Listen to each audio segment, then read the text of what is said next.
Just after being broken up with, Lin Chen was summoned to the hospital to sign documents.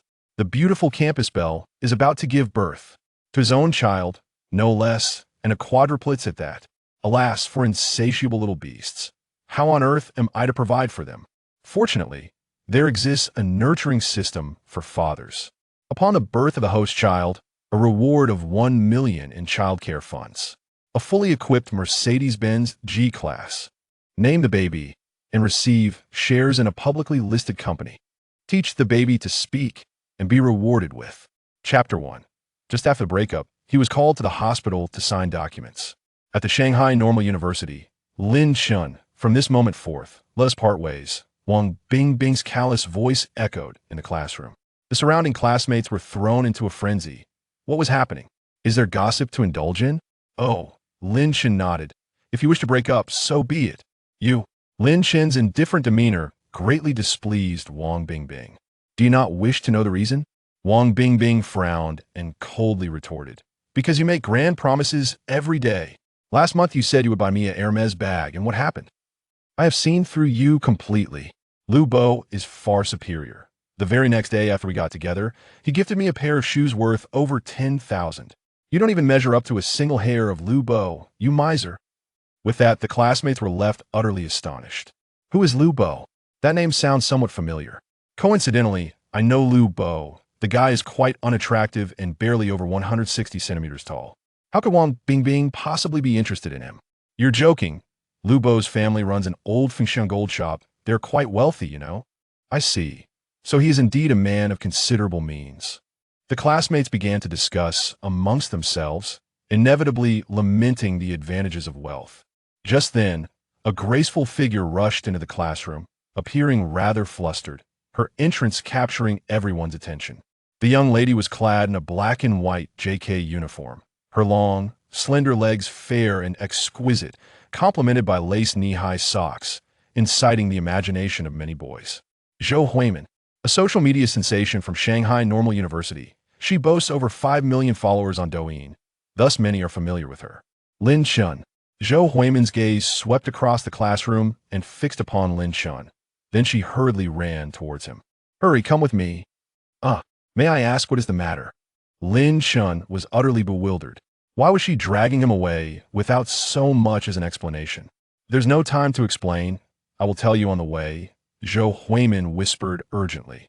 If you do not come with me, you will surely regret it in the future. Upon hearing these words, Lin Chen fell into silence. Subsequently, under the watchful eyes of the crowd, Zhou Huimin took Lin Chen's hand, and they departed the classroom together. At that moment, Wang Bingbing's expression darkened, reflecting her discontent with the situation. At the school gate, Lin Chen could no longer contain his curiosity and inquired, Now you can speak freely, can't you?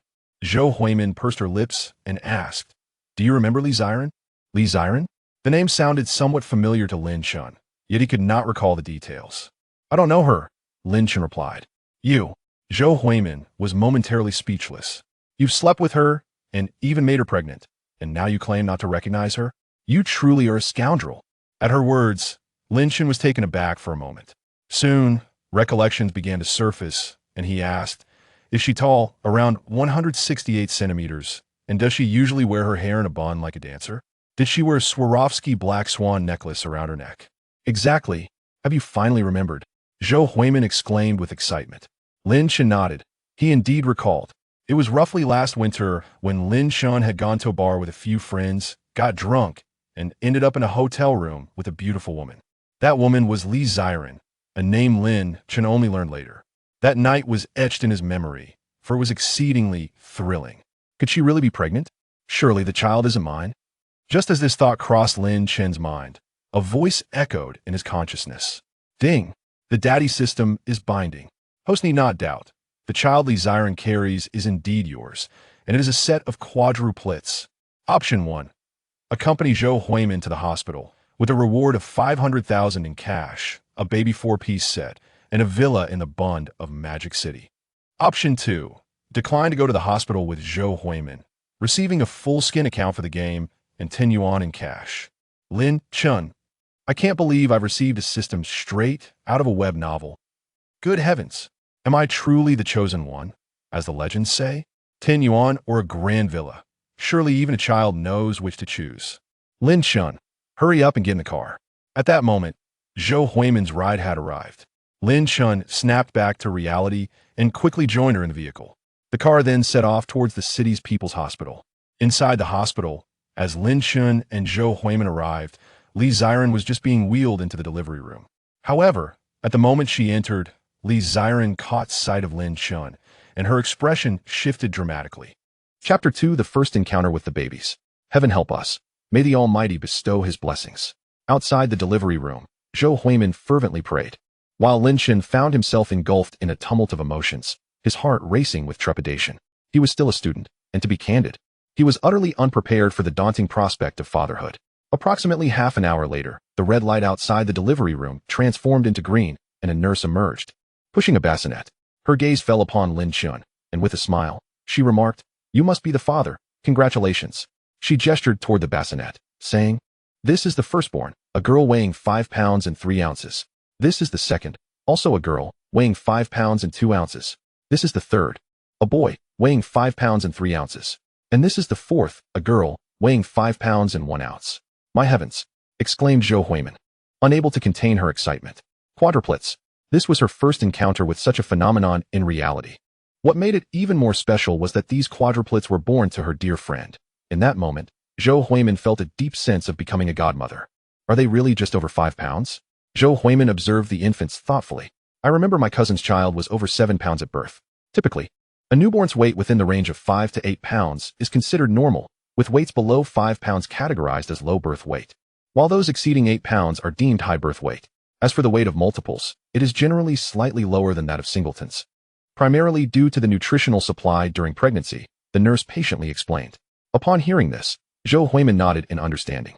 So that's how it is. Lin Chen, I feel that the babies resemble you quite a bit, especially in their nose, eyebrows, and eyes.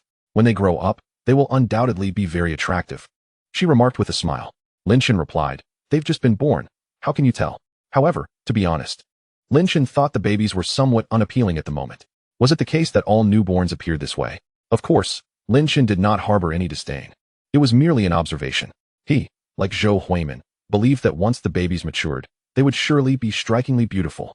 After all, he was handsome. And Li Ziren's beauty was unparalleled. How unattractive could their offspring possibly be? All right, I must take the babies for a checkup, the nurse announced. It was imperative for newborns to undergo a comprehensive examination, which included measuring head circumference, weight, and length, as well as checking for any deformities or defects. If any abnormalities were detected, the parents would be promptly informed and advised on necessary corrective surgeries. Ziren. After the babies were taken away for their examination, Zhou Huimin and Lin Chen stepped into the delivery room, both eager to ascertain Li Ziren's current condition. At that moment, Li Ziren appeared quite haggard and weak after giving birth, her gaze fixed on Lin Chen as if in disbelief. Lin Chen, in turn, gazed at Li Ziren, feeling somewhat at a loss for words. "Please, do not leave," a nurse cautioned nearby. "The first 2 hours post-delivery are critical, as it is the peak time for maternal bleeding, so please monitor the mother closely." Hearing this, Lin Chen nodded in acknowledgement, and Zhou Huimin did the same. "Thank you, nurse."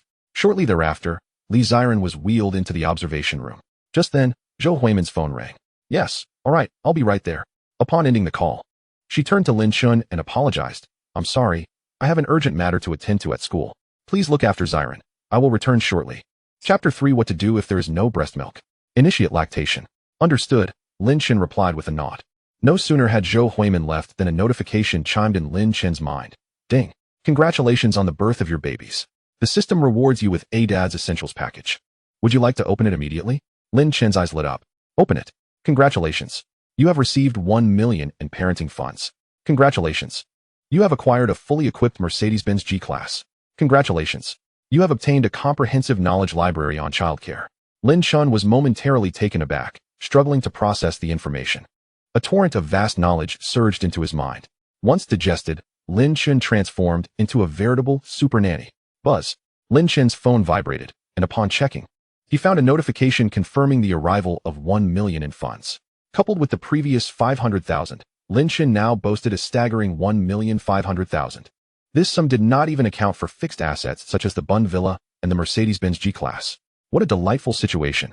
Although raising a child in this era incurs substantial expenses, Lin Chen's current financial standing rendered the task of nurturing 4 little money pits entirely feasible. 2 hours later, Lin Chen, Li Ziren awakened. "I'm here," Lin Chen said, holding Li Ziren's hand. "Do you feel any pain or discomfort?" "Not at all." "That's good to hear." Lin Chen smiled, relieved. Generally, if a mother experiences no adverse reactions within the first 2 hours post-delivery, it indicates that everything is likely fine. At that moment, a nurse entered, pushing a bassinet. "Is this Li Ziren?" she inquired. "Yes," Li Ziren responded immediately. "The examination is complete. The babies are all perfectly healthy," the nurse said with a smile, pushing the bassinet closer so Li Ziren could see her little ones. Li Ziren gasped in awe. This was her first glimpse of the babies, her own flesh and blood, and the joy she felt was beyond words. "May I hold them?" she asked the nurse. "Of course," the nurse replied with a gentle smile. "I'll assist," Lin Chen quickly interjected as the nurse bent to lift the babies. "Are you sure a novice dad like you can hold a baby?" the nurse teased. "Absolutely," Lin Chen replied with confidence. "Newborns are quite delicate. Their cervical, lumbar, and thoracic vertebrae are not fully developed, so one must be careful when cradling them." He demonstrated by supporting the baby's neck with one hand and the bottom with the other, lifting the child gently. "Impressive. You must have done your homework," the nurse remarked. Surprised by Lin Chen's skill, Lin Chen chuckled. "Holding a baby is quite simple. It's easy to pick up." The nurse regarded him with newfound respect and, recalling something, turned to Li Ziren. "By the way, you haven't initiated lactation yet, have you? When the babies wake up, they'll certainly need to be fed. So if you haven't started lactating, you'll need to figure something out." Upon hearing this, Li Ziren's face flushed with embarrassment. "What does initiate lactation mean? How is it done?" she inquired bashfully. "Initiating lactation refers to the first time you feed the baby," the nurse explained. "As for how to do it, it's quite simple. Just massage or stimulate the area." "Oh, I see. Thank you," Li Ziren replied gratefully. "You're welcome," the nurse said before leaving the room. At that moment, the second baby in Li Ziren's arms let out a loud wail. Could it be they're hungry? Li Ziren glanced down at her chest, realizing that she had yet to produce any milk. As the nurse instructed, Lin Chen intervened, suggesting a gentle massage. Li Ziren shyly replied. "Could you turn away first?" Lin Chen understood her shyness and complied, turning his back. 1 minute passed, then 2, and after a full 3 minutes of effort, Li Ziren still found no milk. Despite following Lin Chen's advice and allowing the baby to suckle, the situation remained unchanged. "What now?" Li Ziren lamented, feeling helpless as her second child cried out in hunger, stirring both her concern and urgency. It seemed there was only one solution left.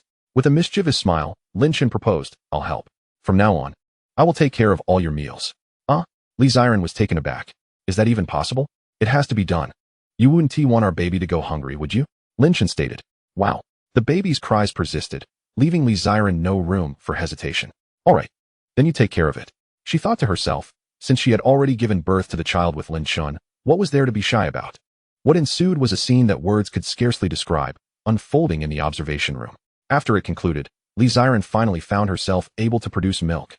Lin Chen's mouth was smeared with milk, while Li Ziren's cheeks flushed crimson.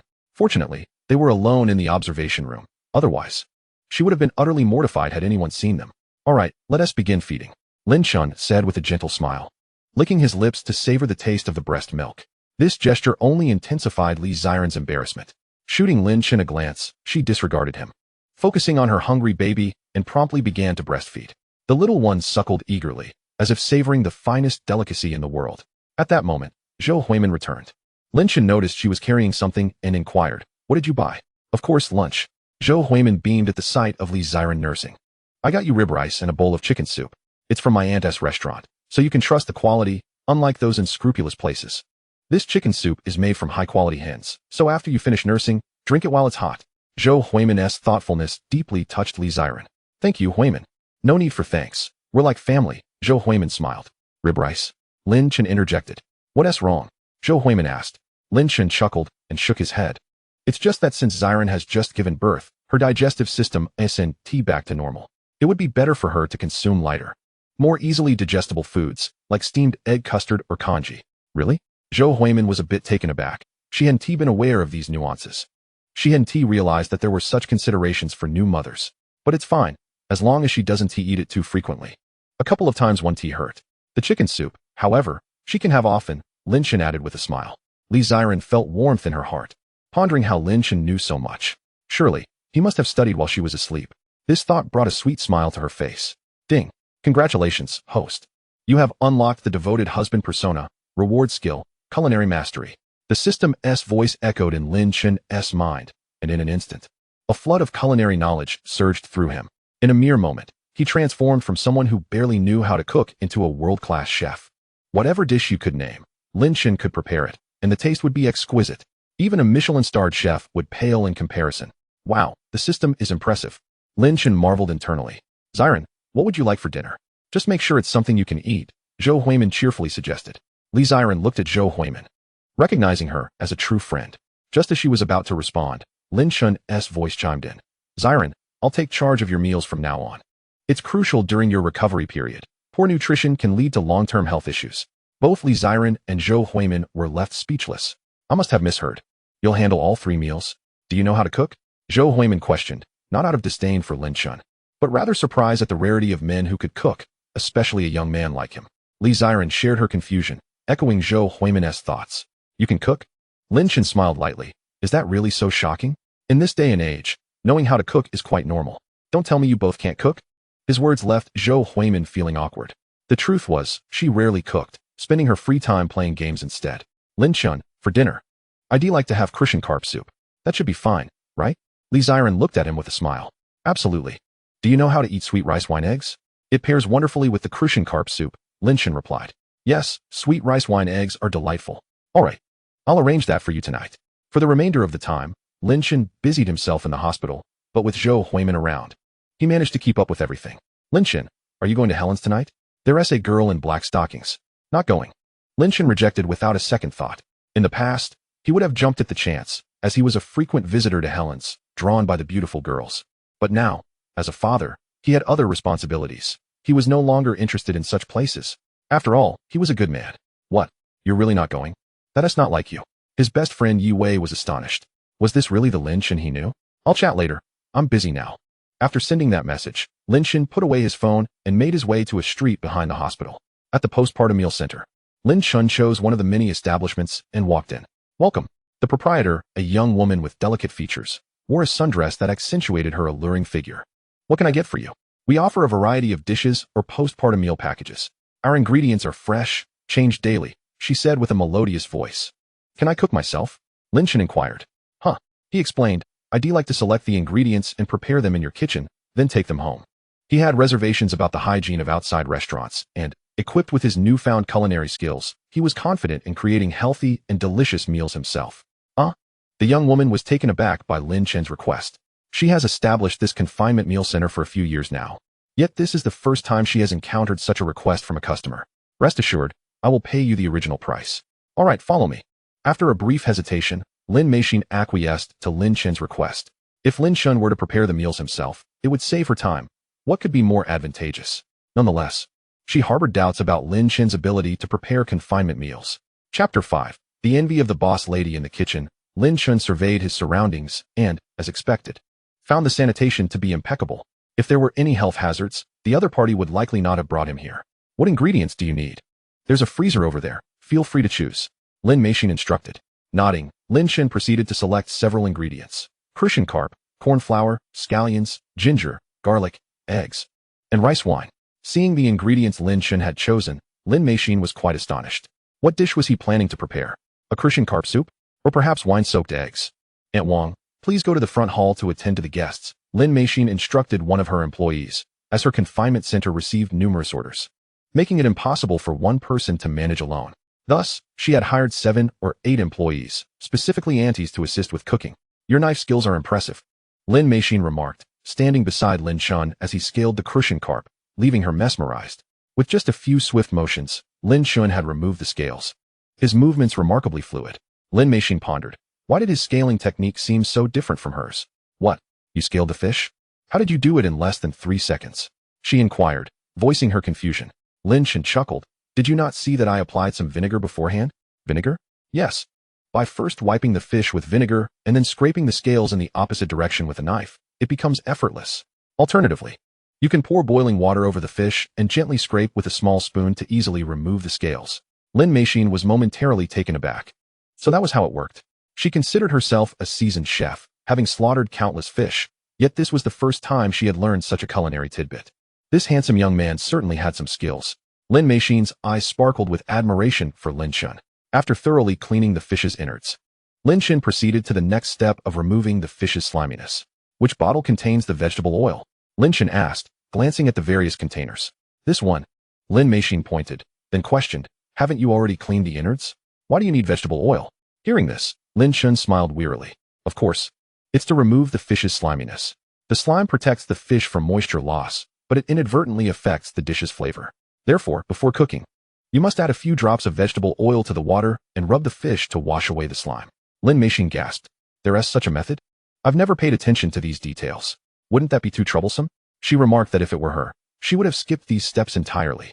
It had to be said that Lin Chen was extraordinarily meticulous. Troublesome? Not at all. Besides, when preparing confinement meals for my wife, I must ensure every detail is perfect. Lin Chen replied with a gentle smile. Upon hearing this, Lin Meixin inexplicably felt as though she had been fed a mouthful of dog food. During her own confinement, her husband spent all day gaming. She had never experienced such treatment. Furthermore, due to his prolonged sedentary gaming habits, his health had begun to decline. All in all, Lin Meixin was quite dissatisfied with her husband in every regard. She had previously consoled herself, thinking that all men were like this, but now, Lin Chen had completely altered her perspective. Next, Lin Chen cut the fish, which had its slime removed, into chunks, adding a pinch of salt and shredded ginger before placing them in a clay pot to simmer on low heat. Subsequently, Lin Chen began to prepare the wine-soaked eggs. Indeed, these wine-soaked eggs are excellent for invigorating blood circulation and warming the stomach, making them a great choice for confinement meals, Lin Meixin remarked cheerfully. Lin Chen thought to himself, did she really need to mention this? In fact, wine-soaked eggs have another benefit that many may not know about, he said. What is it? They enhance breast fullness and prevent sagging. This statement caused Lin Meixin's delicate face to flush with embarrassment. She instinctively looked down at herself. Phew. Fortunately, she didn't need that. Though she was already 35 years old, she maintained her figure remarkably well, looking as if she had never given birth. Wow. I didn't expect you to know so much. Lin Meixin shot Lin Chen a playful glare, never imagining she would receive a lesson from someone younger. If Lin Chen hadn't mentioned it, she would have remained oblivious to the additional benefits of wine-soaked eggs. Just kidding. Lin Chen laughed, not intending to flirt with the young woman before him. Before long, the Crucian carp soup and wine-soaked eggs were ready. Lin Chen lifted the lid of the clay pot, releasing a mouth-watering aroma that enveloped the room. It smells divine, Lin Meixin exclaimed, gazing at the golden broth of the Crucian carp soup, fragrant and utterly delectable. What's the matter? Are you craving some? Lin Chen inquired, noticing the gluttonous expression on Lin Meixin's face. Yum yum yum. Lin Meixin unabashedly expressed her yearning for the fish soup. Then just watch. This is for my wife, and I can't share it with you, Lin Chen said with a grin. Upon hearing this, Lin Meixin's expression darkened. Ah, there it is again, my wife. How enviable. Lin Meixin felt a deep sense of envy. He was tall, handsome, and could cook. How could there be such a perfect man? Suddenly, a thought sprang to Lin Meixin's mind, startling her. How wonderful it would be if she were Lin Chen's wife. How much? Lin Chen asked after packaging the items. Sighing, Lin Meixin returned to reality. She headed back to the hospital with dinner. At that moment, Li Ziren was nursing Sambao, while the other three, Debao and his siblings, lay snugly in the nearby baby stroller, sleeping soundly like little pigs. After all, newborns primarily sleep and eat. Lin Chen, Li Ziren beamed upon seeing him return. Yes. I brought confinement meals. You should eat while it's hot. Did you make this yourself? Indeed.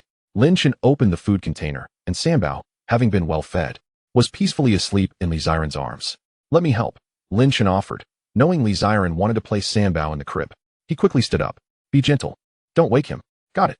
With great care, Lin Chen laid Sambao down in the crib alongside his sisters. After settling him down, Lin Chen breathed a sigh of relief as Sambao remained undisturbed. At that moment, Li Ziren finally had the opportunity to eat dinner. Lin Chen, this fish soup is absolutely fantastic, Li Ziren exclaimed after tasting the Crucian carp soup, her eyes widening in surprise. It was far superior to her own cooking. Is it delicious? Drink as much as you like. If you enjoy it, I shall often prepare it for you, Lin Chen remarked with a faint smile. That sounds wonderful, Li Ziren replied, her heart brimming with joy. She felt incredibly fortunate to have such a remarkable man by her side. Suddenly, an idea struck her, and she turned to Lin Chen, saying, the babies still lack names. Shall we bestow them some? Chapter 6, The Modified Luxury Car. Naming them. Absolutely. Lin Chen's enthusiasm ignited at the thought. Traditionally, naming a child is a family affair, involving discussions with the elders. Unfortunately, Lin Chen was an orphan, devoid of any family. To be precise, he had no knowledge of who his family was, having grown up in an orphanage. Yet, due to his optimistic disposition, he had never felt inferior about his origins. Primarily, Lin Chen was exceptionally handsome, attracting the attention of many beautiful classmates throughout his life, which made feelings of inadequacy seem absurd. What names do you envision for the babies? Li Ziren entrusted the naming privilege to Lin Chen, for he was indeed the father. Allow me to ponder for a moment. Truth be told, Lin Chen was caught off guard by his sudden fatherhood and found himself utterly unprepared. No rush. We can take our time, Li Ziren reassured him with a smile. Indeed, Lin Chen nodded, realizing that naming the children warranted careful consideration. He simply did not wish to choose casually. At that moment, the fourth baby in the crib stirred awake, and his cries echoed loudly, rousing his siblings. Wah, wah. The four infants wailed in unison. Their volume was remarkable. Fortunately, at that moment, Zhou Huimin arrived. Don't cry, godmother is here. Zhou Huimin comforted the second baby in her arms with patience. Before long, the cries of the second baby gradually subsided. Meanwhile, the babies that Lin Chen and Li Ziren held were also lulled into a peaceful slumber.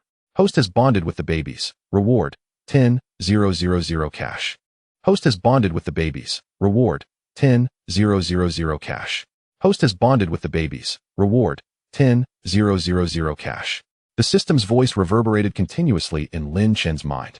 Is this for real? Just holding the children earns me money? Lin Chen was utterly astonished. This was beyond delightful. The nanny dad system was remarkable. Oh, why does this diaper feel so heavy? Did it mess itself? Zhou Huimin suddenly spoke, feeling that something was off as she supported the second baby. You're right. There's a diaper at your feet. Please grab one to help change the baby, Lin Chen said with a grin. Huh. Zhou Huimin blinked, then retrieved a diaper from a bag by her feet. Once she held the diaper, Zhou Huimin realized a pressing question. How do you change a diaper? She asked awkwardly, having never done so before. I don't know either, Li Ziren admitted, equally embarrassed, as it was her first experience as a mother without any prior knowledge. Perhaps we should treat it like putting on pants and just slide it in, Li Ziren suggested. Hearing their conversation, Lin Chen felt exasperated. All right, let me demonstrate, he declared, expertly lifting the baby's legs to remove the soiled diaper. Then, he used a tissue to clean the baby's bottom. After ensuring everything was spotless, he laid the baby back down and swiftly placed a fresh diaper beneath, securing it snugly. See, it's that simple, Lin Chen chuckled. Just be gentle. The babies are still small, and their bones are fragile. As he spoke, he gently adjusted the second baby's diaper for comfort. Zhou Huimin and Li Ziren were left astounded. Lin Chen's movements were as if he had performed this task hundreds of times before. Lin Chen, have you been a father before? Zhou Huimin asked, gazing at him intently. Lin Chen replied, I've merely observed others do it. Please don't misunderstand. Zhou Huimin did not dwell on it and remarked admiringly. I sense you possess a natural talent for fatherhood. You won't need to hire a nanny. You'll be able to care for the babies splendidly on your own. I share that sentiment, Lin Chen replied with a smile. 3 days later. Today marked Li Ziren's discharge from the hospital. Typically, after a natural birth, one can be discharged within 48 hours, but since Li Ziren had a natural delivery, she needed 3 to 4 days before being released. During your confinement, it's crucial to prioritize your health. Once home, avoid exposure to cold air, refrain from bathing in cold water, and steer clear of spicy foods. Experiencing uterine contractions is normal, but if the pain becomes particularly intense, return to the hospital for a checkup. A month from now, ensure you bring your wife and child back for a follow-up. Also, a vital point, refrain from intimacy for at least a month, the gynecologist advised patiently. Addressing Lin Chen and Li Ziren seated across from her.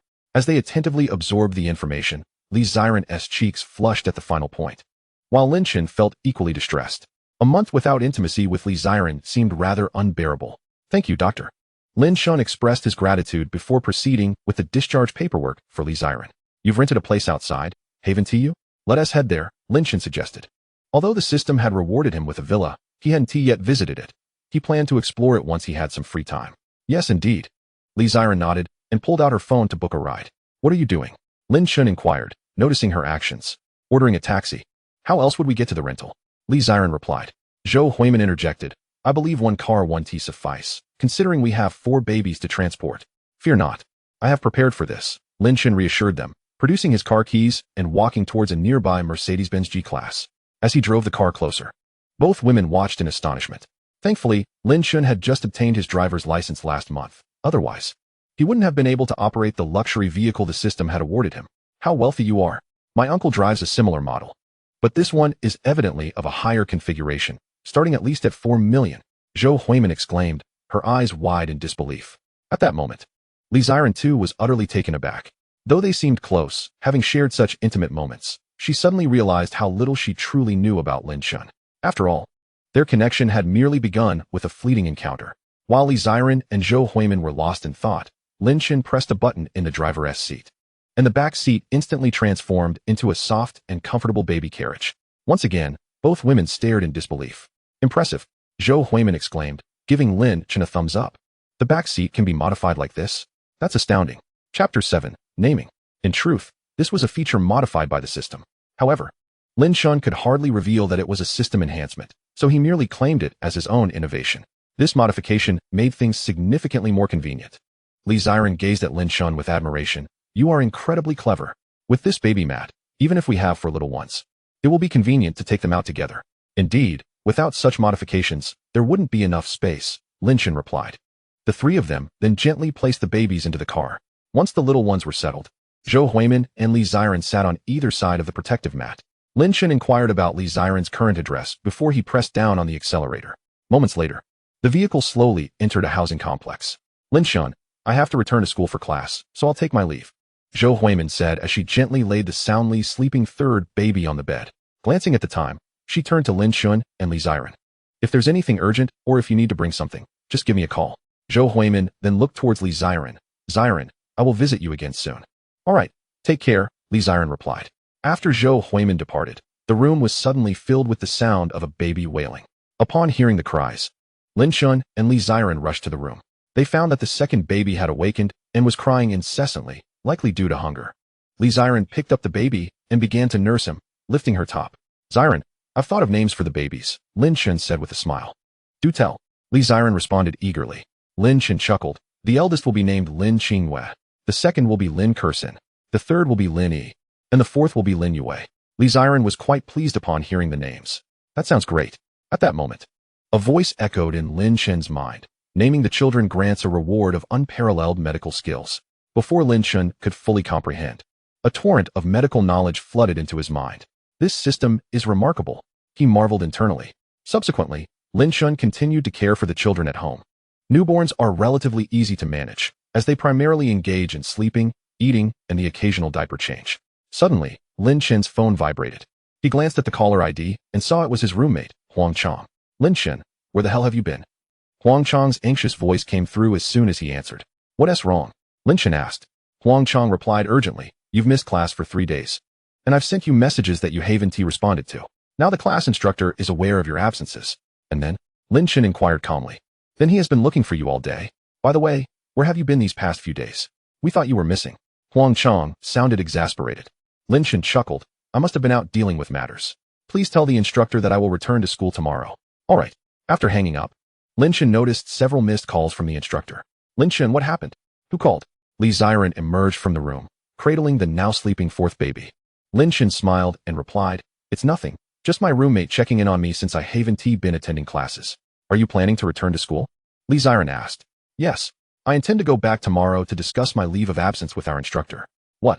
You're taking a leave of absence? Li Ziren was taken aback. She couldn't believe Lin Chen wanted to drop out. Yes, if I return to school, you'll be overwhelmed managing everything alone. Lin Chen explained. So, I've decided to take a leave of absence and stay home to help care for our children. Hearing this, Li Ziren felt both delighted and enamored by the prospect of such a life. However, she hesitated. But, won't this delay your graduation? Lin Chen gently ruffled her hair. Don't worry about that. It certainly won't happen. It's settled, no more discussion. Li Ziren nodded, silently supporting Lin Chen's decision. The next day, after bidding farewell to Li Ziren, Lin Chen drove towards Modu Normal University. Meanwhile, at the university entrance. Wow, a Porsche 918. Oh, that Porsche sports car is so cool. I wonder if I'll ever get to drive one in my lifetime. A group of students, both male and female, whispered excitedly about a Porsche 918 parked nearby. The door swung open, revealing a rather short and unremarkable-looking young man wearing sunglasses, exuding an air of arrogance. Lu Bo Bo Bo. I must say, the experience in the 918 is far superior to your previous Audi Q6. A sweet voice chimed in, belonging to Lin Chen's ex-girlfriend, Wang Bingbing. Lu Bo chuckled, of course. How much was that old Audi worth? My 918 cost over $1 million. Over $1 million? That's quite a sum. Wang Bingbing feigned surprise, though she was already well-versed in luxury car prices. "Lu Bo, you truly are impressive," she said, wrapping her arm around his. "This 918 must be the best car in our school, better than any of the faculty's vehicles." "Absolutely. Buick? Volkswagen? Have you seen the junk those school leaders drive? Their cars cost less than my tax." Lu Bo scoffed, feeling like the king of the campus. Wang Bingbing was even more excited, as Lu Bo's current girlfriend. She basked in his glory, feeling quite proud. Just as they were laughing and chatting, Lin Chen arrived in his limited edition Mercedes-Benz G-Class. Chapter 8. Wang Bingbing. "Is that car rented?" As Lin Chen pulled up in the G-Class, he immediately attracted the attention of surrounding students. "Wow, the Mercedes G-Class. What a stunning vehicle. Really? It's just a G-Class. Why are you all so excited? You clearly don't understand cars. This G-Class is top of the line and a limited edition. Its price is undoubtedly higher than that of a Rolls-Royce. Did anyone else notice the license plate is 8,888? That plate alone could buy my life." In an instant, all the students were stunned. But that wasn't the most shocking part. Through the window, they caught a glimpse of an extraordinarily handsome profile. Oh my gosh. At that moment, every female student was captivated.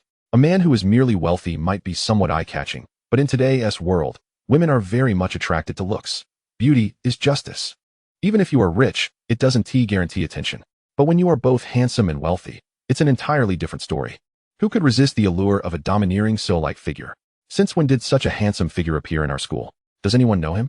Which department does he belong to? As many were left curious about Lin Chen's identity, someone called out, "Lin Chen." Upon stepping out of the car, Lin Chen heard a familiar voice behind him. He turned to see his ex-girlfriend, Wang Bingbing. At that moment, she was still holding onto Lu Bo's arm. In the past, Lin Chen might have felt uncomfortable, but now he felt a profound sense of calm. "Lin Chen, it really is you." Wang Bingbing was initially convinced she must have misread the situation. To her astonishment, it was indeed Lin Chen. "Is this your ex-boyfriend? Did you not claim he was a complete pauper?" On the side, Lu Bo's expression darkened considerably. If driving a G-Class equated to being a pauper, did that not render him inferior to a beggar? Furthermore, Lu Bo noticed the G-Class bore the coveted license plate number 8,888. Such numbers are typically auctioned off and are not easily attainable, even for the affluent. It would not be an exaggeration to assert that the plate itself held greater value than the vehicle it adorned.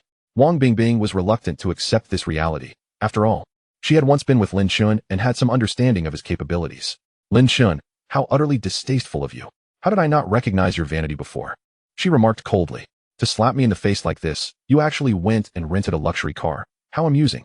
Indeed, in Wang Bingbing's eyes, Lin Chen's G-Class was undoubtedly a rental, merely a facade to impress her.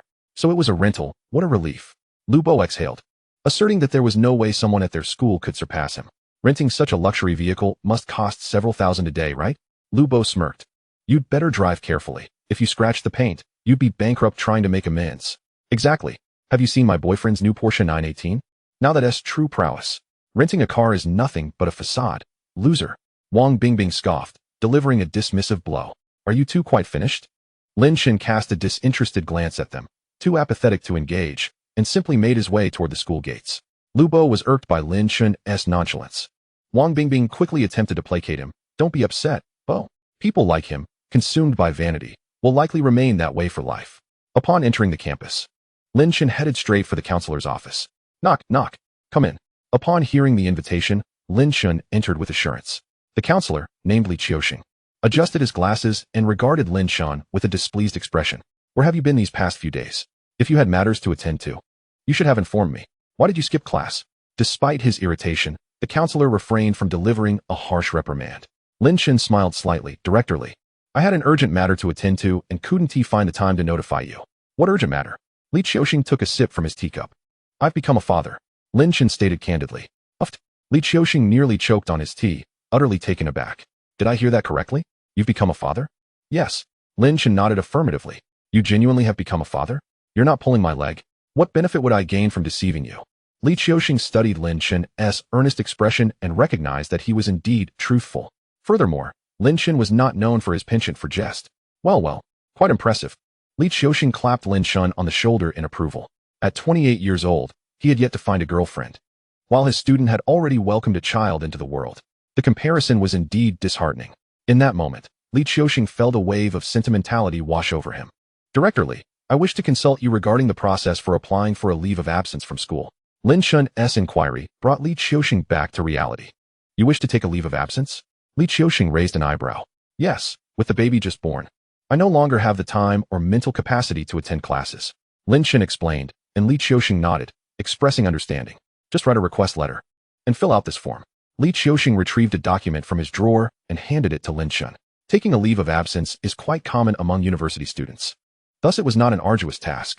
After approximately 10 minutes, Lin Chen completed the leave of absence application and exited the counselor's office. Buzz, buzz. At that moment, Lin Chen's phone vibrated. It was a call from Li Xiren. Lin Chen, where are you right now? The baby is in distress. Upon hearing this, Lin Chen's expression shifted dramatically as he hurriedly inquired, what happened? I'm not sure. The baby's complexion looks very jaundiced, and he's resisting feeding. Li Xiren replied anxiously. Looks jaundiced? Understood. I'm on my way back immediately. After hanging up, Lin Chen dashed to the parking lot, driving the G-Class toward the school gate. At that moment, Lin Chen's two roommates happened to return with takeout. No way, isn't that Lin Chen? Is he really driving a G-Class? Am I seeing things? Lin Chen, Huang Chang shouted. But Lin Chen was too preoccupied with thoughts of the baby to notice. A mere 10 minutes later, Lin Chen returned to his rented apartment. Lin Chen, you're finally back. What is wrong with the baby? He rushed to the bedroom where the baby was. At that moment, the baby's complexion was slightly yellow. It wasn't overly severe, but compared to the other 3 babies, it was quite apparent. He placed his hand on the baby's forehead, finding no fever, which brought a sigh of relief. Thank goodness, it's not a serious issue. Should we take the baby to the hospital? Li Xiren asked, her expression filled with concern. Chapter 9, Daily Parenting. Lin Chen chuckled, shaking his head. The baby is experiencing physiological jaundice. If it were pathological jaundice, we would need to go to the hospital. Physiological jaundice? What is that? Is it really not serious?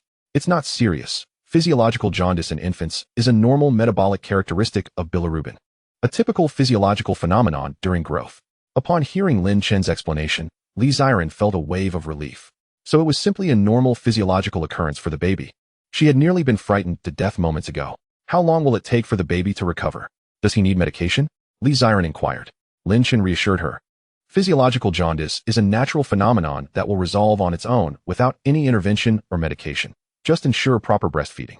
Upon hearing this, Li Xiren fully relaxed. However, she soon regarded Lin Chen with a peculiar expression. How do you know so much? Did you study medicine? Not at all, Lin Chen laughed. I did some research online beforehand. Li Xiren had no reason to doubt this explanation. Through their recent interactions, she had already noticed that Lin Chen was more adept at caring for the baby than she was. If he hadn't studied ahead of time, she could not think of another reason. After all, it was unlikely that Lin Chen had prior experience caring for children. By the way, have you completed the leave of absence formalities? Li Xiren asked. Lin Chen smiled. Yes, from now on. I'll be staying at home with you to take care of the baby. Upon hearing this, Li Xiren beamed with delight, her happiness evident. In the subsequent days, Lin Chen hardly left the rented apartment, aside from grocery shopping and procuring necessities.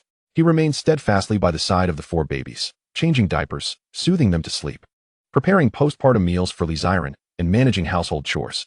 He embodied the image of a devoted partner, under the attentive care of Lin Chen and Li Xiren.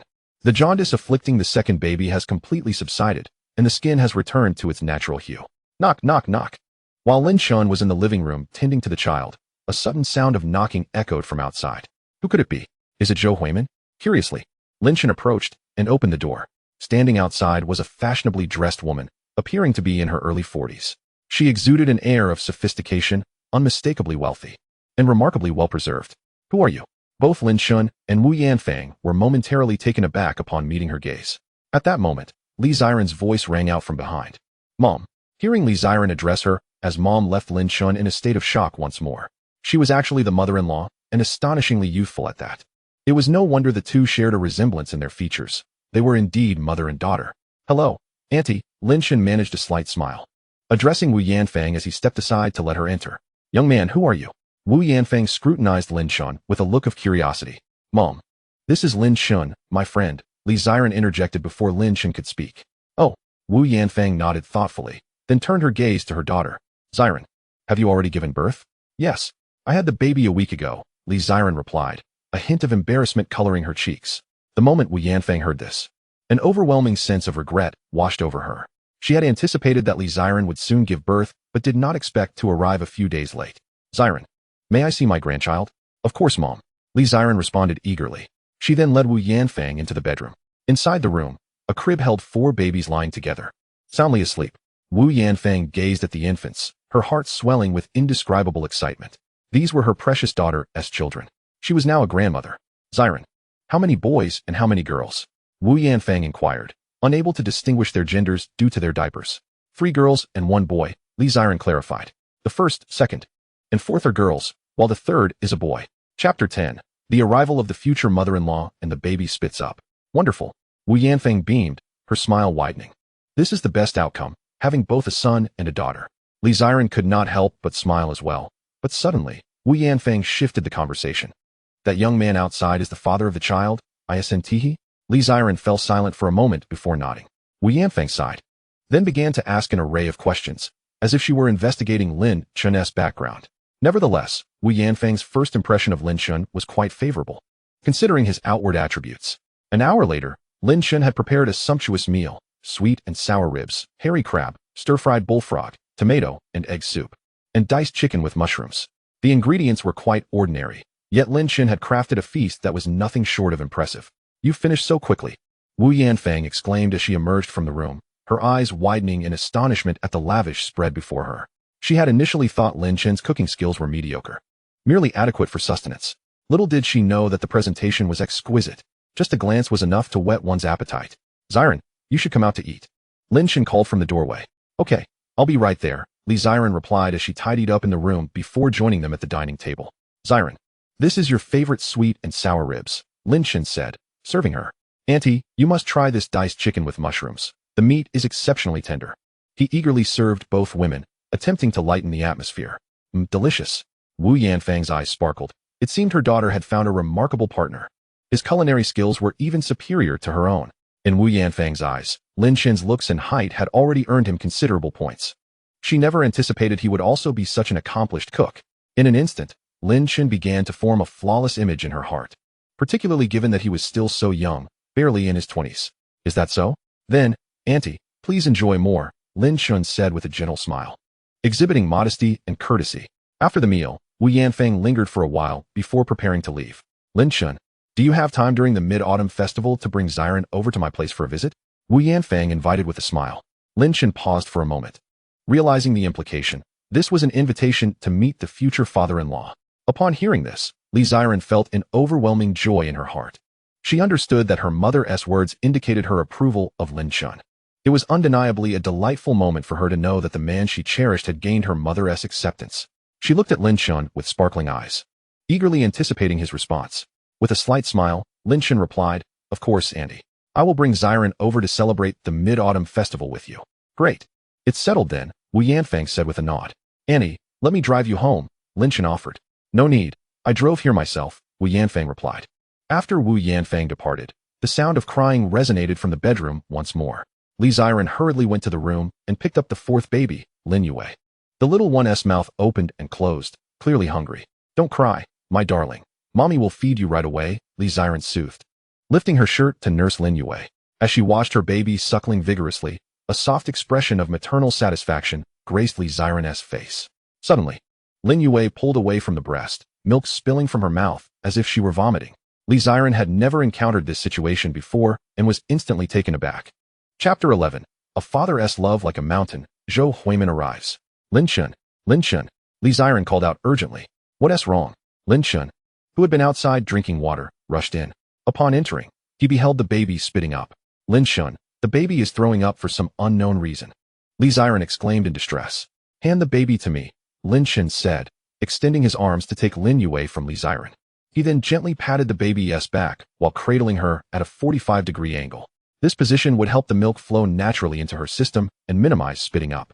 It is normal for infants to spit up, as their digestive systems are still developing. It is crucial not to feed them too frequently or allow them to overeat. Offering the baby some warm water can also be beneficial, Lin Chen advised Li Ziren. Li Ziren nodded, acknowledging that she might indeed have been feeding her too often. Ding. A father's love is as steadfast as a mountain. The system rewards the host with supreme painting skills. Suddenly, a system notification echoed in Lin Chen's mind. Supreme painting skills?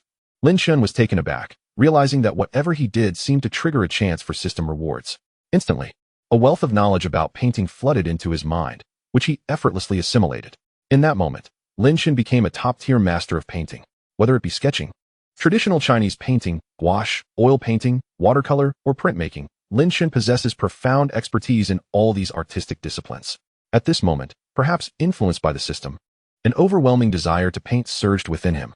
Ziran, please look after the child at home. I shall step out for a moment. Gently placing the now non-spitting baby. Bao, into Li Ziran's hands, Lin Chen departed. A few minutes later, he returned, holding a black bag, his recent purchase of brushes and paper from downstairs. Lin Chen, what are these for? Are you planning to paint? Li Ziran inquired, perplexed by his sudden enthusiasm. Indeed, I've suddenly felt inspired to paint. Lin Chen replied with a smile.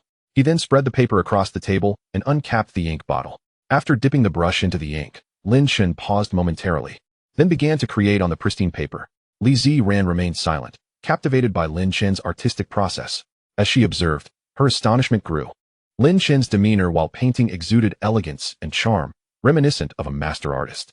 She had initially thought Lin Chen was merely indulging a whimsical urge to paint, but she was astounded by his remarkable skill. Having believed that his capabilities lay solely in cooking and childcare, she was surprised to discover this hidden talent. Lin Chen, what is it that you are painting? Is it a landscape? Li Ziran asked curiously after watching for a while. Lin Chen chuckled. Yes, just a typical landscape. Before long, he set down his brush, revealing a vivid and lifelike landscape painting before Li Ziran. This is truly exceptional, she exclaimed, giving Lin Chen a thumbs up in admiration, her eyes filled with reverence for him. At that moment, Lin Chen's intense desire to paint began to wane. Gazing at his creation, he found it hard to believe it had emerged from his own hands. The system is incredible, he mused. Recognizing that his previous skill level had been quite rudimentary, one might even call it primitive. Yet now, simply by casually painting, he had achieved such a remarkable result with only a fraction of his potential. Lin Chen, you still haven't told me why you've suddenly felt the urge to paint.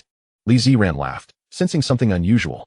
Lin Chen explained with a smile, it's been quite a while since I've painted. I wanted to regain my touch. Once the baby grows up, I plan to teach them how to paint.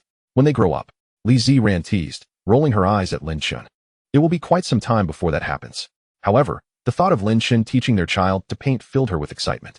Just then, there was a knock at the door. I'll go see who it is, Li Ziran said, walking over to open the door. Lin Chen, Ziran, have you had lunch yet? It was none other than Zhou Huimin, dressed in a stylish JK outfit paired with black shoes and lace socks, her legs strikingly fair. She carried a beautiful box in her hands. We have. What is that? Mooncakes? Li Ziran asked, eyeing the box Zhou Huimin held. Yes. With the Mid-Autumn Festival approaching, I brought you some mooncakes, Zhou Huimin said graciously, placing the box on the table. Thank you so much, Huimin. You are truly wonderful. Li Ziran expressed her heartfelt gratitude. Throughout her pregnancy, Zhou Huimin had been a constant source of support, often bringing her various treats. In Li Ziran's eyes, Zhou Huimin was the best friend in the world. Oh, it's nothing, just a box of mooncakes. Zhou Huimin then turned her attention to Lin Chen, who was tidying up his brushes and ink. What are you up to, Lin Chen? Upon noticing the painting Lin Chen had created, Zhou Huimin was taken aback. Lin Chen, did you paint this? A look of disbelief washed over her face. Her grandfather was a renowned painter in China, and she had grown up surrounded by art. Having attended countless exhibitions with him, she had a keen eye for quality artwork, even if she herself could not paint. Yes, it's my work. What's the matter? Lin Chen replied with a smile.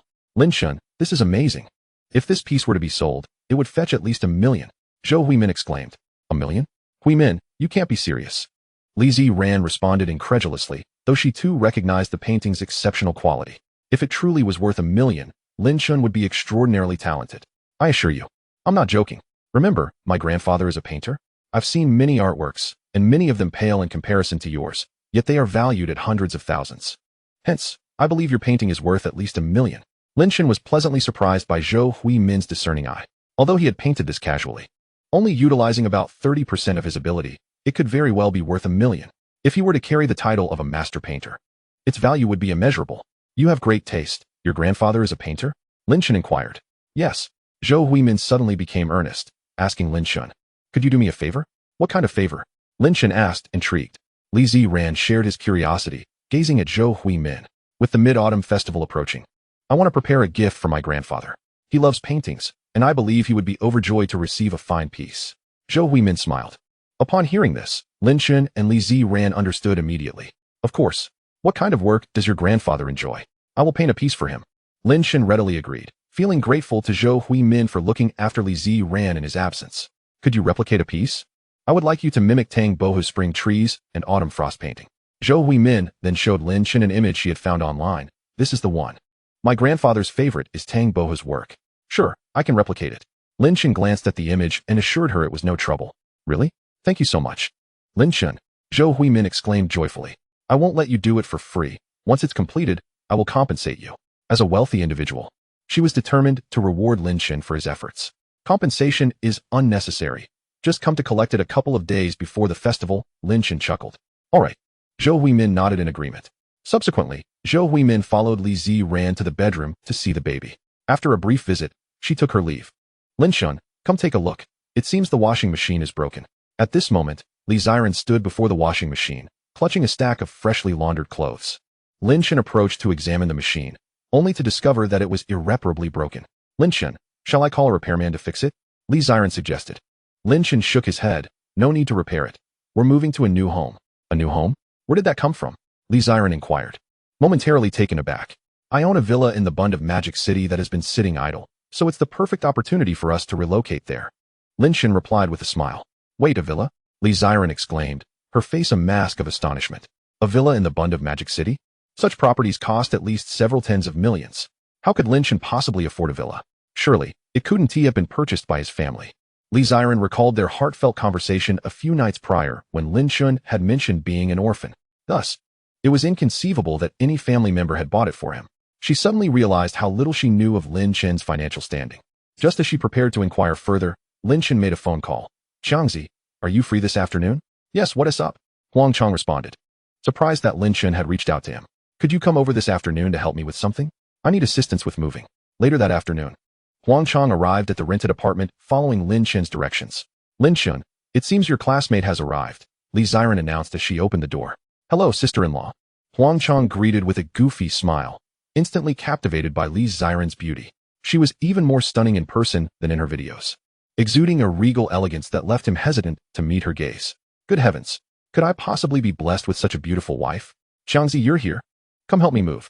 Lin Chen called out, prompting Huang Chong to spring into action. The items to be moved were not overly numerous. But Lin Chen would certainly struggle alone, as Li Ziran needed to tend to their 4 babies. Bro, you're seriously impressive, Huang Chong exclaimed, marveling at the 4 infants in the bedroom, giving Lin Chen a thumbs up. You could do it too. Who knows, you might end up with quintuplets. Lin Chen chuckled. Huang Chong grimaced, let us not go there. You know how high the bride price is in my hometown, right? If I have so many kids, I might have to borrow money just to marry them off. Lin Chen replied helplessly, come on, man. Have a little ambition. Who knows what the future holds? You might strike it rich. True enough, haha. They continued to chat as they organized their belongings. Soon, Li Ziran interjected, Lin Chen, how are we going to get there? 1 trip doesn't seem sufficient. Lin Chen nodded. We'll first move our things, then return to fetch you and the babies. All right, drive safely. Li Ziran cautioned as Lin Chen and Huang Chong set off with their bags. Due to the volume of items, they had to make several trips. Bro, is this G-Class really yours? I thought I saw you driving it the other day when you came to school. Huang Chong gawked at the interior as he settled into the passenger seat, envy flickering in his eyes. Online, they say that if a man drives a G-Class, he must be a scoundrel. If only he had one, attracting women would be a breeze. Yet, he was realistic about his future. With a degree in physical education, he would likely become a high school gym teacher, earning a meager salary, and luxury cars like this would forever remain beyond his reach. Fasten your seatbelt, Lin Chen said with a slight smile as he started the engine.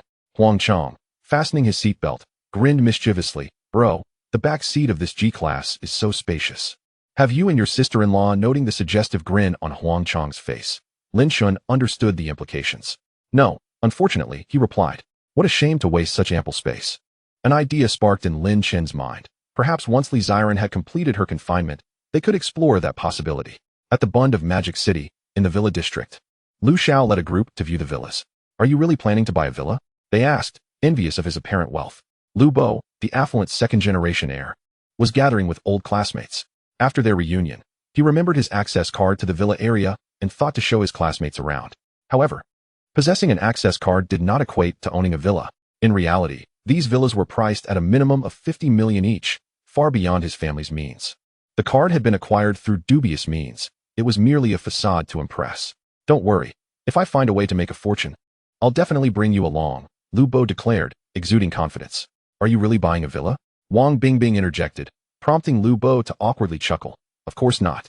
These villas are worth at least 50 million, with villa number 9 valued at over 100 million. I could never afford one. I'm just taking everyone for a stroll. It's a bit dull otherwise.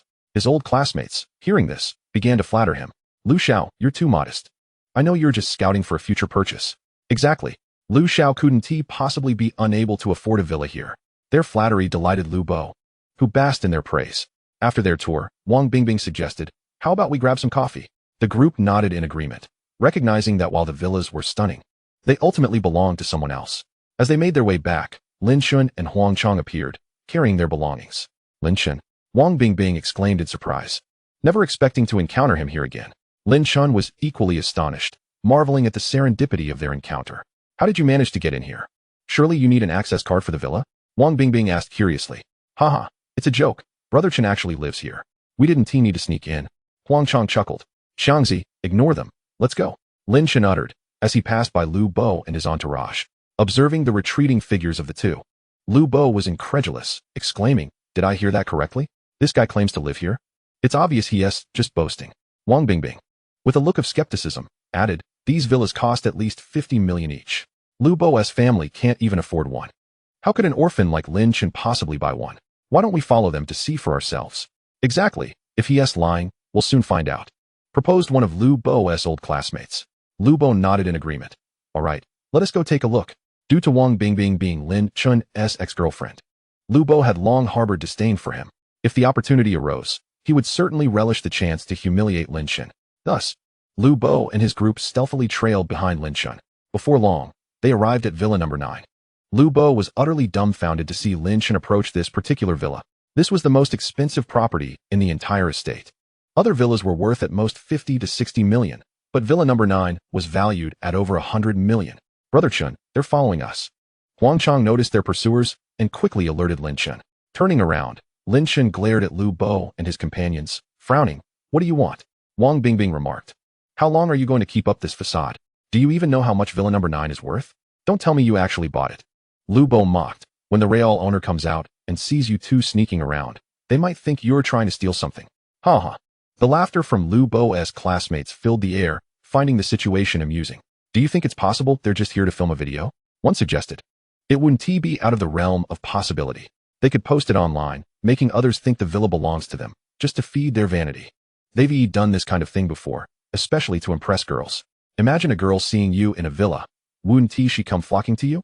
Huang Chong scoffed, realizing he knew Wang Bingbing but was taken aback by her current obnoxiousness. Let us ignore them. With that, Lin Chen retrieved the villa key from his pocket. The moment Lu Bo and his friends saw Lin Chen brandishing the key, their expressions shifted to one of disbelief. A single thought surged through their minds. Could this villa truly belong to him? Lin Chen inserted the key into the lock and gently turned it, only to suddenly feel something was amiss. This isn't the right key. Swiftly, he withdrew the key, seeing that Lin Chen had failed to unlock the door. Wang Bingbing and the others erupted in laughter. I told you, someone so stingy in love could never afford this villa. You had me scared for a moment.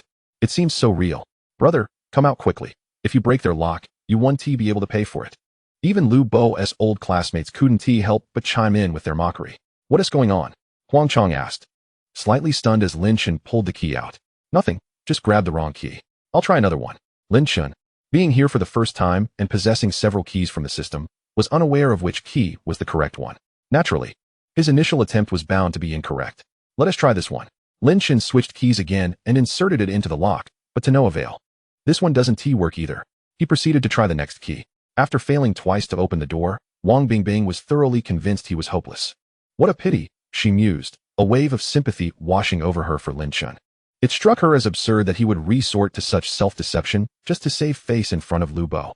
This guy is beyond help. Even if he tries 1,000 times, he won't unlock a door that isn't his. Let's leave before he breaks the lock and people think we're in league with him. Lu Bo and his classmates continued their ridicule. Clearly, they doubted that Lin Chen could be the villa's owner, as anyone who truly owned such a property would know which key to use. Even Huang Chong appeared somewhat uncomfortable at the unfolding scene. What is happening? Could it be that this villa isn't really Lin Chen's? But Huang Chong quickly shook his head, believing Lin Chen to be above such deception. At that moment, Lin Chen had reached for the 4th key. Take your time opening it. We're leaving. They laughed. Good luck opening someone else's door. Just then, a click echoed through the air. The villa door swung open. Chapter 14. Friends. Ziren, Your husband is so handsome. In that instant, Lu Bo, Wang Bingbing, and the others felt as though their brains had short-circuited. They turned in unison to gaze at the villa door that Lin Chen had just opened, their hearts trembling in disbelief. It opened? The villa truly belongs to him? The most shocked of all was Wang Bingbing. She had initially rejected Lin Chen for being poor, only to turn to Lu Bo. Yet, in just a week since their breakup, Lin Chen had gone from a Mercedes G-Class to this villa. How could a transformation occur so swiftly? How is this possible? Was his previous poverty all an act? Lu Bo's face was ashen, as if he had just swallowed something repugnant. The realization struck him. The fool was me. The rest of Lu Bo's classmates, who had been reveling in Lin Chen's misfortune, were now rendered speechless, as if a noose had tightened around their necks. Is this villa number 9? It's far too opulent. As Lin Chen entered the villa's grand hall, Huang Chang, filled with curiosity, scanned the luxurious surroundings. He had never imagined a villa could be so extravagant. Poverty had truly limited his imagination. Brother Chun, purchasing such an extravagant villa must have cost a fortune, right? Huang Chang inquired. Indeed, Lin Chen nodded, knowing he couldn't divulge the truth about the system's rewards. After setting their belongings down, the two stepped outside. By that time, Lu Bo and Wang Bingbing had long departed, their shame palpable. I'll drive you back to school. You've worked hard, Lin Chen said, patting Huang Chang on the shoulder with a smile. Huang Chang chuckled. It's no trouble at all. Brother Chun, you and your wife haven't set a wedding date yet, have you? Not yet. Why do you ask? Lin Chen replied. Huang Chang grinned. When the date is set, make sure to invite me to the banquet. Rest assured, I will certainly invite you. Just be prepared with the monetary gift, Lin Chen chuckled. Following this, the two engaged in light-hearted banter as Lin Chen drove Huang Chang back to the university. After delivering him to the campus, Lin Chen returned to the rented apartment, intending to pick up Li Xiren and the babies. Xiren, is he your husband? Upon Lin Chen's arrival, a striking girl with a bun hairstyle eagerly inquired of Li Xiren. Yes, Li Xiren nodded with a smile. He's exceptionally handsome. Luo Yuding's eyes sparkled as if illuminated by stars. She had many friends, and Li Xiren was merely one among them. However, the boyfriends of the girls surrounding her often lacked in looks, leading her to feel that the males were unworthy of her friends. But Lin Chen was the only one she had encountered who matched her friend in attractiveness. They truly appeared to be a perfect couple, so well suited for each other. Xiren, your husband is quite dashing. Luo Yuding unabashedly complimented Lin Chen in his presence, bringing joy to Li Xiren's heart at her friend's praise. Xiren, take good care during your confinement. Once it's over, I'll come to visit. Luo Yuding stood up, saying, I won't disturb your move any longer. I shall head back now. All right. Watching Luo Yuding walk past, Lin Chen offered a polite smile, which she returned before departing. Xiren, is she your friend? After closing the door, Lin Chen inquired. Yes, she is a friend from university. She came to see me when she learned I had a baby, Li Xiren replied. Lin Chen nodded and shifted the subject. All our belongings are over there. Shall we head over as well? But how do we take the 4 babies down? Li Xiren's expression turned troubled. If they carried them one by one, someone would need to stay behind. Yet, once in the car, someone would also need to watch over the babies. Although leaving them alone in the car momentarily should be fine, what if? What if there were human traffickers? In any case, the babies were still so small, they absolutely could not be left unattended. At that moment, Li Xiren felt a tad regretful, wishing she had asked Luo Yuding to stay and lend a hand, which would have been just enough help. Easy. We can take the stroller over as well, Lin Chen suggested. That could work, Li Xiren pondered, finding Lin Chen's idea plausible. She then wheeled the 4 babies out of the room. Lin Chen negotiated with the landlord, who, after inspecting the apartment, found no damage and agreed to terminate the lease, even refunding Lin Chen the deposit. Though Lin Chen had money, he was not one to squander even a few thousand in deposits. Be gentle. We don't want to wake the babies. Understood. Lin Chen carefully placed each baby onto the soft infant cushions in the back seat. The cushions were so plush that they were even softer than a sofa bed. The babies remained undisturbed despite being laid down. However, suddenly the second baby, Lin Kersen, awakened, wailing loudly. It was inevitable. Babies could awaken at any moment, even while sleeping. Shoo, don't cry, dear. Mommy is taking you to your new home. Li Xiren cooed softly as she cradled the second baby. Meanwhile, Lin Chen folded the stroller, a feature of the 4-piece set he had received as a system reward. Once folded, he placed the stroller in the trunk. Then, Lin Chen settled into the driver's seat, and at that moment, under Li Xiren's patient soothing, Lin Kersen fell asleep once more. Off to the new home. In the Magic City, at the Bun Villa. Even with her expectations set, Li Xiren was still taken aback upon arriving here. Lin Chen, I have a question I've wanted to ask you for a long time, Li Xiren timidly began. Where did you acquire so much money to buy the G-Class and the villa? Lin Chen's expression remained unperturbed at her inquiry. He had anticipated this question from her. If I said the villa and the G-class were gifts from someone, would you believe me? He asked with a smile. I would, Li Ziren affirmed, trusting that Lin Chen would not deceive her. Why don't you play by the rules? Who exactly gifted them to you? Li Ziren teased. It wouldn't happen to be some wealthy woman, would it? Have you ever been kept by a rich lady? At this, Lin Chen's face turned a shade darker. Of course not. If I were to be kept, it would surely be by you, the wealthy lady. I am not a wealthy lady. Li Ziren shot him a glare. Feeling a bit embarrassed. While she wouldn't reveal her family's wealth, she certainly had several million, which could be considered a modest fortune. All right, on a serious note. The money I have is from my investments, Lin Chen casually deflected. There was no way he could disclose the existence of a system. Investments? Li Ziren was taken aback by this explanation but did not question it further, as she couldn't conceive of any alternative reasons. After all, money doesn't just fall from the sky, right? Regardless, it was clear that Lin Chen had earned his wealth through his own capabilities. With this thought, admiration filled Li Ziren's gaze as she looked at Lin Chen. She had discovered yet another remarkable quality in him. At that moment, she felt incredibly fortunate. Chapter 15. The Value of a Nanny Father. In the days that followed, Lin Chen and Li Ziren remained in the villa, caring for the 4 babies. Unbeknownst to them, the babies had already reached the 10-day milestone. Congratulations to the host on the 10th day of caring for the babies. 99 nanny points. Congratulations to the host on the 10th day of caring for the babies. 99 nanny points. Congratulations to the host on the 10th day of caring for the babies. 99 nanny points. Having just changed a diaper, Lin Chen suddenly heard the system's voice echo in his mind. He had grown accustomed to these reminders from the system. The so-called nanny points were awarded based on his performance in caring for the babies each day. These points held considerable benefits, allowing for a lottery draw. System. Show me how many nanny points I have, Lin Chen communicated with the system. In an instant, an information panel materialized before him. Host, Lin Chen. Skills, top-notch nanny. Divine culinary skills, divine medical expertise, divine painting skills. Relationships, father, mother, fiancé Li Ziren, eldest daughter Lin Qingyue, second daughter Lin Kersen, third son Lin Yi, fourth daughter Lin Yue. Nanny points, 4,396. Detected that the host has enough nanny points for 1 lottery draw. Would you like to proceed immediately? Draw, Lin Chen mentally commanded. Congratulations on winning an antique luminous pearl. Soon, a greenish, potato-sized pearl appeared in Lin Chen's hand. At first glance, the pearl seemed unremarkable, but upon closer inspection, its extraordinary qualities became strikingly apparent. Goodness gracious! Could this be the very pearl that Empress Cixi held in her mouth before her demise? Lin Chen pondered to himself. Subsequently, he stored the luminous pearl within his system's backpack. While the pearl was indeed precious, it regrettably held no immediate utility for him. Ziren, are you not home at the moment? Outside, Li Ziren suddenly received a call from Zhou Huimin. Ah, Huimin, I forgot to mention, I have moved to a new place. Moved? Where have you relocated to? Are you coming over now? I'll send you the address, Li Ziren replied, promptly sharing her new residence's details with Zhou Huimin. Lin Chen. Zhou Huimin is coming over shortly, Li Ziren remarked as she noticed Lin Chen emerging from the house. Ah, speaking of Zhou Huimin, I just recalled the painting I promised her. I haven't even started on it, Lin Chen responded. Before long, Zhou Huimin arrived at the Bun Villa area, following the address provided by Li Ziren. As there was no access card for the gate, Lin Chen personally went to greet her.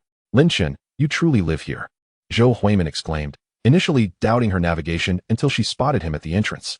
Indeed, Lin Chen smiled. I had visited this villa before and found it rather expensive, which is why I didn't purchase it. Lin Chen, you are quite wealthy, Zhou Huimin marveled, though she refrained from directly inquiring about the source of his affluence, recognizing such a question to be rather tactless. It's nothing, merely a villa, Lin Chen chuckled as he guided Zhou Huimin into his home. Upon returning home, Li Ziren, with a hint of exasperation, said to Lin Chen, we are out of diapers. We should buy some next time. Next time? Why not go now? Since Zhou Huimin is here, we can have her watch the baby for a bit, Lin Chen suggested. Wait, what? I just got here. And now you want me to babysit? Zhou Huimin exclaimed, feeling somewhat used. Have you been cooped up for too long and are eager to get some fresh air? Lin Chen teased, observing Li Ziren's demeanor. Li Ziren nodded. Yes, but I'm still in confinement. Can I really go out? Absolutely, Lin Chen assured her. Generally, around 10 days postpartum, the body begins to recover, and if the weather is warm, going outside is perfectly fine, as long as you don't catch a chill. But considering it's short-sleeve weather, catching a chill is nearly impossible. Upon hearing this, Li Ziren's desire to go out intensified. She turned to Zhou Huimin. Huimin, could you watch the baby for a moment? We'll be back in 20 minutes at most. But what if the baby wakes up and wants to eat? What if they cry for their mother? Zhou Huimin inquired, feeling slightly overwhelmed by the responsibility. I just fed them, and they've just fallen asleep. They won't wake up that quickly, Li Ziren reassured her. All right, I will keep an eye on the baby, but you must return promptly, Zhou Huimin conceded. Rest assured. We will, Li Ziren replied. She then changed into a different outfit and exited with Lin Chen. A few minutes later, at the Runda shopping mall, Lin Chen and Li Ziren's appearance attracted considerable attention from passers-by. Such was the allure of their striking looks that it was nearly impossible for them to maintain a low profile. Hey there, young man. Suddenly, an outdoor live streamer rushed up behind Lin Chen. What is it? Lin Chen turned around to see the female streamer holding a microphone, seemingly hoping to interview him.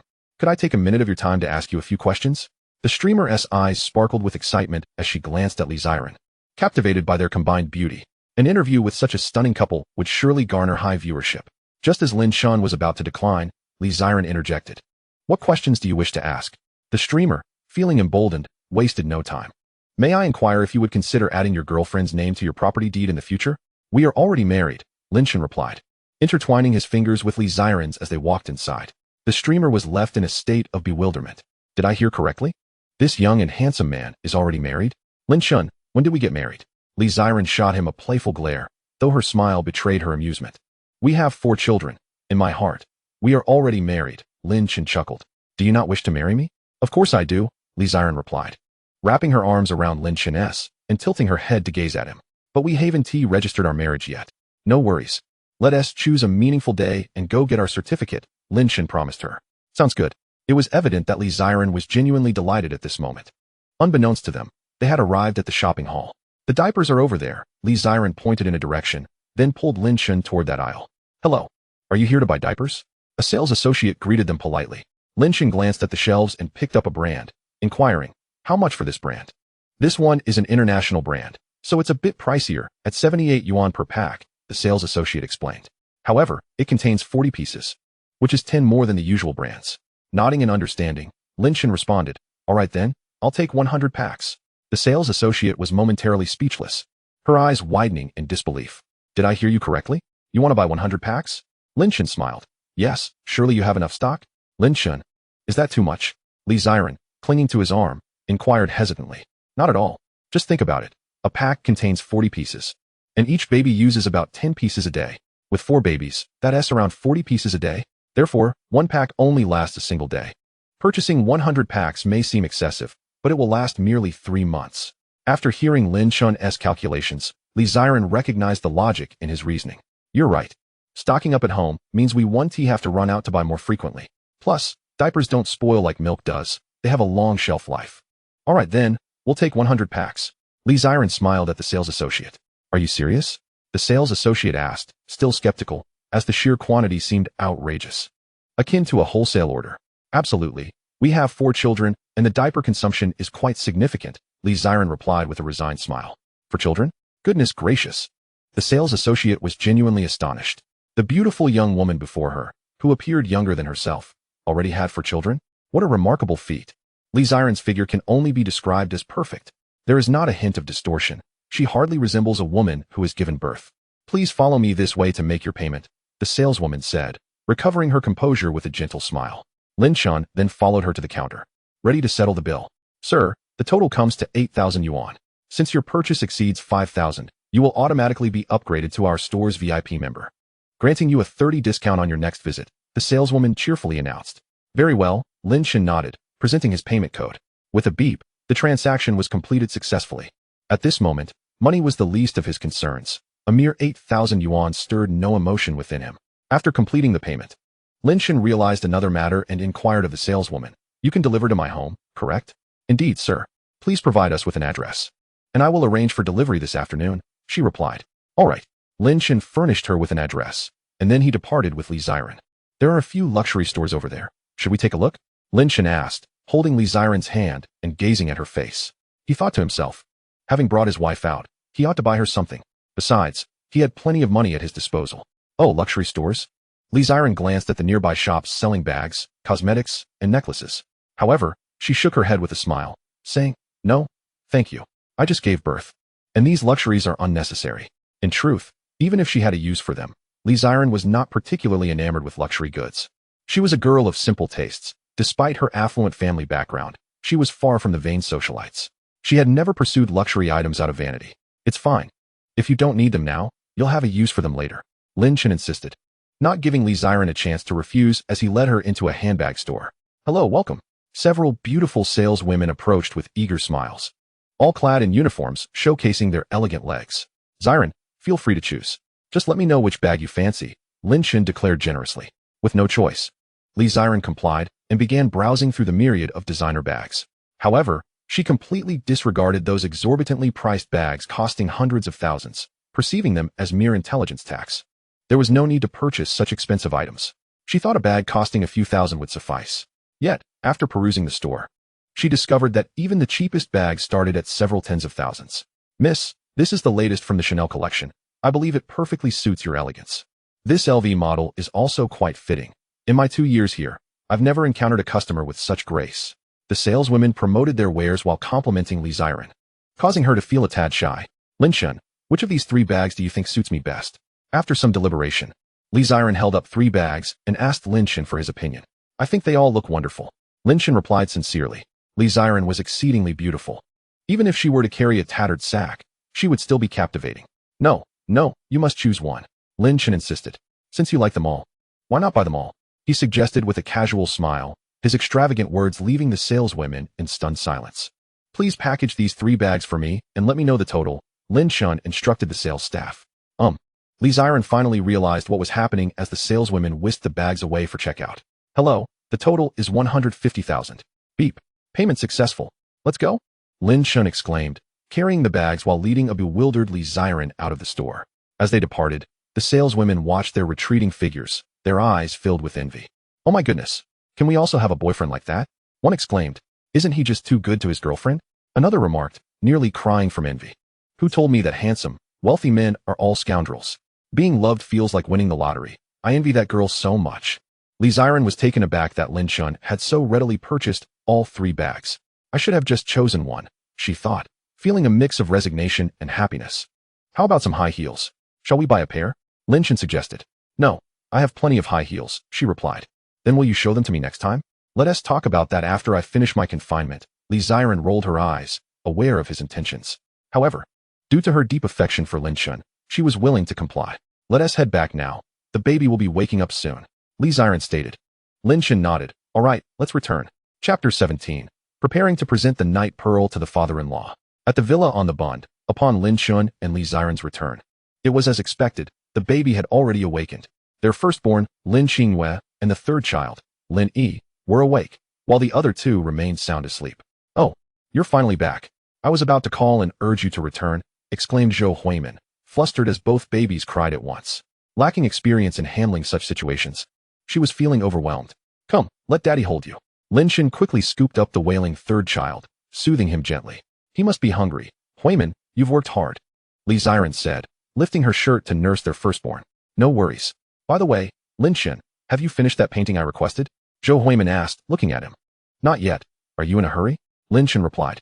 Not really, but the Mid-Autumn Festival is in 3 days, she responded. I'll have it ready for you by tomorrow. You can come pick it up then, Lin Chen assured her. After all, it was merely a copy of a painting, requiring little of his time. Great. I'll come by tomorrow, Zhou Huimin confirmed, feeling relieved to have a definite timeline. Would you like to stay for lunch? Li Ziren called out, as Zhou Huimin prepared to leave. No, thank you. I have some matters to attend to at school, Zhou Huimin replied. All right, take care. After Zhou Huimin left, Li Ziren suddenly remembered something. She turned to Lin Chen and asked, Lin Chen, does your promise to my mother still stand? What promise? Lin Chen inquired. To spend the Mid-Autumn Festival at my home, Li Ziren replied. Lin Chen paused for a moment before smiling. Of course it stands. Actually, I haven't met your father yet. Truth be told, he was a bit curious about what her father was like. My dad has quite the temper, Li Ziren admitted. To be honest, I'm a bit apprehensive about going back. Suddenly, Lin Chen recalled something Zhou Huimin had mentioned to him about Li Ziren's unexpected pregnancy. Li Ziren's father had nearly severed their father-daughter bond. It seems that her reluctance to return home was indeed rooted in this estrangement, right? Do not worry. I am here for you. Your father should not pose any threat. Lin Chen reassured her. Li Ziren burst into laughter. I am not concerned for myself. Rather, I worry about your foolishness. Worrying about me? Lin Chen suddenly realized that the reason for Li Ziren's unexpected pregnancy was, in fact, due to him. To put it bluntly, it was his doing. Considering this from a different perspective, It was clear that her future father-in-law harbored an unyielding disdain towards him. With this thought, Lin Chen fell into contemplation. What is the matter? Are you frightened? Thinking of backing out? Li Ziren teased upon noticing Lin Chen's silence. No, what is there to fear? Lin Chen replied. After all, I am the father of 4 children and, in due course, will be his son-in-law. I trust he will not act against me. With an optimistic tone, he continued. Let us hope so. Li Ziren pondered for a moment before adding. Since we plan to celebrate the Mid-Autumn Festival at my home, shouldn't we prepare some gifts to bring along? Lin Chen nodded. Indeed. It is only proper to go bearing gifts when meeting one's future father-in-law for the first time, especially with the Mid-Autumn Festival upon us. It would be rather inappropriate not to bring something. What hobbies does your father have? Lin Chen mused, contemplating a gift that aligns with the man's interests. Let me think, Li Ziren responded. Does an appreciation for antiques count as a hobby? Antiques? Suddenly, Lin Chen recalled the luminous pearl he had drawn from the system's marketplace. An antique in its own right, it was an exceedingly precious relic, cherished by Empress Cixi during her lifetime. Why not gift the luminous pearl to my future father-in-law? Lin Chen thought to himself. All right, I shall take care of the gift. The following day, after changing the baby's diaper, Lin Chen remembered his promise to Zhou Huimin regarding the painting he had yet to complete. Thus, he dedicated approximately 10 minutes to meticulously copying Tang Bohu's Spring Trees and Autumn Frost. Thanks to his godly painting skills, the result was nothing short of lifelike. In any case, Lin Chen felt quite satisfied with his work. Shortly thereafter, the doorbell rang in the villa's courtyard. Zhou Huimin has arrived. I am feeding the baby. Could you please answer the door? Li Ziren's voice called from the bedroom. Sure, Lin Chen replied, knowing that Zhou Huimin had come to collect the painting. He decided to bring the artwork downstairs himself. You're here quite early. Lin Chen, tomorrow is the Mid-Autumn Festival. Have you finished the painting you promised to replicate for me? Zhou Huimin inquired as she entered. It's done, Lin Chen said, handing her the painting. Zhou Huimin eagerly opened it for a glance. Wow, incredible, she exclaimed, thinking to herself how delighted her grandfather would be upon seeing this masterpiece. Thank you so much. Lin Chen. Zhou Huimin gazed at him with admiration and gratitude. No need for thanks. Lin Chen waved his hand dismissively. It's merely a painting. Would you like to come in for a moment? No, since tomorrow is the Mid-Autumn Festival, I must package this painting to take to my grandfather. Zhou Huimin smiled. I will come to visit again next time. All right. In a luxurious villa in the bustling metropolis, 2 elderly gentlemen engaged in lively conversation, occasionally erupting into hearty laughter. Before them stood a rosewood tea table, upon which 2 steaming cups of tea exuded warmth. Old Zhou, did you hear? Last month, Gu Kaiji's Shaoxiang picture was authenticated as a genuine piece and fetched over 300 million. Lu Nanru remarked, his golden-rimmed glasses glinting. His smile as radiant as a blooming chrysanthemum, exuding warmth and familiarity. Oh, is that so? If it truly is Gu Kaiji's authentic work, then 300 million is not an exorbitant price. Zhou Daoji replied. Gu Kaiji was a master painter from the Eastern Jin dynasty, a titan in the annals of Chinese art history. His works, such as the admonitions of the instructress to the court ladies and the nymph of the Luo River, are considered pinnacles of figurative painting. Indeed, but to sell a painting for over 300 million, such prowess is something I fear I will never be able to attain. Lu Nanru expressed with a tinge of melancholy. He, too, was a renowned painter in China, and his finest work had once been snatched up for millions by a wealthy patron. Yet, when comparing millions to billions, the disparity was vast. Old Zhou, in my lifetime, I have high hopes for you. You may very well become the next Gu Kaiji. Lu Nanru took a sip of tea, smiling at Zhou Daoji. Oh, come now. Old Lu, spare me such flattery. I am quite aware of my own limitations, Zhou Daoji replied with a resigned shake of his head. Just then, a sound of the door opening interrupted their conversation. A graceful young lady entered, holding a scroll. It was Zhou Huimin. Grandfather, I'm back. Chapter 18. The shock of 2 masters of the art world. Grandpa Lu, I didn't know you were here. Upon entering, Zhou Huimin spotted Lu Nanru sitting nearby and greeted him. Well, if at Isnt Huimin. Lu Nanru, who often visited Zhou Daoji, was already acquainted with her. Come, Huimin. Sit with Grandpa and enjoy a cup of tea. By the way, what do you have in your hand? Zhou Daoji, noticing the scroll in Zhou Huimin's grasp, felt a wave of curiosity. Grandpa, this is a Mid-Autumn Festival gift for you. Zhou Huimin beamed, presenting the scroll to Zhou Daoji. Happy Mid-Autumn Festival. Zhou Daoji was momentarily taken aback, but soon a smile spread across his face. Every year, his precious granddaughter would present him with a gift. This year was no exception. Wonderful. Ha ha ha. Huimin, how thoughtful of you. I wish you a joyous Mid-Autumn Festival as well. Zhou Daoji said, accepting the painting with delight. Huimin is truly considerate and filial. Lu Nanru praised, feeling a pang of envy within. His own granddaughter had not been as attentive. After studying abroad, she had not returned for several years. During holidays, the most he received was a brief greeting, not even a red envelope to accompany it. Truly, one cannot help but feel the sting of comparison. Grandpa, would you like to open it now? I guarantee you will love this gift, Zhou Huimin said with a smile. Is that so? Then let us see what it is. Zhou Daoji replied, curious about the gift from his granddaughter. All right. With that, under their watchful eyes, Zhou Huimin unfurled the scroll. A breathtaking painting emerged before them. The artwork depicted verdant spring mountains and cascading streams in a serene valley, where two scholars sat by the brook, composing poetry. Withered trees bore fresh buds, exuding the essence of spring. A waterfall cascaded at the valley's entrance, merging with the stream, creating a melodious sound.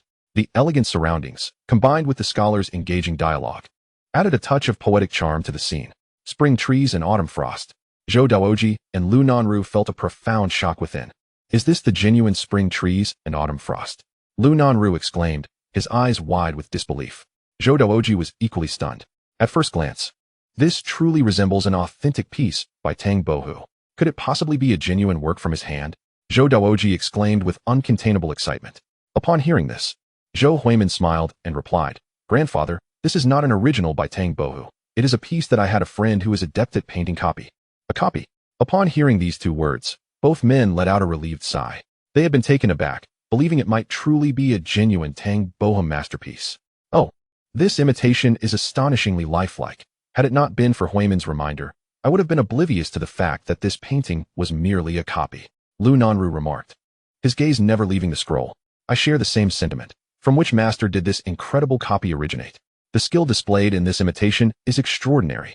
Zhou Dao carefully scrutinized the painting, growing increasingly astonished with each passing moment. This imitation is executed with such finesse.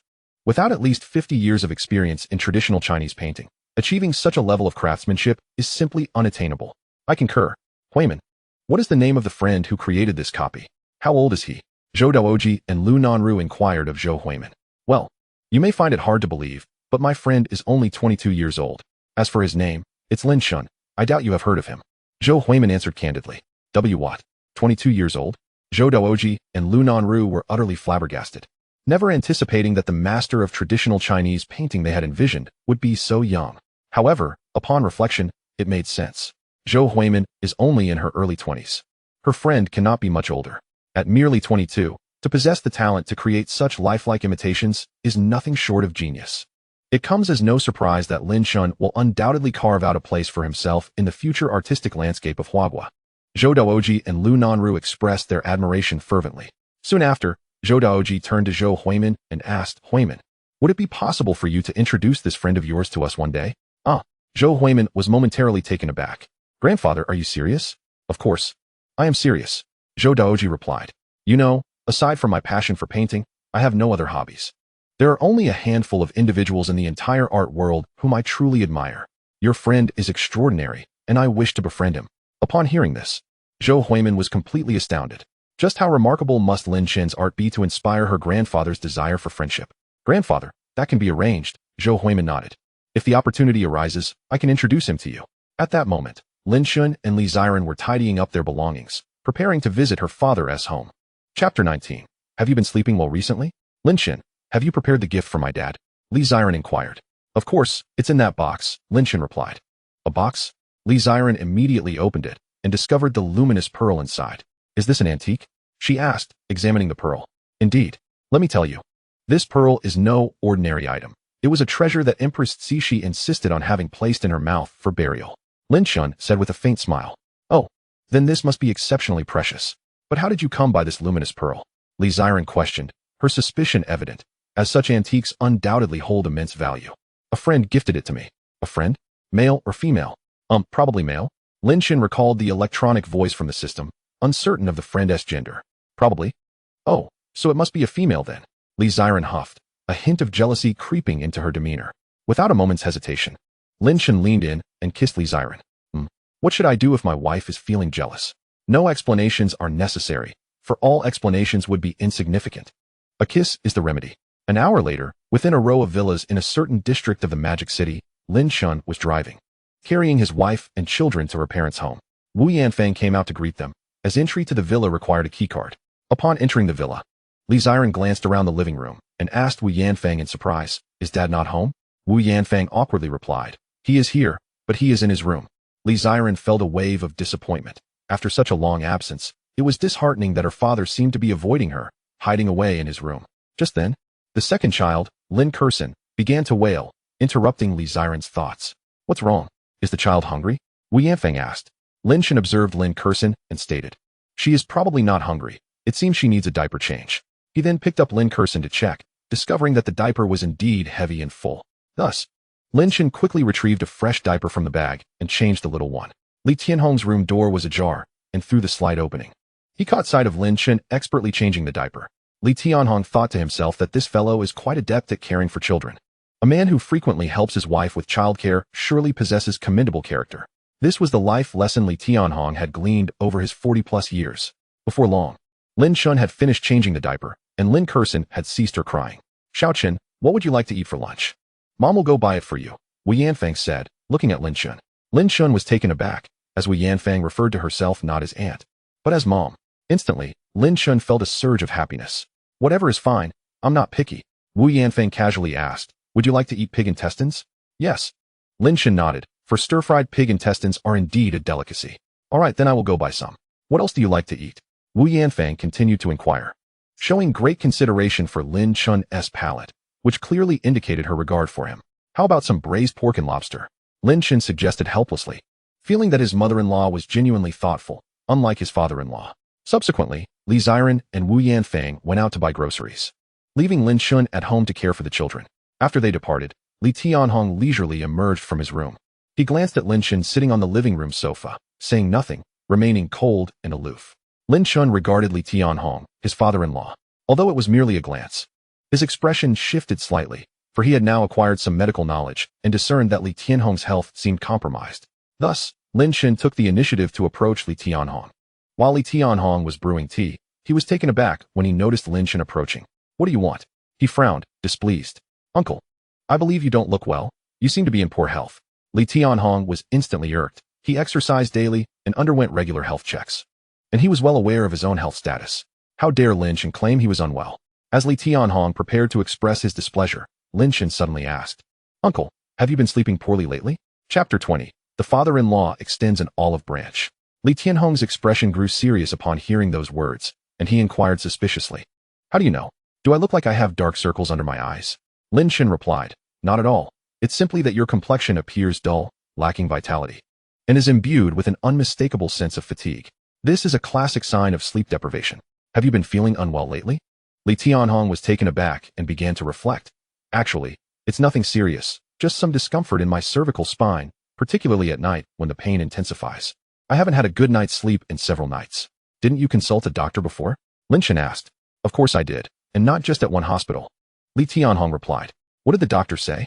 "The doctor diagnosed me with cervical spondylosis, recommending conservative treatment and merely handed me some medicated plasters to take home. However, to be honest, those plasters are not very effective. The pain persists." Li Tianhong remarked with a grimace, feeling frustrated that despite being a millionaire, he couldn't find a remedy for his cervical issue. Lin Chen stood up and said, "Let me take a look at your cervical spine." Li Tianhong, wide-eyed and cautious, responded, "What do you intend to do?" Lin Chen reassured him, "I've studied some medical techniques. I might be able to assist with your cervical issue." After a moment of hesitation, Li Tianhong relented, thinking to himself that he was curious to see what Lin Chen could do. If he attempted to deceive him, he would face consequences. As Lin Chen positioned himself behind Li Tianhong instinctively turned his head, but Lin Chen quickly held his head in place and instructed, "Don't move yet." "Does this hurt?" Suddenly, Lin Chen pressed on a specific joint at the back of Li Tianhong's neck and inquired, "Does this hurt?" "Ah, it hurts. Let go of me." Li Tianhong winced, his expression twisting in pain. "And what about here?" Lin Chen pressed on another joint slightly higher, prompting Li Tianhong to leap to his feet in agony. "Are you trying to murder me?" Li Tianhong exclaimed, grimacing as he spoke. He even began to suspect that Lin Chen was intentionally tormenting him. "Your condition indicates that cervical spondylosis is compressing your nerves. It's somewhat severe," Lin Chen observed, shaking his head with a sense of helplessness. Li Tianhong retorted, "Isn't it just a common case of cervical spondylosis?" Lin Chen clarified, "Not quite. If your condition worsens, you might experience numbness in your limbs or even high-level amputation." Hearing this, Li Tianhong was nearly struck with panic. High-level amputation? Are you trying to scare me? Do you think I am unaware of my condition? It can't be as exaggerated as you say. With a sigh, Lin Chen replied, Sir, you are Xiren's father. How could I possibly wish to frighten you? The cervical spine is a crucial part of the body as it connects to the brain. If the nerves are compressed, blood supply will be insufficient, leading to oxygen deprivation in the brain and numbness in the limbs. Moreover, I have detected some nodules at the back of your neck. While they may not be serious in themselves, they can exacerbate your condition. Lin Chen patiently explained this to Li Tianhong, who fell silent, contemplating whether this young man genuinely possessed medical knowledge. Realizing this, Li Tianhong regarded Lin Chen with newfound respect.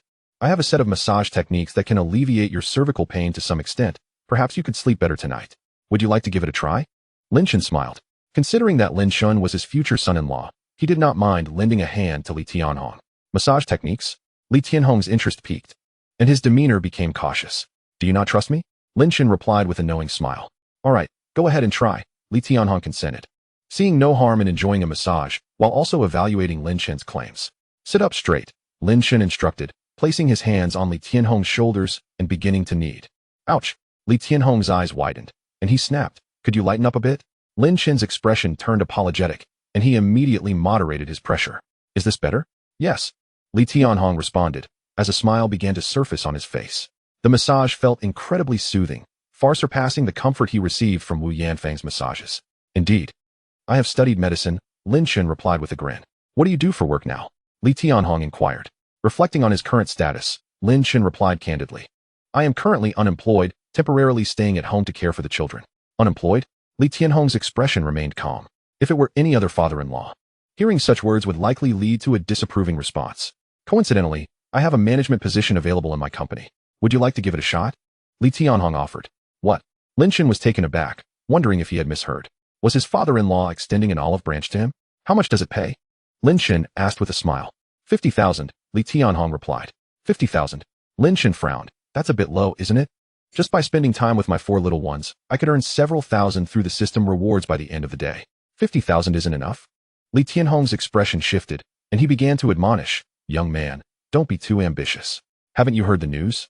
A stable monthly salary exceeding 10,000 already surpasses 90% of the population. Moreover, I am offering you a salary of 50,000, he added. Lin Chen chuckled. While 50,000 is quite generous, I aspire to earn more to provide the best for my children. Upon hearing this, Li Tianhong's frown softened, realizing Lin Chen's intentions. Indeed, if he wished to give his children the finest, then 50,000 would only suffice as a bare minimum. After all, the most expensive can of formula milk costs several thousand. Just as Li Tianhong contemplated offering Lin Chen a better package, Li Xiren and Wu Yanfang returned home.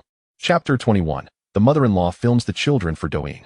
Seeing Li Xiren return, Lin Chen seized the opportunity to speak quietly to her while her parents were momentarily distracted. By the way, have you given your parents the mid-autumn festival gifts we brought? Li Xiren shook her head and suggested. Why not go give them to them now? All right, I will. Lin Chen replied eagerly, grabbing a bag and heading to the living room. Auntie, this is a mid-autumn festival gift from Xiren, he said, presenting a beautifully crafted box to Wu Yanfang. Upon opening it, she was pleasantly surprised to find a stunning watch inside. Xiaochun, we are already so happy that you could come to visit us. Why did you bring a gift? In Wu Yanfang's eyes, there sparkled a hint of brilliance, revealing her fondness for the watch. Lin Chen smiled slightly and said, one matter at a time. Annie, do you like it? I do. Then please accept it graciously. No need to be polite with us. After speaking, Lin Chen carried the bag and approached Li Tianhong, who was sipping tea. Uncle.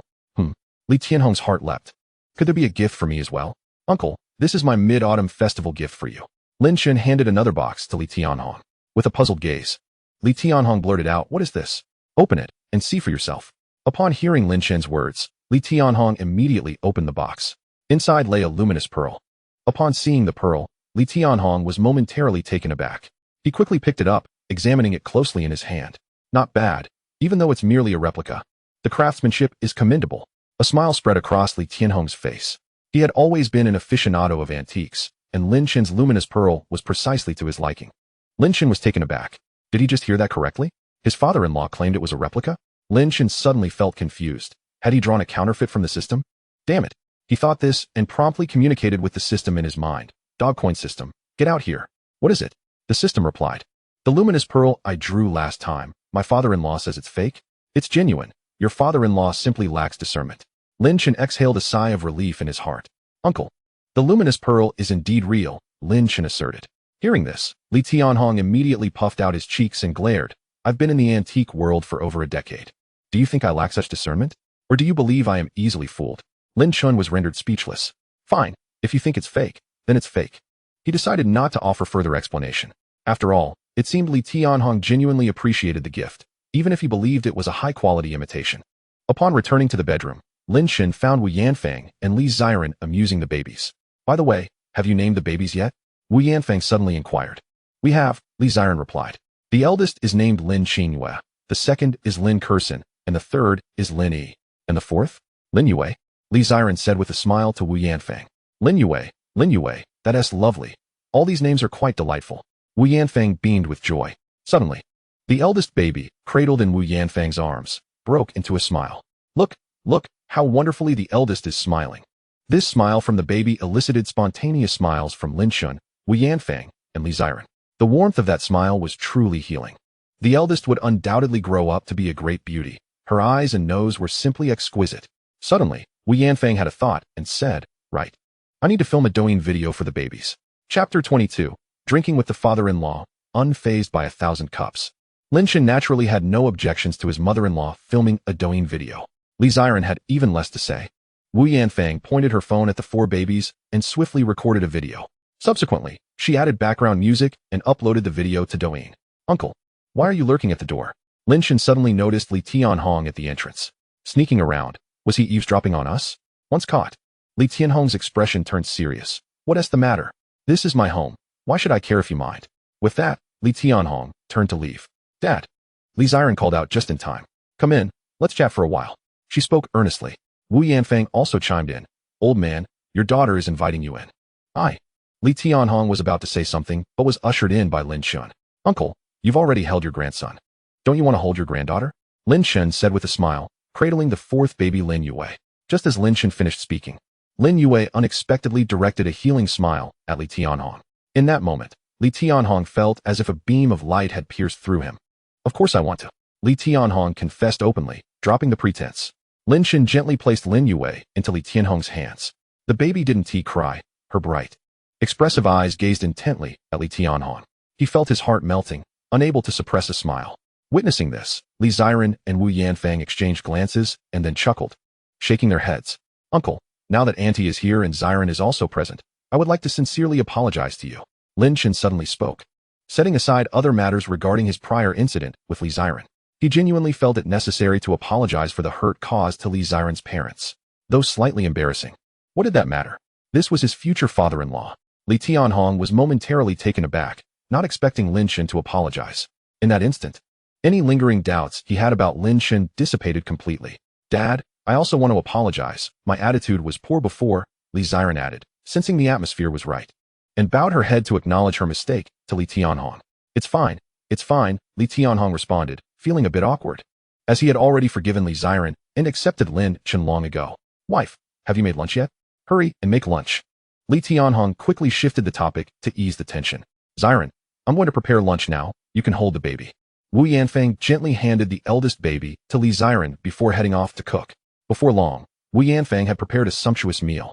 Braised pig trotters, hairy crabs, stir-fried squid, spicy diced chicken, sour cabbage fish, and mapo tofu. The lunch spread was truly lavish. Time to eat. Wu Yanfang called out to the room. Inside, Lin Chen, Li Tianhong, and Li Ziren were engaged in cheerful conversation. Upon hearing that lunch was ready, Li Tianhong stood up and said, let's go eat. Okay, coming right away.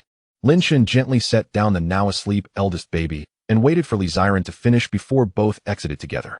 At the dining table, Li Tianhong sat down with an air of confidence, scanning the array of dishes before frowning. Why is there no wine? Aren't you suffering from neck pain lately? Still want a drink? Wu Yanfang replied, rolling her eyes at him. Wife, who said neck pain means I can't drink? Li Tianhong looked at her. I'm in a good mood now.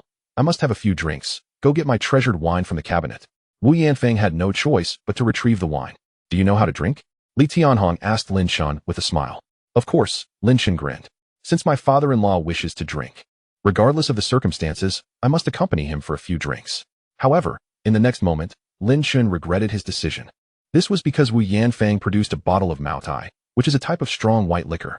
Although Lin Chen could drink, his usual choices were beer and red wine. How could he possibly handle white liquor? Ah, young Chen, this is a gold bottle of Maotai worth 60,000 yuan. A collector's edition. I usually hesitate to serve it to guests. Li Tianhong exclaimed as he opened the exquisite bottle and began pouring the liquor into Lin Chen's glass. All right, uncle, that's enough. Lin Chen protested, but Li Tianhong persisted, filling the glass to the brim. Hey, I could down this amount in one go at your age.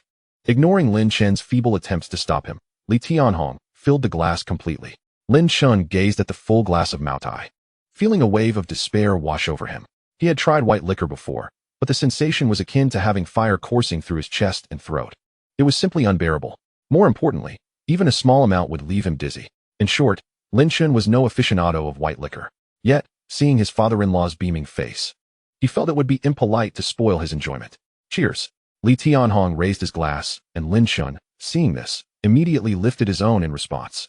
With a clink, he took a small sip. Instantly, a mask of agony crossed his face. Goodness, this Maotai is exceptionally potent. What's wrong? Is the Maotai not to your liking? Li Tianhong inquired, noticing Lin Chen's unnatural expression.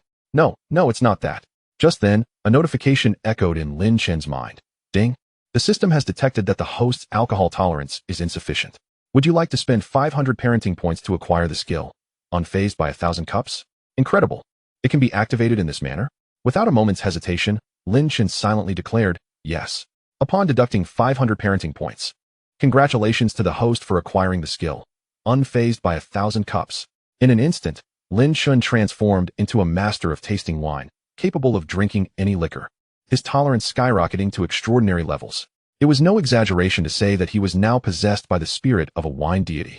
Sensing the changes within his body, a smile spread across Lin Chen's face. He raised his glass willingly, offering a toast to his father-in-law. Uncle, allow me to return the gesture. Ha ha ha, splendid. Li Tianhong was overjoyed, and after clinking their glasses, Lin Chen tilted his head back and downed the liquor in one go. What a fine drink. Uncle, this gold bottle of Maotai is truly remarkable. He smacked his lips, savoring the taste. Li Tianhong, astounded by Lin Chen's astonishing capacity for alcohol, could only stare in disbelief. Goodness, your tolerance is exceptional. Li Tianhong was astonished, fully aware that this was white liquor. It is often said that white liquor should be savored slowly to appreciate its flavor. Moreover, drinking too quickly, as Lin Chen had done, would easily lead to inebriation. Lin Chen, perhaps you should slow down a bit, Li Ziren interjected with concern, having been taken aback by Lin Chen downing a cup containing 2 liang of white liquor. All right, dear wife, I shall drink less, Lin Chen replied with a smile. Hearing Lin Chen refer to her as his wife in front of his parents made Li Ziren blush instantly. Mom, what are you looking at? Li Ziren noticed Wu Yanfang, who had been engrossed in her phone. Wu Yanfang chuckled, I was just capturing a Douyin video of the babies. This video has garnered quite a few comments. Really? Let me see. Li Ziren leaned in, joining Wu Yanfang in browsing the comments. Wow, such adorable quadruplets. Is this Ziren's? She's a mother so quickly. Congratulations, congratulations. This is my first time seeing quadruplets. How fascinating. Little sister, just finished feeding the pigs and saw your Douyin. Where are you making money these days? Quadruplets, how cute. You're a grandmother at such a young age. The babies look just like Ziren. Wow, quadruplets, congratulations. Hey, little sister, have the babies reached a month? When's the banquet? Invite me for drinks. Having 4 at once, Ziren is bound to have good fortune. As they read through the comments, both Li Ziren and Wu Yanfang couldn't help but smile. These comments are too amusing, Li Ziren remarked. Wu Yanfang laughed, indeed. I didn't expect to become a grandmother at just 41. Suddenly, I feel so old. Wu Yanfang expressed with a hint of nostalgia. The term grandmother always carried an implication of aging. Mom, you're not old at all. You look like you're in your 30s. Li Ziren reassured her. Ha ha ha, don't try to flatter me, Wu Yanfang replied, though her heart felt warmed. After all, she took great care of herself, often being mistaken for Li Ziren's sister when they went out together. All right, enough of this. Let's eat, Wu Yanfang suggested. However, as she and Li Ziren looked up, they noticed Li Tianhong's face was quite flushed, his demeanor somewhat dazed. Could it be that Dad is drunk? Li Ziren was taken aback. Come, let's have another drink. Today, I am in high spirits. Young Chen, you must take good care of my daughter from now on. You must not bully her, and always protect her. Do you hear me? Li Tianhong slung an arm around Lin Chen's shoulder, beginning to ramble. Lin Chen couldn't help but feel a bit helpless. It seemed his father-in-law's tolerance was lacking. He had initially boasted about overpowering him in drinking, only to end up the first to succumb. Of course, it was primarily due to Lin Chen's newly acquired skill that he was so formidable. Otherwise, he might have been the one rambling incoherently. Uncle, you've had enough to drink. Who has had enough? Come on, let us keep going. Li Tianhong stubbornly insisted, feeling that if he couldn't outdrink his son-in-law, it would be a great embarrassment. Come now. You should stop, Wu Yanfeng quickly urged. Dad, please, you've already had too much, Li Ziren added. Who says I'm drunk? I'm not drunk, Li Tianhong declared. But as soon as he finished speaking, he swayed and leaned against the dining table. Lin Chen nudged Li Tianhong, only to discover he had fallen asleep. Congratulations to the host for having successfully bested his father-in-law in drinking upon their first meeting. Reward, 500,000 yuan. Buzz, buzz. Lin Chen felt his phone vibrate in his pocket. If all went as expected, it was likely a notification of the 500,000 yuan transfer. Is Dad asleep? Li Ziren was taken aback. He had always boasted about his drinking prowess, but he had met his match and collapsed. Wu Yanfeng sighed. Young Chen. Please help him to his room, so he can rest. Certainly. Afterward, Lin Chen assisted his father-in-law back to the room. Once his father-in-law was comfortably lying down, Lin Chen returned to the dining table to share lunch with Li Ziren and Wu Yanfeng. Before long, the day had slipped away, and night fell. After a refreshing bath, Lin Chen lay on Li Ziren's bed. It must be said, the sensation of visiting his girlfriend's home for the first time, resting upon her bed, was quite extraordinary. Beside them, in the baby carriage, four infants slept soundly, resembling little piglets, utterly undisturbed. At that moment, Li Ziren, freshly bathed, entered the room. She donned a delicate sleepwear that gracefully draped her exquisite features, revealing a fair, elongated neck reminiscent of a swan, while her dainty feet peeked out from beneath her slippers. Are the babies asleep? Li Ziren inquired. Lin Chen nodded, replying, they are all asleep. Subsequently, Li Ziren stood by the window, using a dry towel to pat her hair. Initially, she had intended to use a hairdryer, but the noise might awaken the babies, so she opted against it. Just then, Lin Chen felt a sudden impulse.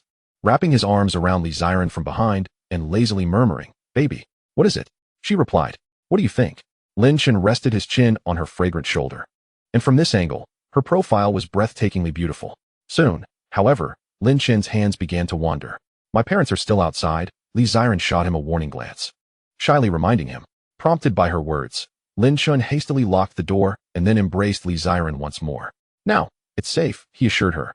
A moment later, under Lin Chen's guidance, Li Ziren squatted before him, tucking her hair behind her ear and tilting her head slightly upwards. After several minutes, the alluring scene was abruptly interrupted by a knock at the door. Ziren, came Wu Yanfeng's voice from outside. Hearing her mother-in-law's call, Lin Chen let out a sigh of relief. Thankfully, he had locked the door. Otherwise, if Wu Yanfeng had witnessed what had just transpired. They're here, Li Ziren said, promptly moving to open the door. Upon opening it, Wu Yanfeng greeted them with a smile. Xiao Chun, Ziren, come out to enjoy some pomelo and mooncakes. After all, it was the Mid-Autumn Festival, a time-honored tradition to savor pomelo and mooncakes in the evening. All right, Mom, Li Ziren replied, her expression slightly uneasy. At that moment, Wu Yanfeng noticed something and curiously asked, Ziren, what did you eat earlier? Your lips seem a bit swollen. Hearing her mother-in-law's comment, Lin Chen was momentarily stunned. How could she discern that? Li Ziren also paused for a moment, but quickly regained her composure, striving to appear nonchalant. Really? I didn't eat anything, she said, touching her lips with a curious expression. Well then, come out soon to eat mooncakes and pomelo, Wu Yanfeng concluded before departing. Lin Chen, do my lips look swollen to you? Li Ziren approached him. Lin Chen scrutinized her closely and chuckled. They do seem a bit swollen. That's your fault. You were so forceful and then insisted on holding my head. Li Ziren shot him a playful glare. Lin Chen was left speechless, as he indeed bore some responsibility for that. Baby, don't be upset, he said, wrapping his arms around her. Suddenly, he remembered something and remarked, by the way, I haven't discussed the bride price with your father yet. Bride price? Li Ziren was taken aback. Lin Chen grinned. Of course, if I want to marry you, I need to offer a bride price. Upon hearing this, Li Ziren's lips curled into a smile, her heart swelling with sweetness. For she was eagerly anticipating the day Lin Chen would marry her. Marrying Lin Chen was indeed one of her recent aspirations. Don't just say it. Go talk to my dad about it, Li Ziren urged. By the way, how much bride price would you consider acceptable? Li Ziren recalled frequently seeing news online about parents demanding exorbitant bride prices, leaving the suitors feeling overwhelmed, often leading to breakups. Thus, she was keen to know how much Lin Chen would be willing to offer. I'm fine with whatever, Lin Chen replied nonchalantly, as he currently had the means. However, considering the prevailing market for bride prices, he casually remarked, it should be at least over 100,000. Upon hearing that figure, Li Ziren quickly shook her head. Over 100,000? That's far too much. I think a bride price of around 10 to 20,000 is sufficient as a token gesture. Or perhaps 8,800. That number sounds quite auspicious. What do you think, Lin Chen? Lin Chen was momentarily taken aback by her words. Other families often demanded more for their daughters, especially those with extravagant expectations. Yet, in this day and age, a bride price of over 100,000 was not uncommon. However, Li Ziren's considerate nature made Lin Chen want to shout, "What a treasure of a wife! Darling, I think we should heed your father's opinion on this matter," Lin Chen asserted. "Regardless of how much he asks for the bride price, I will comply." Before long, Lin Chen and Li Ziren emerged from the room together. In the living room, Li Tianhong had just awoken from sleep, with a pot of tea before him, specifically a hangover tea. "Uncle, you're awake." Lin Chen greeted him with a smile. "Yes, you really have quite the tolerance for alcohol," Li Tianhong jested, feeling somewhat inadequate. "It seems I can no longer drink with you." "Xiao Chun, Ziren, come, enjoy some pomelo," Wu Yanfang chimed in, holding a freshly peeled red pomelo. "All right, Mom. I'll get it myself," Li Ziren replied with a smile. "Uncle, I'd like to discuss something with you," Lin Chen interjected. "Oh, what is it?" Li Tianhong asked, intrigued. With a serious expression, Lin Chen stated, "I wish to marry Ziren, and I would like to discuss the bride price with you and Andy." "Bride price?" Upon hearing those words, both Li Tianhong and Wu Yanfang were momentarily taken aback. They soon thought, indeed, with children now born, it was time to consider marriage. While premarital pregnancies were quite common nowadays, couples typically held weddings afterward. Wu Yanfang exchanged glances with Li Tianhong, seemingly encouraging him to make a decision. She was indifferent to the matter. After a moment of silence, Li Tianhong asked, "Do you genuinely wish to marry Ziren? Not just because of the child?" "Of course not. I truly love Ziren. Marrying her is my lifelong dream," Lin Chen professed sincerely. Nearby, Li Ziren, who was enjoying her pomelo, felt her cheeks flush at his words. "This guy being so mushy in front of my parents." Li Tianhong nodded. "As long as you are sincere, I can rest easy handing Ziren over to you. Now, what of the bride price?" Lin Chen was still eager to ascertain his father-in-law's stance on the matter. Li Tianhong chuckled. "As for the bride price, let's forego it. Our family does not have a custom of asking for a bride price." "No bride price?" Lin Chen was utterly astonished. "Am I dreaming?" Even Li Ziren was somewhat surprised. She had anticipated her father would at least inquire about how much Lin Chen would offer, but she had not expected him to ask for not a single penny. Nevertheless, not demanding a bride price was acceptable, as her father was not particularly in need of the money. "Uncle, are you serious?" Lin Chen swallowed hard. After so many years of existence, it was the first time he had ever heard of a father-in-law who demanded not a single penny as a bride price. "How about this? You marry Ziren, and I will provide a dowry of 2 million, along with 2 commercial properties on the main street. Consider it Ziren's wedding gift," Li Tianhong cheerfully proposed. Lin Chen was taken aback. "What? Not only do you ask for no bride price, but you also offer 2 million and 2 properties on the main street? What kind of celestial father-in-law is this? If all fathers-in-law in the world were as benevolent as Ziren's father, would there still be any bachelors left in this world? What do you think, my dear?" Li Tianhong glanced at Wu Yanfang. Wu Yanfang smiled. "I have no objections. You can make the decision, and I will support you." "Very well, then this matter is settled," Li Tianhong declared to Lin Chen. "We shall arrange a time to meet your parents and discuss the wedding banquet, seeking their opinions." Upon hearing this, Li Ziren's expression suddenly stiffened, for she was the only one present who understood Lin Chen's family situation. "Father," Li Ziren began, hesitating. "What is it?" Li Tianhong asked curiously, looking at Li Ziren. At that moment, Lin Chen calmly interjected, "Uncle, I do not have parents. I am an orphan. Having grown up in an orphanage, without knowledge of my parents' whereabouts or whether they are alive or dead, I have no relatives." Li Tianhong and Wu Yanfang were astounded by Lin Chen's words. They had never anticipated that his background was so tragic. This child is so pitiable. Both Li Tianhong and Wu Yanfang, being kind-hearted individuals, felt not disdain for Lin Chen's origins, but rather a surge of sympathy. "Little Chen, it's all right. A man can still thrive without relying on his parents," Li Tianhong reassured him. Yes, yes. From this moment on, my home is your home," Wu Yanfang comforted. "Lin Chen, how could you have no family? You have 4 children, and you have me. We are your family," Li Ziren said, her expression touched. Hearing their words nearly brought Lin Chen to tears. He felt that he must have saved the galaxy in a past life to encounter such a wonderful wife, as well as a kind father-in-law and mother-in-law. Chapter 25. Agreeing to manage the branch factory. Little Chen, since that's the case, I shall take it upon myself to set the wedding date for you and Ziren, Li Tianhong announced. "I will consult with a friend knowledgeable in feng shui to determine an auspicious date for the wedding." "That sounds good," Lin Chen readily agreed. And Ziren nodded in affirmation. "By the way, Have you truly considered assisting me in managing the company? Li Tianhong inquired, genuinely hoping Lin Chen would join him. Especially after learning of his orphan status. He had only one daughter, and no matter how much money he earned, it could never be fully spent in a lifetime. Nor could it be taken to the grave. Ultimately, the wealth would be left to his daughter. Thus, he was eager for Lin Chen to help him, seeing it as a mutually beneficial arrangement. If Lin Chen performed well, it would not be unreasonable for him to leave all his assets to Lin Chen in the future. Wu Yanfeng added, "Yes, indeed, little Chen, why not consider it? As for the compensation, we can negotiate. You are family, after all," Li Tianhong said with a flourish. "If you join my company, I will directly entrust you with managing the branch factory." Wu Yanfeng continued to persuade, "You know, earning money outside is not easy anymore. The world has changed. Even a bachelor's degree does not guarantee employment. But I don't need a job." Lin Chen shook his head, expressing his reluctance. "Don't need a job?" Li Tianhong and Wu Yanfeng exchanged curious glances. At that moment, Li Ziran explained to her parents, "Dad, Mom, Lin Chen is currently investing. So he doesn't need to work. And we recently moved to a villa on the Bund," she added. "The Bund Villa?" Li Tianhong and Wu Yanfeng were taken aback, knowing that such properties cost at least 50 million each. "Is this true, little Chen?" Wu Yanfeng's expression was one of astonishment.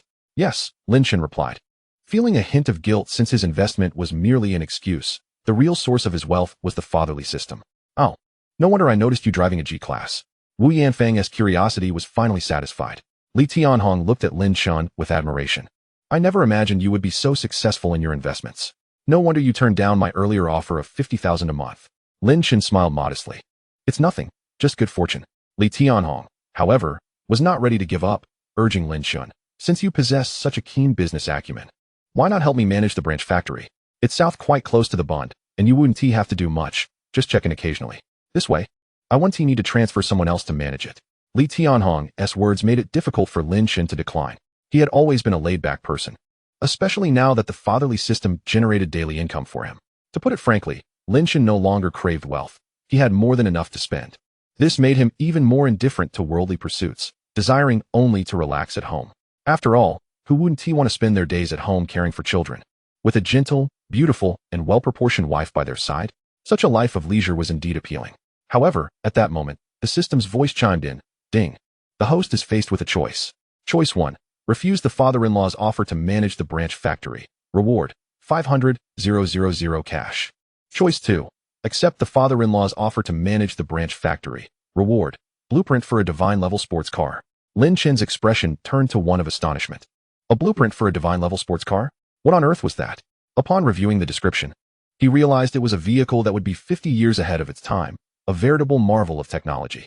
Once developed, it would leave brands like Ferrari, McLaren, and Lamborghini in the dust. In light of this, Lin Chen unhesitatingly chose the second option. "All right, I accept your offer," he said with a smile. "Really?" Li Tianhong's eyes sparkled with joy. "Then I will inform the assistant at the branch factory, and you can find a time to visit and meet the employees." "Sounds good." Lin Chen nodded. Seeing Lin Chen agree, both Li Ziran and Wu Yanfeng were equally delighted. The following day, after spending the night at his father-in-law's home, Lin Chen and Li Ziran planned to return to their villa on the Bund with their baby. They needed to obtain a birth certificate for the baby. And considering some inconveniences, Wu Yanfeng accompanied them. With Wu Yanfeng caring for the child, Lin Chen and Li Ziran would have more freedom. As for Li Tianhong, he had originally intended to join them at the Bund Villa, but a sudden urgent call from the headquarters prevented him from doing so. At the Bund Villa, Wu Yanfeng gently placed the baby on the sofa, but unexpectedly, the little one woke up and began to wail. "Ziran, it seems the baby is hungry. Could you please feed her?" "Of course," Li Ziran replied, taking the baby from Wu Yanfeng and lifting her shirt to nurse. As for Lin Chen, he was also nearby, attending to the baby. After Li Ziran finished feeding the little one, the babies fell asleep once again. Their existence revolved around eating, drinking, sleeping, and crying. Such is the nature of infants. "By the way, aren't you supposed to go and obtain the birth certificate for the baby? You can go now. It will be just in time for lunch once you're done," suggested Wu Yanfeng. Lin Chen nodded, saying, "Mom, please take care of the babies at home while Ziran and I step out for a moment." Given Wu Yanfeng's experience with children, Lin Chen felt utterly at ease leaving the babies in her care. Soon after, Lin Chen and Li Ziran set off. To acquire the birth certificate for their child, they had to visit the hospital where the baby was born. It was imperative to handle this matter promptly, adhering to the hospital's stipulated processing times. Some documents need to be arranged within a month after the discharge of the mother and child, while others may require a bit more time. However, One must remain vigilant about these timelines to avoid unnecessary delays.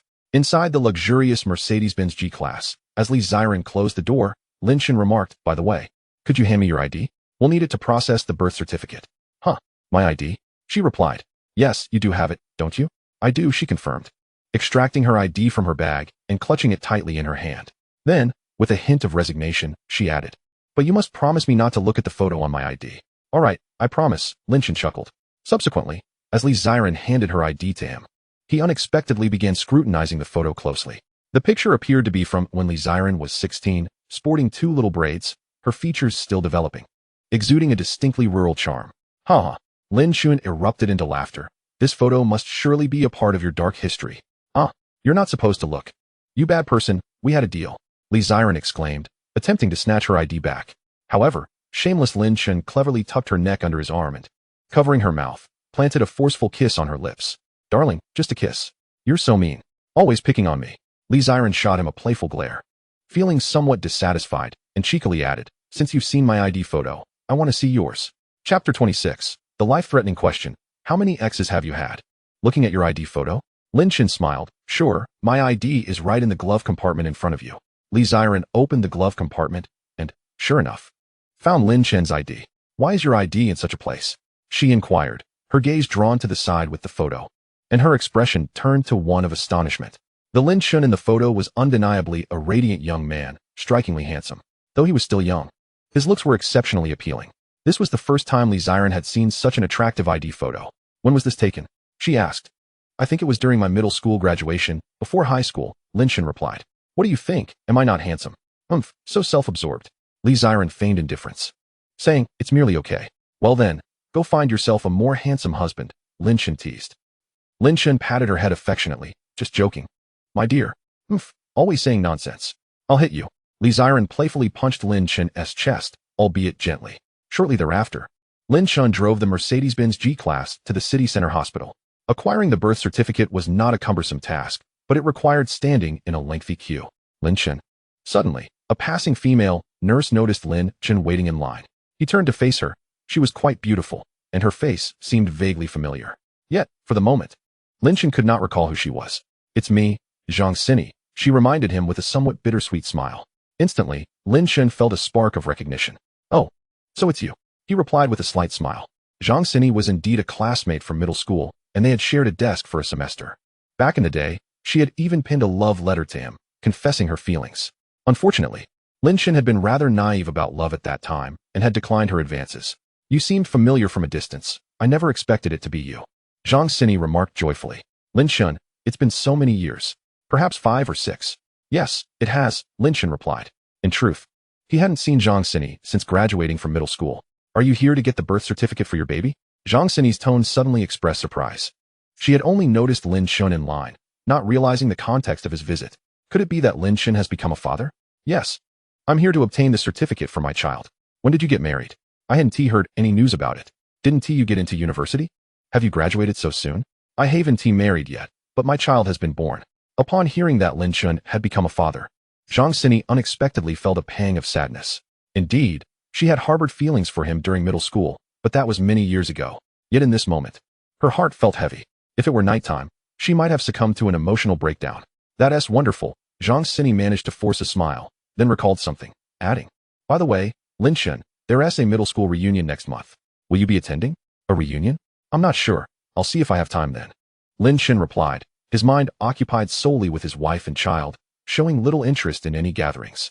However, if he happened to be free and in good spirits that day, he might consider attending. "I hope you can make it," she said. After a brief conversation, Zhang Sini took her leave. Unbeknownst to them, this scene was witnessed by Li Ziren, who felt a twinge of discontent upon seeing Lin Chen conversing animatedly with a beautiful nurse. Not long after, Lin Chen completed the birth certificate application for the 4 babies. As he returned to the car, Li Ziren confronted him directly. "Lin Chen, who was that beautiful nurse? Did you know her from before?" "Which beautiful nurse?" He feigned ignorance. "Stop pretending, I saw everything," Li Ziren retorted, clearly irritated. Seeing her jealous demeanor, Lin Chen found her utterly adorable and chuckled, saying, "She was my middle school classmate, and also one of my previous admirers." "Admirer? So you remember all your admirers from so long ago? It seems you must have liked her," Li Ziren teased, her eyes narrowing with playful suspicion. No, I didn't. Lin Chen hastily defended himself. Tell me, how many exes have you had in total? Li Ziren's gaze was fixed intently on Lin Chen. Lin Chen sighed. Discussing past relationships felt like a perilous topic. If he didn't answer well, he might end up sleeping on the couch that night. In truth, I have never been in a relationship. Lin Chen's expression was earnest. Li Ziren exclaimed, what? Impossible. I don't believe you. If you have never dated, how do you know so much about these intricacies? She retorted, I'm the one who has never dated. All right? Lin Chen is my first man. I truly have never dated, Lin Chen insisted. The things you mentioned, I've only heard from my university roommate. I know nothing. Humph. Do you think I would believe that? But it is the truth, he replied. All right, enough arguing, focus on driving. Upon returning to the villa on the Bond, Lin Chen and Li Ziren were immediately greeted by the sound of a baby crying. Mom, we're back, they called as they entered, finding Wu Yanfang changing the diaper of the quadruplet, who was wailing in her arms. Let me take over, Li Ziren offered as she approached. Wu Yanfang inquired. Have you taken care of the baby's birth certificate? Yes, all done, Lin Chen responded, glancing into the bedroom to see the other babies peacefully asleep. Xiao Chen, Ziran, do you remember that Douyin video I sent out about the babies? Wu Yanfang suddenly interjected, her tone filled with excitement. Of course, what about it? Li Ziren asked. That video has gone viral, receiving over 1 million likes. Several advertisers have even contacted me for collaboration. It's incredible, Wu Yanfang exclaimed enthusiastically. From a distance, Lin Chen chimed in, really? Show me the video. He recalled his mother-in-law had indeed filmed a Douyin video featuring the babies, but he had not anticipated it would garner such an impressive number of likes. Take a look for yourself, Wu Yanfang said, handing her phone to Lin Chen. As he watched the video, he noticed the right side displayed 3 sets of impressive statistics. 1. 55 million likes, 80,000 comments, and 120,000 shares. This video was indeed a sensation. Lin Chen felt a wave of surprise. Many popular influencers did not achieve such a high number of likes. Subsequently, he opened the comments section, eager to see what the viewers had to say. Lin Chen, come sit next to me. I want to see too, Li Ziren urged. Nodding in agreement, Lin Chen moved to sit beside her, and together they perused the myriad of comments. She and Ruiwen both have short hair. Wow. Quadruplets. Amazing. I'm really not a sycophant. Goodness, even a production team's donkey wouldn't dare to give birth like this. Fortune star. This is unbelievable. I've never seen quadruplets in my life. Cheese snow leopard. I may lack education, but I just want to say, this is impressive. Little bear. 3 years old. The babies are so adorable. They'll surely be stunning when they grow up. I'm always so sleepy. Wah. Can I have one of those babies sent to me? Zhou with money to spend. This is harder than winning 5 million. Wishing you a lifetime of happiness. No fierce fish allowed. The Jiangxi Louis Fei who doesn't eat cilantro. Come see the quadruplets. How marvelous. With hundreds of thousands of comments, nearly all expressed astonishment. Wu Yanfang pondered. Xiao Chen, Ziran, do you think I should delete this video? Given its popularity, she worried it might affect the babies and contemplated removing it. There's no need, Lin Chen replied. That video has already been saved tens of thousands of times. Deleting it now would be pointless. If it has gone viral, then so be it. It's all right, Mom. As the babies grow, their appearances will change. Li Ziren, perceiving Wu Yanfang's concern, reassured her. Wu Yanfang nodded, ultimately deciding against deleting the video, reasoning that with so many likes, the viewers likely bore no ill intent. At that moment, Lin Chen received a phone call from his father-in-law. Lin Chen, do you have a moment? Li Tianhong asked on the other end. What's up? Lin Chen replied. If you have time, could you come to the branch factory? A batch of orders has just arrived, and I need you to sign off on them and introduce yourself to my assistant, Li Tianhong said with a smile. Sure, I'll head over now, Lin Chen affirmed. Concluding the call, he then informed Li Ziren and Wu Yanfang. You stay here and take care of the babies. I'm going to check on the branch factory. All right. Go ahead, Li Ziren nodded. Lin Chen grabbed his car keys and set out. Meanwhile, at Tianhong Technology Company, a group of employees gathered outside, buzzing with curiosity about the new branch manager. At that moment, a striking young woman appeared, holding documents and dressed in a form-fitting black office uniform. She addressed the employees. Apologies, everyone. Although it's supposed to be break time, I just received a notification from headquarters that the manager will be arriving shortly. Please be alert and ready to welcome him. With her gentle yet commanding voice, Xia Yuli inspired the employees to perk up in anticipation. Shortly thereafter, a Mercedes-Benz G-Class pulled into the company driveway, stopping under the watchful eyes of the crowd. Lin Chen stepped out of the vehicle, surprised to see so many people gathered. What is going on here? He inquired with a slight smile as he approached. Quick, welcome Mr. Lin, Xia Yuli urged. What? He is Mr. Lin? The employees were momentarily dazed, for Lin Chen appeared to be no older than his early 20s. How could someone so young be their superior? Welcome, Mr. Lin. The chorus of greetings erupted as the employees bowed slightly in respect. Lin Chen, taken aback, quickly regained composure, smiling as he replied, "Hello everyone. I look forward to working with you all." A soft chuckle escaped Xia Yuli. It was amusing to hear a new boss ask for the employees' attention instead. Was this new manager perhaps a bit naive? Following this, Xia Yuli dismissed the employees and accompanied Lin Chen to his office. Xia Yuli was exceptionally beautiful. Her looks and figure could easily rival that of a campus belle like Zhou Huimin. Had his father-in-law truly assigned him such an attractive assistant? Lin Chen couldn't shake the feeling that his father-in-law was testing him. "This is the document for the 3 million order from Qianxing Technology. Please sign here," Xia Yuli said, presenting a file to Lin Chen. As he skimmed the document, he stumbled upon a surprising revelation. "Wait a moment, are we a car manufacturing company?" Lin Chen queried, as he had not been informed of the company's operations beforehand. To his astonishment, he realized his father-in-law was running an automobile manufacturing company. Suddenly, Lin Chen recalled the supercar design blueprint he had received as a system reward. Xia Yuli, taken aback by his question, paused before responding. "Yes, that's correct." "Why do you ask, Mr. Lin? Can we manufacture supercars?" Lin Chen inquired. "Supercars?" Xia Yuli replied with a wry smile. "Most supercar manufacturers are located abroad. Our company isn't quite that capable. We do have some experience in producing regular automobiles, though. How about we try our hand at manufacturing sports cars?" Lin Chen laughed, brimming with enthusiasm. "Are you serious, Mr. Lin? You can't be joking." Xia Yuli was taken aback by Lin Chen's bold statement, astonished that this new boss was so assertive. To embark on the journey of sports car production? Could our company truly manage that? It wasn't that Xia Yuli underestimated Tianhong Company. After all, she had been with the firm for a year. There had been no precedent for such an undertaking. In fact, no sports car manufacturers existed in the entirety of Huagua. Brands like Porsche, Lamborghini, and Ferrari were all imported from abroad. "Of course, I am not jesting. I will send you a document shortly," Lin Chen replied. "All right." Xia Yuli chose not to question further. However, upon receiving the document from Lin Chen, she found herself utterly stunned. Chapter 28. Helping Zhou Huimin with TikTok. How dashing. While Xia Yuli had seen sports cars before, she had never encountered one as striking and captivating as this. She was certain that if this model were to be produced, it would undoubtedly sweep the nation, perhaps even the world. Without delay, Xia Yuli informed the procurement manager to prepare for acquiring the necessary components for the vehicle's production. After leaving the company, Lin Chen returned to his villa on the Bund. "Little darling, you can still smile." In the living room, Li Ziren was amusing the second child, playfully pinching the child's cheeks as the little one giggled uncontrollably. Seeing this, Lin Chen quickly interjected, "My dear, you shouldn't pinch the baby's cheeks too often. It might cause them to drool." "Really? I had no idea." Li Ziren retracted her hand, initially unable to resist pinching the adorable child's cheeks. Unaware that it could be harmful, Lin Chen explained, "Yes, because a baby's facial skin is quite delicate, it's best not to pinch their face or get too close. Frequently pinching an infant's cheeks can easily lead to drooling, which is detrimental to their health." Startled by his words, Li Ziren realized she must indeed restrain herself from frequently pinching the baby's cheeks. Though the child was irresistibly cute, moderation was key. Yay! Suddenly, the second child, nestled in Li Ziren's arms, appeared to be in high spirits, laughing joyfully. "The little one seems particularly cheerful today," Lin Chen remarked.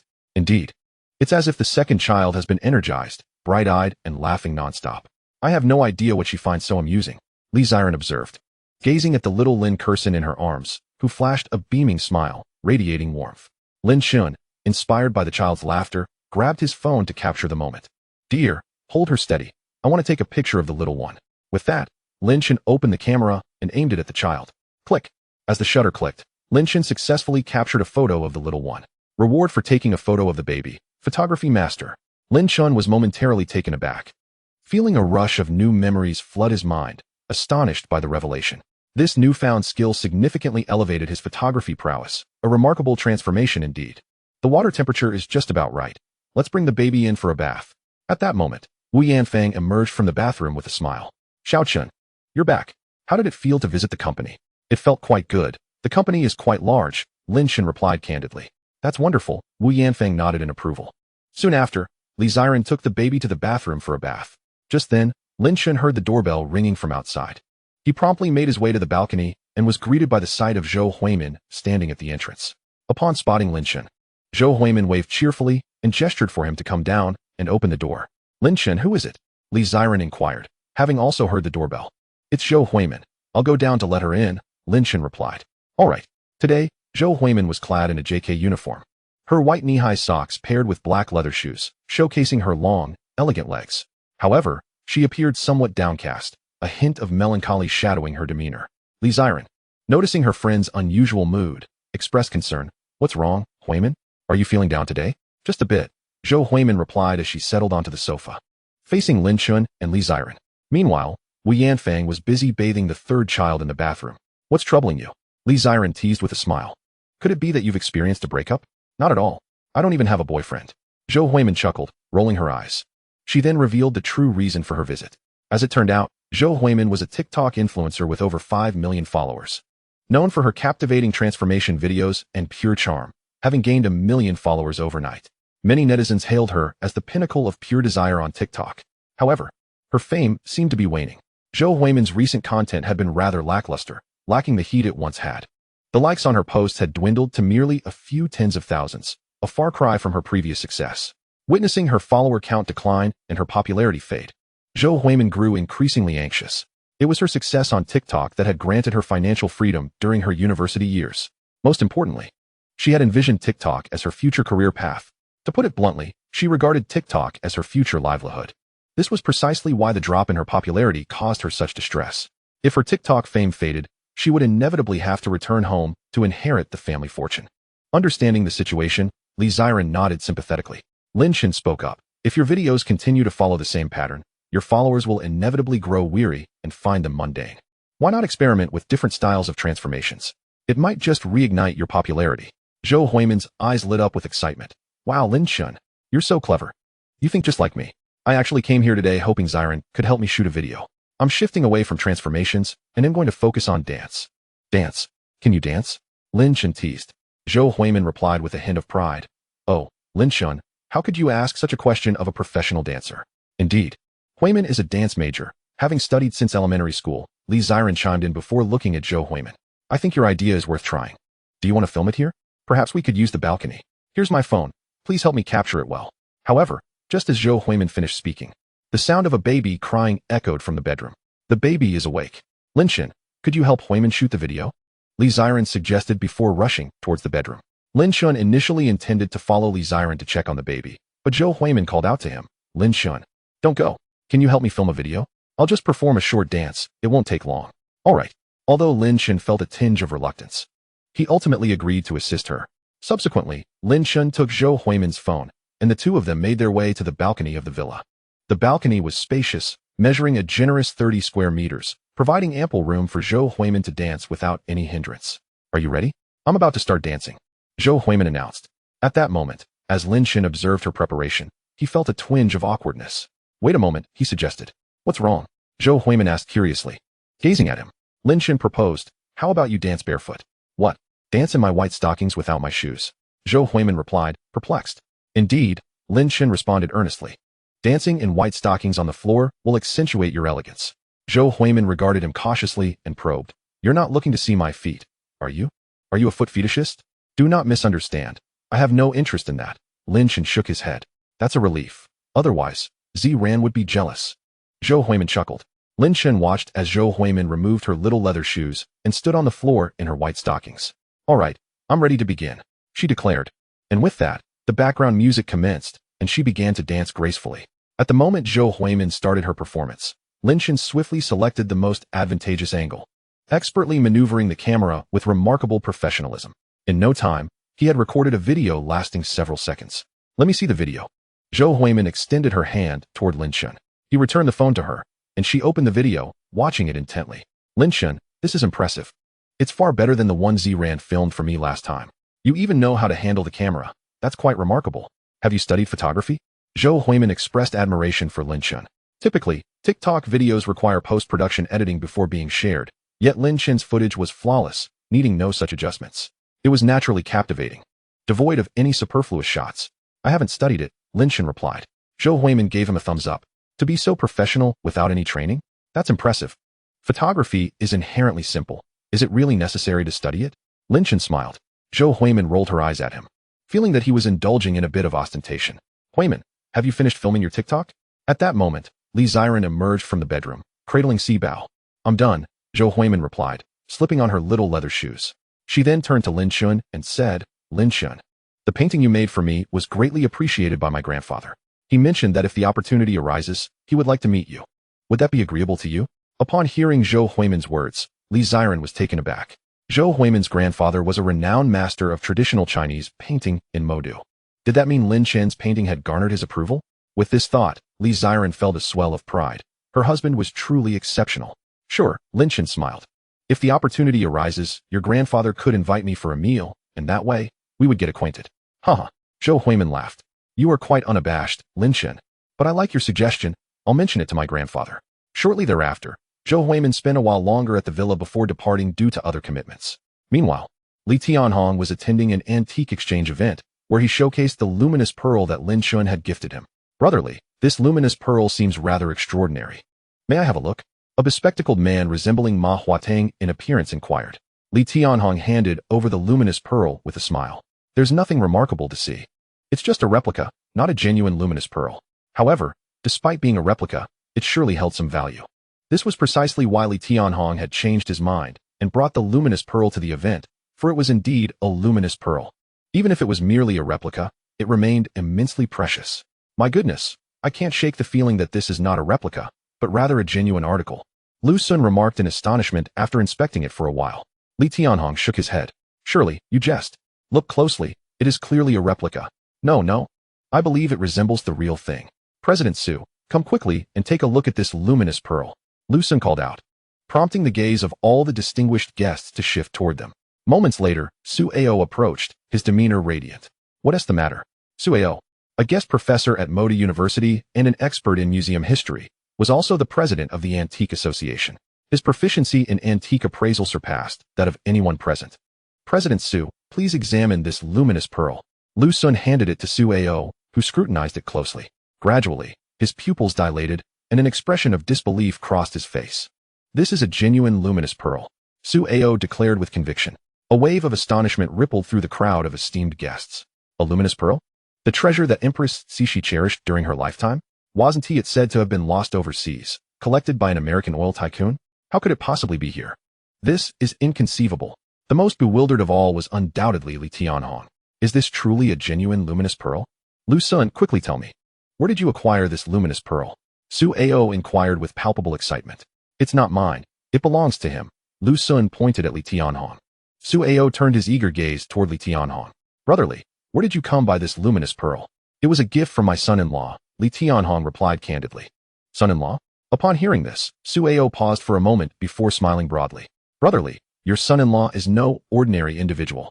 If this luminous pearl had remained in Huagua and not been lost overseas, it would undoubtedly be a national treasure. Even so, it remains priceless.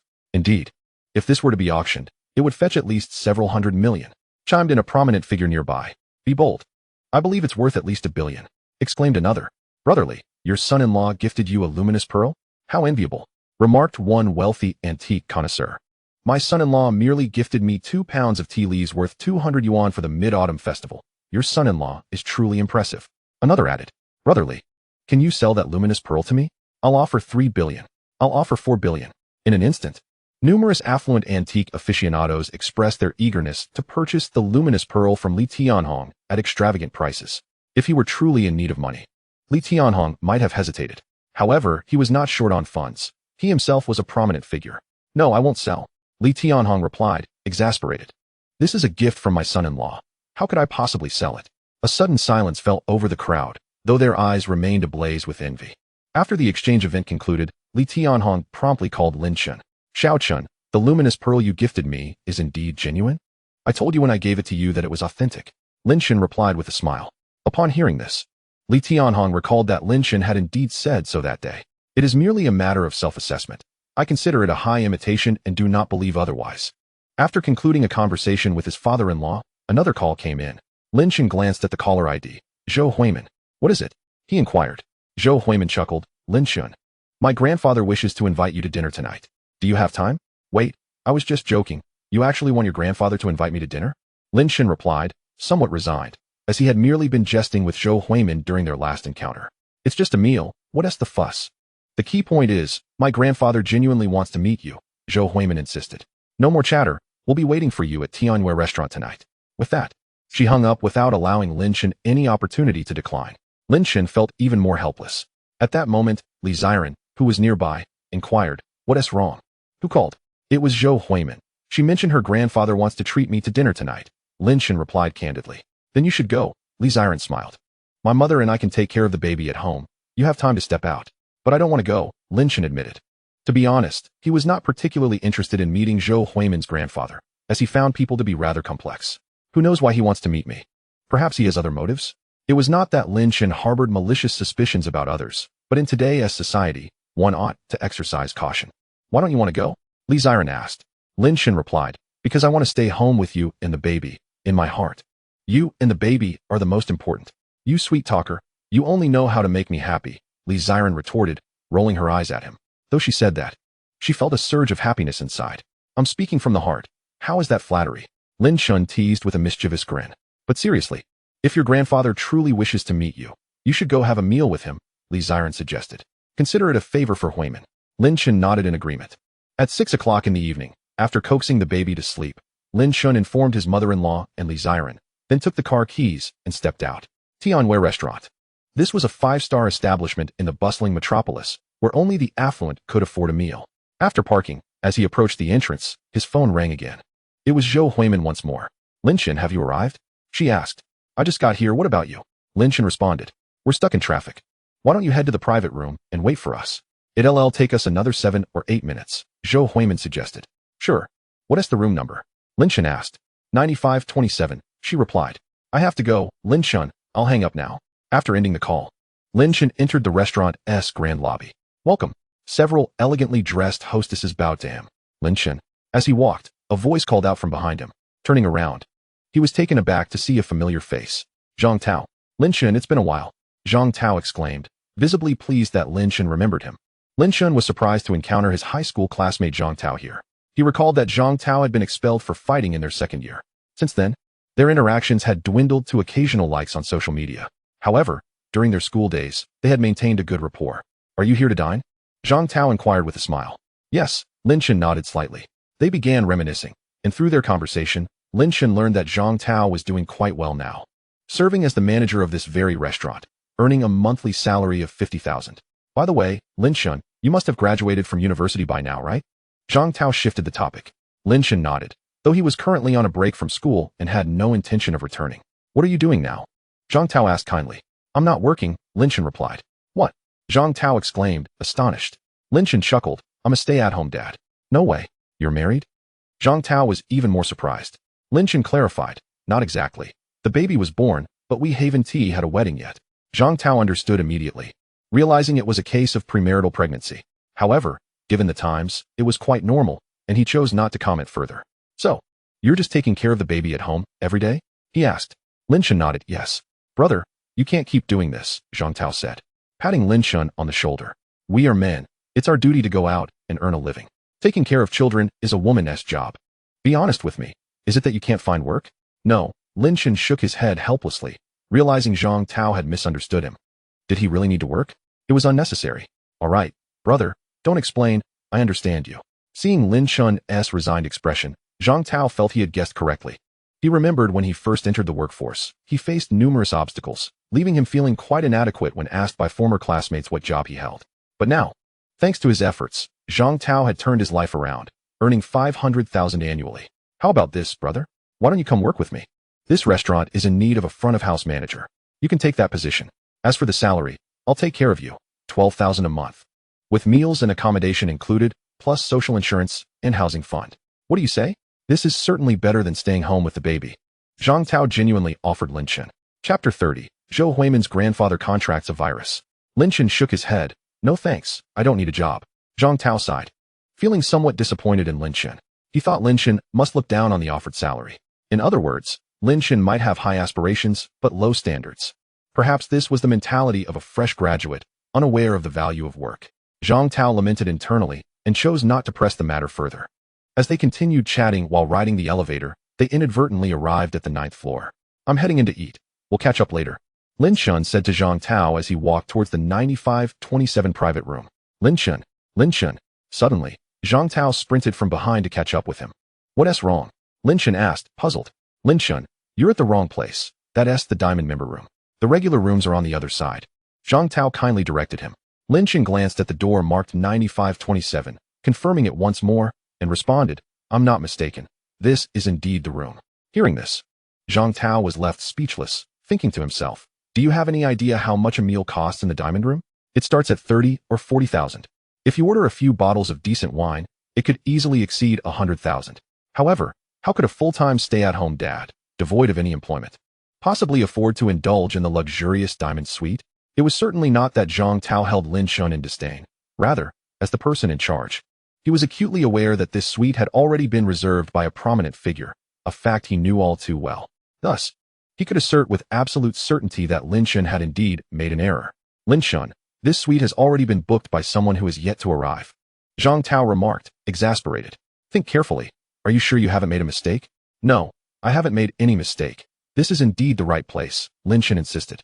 Casting another glance at the number above him, firmly convinced of his correctness, Zhang Tao felt utterly at a loss, even beginning to suspect whether Lin Chen might be suffering from some delusion or hallucination. Yet, at that moment, Zhou Huimin and her grandfather, Zhou Daoji, finally made their delayed entrance. Upon seeing the two, Zhang Tao quickly urged Lin Chen to step aside, exclaiming, Lin Chen, make way. The owners of the suite have arrived. He then approached Zhou Daoji with utmost respect, a broad smile adorning his face. Old Master Zhou, you have arrived.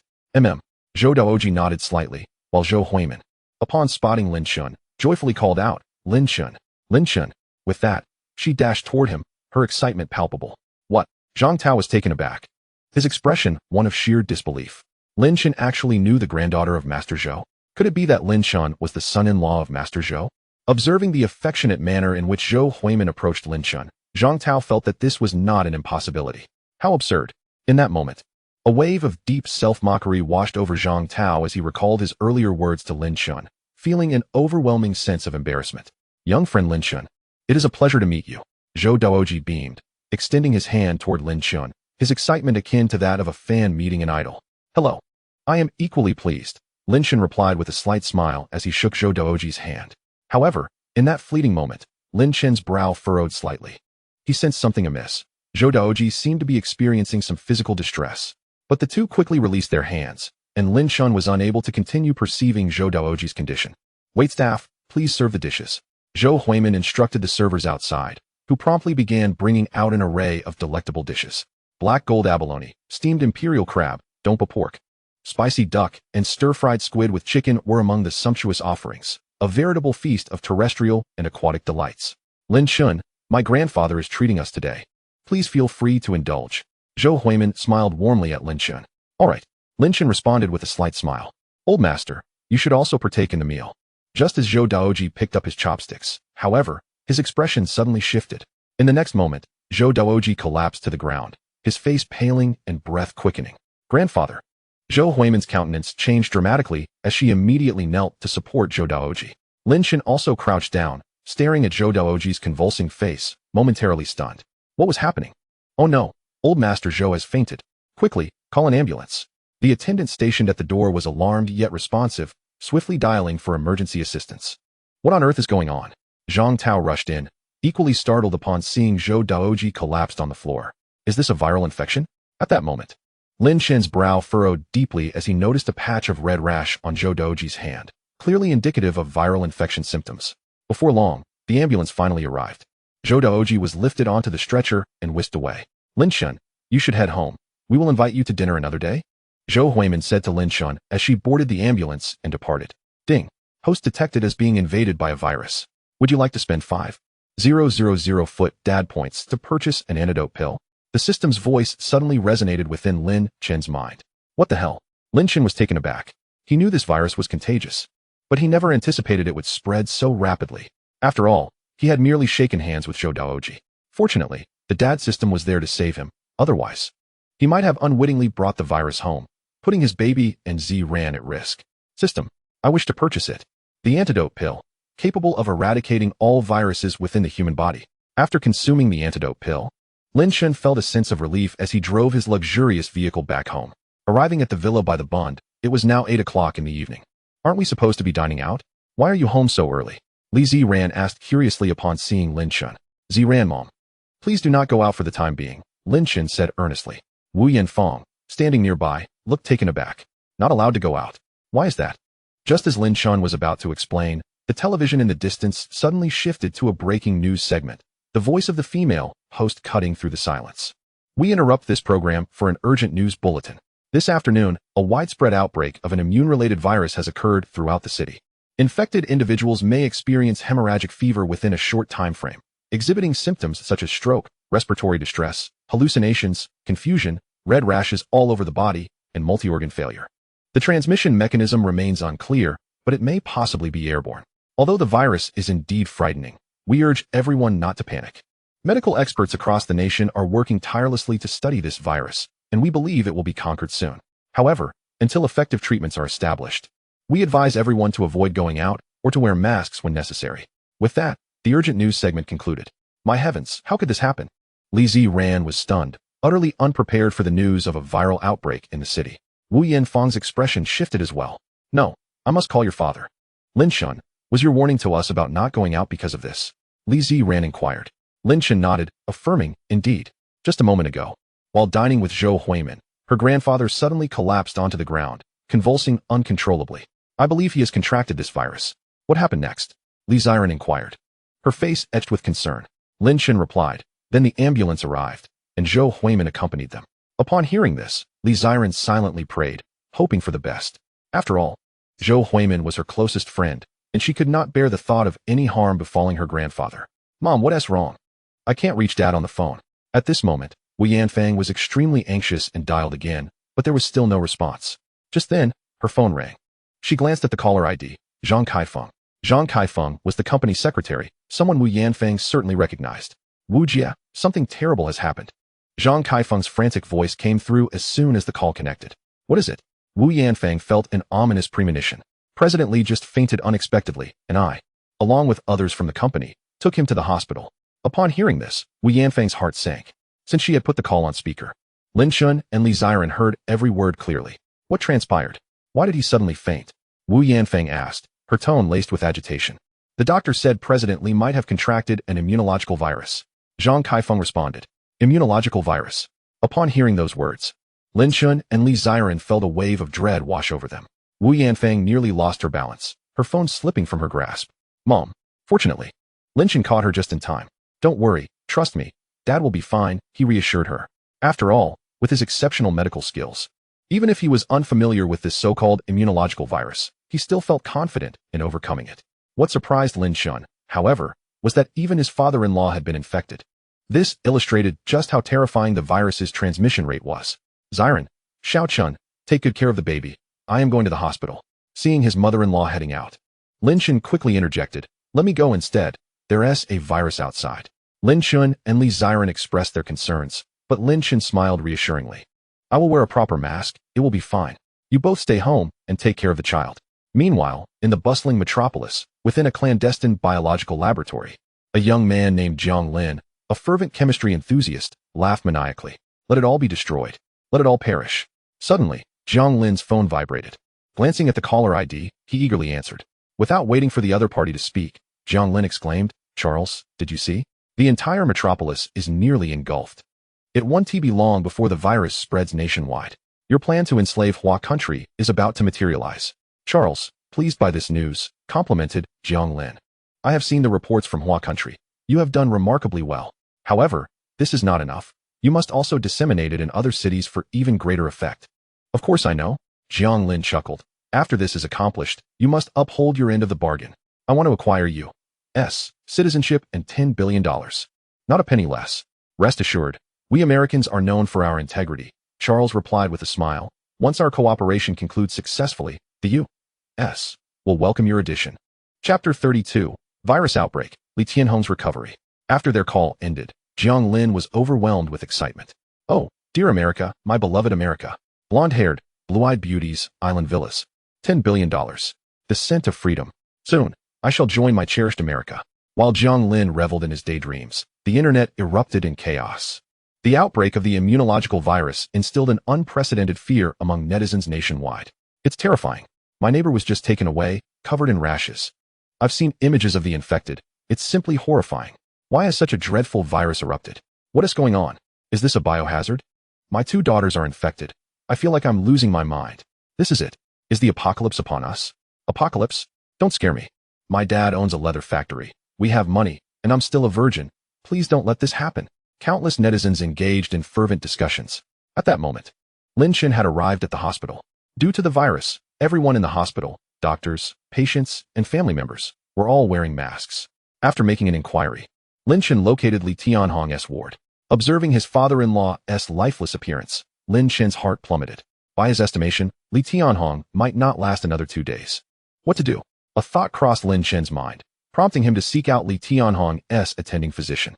The doctor, surnamed Su, was a slightly balding middle-aged man with a kind and honest demeanor. I have a method to eliminate this immunological virus. Upon hearing Lin Chen's words, Dr. Su thought he had misheard. Young man, are you joking? Lin Chen shook his head earnestly. I will provide you with a prescription. You must develop this medicine. By the way, do you know who lies on that hospital bed? Dr. Su, puzzled, asked who. He is my father, Lin Chen declared with grave seriousness. If you doubt my words, once the medicine is ready, you may first test it on my father. Dr. Su, is this what they mean by a filial son? In his 20 years of practice, he had experimented on numerous lab mice. But this was the first time he encountered someone willing to use their own father as a test subject. However, it also indicated a level of confidence and assurance. After all, no one would joke about their family's life, especially regarding such a critical matter. Noticing Dr. Su's silence, Lin Chen recognized he had begun to waver. Thus, he seized the moment to persuade him further. After a heartfelt discussion, the kind-hearted Dr. Su ultimately agreed to Lin Chen's request. Thank you. You certainly will not regret this choice, Lin Chen smiled. Dr. Su smirked, thinking to himself, let us hope so. In truth, it was a highly risky endeavor. Dr. Su's agreement stemmed largely from having seen Lin Chen's written formula. Although Lin Chen's method was profoundly intricate, Dr. Su could comprehend some parts. Understanding it would not endanger the patient's life. Only under such circumstances would Dr. Su agree to administer this medicine to Li Tianhong. After a while, an astonishing revelation occurred. Unbelievable. It truly worked. The immunological virus was eradicated. In the ward, several medical experts, including Dr. Su, stood before Li Tianhong, utterly astonished. Within less than half an hour of taking the medicine, the virus in Li Tianhong's body had been completely eliminated.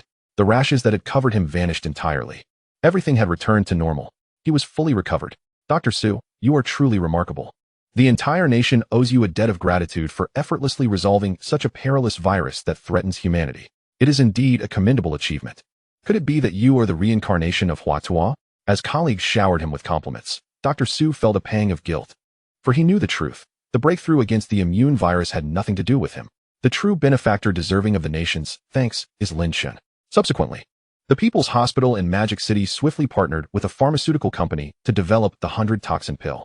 Given the current data, over 100,000 individuals have been infected with the immune virus, and this number continues to surge alarmingly. Therefore, it is imperative to produce an ample supply of the 100-toxin pill. The hospital later issued a public announcement. Thanks to the diligent efforts of Dr. Su Hongji, our institution has achieved a significant breakthrough in combating this immune virus. Currently, one patient infected with the immune virus is on the verge of recovery and discharge after taking the special medication developed by Dr. Su Hongji. Our hospital is collaborating with Guotai Pharmaceutical to manufacture this effective treatment for the immune virus. We firmly believe that within the next 10 days, the immune virus will be eradicated. Upon the release of this announcement, the entire internet erupted in excitement. Chapter 33. Host interviews Su Hongji. Countless netizens felt a glimmer of hope, easing their tension and anxiety. Dr. Su is incredible. My grandpa is saved. My husband is saved. Let's all bow to Dr. Su. He is truly magnificent. Some skeptics questioned the authenticity of the announcement, wondering if it was merely a means of consolation. It's real. My mother was quarantined in the hospital where Dr. Su works, and she has already been discharged. Impressive. Dr. Su Hongji is indeed the savior of our nation. In an instant, countless netizens began to extol the virtues of Su Hongji. A day passed, and both Li Tianhong and Grandpa Zhou Huimin were discharged and fully recovered, leading to further societal stabilization. With the advent of the 100-toxin pill, the number of infected patients was steadily declining. Most importantly, patients who took the 100-toxin pill developed antibodies, preventing reinfection. In a villa on the Bund, Li Tianhong remarked, "This virus is truly formidable. I felt as though I was on the brink of death, yet after taking that pill, my body miraculously recovered. That Dr. Su is extraordinary." Beside him, Wu Yanfeng, Li Zirong, and Lin Chen were listening intently. By the way, Lin Chen, did you properly thank Dr. Su when I was discharged? Li Tianhong inquired. Thank him? He should be the one thanking me, Lin Chen thought to himself. No, I forgot. Li Tianhong shrugged. No worries. I'll make sure to express my gratitude to Dr. Su in person. Just then, the doorbell rang outside the courtyard. I'll go open the door. It's Zhou Huimin, Lin Chen announced as he went down to let her in. Zhou Huimin had come to check on Li Zirong, concerned that she might also be infected. Did you say you were infected after taking your grandpa to the hospital? Lin Chen asked after hearing Zhou Huimin's words. Yes, this virus is truly terrifying. Less than an hour after taking my grandpa to the hospital, I started developing rashes. Then, I experienced difficulty breathing and fainted. When I regained consciousness, the nurse immediately administered the special medication, and I was cured. Zhou Huimin spoke with immense admiration. Dr. Su, who developed the special medication, is incredible. Not only did he save my grandpa's life, but he saved mine as well. I wonder if Dr. Su is single. Otherwise, I would consider marrying him. Lin Chen chuckled. Have you even seen Dr. Su? Why would you say such things? No, Zhou Huimin mused, but he saved my life. If he is handsome and single, I would definitely pursue him. The group laughed and chatted when suddenly the television screen changed to an emergency news broadcast. Hello everyone, I am Chun-Li from Mango TV. The host greeted with a smile. Yesterday, Dr. Su from the Central Hospital of Magic City, who developed a treatment for the immune virus, garnered immense attention online. Many female netizens have expressed their desire to marry him. Today, on behalf of the public, I will interview this sensational internet doctor and delve into his journey of developing the 100-toxin pill. Upon hearing Chun-Li's words, everyone in front of the television, including Zhou Huimin and Li Zirong, perked up, their attention captivated by the broadcast. The scene shifted to Chun-Li in the office of the People's Hospital. This is our Dr. Su, she said, smiling at Su Hongji. Dr. Su, please greet everyone. Hello everyone, I am Su Hongji, a cardiopulmonary physician at Magic City Central Hospital. Su Hongji responded cheerfully to the camera. As he did not need to wear a mask anymore, everyone could clearly see his face. So, do you still want to marry him? Li Zirong teased. Su Hongji appeared to be in his 30s, with an unremarkable appearance. I don't think he is unattractive. But of course, he can't compare to Lin Chen, Zhou Huimin remarked. Lin Chen sighed. Why am I being dragged into this again? Haha. Who told you to be handsome? Lin Chen felt exasperated. Must being good-looking come with the burden of comparison? At that moment, Chun-Li asked Su Hongji, Dr. Su, could you share with us what the situation was like in the hospital when the virus first broke out?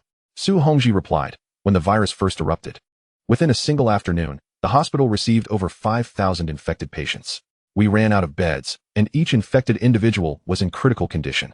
The turning point occurred the following morning at 9 o'clock when we administered the 100-toxin pill to the first infected patient. Remarkably, within half an hour, the virus in the patient's body was completely eradicated. 3 hours later, they were fully recovered. Even Su Hongji himself found this hard to believe. Chun-Li continued, Dr. Su, the 100-toxin pill has been hailed as a miracle drug by internet users. Do you agree with this perspective? I do, Su Hongji affirmed. I have discovered that the 100-toxin pill not only works wonders against the immune virus outbreak, but also has curative effects on other viral infections. For instance, a patient with viral hepatitis, which is itself a viral infection, was cured of it after taking the 100-toxin pill. Therefore, I believe that the 100-toxin pill has the potential to cure all viral diseases. Hence, it is not an exaggeration to call it a miracle drug. Chapter 34. A Douyin influencer smears Lin Chen. Chun-Li nodded, clearly pleased with this response. Lastly, Dr. Su, could you share your thoughts on the journey of developing the 100-toxin pill? Chun-Li inquired with a bright smile. Upon hearing this question, Su Hongji paused for a few seconds before responding. In truth, I am not the one who developed the 100-toxin pill. This revelation left everyone astonished. Dr. Su, did I hear you correctly? The Baidu pill was not developed by you? Chun-Li asked, somewhat bewildered. Su Hongji shook his head. No. It was created by a patient's relative, a miraculous doctor with the surname Lin. Upon hearing this, the audience grew restless, and after the interview concluded, a single question arose in the minds of nearly all present. Who exactly is this young man named Lin? Alas, the current netizens seem quite unresourceful, as they have yet to uncover any information regarding this Lin doctor. Surely, it must be that he is exceedingly low profile. Do you know why they can find nothing? Because Dr. Lin hails from our esteemed Dahan Ming Kingdom. Get lost, everything is about your Dahan Ming Kingdom, shouted a critic from the third floor. You're sickening, shameless. At that moment, in a clandestine laboratory within the magical city, Jiang Lin was in a state of frenzy. How is this possible? How could this happen? He exclaimed, staring at the reports circulating online. Damn it. Jiang Lin bit down hard, unable to comprehend that the virus he had unleashed had been conquered overnight. Who is this Lin? What extraordinary prowess does he possess? Just then, Jiang Lin's phone rang. Upon glancing at the caller ID, he saw it was Charles. Charles, I beg you, give me another chance. We can still develop a more formidable viral variant. Please, I implore you for just one more opportunity. Jiang Lin pleaded, desperation evident in his voice. Forget it.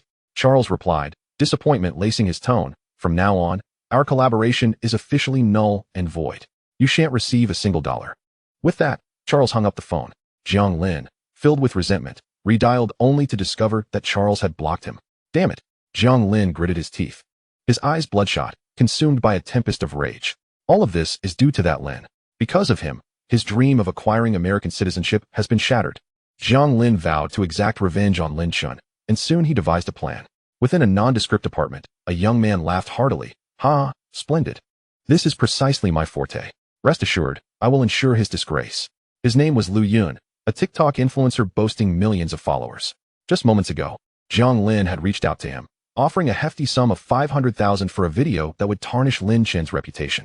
Naturally, the prospect of easy money thrilled Lu Yun, and he eagerly accepted the deal. The recent outbreak of the immune virus was, in truth, a grand conspiracy. Thus, Lu Yun began recording his video, his voice resonating with conviction. Why do I assert that this is a massive conspiracy? Consider this. Doesn't the rapid emergence of the virus's antidote seem rather suspicious? The development of any new medication typically requires extensive clinical trials, often spanning months or even years, before being administered to patients. Yet, the antidote for the immune virus appeared almost overnight. This defies all logic. Therefore, I contend that the Baidu pill was likely developed long before this incident, and that the immune virus was concocted by the miraculous doctor with the surname Lin. The intent was to profit from the chaos of national calamity. Once this video was released, it quickly ascended to the top of trending topics. The comments section erupted, with countless netizens voicing their disbelief. What? Profiting from national disaster? That can't be true. Dr. Lin is such a person? Goodness, have I been too naive? Is this truly a conspiracy? I concur with the blogger. The antidote's rapid emergence is utterly illogical. What nonsense. I had my suspicions about Dr. Lin all along. Support the police in investigating this Lin. The video, igniting widespread discussion, rapidly gained traction and ultimately drew the attention of the police in the magical city. Likewise, the authorities found the swift release of the antidote to be exceedingly bizarre, prompting an investigation. On one hand, it served to provide the public with clarity. Uncertain of the identity of the Lin doctor, they promptly contacted Su Hongji. Officer Gao Tianliang inquired, Dr. Su, I recall you mentioned in the interview that the Baidu pill was not your creation, but rather that of a doctor named Lin. Su Hongji affirmed, indeed, Officer Gao. Gao Tianliang continued, what do you know about this Lin doctor? Upon hearing this, Su Hongji fell silent, aware that the police were utilizing him to probe deeper into Lin Chen's identity. Officer, do you also believe that the immune virus was developed by Dr. Lin? Su Hongji asked. Gao Tianliang replied, that remains to be clarified through investigation. Officer, I cannot vouch for other matters, but I can state emphatically that the creator of the immune virus could not possibly be Dr. Lin. Su Hongji asserted with unwavering certainty. Chapter 35, Capturing Jiang Lin. Why? Officer Gao inquired, somewhat taken aback. What gives you such confidence? Su Hongji explained. The blogger claimed that Dr. Lin was profiting from the national disaster through the Baidu pill. However, in truth, after Dr. Lin provided me with the formula, he ceased all contact. This indicates that we produced the medicine and sold it to the infected, and Dr. Lin did not receive a single cent. Thus, the allegations made by that blogger are entirely baseless. After listening to Su Hongji's account, Gao Tianliang was momentarily stunned. It appeared that a misunderstanding had indeed occurred. Dr. Su, I appreciate the information you've provided, he said. No trouble at all. Su Hongji waved dismissively. Subsequently, Gao Tianliang departed with a contingent of officers.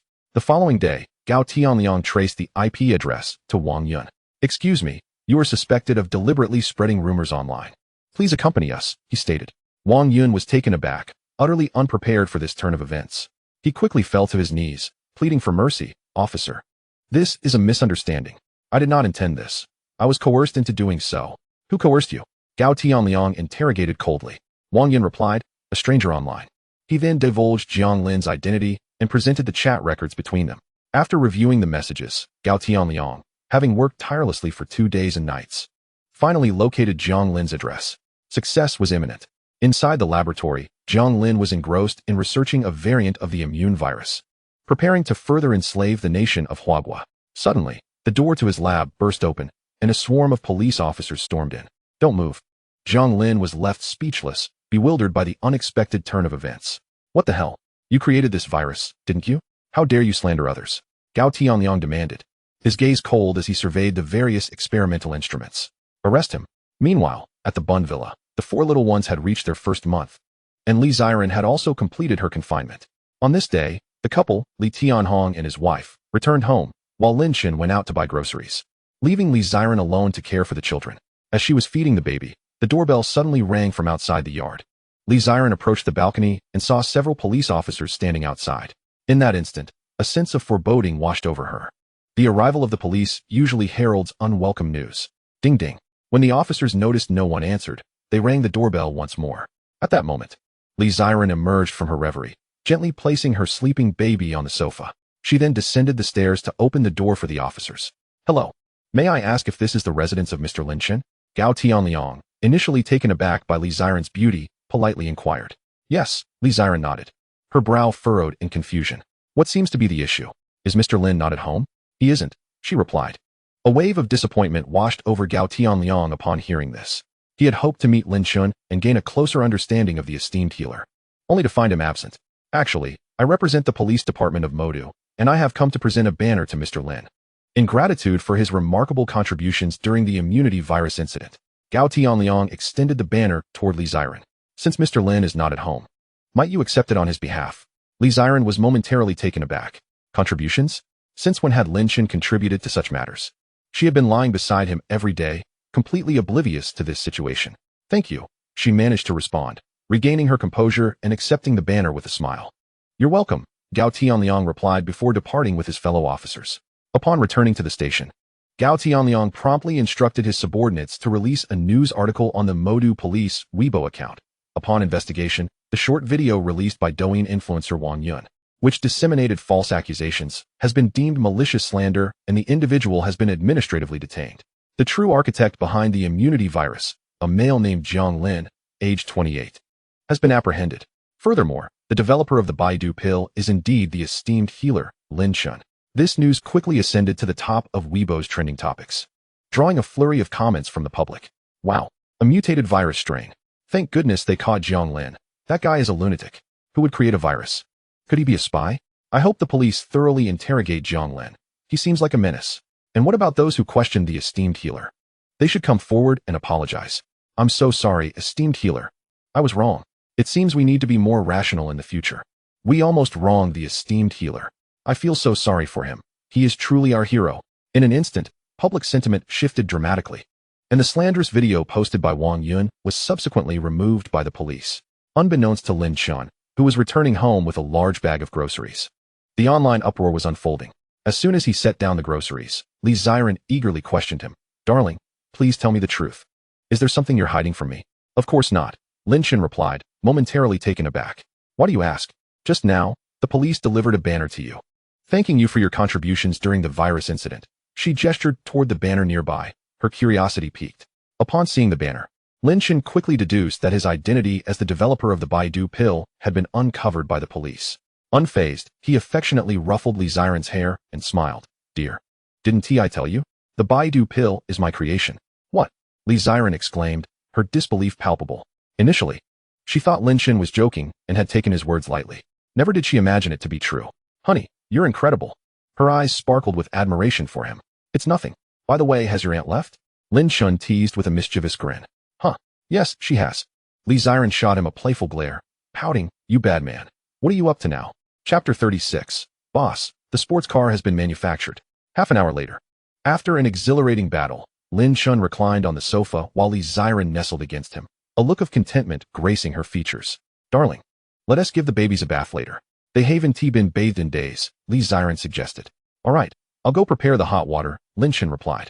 Rising from the sofa and heading to the bathroom, he turned on the water heater and filled the bathtub with warm water. Simultaneously, he switched on the air conditioning in the bathroom.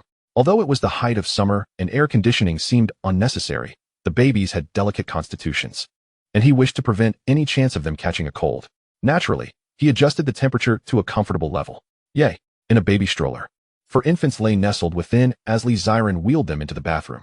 Indeed, they were using a stroller for convenience, avoiding the hassle of carrying each one separately. All right, little ones, mommy and daddy are going to give you a bath. Aren't you excited? Li Ziren cooed playfully at the babies. Initially, the babies were delighted. But upon seeing the bathtub, apprehension washed over them, their faces turning pale as they pouted. Who wants to go first? Lin Chen chuckled, just as the fourth baby, Lin Yue, burst into tears. All right, you go first, Lin Chen said with a grin. Are you a demon, Daddy? I'm already crying. The fourth baby whimpered. Oh dear. Your tears won't work on us anymore, you little actress. Li Ziren chuckled, unable to contain her amusement. The fourth baby was indeed a little performer who loved to feign tears, having tricked both her and Lin Chen on several occasions. This time, they were not so easily fooled. Moments later, the fourth baby, stripped of her clothes, was gently lowered into the bathtub by Lin Chen. Oh no, the water is terrifying. Why must people bathe? It's so scary. Look, even your sister is brave enough to take a bath, Lin Chen said to the other babies in the stroller. All right, it's your turn now. Subsequently, the first, second, and third babies were also undressed and gently placed into the bathtub. The water was shallow, reaching only to their bellies, thus eliminating any risk of drowning should they happen to topple over. Nonetheless, Lin Chen and Li Ziren remained vigilant to ensure the babies did not inhale any water. Ding. Congratulations, host, for giving the babies a bath. Reward, skill, great scientist.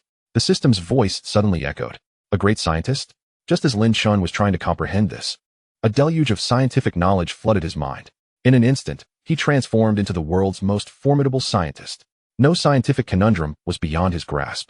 With a mere thought, he could surmount technological challenges and claim a Nobel Prize. This reward was astonishing, Lin Chen mused.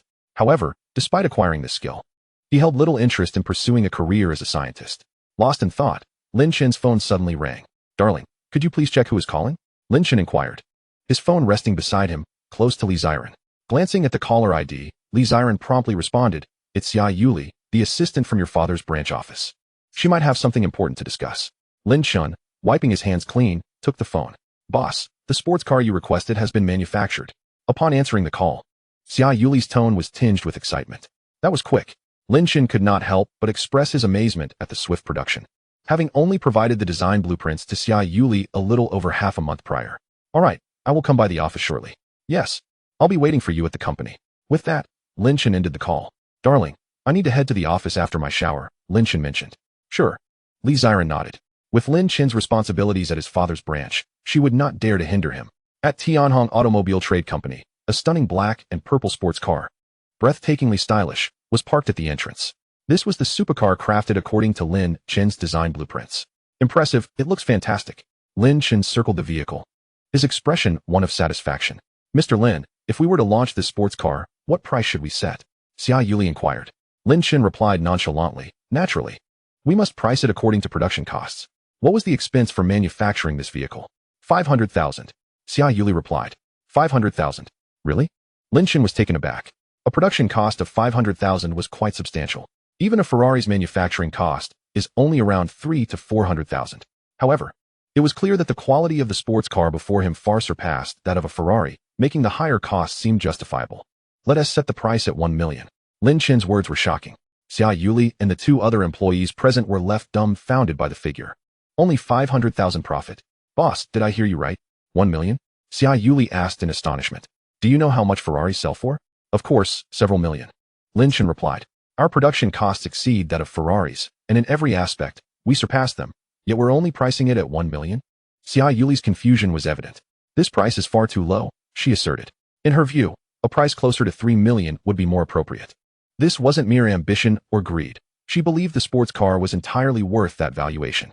Lin Chen chuckled. While 1 million may seem like a lesser profit, consider this.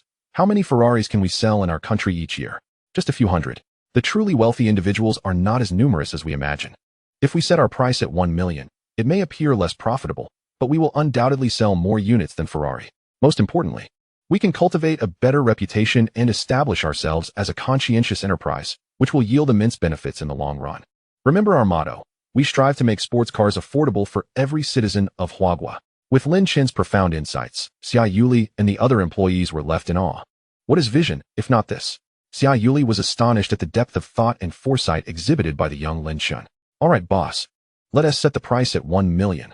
Chapter 37. Taking Li Ziren to obtain the marriage certificate. After finalizing the price, Lin Chen said to Xia Yuli, Please hand me the car keys. I'd like to take it for a spin. Upon hearing this, Xia Yuli handed him the keys. Lin Chen took them and settled into the sports car. With a roar, the vehicle emitted a powerful growl as Lin Chen drove off. In the bustling commercial district, the striking sports car turned heads as it passed by. Wow! Everyone, look at that stunning sports car. Impressive. Which wealthy heir is out flaunting their ride today? What brand is this car? I've never seen it before. Honestly, this is my first encounter with this model.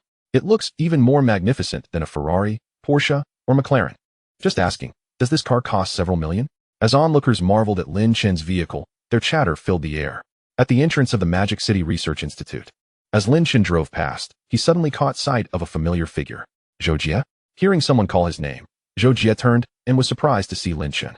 Lin Chen, he exclaimed, taken aback by the sight of Lin Chen in the sports car. Pulling the vehicle to a stop, Lin Chen approached Zhou Jie, who was seated on the steps.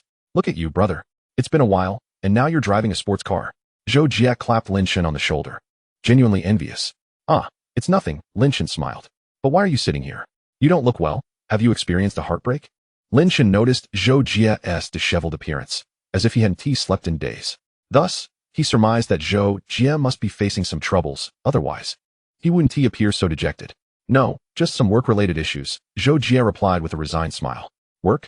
Lin Chen glanced back at the Magic City Research Institute. Are you working there now? Yeah, Zhou Jie confirmed. That's great. Congratulations.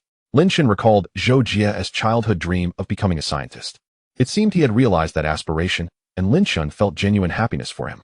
Thank you, Zhou Jie smiled faintly. Although I'm unsure how long I can stay here.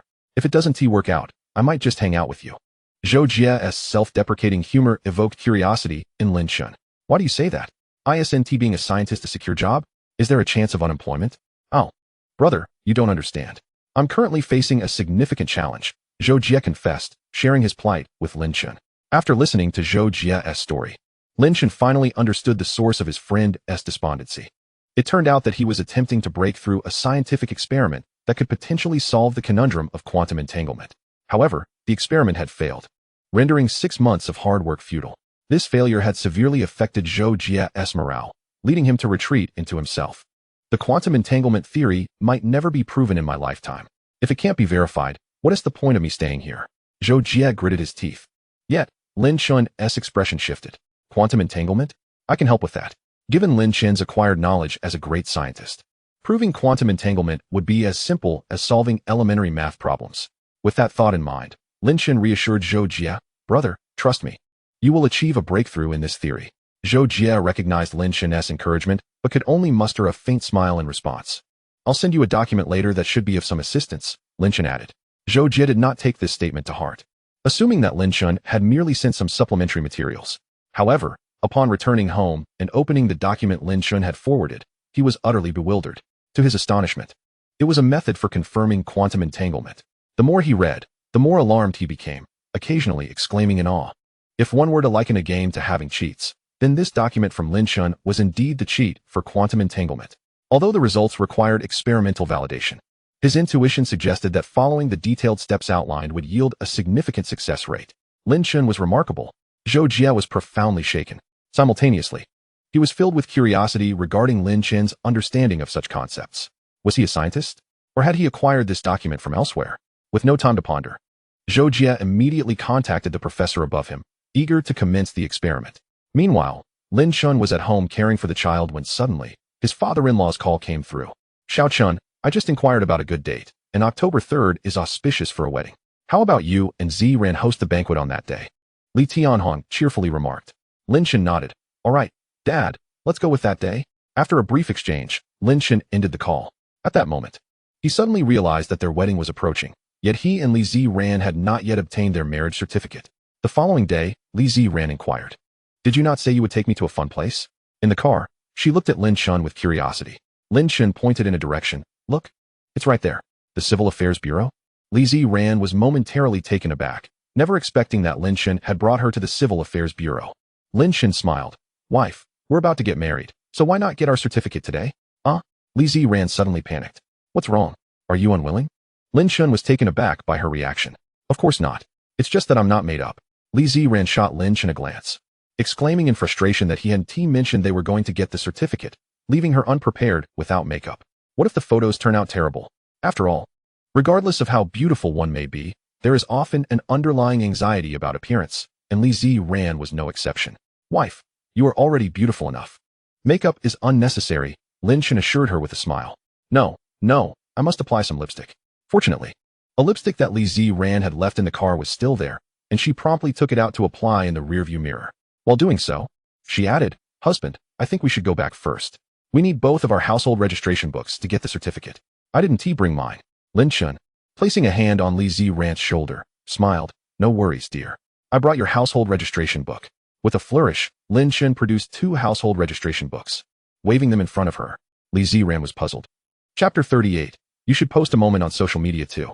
Li Ziran, intrigued, asked, "Husband, how do you have my household registration book? Your dad gave it to me last time, but I forgot to mention it to you." Lin Chen replied with a smile. Li Ziran nodded, realizing that her father had given the household registration book to Lin Chen long ago. A piece of information she had been completely unaware of. "Oh dear, how much does Dad wish for me to get married?" Lost in thought, Li Ziran finished applying her lipstick, and then she and Lin Chen exited the car. At the Civil Affairs Bureau, Lin Chen held Li Ziran's hand and approached the service personnel in the lobby. "Hello, we would like to register our marriage," he stated. The service attendant, a charming young woman, looked up and immediately thought, this couple is exceptionally well matched. In her 3 years of working there, she had assisted countless couples in obtaining marriage certificates. But usually, one partner was lackluster, or the other was less attractive. She had even encountered numerous balding men in their 40s accompanied by women in their 20s. Couples with similar levels of attractiveness were indeed a rarity. However, Lin Chen and Li Ziran were a stunning sight. Especially Lin Chen, had she not rubbed her eyes. She might have believed she had encountered a celebrity. "Hello, may I ask if you have brought your respective identification cards and household registration books?" the attendant inquired. Regaining her composure. "Yes, we have them," Lin Chen replied. "Are both parties over the required ages? 22 for the male and 20 for the female?" She further questioned. "Yes, we are," Lin Chen confirmed. The attendant then asked, "Do you have 3 recent passport-sized color photos of the 2 of you?" Li Ziran interjected. "We need to prepare photos in advance. We didn't bring any." "It's not a problem," the attendant smiled. "We have a photographer here. You can have your pictures taken." She gestured in a direction, and Lin Chen noticed a line of people waiting for photos. "All right, thank you." Thus, Lin Chen led Li Ziran to have their photos taken. Afterward, they returned to the counter. "Hello, please fill out this application form." The attendant offered them a marriage application form. Lin Chen and Li Ziran took a few minutes to complete the information on the form. Once the attendant reviewed the details and found everything to be in order, she smiled at them. "Here is the health examination form. You can go to the local women's health hospital for a marriage checkup. Of course, the marriage checkup is voluntary. If you choose not to go, we can take a couple's photo here, and you'll receive your marriage certificate." The attendant handed them the health examination form, still smiling. "A marriage checkup?" Lin Chen and Li Ziran exchanged glances. To be honest, given that they already had a child, there seemed to be no necessity for a marriage checkup. Typically, marriage checkups were conducted to ensure that neither partner had infectious diseases or hereditary conditions, such as infertility or viral hepatitis. However, neither Lin Chen nor Li Ziran had any such issues, particularly Li Ziran, who had been pure and untouched prior to their encounter. Therefore, Lin Chen felt that a marriage checkup was entirely unnecessary. Li Ziran shared his sentiment, thinking that since their child had already been born, there was no need for a checkup. "We opt out of the marriage checkup," Li Ziran declared. "Yes, let's just take the photos." Lin Chen agreed. As soon as they finished speaking, they overheard the conversation of a couple nearby. An ordinary-looking honest man was with a woman heavily made up. The woman said, "Darling, let's skip the marriage checkup like them. It's just a waste of time." The honest man hesitated for a moment. "Maybe we should do it anyway." Unexpectedly, the woman snapped, "Oh, so you don't love me? You don't trust me?" No, don't misunderstand," he stammered. "Forget it. If we have to do a checkup, then we won't get married." The woman shot him a glare and stormed off, leaving the honest man bewildered, unsure of what he had done wrong. "Wife, let's go take our photos," Lin Chen said quietly to Li Ziran, feeling a pang of sympathy for the honest man as he led Li Ziran away. "Darling, why are they all wearing white shirts? Is there a rule that requires us to don white shirts for the marriage certificate?" Li Ziran inquired. Having noticed that nearly everyone in line for photos was clad in white shirts. "There's no such regulation. It's merely that white shirts tend to harmonize better with the backdrop," Lin Chen replied with a gentle smile. "But it's perfectly fine. We can wear casual attire instead." Li Ziran nodded in agreement. Although she had opted not to wear makeup today, her outfit was far from mundane. She sported a bun hairstyle, paired with a light yellow dress and a pair of black leather shoes. Her minimalist ensemble did little to conceal the ethereal charm that radiated from her. Before long, it was Lin Chen and Li Ziran's turn to step up for the photograph. "This guy's wife is truly stunning." Why is it that beautiful wives always belong to others? Am I unworthy? If my wife were this gorgeous, with such an enviable figure, I'd gladly slap myself during our quarrels. Some men in the queue mused, utterly captivated by Li Xiren's beauty. Even though they stood beside their girlfriends, at that moment, they couldn't help but feel a pang of dissatisfaction. This couple is exceptionally good-looking, one bystander remarked. And even the photographer couldn't help but express his admiration. However, he quickly lifted his camera and began capturing their images. The photoshoot was completed in just a minute. Shortly thereafter, Lin Chen handed the photographs to the attendant at the counter. "Congratulations," the attendant exclaimed, stamping the marriage certificate with a seal. "Wishing you both a lifetime of happiness and unity." "Thank you," Lin Chen and Li Xiren responded almost in unison. "You're welcome," the attendant thought to herself as she watched the couple depart, her heart fluttering with longing. When would she encounter her own him? Chapter 39. Quantum entanglement confirmed at the Shanghai Research Institute, upon receiving the documents sent by Lin Chen. Zhou Jie wasted no time in rushing to the laboratory to collaborate with Professor Yang Xianqing on the experiment. "We did it.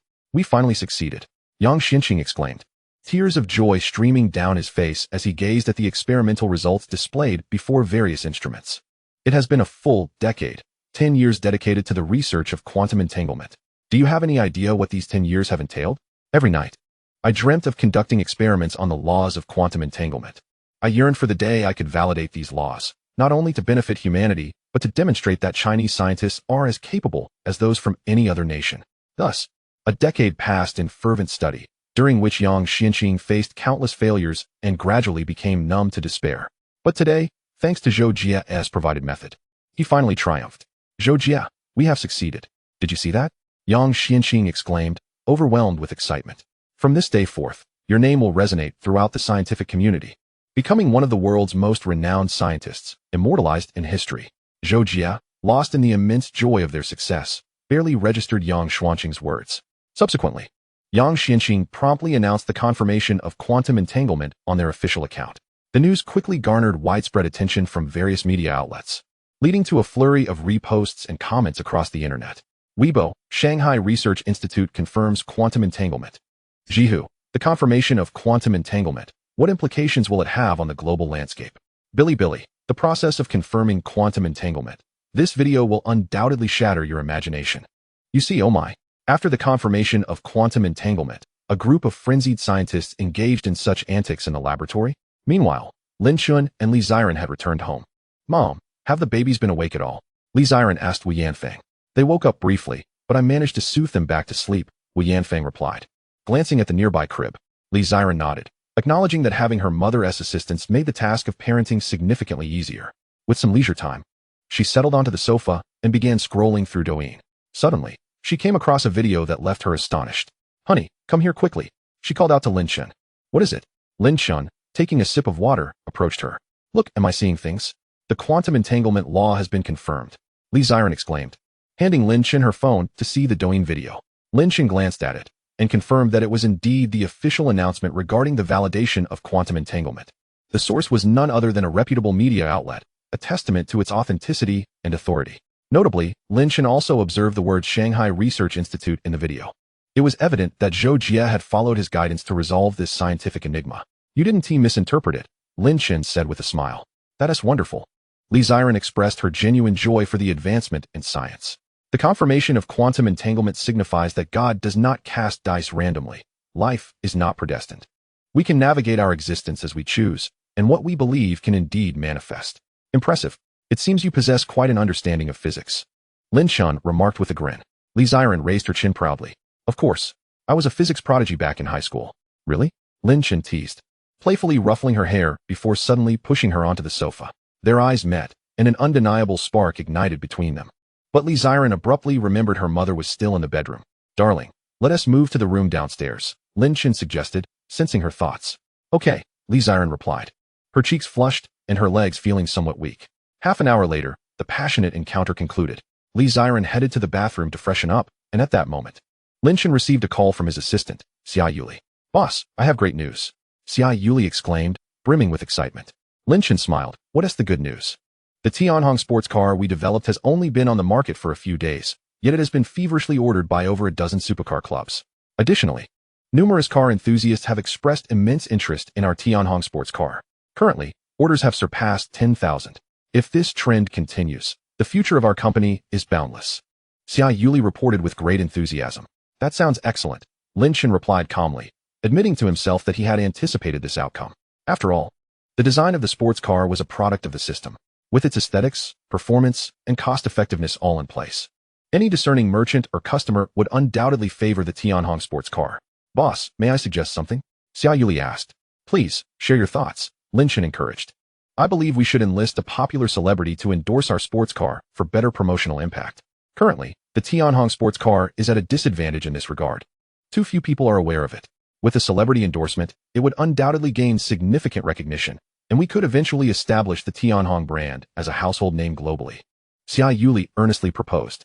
Upon hearing this, Lin Chen nodded and remarked, your suggestion is quite commendable. Indeed, we should engage in some promotion. However, enlisting the endorsement of a current superstar is best left aside.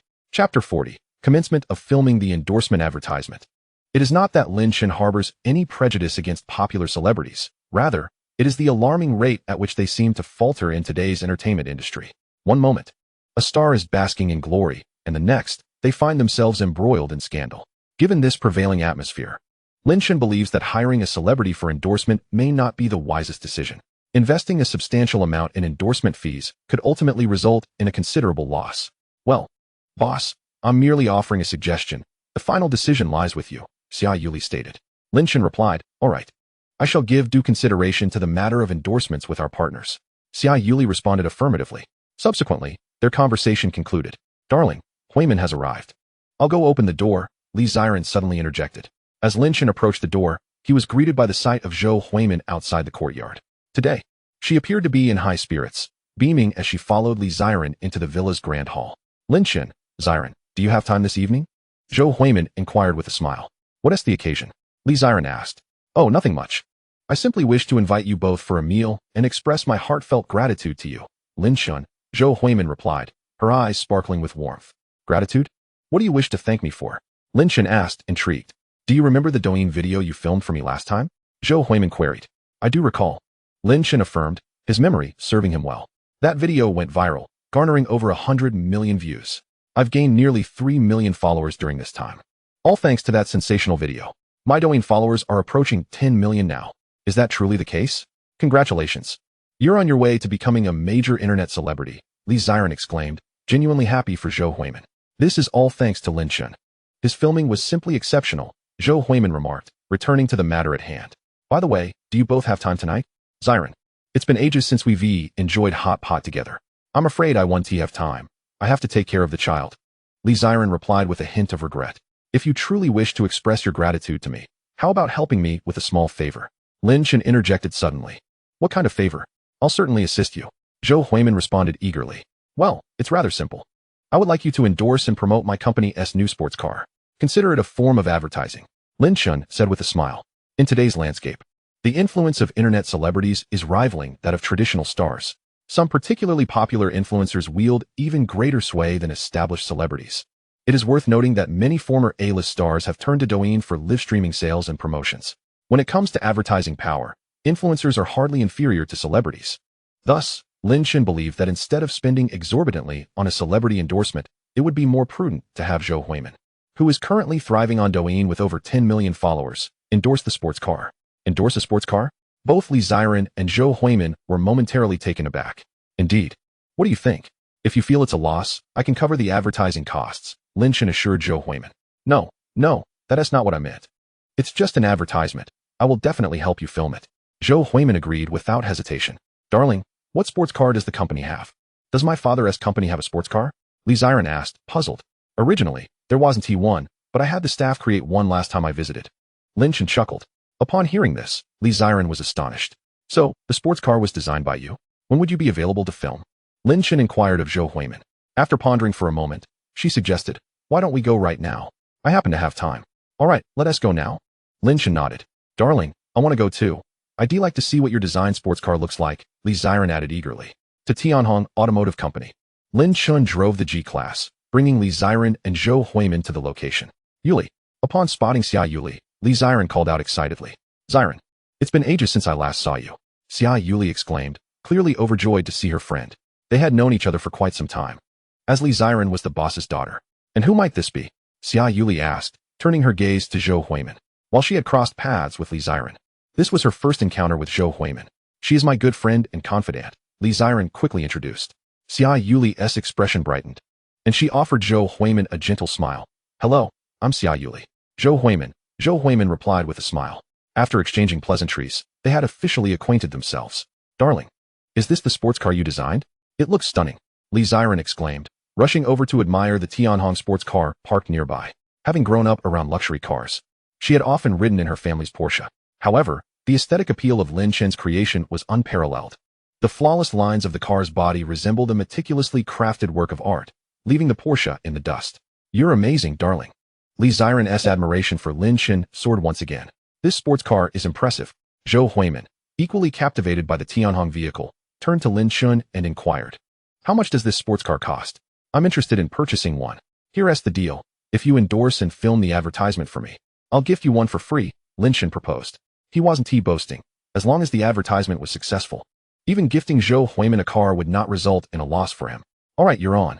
Zhou Huimin was taken aback by Lin Chen's generosity and nodded enthusiastically. Boss, is she your endorsed spokesperson? While Zhou Huimin was admiring the sports car, Xia Yuli leaned closer to Lin Chen and asked in a hushed tone. Lin Chen smiled. Yes, she is a Douyin influencer with millions of followers. What do you think of her as an endorser? I think it's a great idea, Xia Yuli replied without hesitation, fully aware of the current influence wielded by internet celebrities. Moreover, Zhou Huimin's beauty and physique were undeniable, making her a perfect candidate to represent Tianhong Automotive. More importantly, hiring a top-tier celebrity typically incurs endorsement fees exceeding millions, while having Zhou Huimin endorse the product would save the company a significant sum. Lin Chen, are we starting the shoot now? Zhou Huimin approached Lin Chen. By the way, you haven't yet told me how we'll film it. As a prominent influencer, she had participated in numerous advertisements but had never filmed one for a sports car. Lin Chen contemplated for a moment and suggested, let us film a segment of you driving the sports car, then stepping out to introduce it. Suddenly, he realized a crucial question. By the way, do you know how to drive? Of course. I've had my license for 3 years, and besides, I've driven sports cars before, Zhou Huimin replied confidently. That is good to hear, Lin Chen nodded, tossing her the car keys. Let us get started. Chapter 41. The father-in-law contemplates transferring the company to Lin Chen. Boss, should we bring in the company as photographer? Xia Yuli inquired.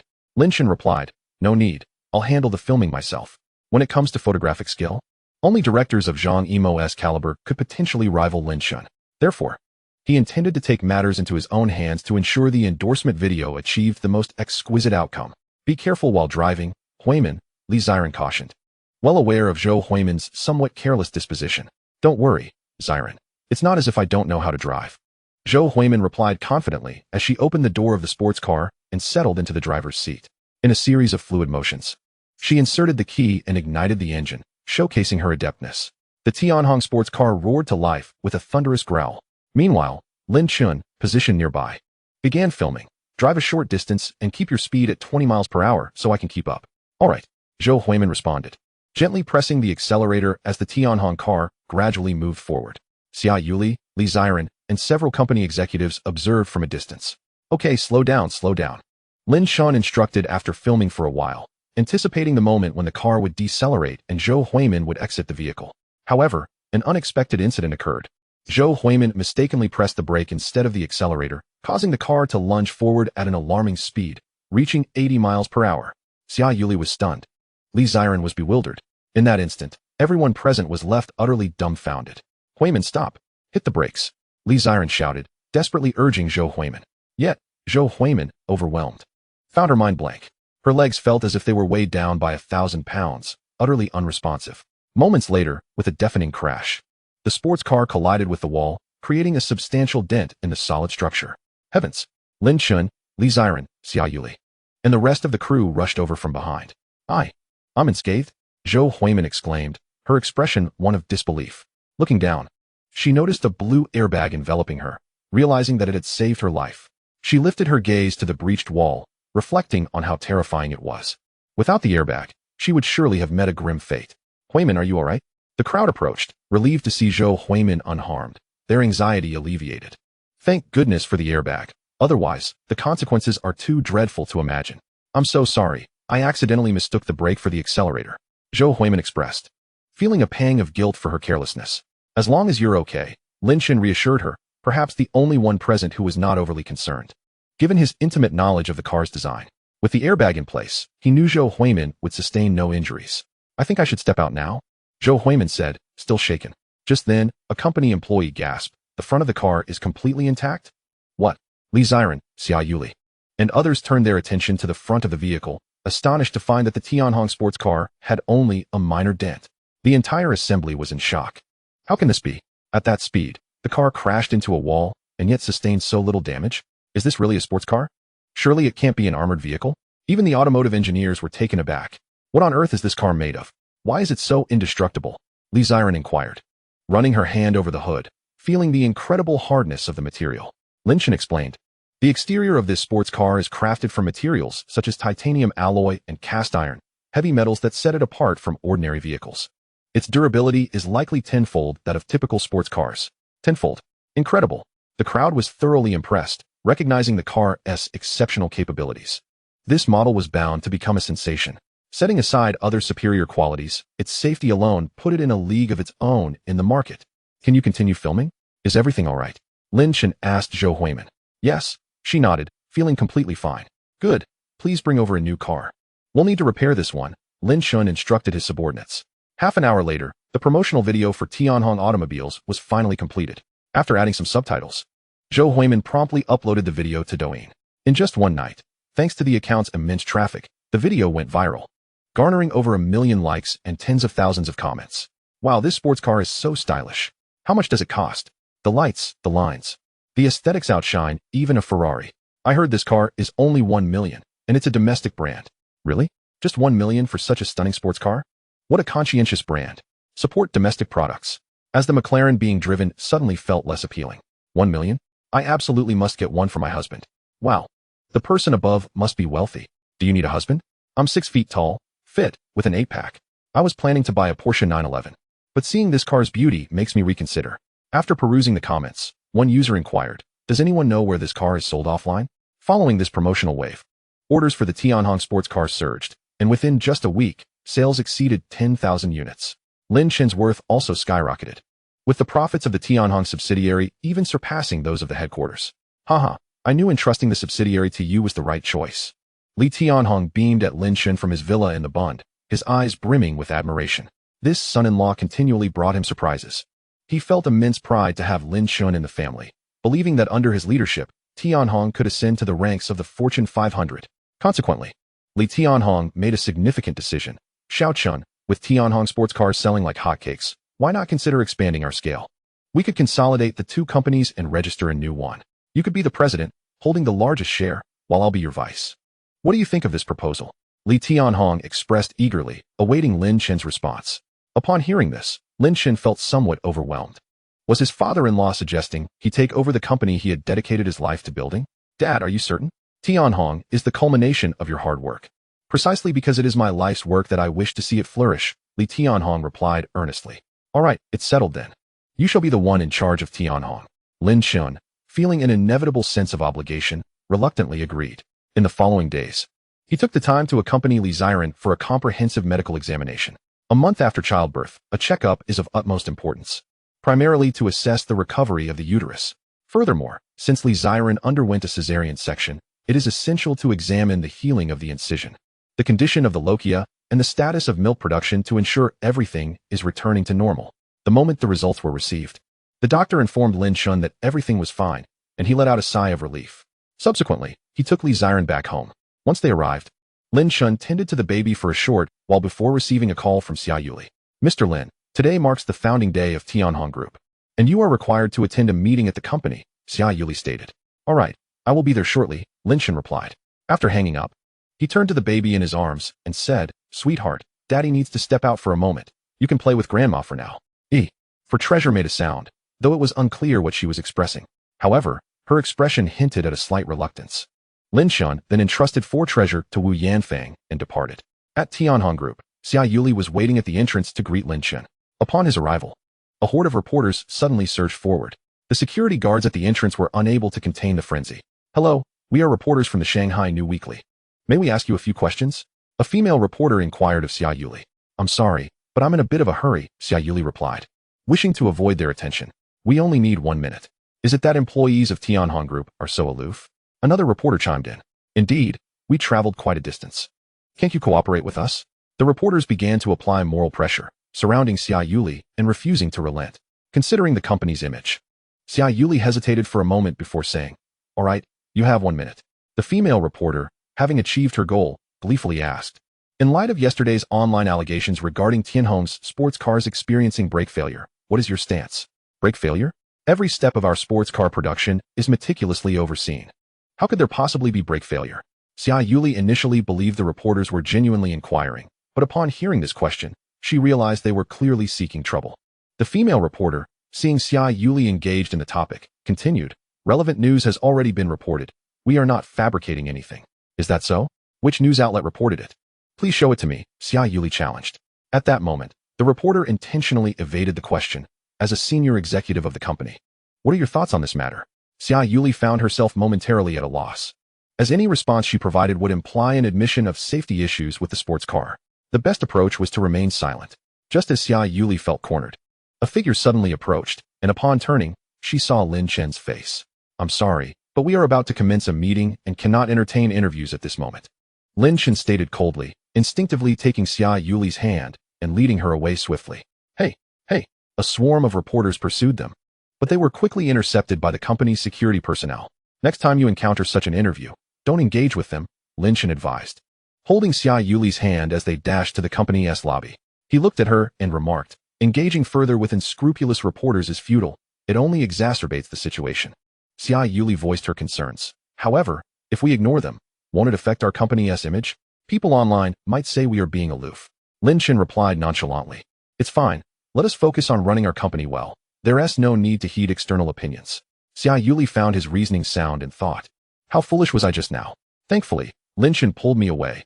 Otherwise, it would have been quite awkward. In truth, Xia Yuli had a gentle disposition. She was not a domineering woman and believed that if she accepted an interview, she should articulate her thoughts thoroughly before leaving. Just then, Xia Yuli suddenly realized something. And when she looked down, her lovely face flushed crimson. This was because Lin Chen was still holding her hand. Where are you taking me? Being held by a man for the first time made her feel quite shy, especially with so many company employees around. I'm sorry, Lin Chen immediately released her hand, his expression unusually flustered. His first thought was, thank goodness my wife isn't here, otherwise she would have seen. It's all right, Xia Yuli smiled beautifully, as if nothing had happened. If it were any other man holding her hand, she might have felt disgusted or resistant. Yet, for some inexplicable reason, Lin Chen's touch brought her a sense of unbidden joy. Am I starting to develop feelings for Lin Chen? Xia Yuli felt her cheeks heat up, her heart racing. Oh dear, he is my boss, and moreover, a married man. Xia Yuli, can you not overthink this? She took a slight breath, striving to suppress her inner thoughts. Lin Chen's attention was directed ahead, or else he would have certainly noticed her blushing complexion. By the way, when does the meeting start? At that moment, Lin Chen attempted to shift the topic, as the atmosphere had become somewhat awkward. Xia Yuli responded, Oh, it's about to begin. I've already notified the senior management, and they should be arriving shortly. Very well, Lin Chen said, and the two walked side by side until they reached the conference room. A little over 10 minutes later, the meeting proceeded without incident. After Lin Chen outlined several matters, he promptly declared the meeting adjourned. Following that, they drove home. Chapter 43, Young Master. Please return to the Lin family with us. Upon returning home, Lin Chen was greeted with delight as Li Ziren rushed toward him, her face brimming with joy. Darling, did you know? Just now, the superstar Han Jin specially posted on Weibo to thank you. Han Jin? Lin Chen chuckled. What did he thank me for? He was familiar with Han Jin, once one of the most famous stars from the treasure island of Hua country, known for his role as Duan Yu in Demigods and Semi-Devils, and for releasing several hit songs. Additionally, Han Jin was a renowned young race car driver who had won a world championship. Overall, he was celebrated across various domains. Even Lin Chen, who seldom followed celebrities, had heard of him. Darling, you can see for yourself what he posted on Weibo, Li Ziren said, pulling out her phone to show him the post. Han Jin wrote, Today, I took my son out in a Tianhong sports car to the mall and unexpectedly got rear-ended by a large truck. Thankfully, the airbags performed admirably. Both my son and I are fine, and the rear of the car only suffered a minor dent. After driving numerous sports cars, Tianhong's not only provides the best driving experience, but also boasts an impressive safety record. Here's a shout out to Tianhong's sports car and its designer, absolutely fantastic. Accompanying the post was an image of the rear of the Tianhong sports car that had been struck. Wow, is it certain that a large truck hit it? The exterior is remarkably sturdy. To be rear-ended by a truck and not be totaled?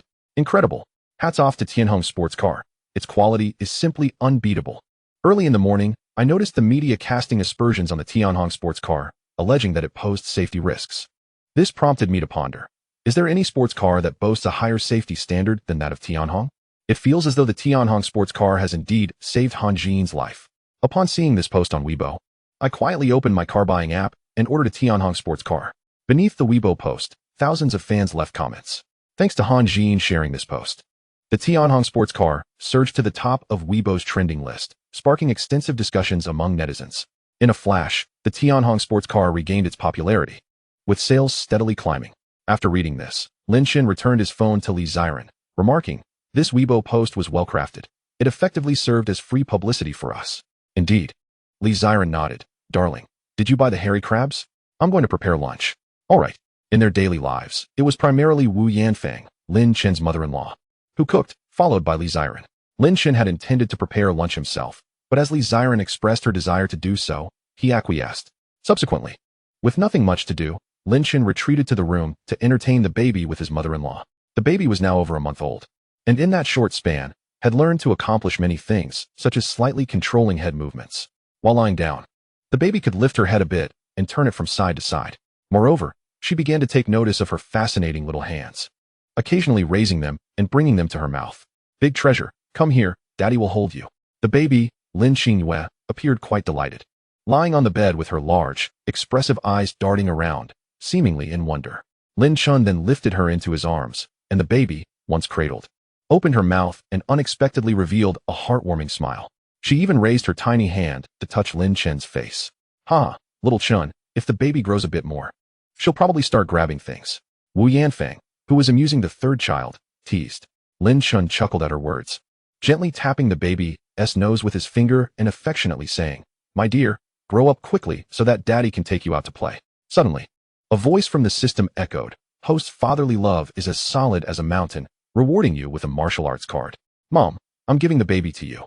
I'll step outside for a drink," Lin Chen said. "All right." He handed the baby to Wu Yanfang and then went outside. "System, I wish to use the martial arts card," Lin Chen silently thought. Immediately, he felt a peculiar energy coursing through his limbs, warm and exceedingly pleasant. However, this sensation faded swiftly. Lin Chen felt invigorated, brimming with strength. Even dozens of adults would be no match for him. "This reward is splendid." Lin Chen expressed satisfaction, for he had become more than 100 times more powerful. If he were to encounter any trouble in the future, he could adequately protect his family. After lunch, as Li Ziren was nursing the babies, Lin Chen suddenly recalled the preparations for their wedding. According to the customs in Modu, it was customary to purchase 3 gold items for the bride: a bracelet, a necklace, and a ring. Although Li Ziren had already borne him a child, it did not diminish Lin Chen's regard for her. He felt it was essential to buy what was due. Whatever other women possessed, Li Ziren deserved to have as well. Thus, after the baby fell asleep, Lin Chen took Li Ziren to the mall. "Darling, what are you going to buy for me?" Li Ziren inquired curiously, wrapping her arms around Lin Chen's. Lin Chen merely indicated that he had brought her to shop, but did not specify what they were purchasing. "The 3 gold items. We are about to get married, so let us buy some gold and silver jewelry," Lin Chen smiled. "But I don't like wearing gold and silver." Li Ziren shook her head, looking somewhat helpless. While many women might be interested in gold and silver jewelry, Li Ziren did not share that sentiment. She even found such items cumbersome to wear. "How about we just buy a ring and skip the rest?" she suggested. Chapter 44, Eternal Heart. Seeing that Li Ziren genuinely did not favor those items, Lin Chen did not insist further, acquiescing to her wishes. "Very well, let us purchase a ring." Yes, yes. Li Ziren nodded adorably, her sweet smile illuminating her face. She then affectionately wrapped her arms around Lin Chen's, and together they proceeded to the ring section of the mall. However, as they arrived, they noticed a crowd gathered, seemingly witnessing a dispute. "Someone's stealing. Quick help." A beautiful salesgirl was seen gripping a man's shirt tightly. While he towered at nearly 2 meters tall, with striking blonde hair and blue eyes, clearly a foreigner. The foreigner held a diamond, which, according to the salesgirl, he had stolen. "Hey, how can you steal?" A well-meaning young man stepped forward. The foreigner disdainfully retorted, "Mind your own business." This remark infuriated the young man, who, without further ado, engaged the foreigner, attempting to help retrieve the stolen diamond. "Get lost." The foreigner shoved the young man, who stumbled and fell, utterly outmatched. After all, the foreigner's height was a significant advantage, while the young man was barely over 1.7 meters tall. You get lost too. The foreigner pushed the salesgirl, causing her to fall to the ground with a cry, tears streaming down her face. The foreigner then arrogantly walked away, clutching the stolen diamond. The onlookers were mostly women, who could only verbally condemn the act and call for help, but were powerless to intervene. Ugh, how disgusting. How could such a person exist? Li Ziren commented, appalled. Darling. Darling. Realizing Lin Chen had already approached the foreigner, she called out. Stop. Lin Chen commanded coldly, positioning himself directly in front of the foreigner. The foreigner arrogantly glared at Lin Chen, speaking fluent Mandarin. You want a medal too? Lin Chen replied coolly. Return what you've taken. This is not a place for you to run wild. You're asking for it. With that, the foreigner lunged at Lin Chen. Having trained in boxing and boasting a muscular build, he was a formidable opponent. Although Lin Chen stood at 1.8 meters tall, he appeared slight in comparison. Without the martial arts card, Lin Chen might not have been able to contend with this imposing foreigner. However, now Lin Chen effortlessly dodged the foreigner's attack, countering with a swift slap to his face, sending him sprawling. The diamond. Lin Chen advanced step by step, speaking calmly. The foreigner, genuinely frightened, had not anticipated the young man's remarkable strength. He immediately raised the diamond before Lin Chen. Seizing the diamond, Lin Chen released his hold on the foreigner, who took the opportunity to flee in a panic. Lin Chen contemplated the fact that someone had already reported the incident, and after a moment's reflection, he decided not to pursue the matter further. Thank you so much, he said, handing the diamond to the sales associate, who promptly expressed her gratitude. Tears nearly welled in her eyes. After all, she was merely a salesperson. If such a precious diamond were to be stolen, her employer might hold her accountable for negligence. Chapter 45. Purchasing the wedding ring for my wife? Not at all, Lin Chen replied with a faint smile. Just then, Li Ziren approached and wrapped her arm around his. Darling, you were truly remarkable. It was the first time Li Ziren had witnessed Lin Chen in a confrontation, and to her astonishment, he had handled it with such prowess, instantly boosting her sense of security. By the way, are you hurt? She asked, her instincts as a wife kicking in as she began to check him for injuries. I'm fine, just dealing with a foreigner, Lin Chen replied with a nonchalant smile. Let's choose a ring, shall we? He took Li Ziren's hand and led her to a display case filled with rings. Let us see which one catches your fancy. Li Ziren's eyes scanned the glass case until they were drawn to a particular ring. Beautiful. You have excellent taste, the sales associate remarked. This ring is called the Eternal Heart. The crystal is crafted from the finest South African diamond, a favorite of Western royalty for centuries. The Eternal Heart is truly unique, with only one existing in the world, symbolizing the purest and most singular love. Noticing Li Ziren's gaze linger on the Eternal Heart, the sales associate eagerly elaborated. How much is this diamond ring? Li Ziren inquired. 57 million, came the response. The moment the figure was revealed, Li Ziren was taken aback. Isn't that a bit excessive? Indeed, this diamond ring is the most expensive ever sold in Magic City, the sales associate admitted. But trust me, it is worth every penny. Observing Li Ziren's hesitation, she continued earnestly. The significance of the Eternal Heart, along with its genuine materials, justified the price. I think I'll look at some others, Li Ziren said with an awkward smile, quickly diverting her gaze. Just then, Lin Chen's calm voice cut through. We'll take the Eternal Heart. As he spoke, he retrieved a card from his pocket. No, darling. That's far too expensive, Li Ziren protested, feeling a pang of concern. Although the Tianhong sports car business was thriving, the Tianhong Group had only recently been established and had already invested a considerable amount of capital. To her, the diamond ring seemed exorbitant, especially after having read numerous stories online labeling such purchases as a luxury tax, leading her to believe that one need not spend so lavishly on a ring. Lin Chen gazed at her with affection and said, It's all right. As long as you like it. Isn't the purpose of earning money to enjoy it with family? I would not hesitate to buy you anything, regardless of its value, as long as it's something you cherish. The sales associate, witnessing this exchange, felt a twinge of envy. How romantic those words were. What a remarkable husband he was. She sensed the sincerity behind Lin Chen's statement. It was not mere flattery. However, before Li Ziren could voice her thoughts, Lin Chen addressed the sales associate. Hello. I'll take this diamond ring. Please package it in a box. Of course, the sales associate responded eagerly, swiftly preparing the ring and handing it to Lin Chen, while also prompting, Sir, please swipe your card here. Beep. After completing the payment, Lin Chen handed the ring to Li Ziren. Let us go, my love. Looking at the ring her husband had just bought for her, Li Ziren felt that claiming she was unhappy would be utterly disingenuous. Sometimes, women can be this way. They might claim they do not want something, but when their partner insists on buying it for them, they find immense joy in it, feeling truly cherished. Chapter 46. Handsome brother, Not inviting your sister to the wedding? The couple spent over an hour in the mall, efficiently preparing for their wedding. During this time, Li Ziren also tried on several wedding dresses, while Lin Chen selected a white suit for himself. After all, these items were essential for a wedding, and the preparations were quite intricate. They hadn't even taken their wedding photos yet. Lin Chen planned to have those done later. As the location for the shoot might be outside the city, and with a young child to care for, it was difficult to leave home. Li Ziren had no objections. Although she dreamt of taking wedding photos, she understood the current constraints. She was content to postpone it for the time being. As for the banquet, Li Tianhong would handle the arrangements, so Lin Chen need not worry excessively. As they settled into the car to head home, Li Ziren opened a box of strawberries she had casually purchased at the mall. Upon tasting one, she exclaimed, "These strawberries are so sweet." "Then go ahead and eat a few more," Lin Chen chuckled. Li Ziren wasn't one to enjoy eating alone. She pinched a strawberry between her delicate fingers and held it to Lin Chen's mouth. "Darling, open wide." Lin Chen, however, did not immediately comply. Instead, he gazed intently at Li Ziren's lovely face and replied seriously, "But, darling, I'm not in the mood for strawberries right now." Li Ziren tilted her head curiously. "What do you want to eat then? I can go buy it for you." Lin Chen remained silent, simply observing her. "What's the matter?" Under his gaze, Li Ziren seemed to grasp his meaning, a blush creeping onto her beautiful face. In an instant, Lin Chen leaned in and kissed her without a word.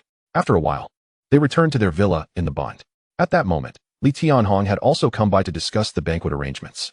Normally, such matters would fall under the purview of Lin Chen's family, but as an orphan with no relatives, it fell to Li Tianhong to take charge. While the two were discussing wedding plans in one of the most prestigious estates in Magic City, "Miss, according to the latest information, the young master is getting married in 5 days." A guard reported cautiously to a stunning woman. Her beauty was breathtaking, with flowing black hair tied back with a colorful ribbon, and her figure could only be described as flawless. "All right, you may leave now, I understand," she replied with a melodious voice. "Yes." The guard promptly exited the hall. "My handsome brother, not even inviting your sister to the wedding? How could you hurt my feelings so?" She lamented internally. Yet, she realized it wasn't entirely her brother's fault. He might not even be aware of her existence. She then mused aloud, "If that's the case, I suppose I shall simply show up uninvited." Before long, 5 days had passed. This day marked the wedding of Lin Chen and Li Ziren. The villa in the Bund was bustling with guests, and the groomsmen and bridesmaids had already taken their places. The groomsmen were Lin Chen's close friends from school, while Li Ziren's bridesmaids included her closest friends, among them Zhou Huimin. The 4 little ones were being cared for by Wu Yanfang.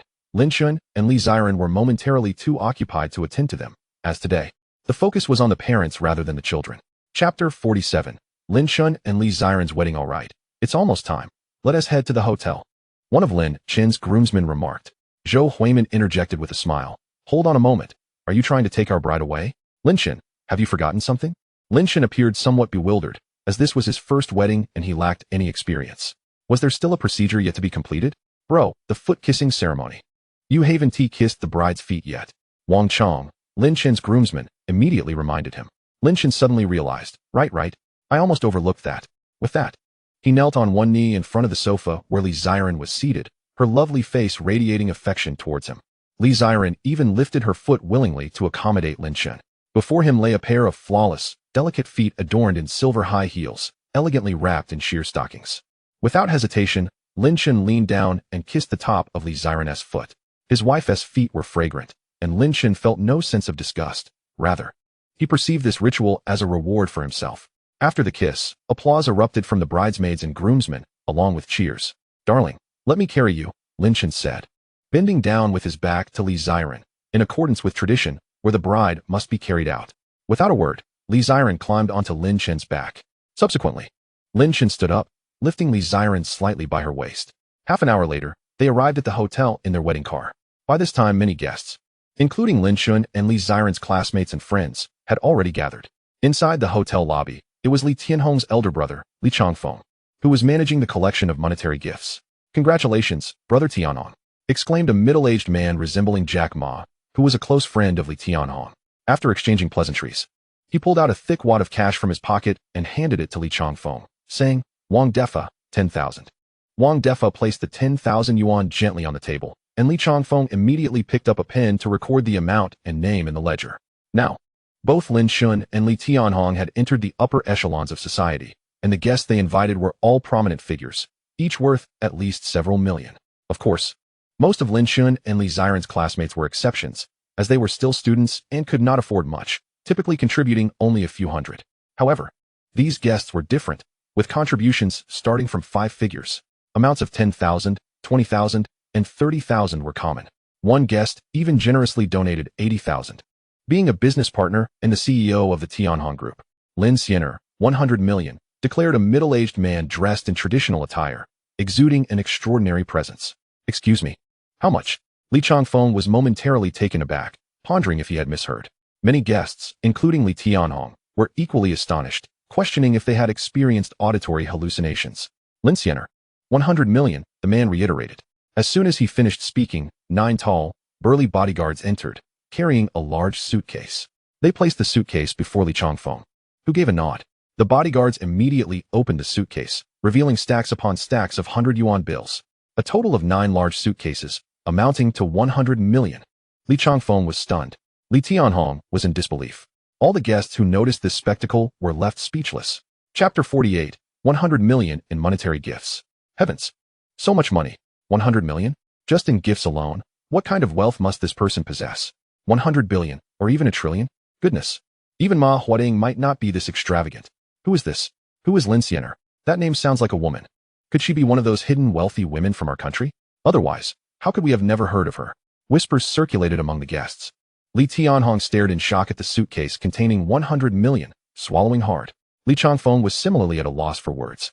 Please write down Lin Chen's name and the amount of the gift. The man in traditional attire smiled. Only then did Li Changfeng regain his composure. Picking up the pen, his hand trembling, Li Tianhong was left speculating about the man's identity, as he had never heard of Lin Chen. There was only one possibility left. This guest named Lin Chen must be someone Lin Chen knew. Could she be a friend of his? But how could Lin Chen possibly know someone so wealthy? To casually donate 100 million in gifts is simply unfathomable. It was estimated that his worth must begin at least in the hundreds of billions. Tianhong's sports car was indeed selling well, and Lin Chen's net worth should exceed 10 billion. However, compared to hundreds of billions, it was still not on the same level. With this thought, Li Tianhong promptly made his way to the second floor, seeking out Lin Chen, who was happily chatting with his classmates. Xiao Chen, come here for a moment. Li Tianhong beckoned. Lin Chen, upon hearing this, smiled and said a few words to his classmates before walking over to Li Tianhong. Dad, what's up? Lin Chen inquired cheerfully. Li Tianhong directly asked, Xiao Chen, who is Lin Chen to you? What Lin Chen? Lin Chen replied with a puzzled smile, I don't know this person. Lin Chen's response caught Li Tianhong off guard, leaving him momentarily bewildered. You don't know Lin Chen? How is that possible? Would someone who doesn't know you casually donate 100 million? Dad, what's wrong? Noticing Li Tianhong's strange expression, Lin Chen grew increasingly curious. Xiao Chen, just now someone named Lin Chen gave you 100 million in gifts. Li Tianhong disclosed the matter to Lin Chen without reservation. Upon hearing such an astounding figure, Lin Chen's smile abruptly froze. Monetary gift? 100 million? No way. Lin Chen found it hard to believe. Is this for real? That's too exaggerated. Li Tianhong confirmed, it's true. If you don't believe me, come downstairs and see for yourself. 9 large suitcases filled with cash. All right, let us go. Lin Chen followed Li Tianhong downstairs. Upon reaching the area where the gifts were being recorded, Lin Chen indeed saw the 9 large suitcases. Each suitcase was filled with bundles of 100 yuan bills, a dazzling sight. At that moment, Li Changfeng was instructing someone to close the suitcases, as leaving them open was simply too extravagant. Outsiders might think they had just robbed a bank. Li Tianhong glanced around and asked Li Changfeng, Brother, where did that man in traditional attire go? Li Changfeng replied, he left. Left? Li Tianhong was perplexed. Doesn't he stay for the banquet? Li Changfeng shook his head helplessly. He said he was just delivering the monetary gift from Lin Chen and wasn't he attending the wedding. Chapter 49, Lin Chen and Li Ziren, wishing you a joyful and peaceful marriage. Nearby, Lin Chen, overhearing their conversation, couldn't he help but smile wryly. He began to piece together the identity of Lin Chen, the Lin family. This Lin Chen must be from the Lin family. Firstly, her surname is coincidentally Lin. Secondly, upon surveying the entirety of Huabua, it seems that only the Lin family, a paragon among elite families, can casually offer a sum of 100 million as a wedding gift, as if it were a mere jest. Suddenly, Lin Chen became acutely aware of a particular matter, prompting him to inquire of Li Changfeng. Uncle, what did you just say? Li Changfeng repeated his words. That individual mentioned before leaving that he was delivering the wedding gift on behalf of Lin Chen, rather than attending the banquet himself. Lin Chen responded, I understand now. Subsequently, he began to search the crowd of guests at the tables, harboring a premonition that Lin Chen was among them. However, Despite his extensive search, he was unable to locate her, as the sheer number of attendees was overwhelming. 60 tables in total, spread across several levels. It was utterly impossible to find her within such a brief span of time. More importantly, he was the star of the occasion today.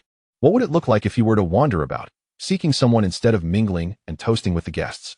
Lin Chen, what are you looking for? At that moment, a familiar voice rang out. It was his college roommate, Huang Chang. Wow, Lin Chen, you look incredibly dashing today, Huang Chang exclaimed. What are you searching for? Come over and share a drink with us. His other two roommates chimed in. Upon hearing his friends call out to him, Lin Chen could only smile helplessly and temporarily relinquish his search. Meanwhile, on the fourth floor of the hotel, in a rather sparsely populated hall, four infants lay nestled within a large baby stroller, under the watchful eye of Wu Yanfang. Before long, a group of elegantly dressed young ladies approached, one of whom possessed an air of distinction that was breathtakingly cold and beautiful. You must be Zran's classmates, right? Wu Yanfang inquired with a smile. Yes, indeed. Several girls responded in unison, before squatting down in front of the stroller, gently holding the baby's tiny hands and teasing them. How adorable. Their little hands can actually grasp me. One girl exclaimed. I can't believe I'm seeing quadruplets for the first time. It feels so magical. I'm getting engaged soon. And I hope to share in Zran's good fortune. I won't expect quadruplets, but a pair of twins would be lovely. The girls continued to express their delight, with one even taking out her phone to snap pictures with the babies, excitement evident on her face. Wu Yanfang, being a good friend and classmate of Li Zran, could not possibly dampen their enthusiasm. Auntie, this one must be the boy, right? The most beautiful girl suddenly inquired. Wu Yanfang nodded, saying, Yes, this is the third one. He is the only boy. The striking girl then asked, Auntie, may I hold the little boy? Wu Yanfang replied with a smile, Of course. But he tends to cry a lot and is quite shy. He might wail when you hold him. As she spoke, Lin Chen gently lifted the third baby from the stroller. Surprisingly, the infant, Lin Yi, did not cry. Instead, he gazed curiously at Lin Chen without even blinking. You little silly, Lin Chen teased, lightly tapping the tip of his nose, then inwardly wishing, Grow up quickly, so you can call me Annie. Seemingly intrigued by Lin Chen, the little boy raised his tiny hand, attempting to grasp her. However, his tiny fingers were insufficient to reach her. Thus, Lin Chen graciously leaned down. His tiny hand grazed her face, tickling her, which elicited a smile from her.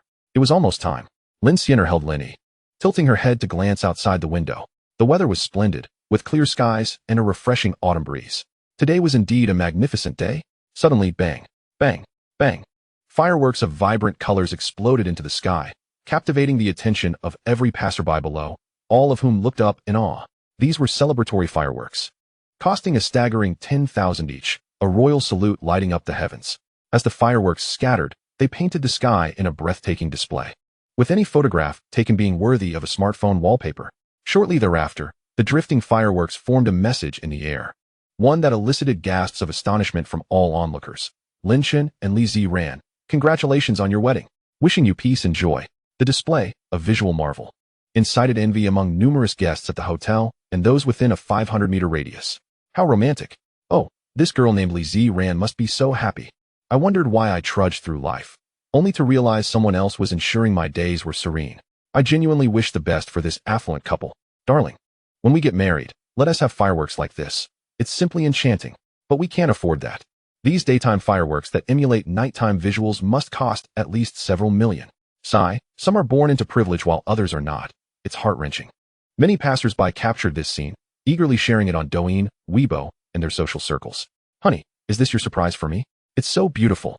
Li Zran felt tears welling up, leaning happily against Lin Chen's chest. In that moment, she believed herself to be the happiest woman in the world. Lin Chen, with one arm around Li Zran, remained silent about the fact that the fireworks were not his doing, nor did he know who orchestrated them. At this moment, he chose not to disrupt the warm atmosphere or tarnish the sweetness of Li Zran's heart. An hour later, the banquet concluded. Lin Chen had consumed copious amounts of alcohol, but thanks to a skill he acquired from the system that allowed him to remain sober after 1,000 drinks, he was not intoxicated. After the festivities, he began assisting in escorting Li Zran's relatives home. Buzzing, while returning to the Shimon Hotel, Lin Chen's phone unexpectedly vibrated.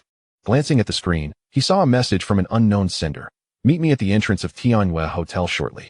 Lin Chen dismissed it, assuming it was a misdirected message, and continued driving. However, soon another message arrived. By the way, Lin Chen, could you bring me a pack of sanitary pads when you come to the hotel? Lin Chen was utterly speechless, unable to restrain himself from replying. Who are you? The sender evidently knew his name, suggesting a familiarity, yet they requested him to bring sanitary pads? How presumptuous. Lin Chen's expression soured with disdain. He had no intention of meeting anyone, especially on his wedding day. Meeting another woman midway through his celebration? Yet, the sender seemed to have anticipated Lin Chen's thoughts. Sending yet another message. You must come. If you don't, you'll regret it. Chapter 50. Shimon is a family enterprise. Upon reading this, Lin Chen furrowed his brow. Who on earth was this person? Driven by an intense curiosity, Lin Chen decided to meet the sender. 10 minutes later, he arrived at Tianyue Hotel, parking his car nearby before striding towards the entrance. Lin Chen. Suddenly, an excited voice called out, and Lin Chen felt a tap on his shoulder. He turned to see an unfamiliar yet stunningly beautiful woman, leaving him momentarily bewildered. She was undeniably among the most breathtaking women he had ever encountered in his life, easily ranking within the top 2. Who are you? Were you the one who sent the message? Lin Chen took a couple of steps back, cautiously observing the other party. He initially thought she was an acquaintance, only to realize she was a stunning beauty he had never encountered before. You're so clever. Why not take a guess at who I am? Lin Chen said with a charming smile, and up close, Lin Chen was undeniably handsome, truly worthy of being her own younger brother. You must be Lin Chen, right? The name sprang to Lin Chen's mind immediately. That's right. Call me sister. Lin Chen beamed with joy and anticipation. A question mark slowly emerged in Lin Chen's mind. What are you thinking? Calling you sister? Why not call me brother? But I really am your sister. Lin Chen responded, exasperated. Mo Lao must have informed you of your true identity. But did he tell you that you have a biological sister in the Lin family? At her words, Lin Chen paused, pondering whether she could truly be his biological sister. So the 1 billion in gift money and the fireworks display were all arranged by you? Lin Chen chuckled, indeed. Women love romance, and fireworks are so romantic. I bet Z Ran was deeply moved. By the way, brother, you don't mind that the gift money is a bit modest, do you? Lin Chen added, a hint of regret in her voice. She had only learned of Lin Chen's wedding news the day before and had just 1 billion in cash on hand. After all, in this digital age, she had no habit of keeping cash. Otherwise, she would have considered giving 100 billion. After all, to the Lin family and to her. Money was merely a string of numbers. That's not an issue. Lin Chen shook his head, then curiously asked, so you attended the banquet at the hotel? How did you get in? I specifically told the security that no one without an invitation should enter. Finding Lin Chen's serious demeanor amusing, Lin Chen laughed, brother. Because Shimon is a property of our Lin family. The security is also part of the Lin family's guard. What? I can't enter my own family's hotel? Lin Chen was left speechless. The Lin family truly was formidable. Even the Shimon Hotel, one of the best in the magical city, belonged to them. Handsome brother. What about the sanitary pads I asked you to bring? I didn't bring them. Why not? You're not my wife. Why should I bring them for you? Lin Chen retorted confidently. Lin Chen was momentarily at a loss for words, unsure how to counter him. Lin Chen calmly inquired, you called me here. Is there something you wish to discuss? Lin Chen replied earnestly, the new year is approaching. You should bring Z Ran and the children back to the Lin family for the annual meeting. Both Dad and Grandpa are very eager for your return. Lin Chen fell silent. To be honest, he felt little sense of belonging to the Lin family and was not particularly keen on returning. But he did wish to meet his relatives in this world. After contemplating for a few seconds, he replied, let me think about it, and we can discuss it later. All right, take your time to consider it. Oh, add me on WeChat. It will be easier to contact each other in the future. Lin Chen presented her WeChat QR code, and Lin Chen promptly scanned it with his phone. Brother, goodbye. Sister must leave now. You should head back too. Though Lin Chen felt a twinge of reluctance. She was content with having seen Lin Chen this time, and she had other matters to attend to, needing to leave the magical city soon. Okay, goodbye, stay safe. Lin Chen waved, and soon Lin Chen drove away in a sleek black Maybach, quickly disappearing from his sight. Chapter 51, Clothing Design Skills. Upon returning to the villa on the Bund, Lin Chen's visit to Lin Chen remained unbeknownst to Li Ziran, who assumed he had merely gone to see off friends and family. Wow, just got home and already hear the baby crying. Lin Chen entered the bedroom to find his mother-in-law lifting their third child, Lin Yi, from the crib. Noticing the diaper was full, Lin Chen said to his mother-in-law, I think it's time for a diaper change. Yes, Wu Yanfeng replied, giving it a quick check. Without hesitation, Lin Chen retrieved a fresh diaper from the side and assisted his mother-in-law in changing it. At that moment, Li Ziran entered, cradling their second child, Lin Kuxian. Lin Chen gazed at the sleeping Lin Kuxian in his wife's arms and remarked, Has Kuxian fallen asleep again? Li Ziran sighed, looking at the little one. Yes, Kuxian has been sleeping for quite a while. She slept for over 10 hours last night too. This is quite excessive. Honey, do you think Kuxian might have hypersomnia? Hearing his wife's concern, Lin Chen chuckled and explained, Not at all. A 1-month-old baby typically exists in a semi-sleep state. Some infants can sleep up to 20 hours a day. It's perfectly normal. You need not worry. It's not hypersomnia. Li Ziran felt much more at ease after hearing this. For the next stretch of time, Lin Chen stayed home, caring for the children until nightfall gradually descended. At 11 o'clock at night, the children had all been soothed to sleep by Lin Chen. He turned to Li Ziran and said, "Wife, can we change into JK uniforms?" Li Ziran shot him an exasperated look. "I'm already in my 20s. Must you insist I wear JK every day? It's so annoying." However, despite her complaints, her actions betrayed her. She opened a wardrobe filled with JK skirts and various stockings. Years ago, during her freshman year, she had fallen into the JK craze and purchased many uniforms. She rarely wore them now, feeling she was too old for that style, which she thought only suited girls around 18 or 19. Yet, since moving in with Lin Chen, she found herself donning them more often. After Lin Chen's selection, Li Ziran changed into a JK uniform she had never worn in front of him before. The delicate white stockings hugged her thighs alluringly. The next morning, at 6:30, Lin Chen was awakened by the cries of their second child. Such was the life with a baby. Rarely could one sleep in until they naturally woke. Li Ziran, equally disturbed, quickly lifted the baby and went to the living room to feed him. The days that followed were quite tranquil for Lin Chen and Li Ziran. Before long, their babies were nearly 2 months old. One day, while Lin Chen was changing the baby's clothes, a notification pinged. Ding. Congratulations to the host for changing the baby's clothes. Reward skill, clothing design. A flood of information surged into Lin Chen's mind, and in an instant, he became the most skilled clothing designer in the world. "Honey, the baby's clothes seem a bit short. We should buy them new outfits soon." Li Ziran's voice came from behind. Although the babies were only 2 months old, they were growing at a rapid pace. Clothes that fit a month ago were now a tad snug. Thus, it was necessary to purchase new clothes for the babies periodically. Li Ziran's remark sparked a thought in Lin Chen. Why go through the hassle of buying clothes for the babies outside? And I have to buy for 4 of them at once. Just thinking about it is exhausting. Why not start a company dedicated to producing clothes for babies? Lin Chen had never entertained such an idea before, but now it was different. He could design clothes himself for the babies to wear. He could ensure that the children's clothing he designed would not only be of superior quality, but also far more aesthetically pleasing than what was available on the market. With this thought, Lin Chen suddenly felt invigorated. "Wife, I need to get busy. Please take care of the babies for a moment." Having spoken, Lin Chen promptly proceeded to the adjacent bedroom and powered on his desktop computer. Chapter 52. Teacher, I must confess something to you. Subsequently, Lin Chen downloaded a software application essential for a fashion designer. After a mere 10 minutes, he had crafted dozens of exquisite baby outfits, suitable for all 4 seasons, characterized by both novelty and style. "You should establish a subsidiary company dedicated solely to the production of these baby garments," he suggested as he reached out to his assistant, Xia Yuli, via WeChat. He compiled the designs into a document and sent it to her. Within seconds, Xia Yuli received the message, and upon reading Lin Chen's words, she was utterly astonished. "President Lin, are we really venturing into other industries so soon?" she inquired. "It is quite normal for a company to diversify once it has grown. Much like Kipling, which sells both belts and clothing. We are not merely branching out. I wish for you to assist me in bringing these baby clothes to fruition for my little ones," Lin Chen clarified. Xia Yuli's surprise deepened. "Oh my. A dedicated subsidiary for creating baby apparel? What a remarkable father you are. It's hard to fathom how fortunate those children are to have such a father. If only Lin Chen weren't married, I might have considered having children with him. Alas, he is a devoted man, wholly invested in his family. What a pity." She mused regretfully. Shaking her head, Xia Yuli inquired, "President Lin, how long will it take for the designs to be completed?"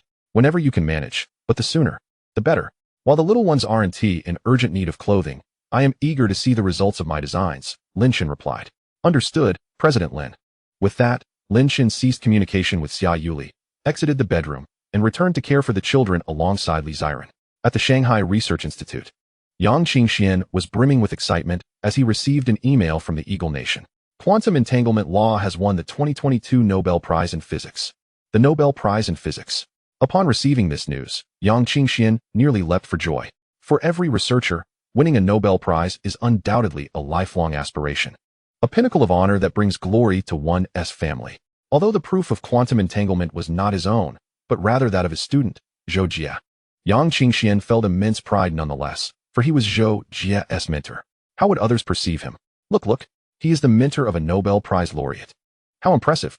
To nurture a student who has garnered a Nobel Prize undoubtedly reflects the prowess of the mentor. Thus, this was an exceedingly honorable moment for Yang Qingxian. "Teacher, why did you call me over?" Zhou Jie inquired as he entered the laboratory, perplexed. Do you know? You have won the Nobel Prize in Physics. Yang Qingxian stated directly. His expression filled with delight. What? Zhou Jie was momentarily taken aback. I have won the Nobel Prize? Am I that remarkable? You have proven the quantum entanglement law. This year's Nobel Prize will certainly be awarded to you. Yang Qingxian quickly explained, seeing Zhou Jie's confusion. I see. But the problem is. Just as he was about to speak, Yang Qingxian interjected, at the end of next month, there will be an award ceremony. I will accompany you to the Eagle Nation to receive it. Although the monetary reward was modest, merely 6 million, the status and influence it brings are incomparable to any sum of money. To put it bluntly, what is that prize money worth? Your name, Zhou Jie, will soon resonate across the globe, establishing you as a great scientist on par with Einstein. Yang Qingxian spoke with fervor, driven by excitement. However, Zhou Jie's expression did not reveal the anticipated joy. After a moment of hesitation, he solemnly addressed Yang Qingxian. Teacher, I must confess something. And I hope you won't be too disappointed. What is it? Yang Qingxian furrowed his brow. The individual who proved the quantum entanglement law is not me. Chapter 53. Zhou Huimin has a boyfriend. Who wouldn't he desire such a prestigious award? Zhou Jie yearned for it as well. Yet, if he were to claim the credit, he would be nothing more than a charlatan, for Lin Chen was the true discoverer of this law. After a few moments of contemplation, Zhou Jie revealed the truth to Yang Qingxian. Upon hearing this, Yang Qingxian was momentarily dazed. He had always believed that the validation of the quantum entanglement law was Zhou Jie's achievement, only to discover that there was another individual behind it. Who is it? Yang Qingxian inquired hastily. A good friend of mine, Zhou Jie replied candidly. He provided me with the means to prove this law, and thus the award rightfully belongs to him. I do not wish to accept it. Yang Qingxian sighed heavily, feeling a profound sense of regret. But he quickly asked, this friend of yours must be Chinese, right? Yes, Zhou Jie confirmed. That's good. Yang Qingxian breathed a sigh of relief. As long as he was Chinese, it was acceptable. If the individual were foreign, it might have shattered his composure. If Yang Qingxian recalled correctly, no Chinese scientist had ever received the physics prize, and now, finally, it had come to pass. You should inform your friend about this development, Yang Qingxian advised. Zhou Jie nodded and promptly contacted Lin Chen. Meanwhile, Lin Chen was equally astonished to learn of his award, a result of his inadvertent actions that had led to such a grand recognition. After some persuasion from Zhou Jie, Lin Chen reluctantly agreed to attend the award ceremony. At that moment, he was in the bedroom tending to the children when Li Ziren gently tapped him on the shoulder and cheerfully said, Darling, let us go out for hot pot tonight. Zhou Huimin is treating us. Lin Chen chuckled. What prompted this girl to invite us for hot pot? I'm not sure. However, she mentioned that she would be bringing her boyfriend along, likely hoping for us to meet him. Li Ziren replied with a smile. Initially, when Zhou Huimin told her she was in a relationship, Li Ziren was somewhat taken aback. Nevertheless, she understood that Zhou Huimin had high expectations for her partner. Not only in terms of looks, at least 8 meters tall, but also in terms of financial status. Given Zhou Huimin's own exceptional qualities, she could hardly settle for a partner of lesser caliber. She has a boyfriend? How wonderful, Lin Chen remarked with a smile. To be honest, it had been a while since he last saw Zhou Huimin, and he was curious about what kind of boyfriend a girl of her stature would choose. That evening, leaving the 4 children in the care of his mother-in-law, Wu Yin Fong, Lin Chen drove his G-Class with Li Ziren to Hai Di Lao. Upon arrival, they found Zhou Huimin and a man waiting for them, dressed in a charming little dress, paired with stylish shoes and white ankle socks. Zhou Huimin exuded a pure and innocent allure. However, the man standing beside her, while tall at 1.8 meters, was not particularly impressive in appearance, and the two appeared mismatched.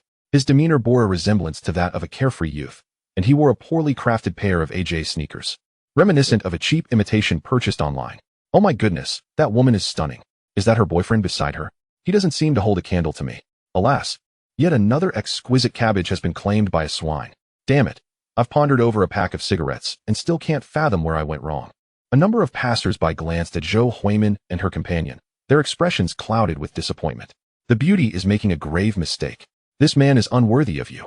However, these onlookers merely kept their thoughts to themselves, refraining from vocalizing their sentiments. Huimin, where are your friends? Niu Junxing inquired impatiently. Having waited for half an hour with no sign of the 2 friends Zhou Huimin had mentioned. They're coming, don't rush. Suddenly, Zhou Huimin spotted Lin Chen and Li Ziren approaching, and she eagerly embraced Niu Junxing's arm, moving towards the 2. Huimin, Li Ziren exclaimed sweetly upon seeing Zhou Huimin. Thus, the 4 convened at the entrance. Niu Junxing's gaze fell upon Li Ziren, and he was immediately captivated. Wow, this girl is absolutely gorgeous. Notably, Li Ziren's figure is even more alluring than Zhou Huimin's. Niu Junsheng had already learned from Zhou Huimin that Li Ziren was a mother, and indeed, the beauty of a woman who has borne children is unparalleled, especially as Li Ziren was adorned in a floral dress paired with flat shoes, her lovely legs encased in enticing stockings. Though Zhou Huimin also donned stockings for him, Li Ziren's physique was decidedly superior.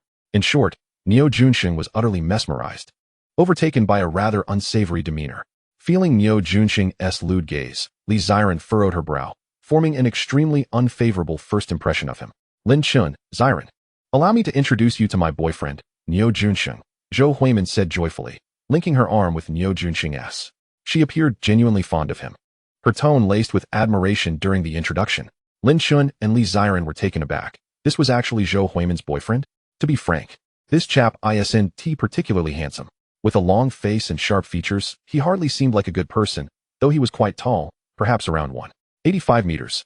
Lin Chen was astonished by Zhou Huimin's poor taste. Yet, he refrained from voicing his thoughts, recognizing that every individual has their preferences. Perhaps Niu Junsheng possessed other remarkable qualities that attracted Zhou Huimin. Hello? Both Lin Chen and Li Ziren offered polite smiles to Niu Junsheng. Let us head inside for hot pot. I've been waiting for you all so long that I'm quite famished, Zhou Huimin remarked, patting her stomach. The four then entered the restaurant, finding a place to sit. Since Zhou Huimin was treating, she immediately took out her phone to scan the menu. Lin Chen, Ziren, Junsheng. What would you like to eat?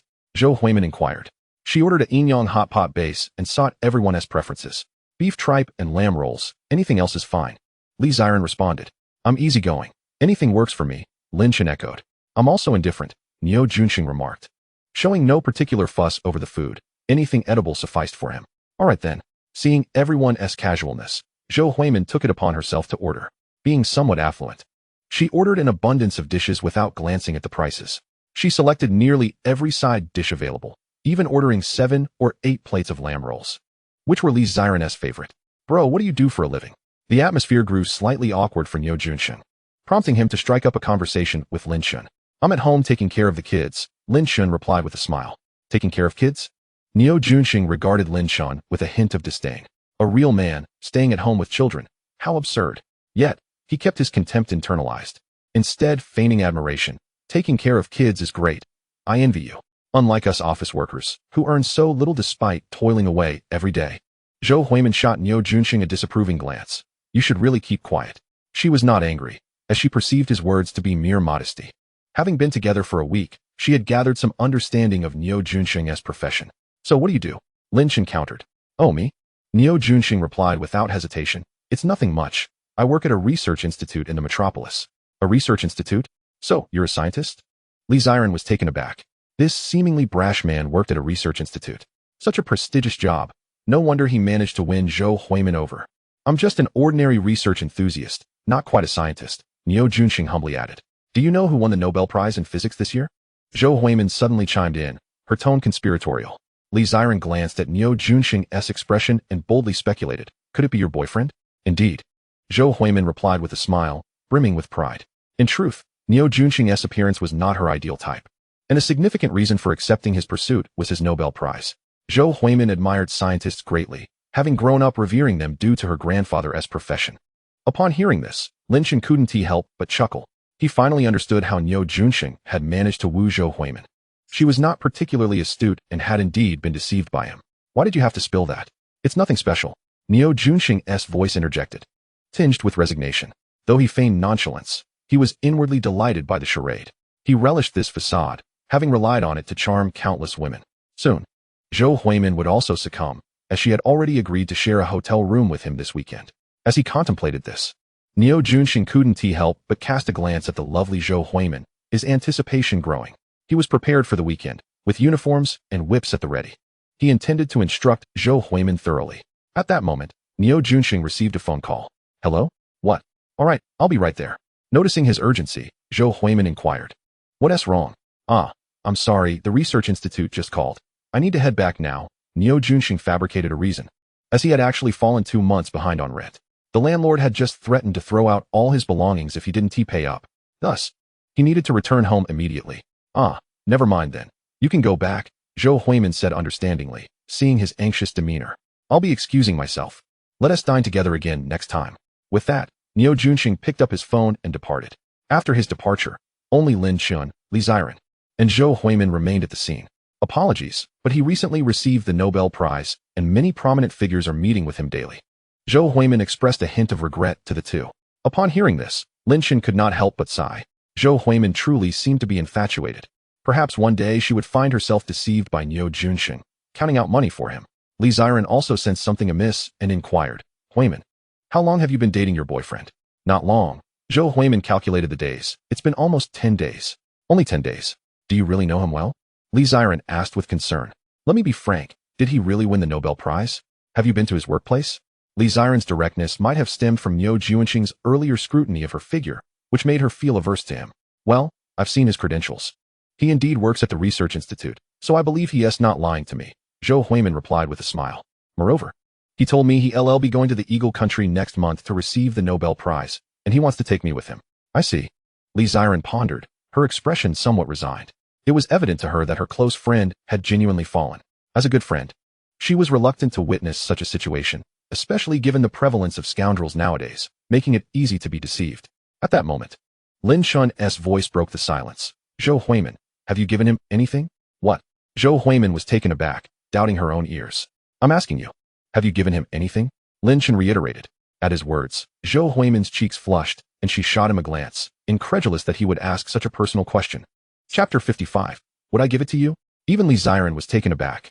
She hadn't anticipated Lin Chen would suddenly pose such an intimate question to Zhou Huimin and shot him a disapproving look. Is that something you can ask? Nevertheless, to be fair, Li Ziran was also curious about whether her friend had indeed given it. If not him, then who you? Zhou Huimin teased Lin Chen, revealing that she too was quite experienced in such matters, often engaging in playful banter with Li Ziran. Thus, she did not feel particularly averse to such intimate inquiries. Wait, you really did give it to him? Lin Chen asked, astonished. Of course not. Zhou Huimin rolled her eyes at him, exasperated. We've only been dating for 10 days. There's no way I'd give it up so soon. Indeed, on the third day of their relationship, Niu Junxing had already suggested they take that step, even going so far as to request she wear a bunny girl outfit. Zhou Huimin, however, was a girl who lacked confidence and felt the pace was too rapid. She intended to wait a bit longer before taking that step, as she was still a virgin and did not wish to be too casual about it. That's good. It's for the best that you haven't given it. Otherwise, I would truly have to scold you. Lin Chen sighed in relief upon hearing Zhou Huimin's answer. What do you mean? Zhou Huimin looked at him, puzzled. Nothing. Lin Chen thought for a moment and chose to remain silent. He was not one to meddle in others' romantic affairs. The truth is hard to conceal, and Lin Chen had reason to believe that, sooner or later, Zhou Huimin would uncover the reality, which is why he opted for silence. After finishing their hot pot meal and returning home, Wu Yanfang was playing with the babies, who were now nearly 3 months old and could roll over. Xiao Chun, you're back. Wu Yanfang smiled lightly upon seeing Lin Chen. Mom, why don't you take a break? I can take over for a while, Lin Chen offered, noticing she seemed a bit tired.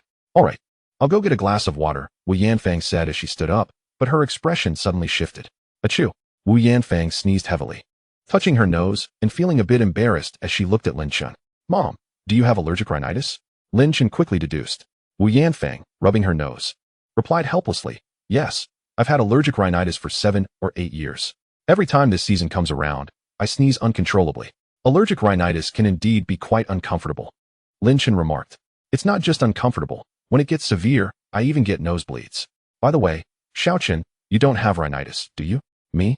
Lin Chen shook his head and smiled. Of course not. That's good. This condition is truly tormenting, and it's hard to treat, Wu Yanfang sighed. Then went to get some water. Allergic rhinitis is an immune-related condition, and currently, there is a lack of effective treatment options in the medical market. Many medications, such as various nasal sprays, only provide temporary relief and can easily relapse. However, this wasn't a challenge for Lin Chen. In the afternoon, Lin Chen went out briefly and returned with a selection of Chinese medicinal herbs.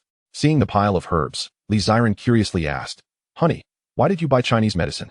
Are you sick? Her tone was filled with concern. Lin Chen laughed. No, this is for your mom. For my mom? Li Ziran was taken aback. What is wrong with her? She has allergic rhinitis, and I happen to know a remedy that works wonders for it, Lin Chen explained. Li Ziran nodded in understanding.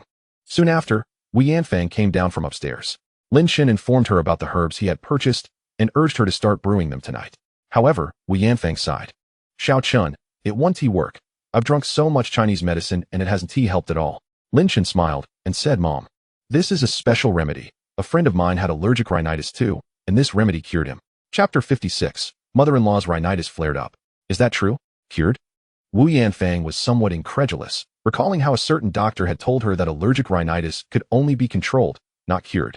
Nevertheless, since the herbs had already been bought, she decided not to waste them and would give them a try.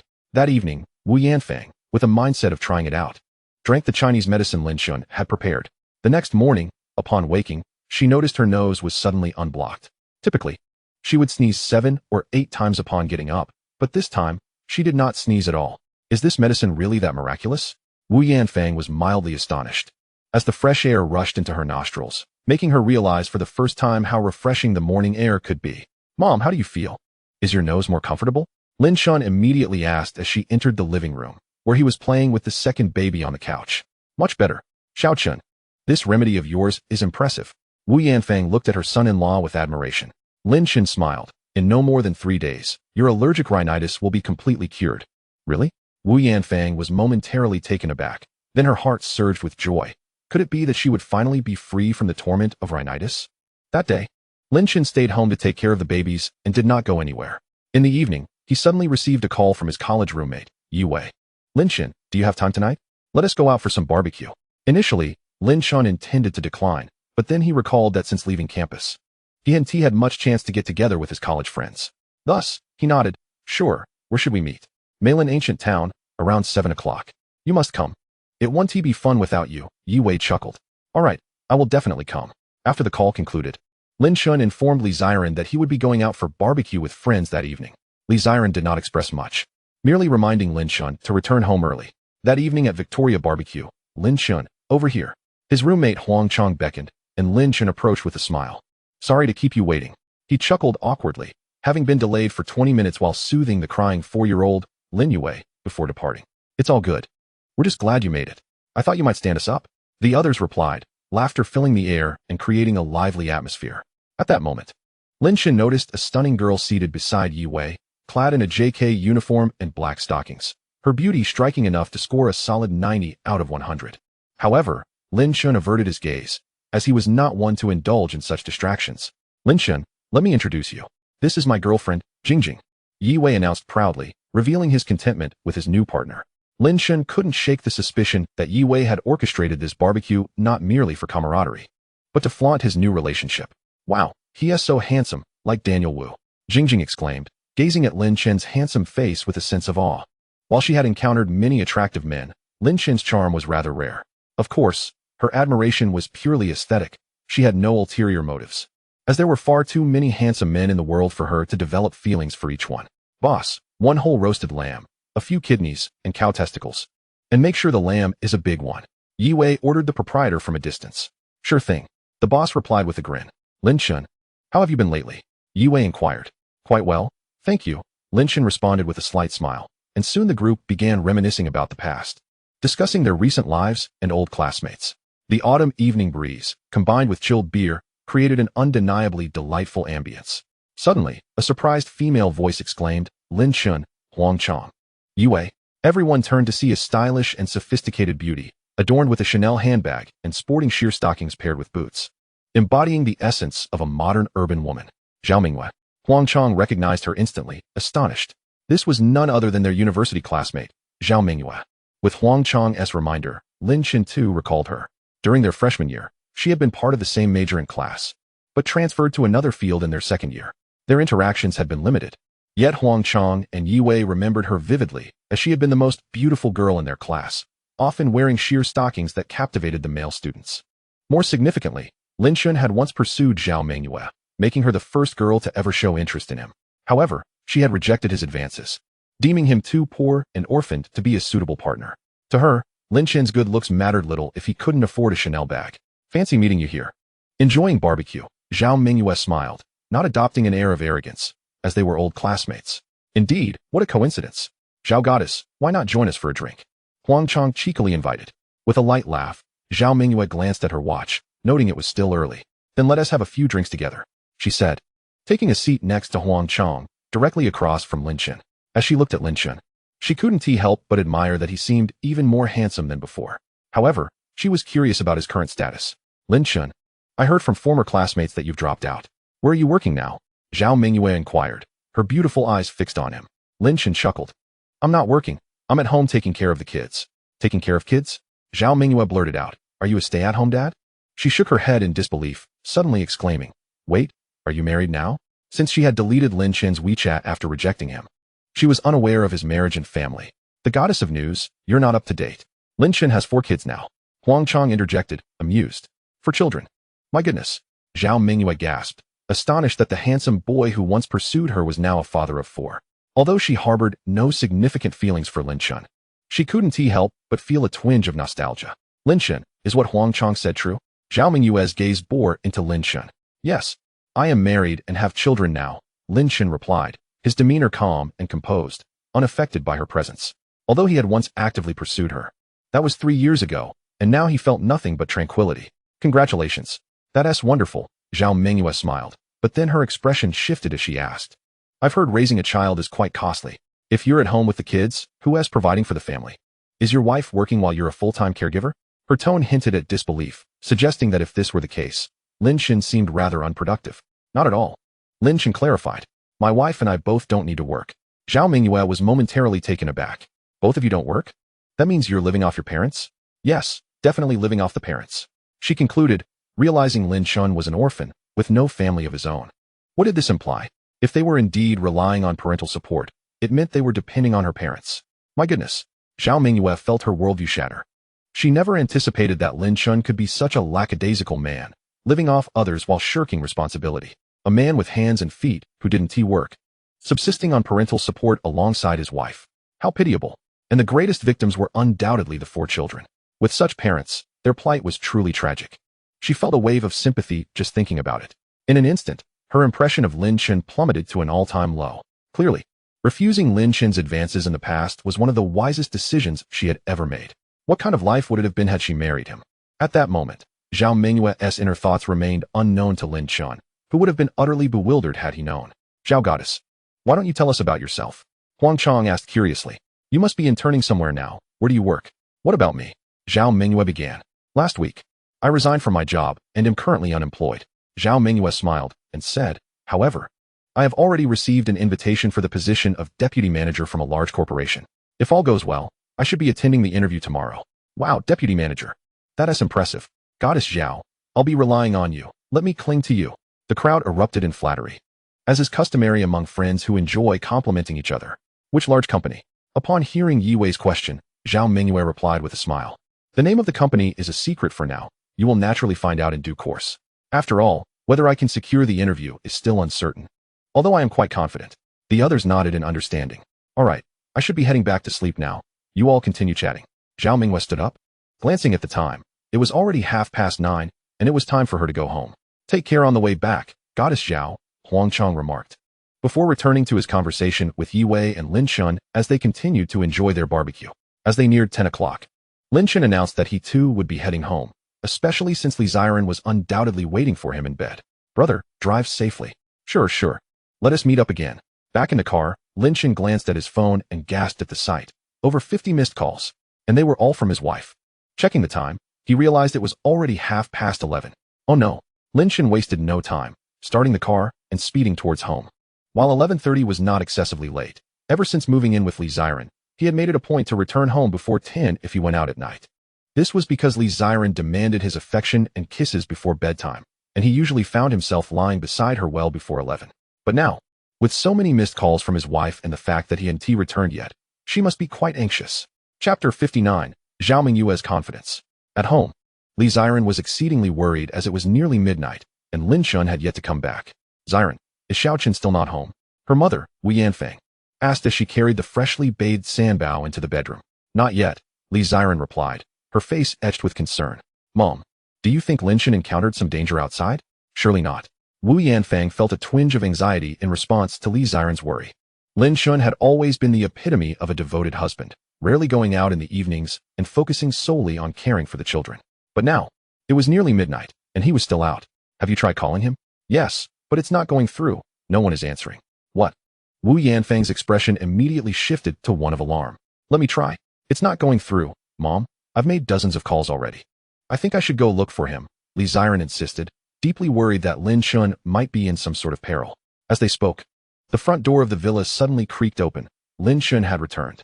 "Honey, Mom, I'm sorry for coming back so late," he said apologetically, instantly sensing the concern etched on their faces. "Why did you come back so late?" Li Ziren approached him, lightly punching his chest in a playful yet annoyed manner. Her expression a mix of cuteness and genuine anger. After all, anyone would be upset after receiving over 50 missed calls and not being answered. "Xiao Chen, what took you so long? What happened?" Wu Yanfang inquired with great curiosity. "I ran into a bit of trouble on the way back," Lin Chen confessed candidly. "What kind of trouble?" Both Li Ziren and Wu Yanfang asked in unison. "It was about Zhou Huimin." Lin Chen then recounted the incident regarding Zhou Huimin's attempted abduction in detail. Upon hearing that her best friend had nearly been assaulted, Li Ziren was furious, though not entirely surprised. She still remembered the way Niu Junsheng had looked at her the first time they met. His lecherous gaze had made it clear he was not a good person. "This is utterly outrageous." Wu Yanfang echoed her daughter's sentiments, feeling heartbroken. She knew Zhou Huimin well and held her in high regard. She was not only beautiful but also exceptionally polite and well-mannered, always addressing her as auntie. It was shocking to think that Zhou Huimin had faced such a dire situation.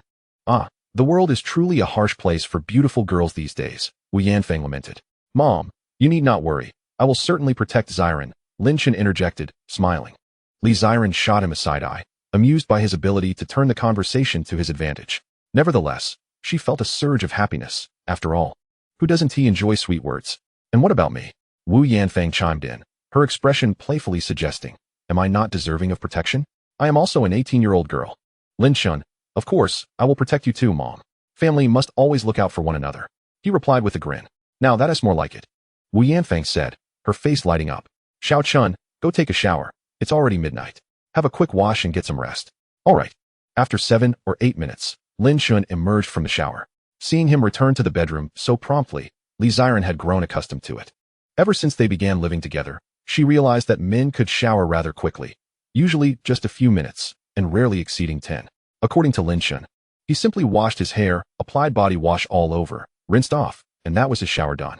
"Honey, are the babies asleep?" he asked. "See for yourself." Li Ziren replied nonchalantly. "What's wrong, baby? Are you upset?" Sensing her slightly cold demeanor, Lin Chen quickly sat beside her, wrapping his arms around her. "Don't call me baby," Li Ziren huffed. "I'm angry because you came back so late." "Oh, you're really mad?" Lin Chen chuckled. "Yes. You need to make it up to me." Li Ziren's beautiful eyes sparkled with a hint of mischief. "If you don't, you'll be sleeping on the couch tonight." "Lin Chen, what would you like me to do to make it up to you, my dear?" he asked indulgently. Li Ziren pondered, tilting her head slightly. "You could tell me a bedtime story." "A bedtime story? Certainly." Lin Chen nodded, relieved that it was such a simple request. "All right, let us hear it." Li Ziren sat up straight, her expression serious as she focused on Lin Chen's face. With a smile, Lin Chen began, "Once upon a time, there was a vast grassland known as the Green Pastures. There lived a wolf named Wolf Cousin. Stop. I grew up watching Pleasant Goat and Big Big Wolf, so do change the story, please." Li Ziren was left speechless. Had she truly not experienced childhood if she had already heard tales of Pleasant Goat? "Darling, it's not that animated series you envision," Lin Chen remarked with a faint smile. "Do continue," she replied, eager to discover what Lin Chen could conjure. Lin Chen began. In order to feast upon the plump sheep, Cousin Wolf diligently embarked on a weight loss journey, shedding pounds until, after 3 months, he had dwindled from 100 to 50. His diminutive frame effortlessly slipped through the iron gate of Sheep Village. And then, Li Ziren inquired with curiosity. Lin Chen chuckled. "Then he successfully dined on sheep, of course." Li Ziren was perplexed. "Just like that? It's that simple?" "Indeed," Lin Chen affirmed. "But how did he manage to eat them?" Li Ziren pressed, intrigued by the lack of detail in Lin Chen's account. "Just like that," he replied, as a wolf paw reached towards Li Ziren's forbidden realm. Instantly, her lovely face flushed as she belatedly realized she had fallen into Lin Chen's trap once more. The following day, having exhausted himself the previous night, Lin Chen awoke around 10 in the morning. Thoughtful Li Ziren had gently moved him to the living room when the babies stirred, ensuring he could rest undisturbed. For babies sleep soundly in their cribs regardless of the environment. On the bed, Lin Chen took his time rising, instead glancing at his phone. It was then he noticed multiple messages from his assistant, Xia Yuli. "Mr. Lin, the infant clothing you requested is now ready." Lin Chen was taken aback by the swift turnaround. It must be said, his assistant was remarkably efficient. It had only been a short while since the branch office was established, and now the infant clothing was completed. However, Lin Chen was aware that this was the allure of wealth. The Tianhong Group's account currently held billions in liquid assets. With money, matters are expedited. All right, I'll head over now, Lin Chen thought as he prepared to rise, suddenly recalling that he was unaware of the branch's location. Although he was the nominal head of Tianhong Group, he had delegated many responsibilities to Xia Yuli, making him somewhat oblivious to various operational details. Please send me the address of the branch office, he messaged Xia Yuli. Shortly, she provided him with the location. After informing Li Ziren of his intent to visit the company, he set off. At Tianhong Apparel Company, Zhao Mingyue felt a flutter of nerves. She was here to interview for the deputy manager position. Should she succeed, it would mean a monthly salary of 50,000, an amount capable of overshadowing 99% of the workforce in the nation. In these economically challenging times, such a salary was a coveted prize. Zhao Mingyue would not let this opportunity slip through her fingers. Upon entering the company, she stood at the entrance of the building. Adjusting her mindset, a positive attitude was crucial and could very well be the key to a successful interview. Just then, Lin Chen parked his vehicle and approached the building entrance. Lin Chen. Zhao Mingyue was momentarily taken aback. What was he doing here? In turn, Lin Chen was equally surprised to see Zhao Mingyue. Yet, her next words left him somewhat bewildered. Are you following me? She boldly speculated. Perhaps you're overthinking this? Lin Chen replied, flabbergasted. The idea of him stalking her was absurd. Nevertheless, Zhao Mingyue was convinced he had come to track her down. If he wasn't following her, how could he possibly be here? Was he here for an interview like herself? Yet, wasn't he supposed to be a full-time stay-at-home dad? Such a person working? Surely, that could not be the case. Zhao Mingyue boldly theorized that perhaps after sharing a couple of drinks the previous night, Lin Chen harbored lingering feelings for her and sought another opportunity to confess. Sighing, she inquired, Lin Chen, is your wife aware that you're following me? Lin Chen was left speechless. Zhao Mingyue regarded him with disdain, stating, Lin Chen, we are absolutely not meant to be. Not only do you have a wife, but even if you were single, I would never consider you. I despise those lacking ambition, living off others. To me, a man's foremost priority must be his career. Achieving success is paramount. Although you are handsome, can you truly subsist on your looks? You cannot. Forget about your stalking. I will pretend it never occurred. If your wife discovers that you married her yet still have feelings for me, she will undoubtedly be heartbroken. Just go home and stop following me. Zhao Mingyue spoke earnestly. Are you out of your mind? Lin Chen was utterly exasperated. Was this what they referred to as a delusional princess? How extraordinarily confident. How dare you insult me? Zhao Mingyue's expression shifted, but Lin Chen dismissed her and hurried into the company building. Resolving to refocus, Zhao Mingyue reminded herself that her priority was the interview. Once inside the office, Xia Yuli, dressed in a professional outfit, entered carrying a bag. Mr. Lin, please take a look at these infant clothes. They have all been crafted according to your designs. Xia Yuli revealed a collection of stylish baby outfits, showcasing various styles. Quite impressive, Lin Chen remarked, thoroughly satisfied. He could hardly wait to see the babies adorning these garments, undoubtedly looking adorable. By the way, Mr. Lin, several beautiful candidates have arrived for the deputy manager position. Perhaps you could meet with them? Xia Yuli suggested with a smile. Lin Chen shook his head. You can handle that. I'm about to head home. But Mr. Lin, I have a stomach ache and need to use the restroom, Xia Yuli said, rubbing her stomach with a look of helplessness. Fine, I'll take a look. Lin Chen relented, reluctantly rising to head to the interview hall. Upon arriving, Lin Chen noted several candidates waiting, 3 women and 1 man. Please come forward and line up one by one, he instructed before taking a seat in the adjacent office. Before long, the first candidate entered, a male. Hello. I graduated from the Modu Industrial and Technical College, majoring in engineering. I was the head of the street dance club in college. So I'm confident I can handle this position. Lin Chen responded curtly. Next. 2 minutes later, all 4 candidates had been dismissed, as none met the necessary qualifications or possessed relevant experience. Had it been a common position, Lin Chen might have given them a chance. But this was for a deputy managerial role, a prestigious position within the company. If anyone could casually step into an executive role, how could this company possibly sustain itself? It was during this interview that I finally found the answer. At this moment, Zhao Mingyue arrived fashionably late. Breathless, she entered the interview room, only to be taken aback upon seeing Lin Chen seated in the chair. Lin Chen, how could it be you? He was equally astonished. Zhao Mingyue was here for an interview? Suddenly, Lin Chen recalled that during their barbecue dinner last night, she mentioned she would be interviewing at a large company today. It turned out that the large company she referred to was his own. What a remarkable coincidence. An interview, you say? Please, have a seat. Lin Chen smiled gently, his demeanor calm and composed, as if it were their first encounter. You are the interviewer for this company? Zhao Mingyue could hardly believe her ears. Aren't you a full-time dad, taking care of the children at home? Yes, but did I ever claim I was unemployed? Lin Chen found it amusing. It seemed all this was merely a figment of her imagination, and he couldn't be bothered to clarify. Upon hearing Lin Chen's words, Zhao Mengyue belatedly realized that she might indeed have misunderstood. Caring for children at home doesn't equate to having no job at all. Lin Chen, I can't believe you are the interviewer here. Instantly, Zhao Mengyue felt tenfold more confident about securing the position.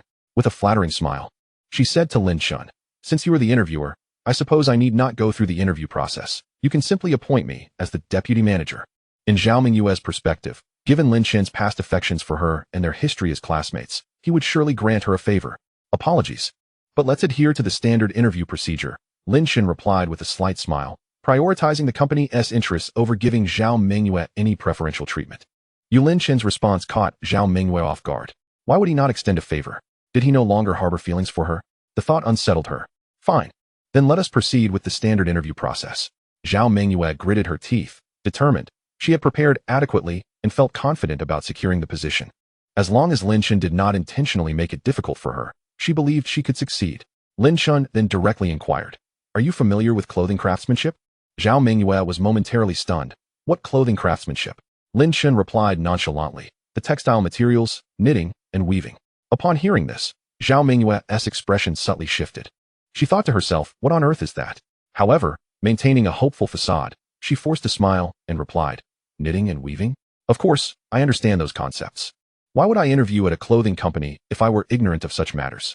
She even turned the question back on Lin Chen, as if he were belittling her. Lin Chen smiled faintly. Very well, understanding is a good start. Let me test your knowledge. He casually opened the computer before him and displayed an image of a knitted sweater. He then asked Zhao Mengyue, do you think this sweater is knitted or woven?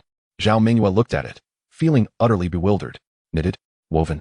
She couldn't discern the difference. Nevertheless, she boldly guessed, it must be knitted. After all, when one thinks of a sweater, knitting is the first thought that comes to mind, and Zhao Mengyue shared that assumption. You are mistaken, this sweater is woven. It appears you possess little understanding of the clothing industry, Lin Chen remarked with a faint smile. I'm sorry, Miss Zhao, but I believe you are not suited for this position. What? Zhao Mengyue could hardly believe it. She had just been dismissed. A surge of unbridled anger coursed through her, leaving her countenance grim. She felt Lin Chen was deliberately making things difficult for her. I came to interview for the deputy manager position, and yet he is questioning my knowledge of clothing. Lin Chen, is this how you choose to retaliate for my rejection of your advances? Zhao Mengyue spat, feeling repulsed. Do you really need to vex me like this? You, a mere interviewer, have no right to put on airs in front of me. Fine. I won't waste my anger on someone like you. I have always looked down upon people of your caliber.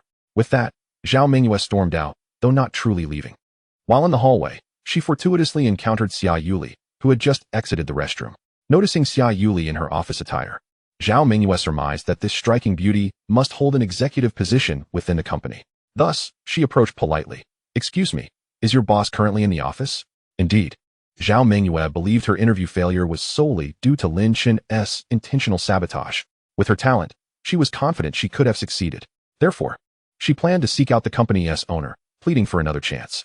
After all, Lin Chen was just a minor interviewer, incapable of making significant decisions.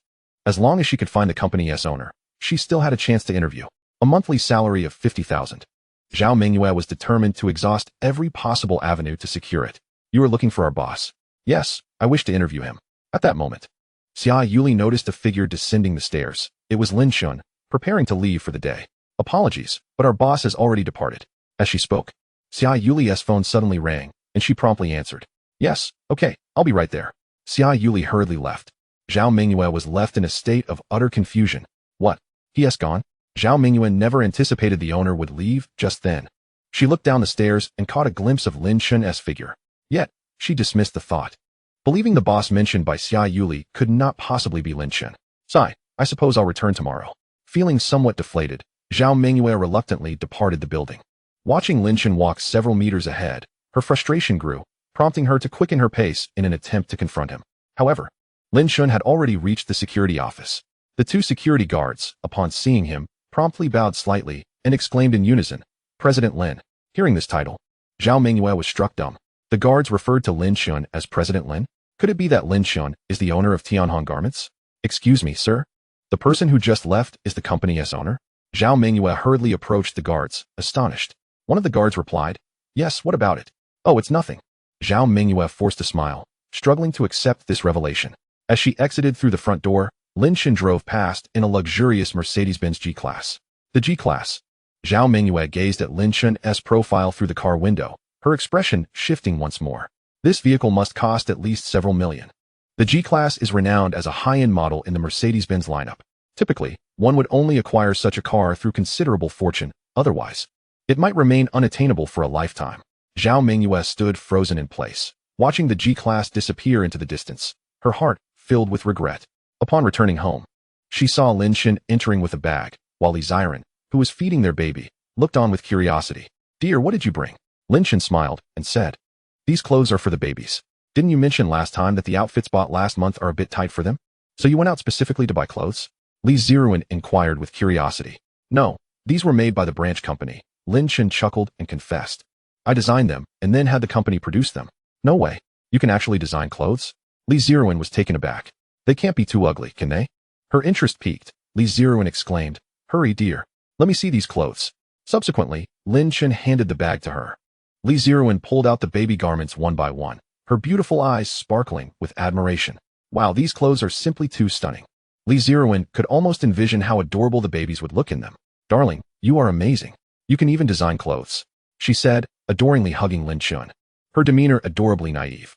"But, how did you come to design clothes?" Li Ziren realized something, knowing well that Lin Chen's university major was not in this field. Lin Chen couldn't honestly admit that it was the system's influence. So he cleverly replied, "I taught myself online. Fashion design is quite simple, don't overthink it. Besides, I merely sketched the designs. The actual production was handled by the company staff." "Well, that is still impressive," Li Ziren thought. Considering Lin Chen to be the most talented man in the world, particularly in design, Lin Chen excelled. After all, he had also designed the Tianhong sports car and now had created such fashionable children's wear. Lin Chen changed the subject. "Wife, why don't we try the clothes on the babies to see if they fit?" Li Ziren responded, "I believe they should fit." Soon, they made their way to the bedroom and picked up their cheerful firstborn, Lin Qinghua. "Do you like the clothes Daddy made for you?" Li Ziren waved a yellow outfit in front of the children. "Ee. The babies chimed in, especially the first, second, and fourth children, who displayed radiant smiles. They seemed to adore the outfit. Seeing this, Li Ziren and Lin Chen exchanged knowing smiles and began to dress each baby in the new clothes, albeit just for a fitting. Naturally, the new outfits would be put on after the babies had their baths next time. "Xiao Chen, what is the matter?" Lin Chen's mother-in-law, Wu Yanfang, entered the room, her face beaming with joy. "Xiao Chen, do you know?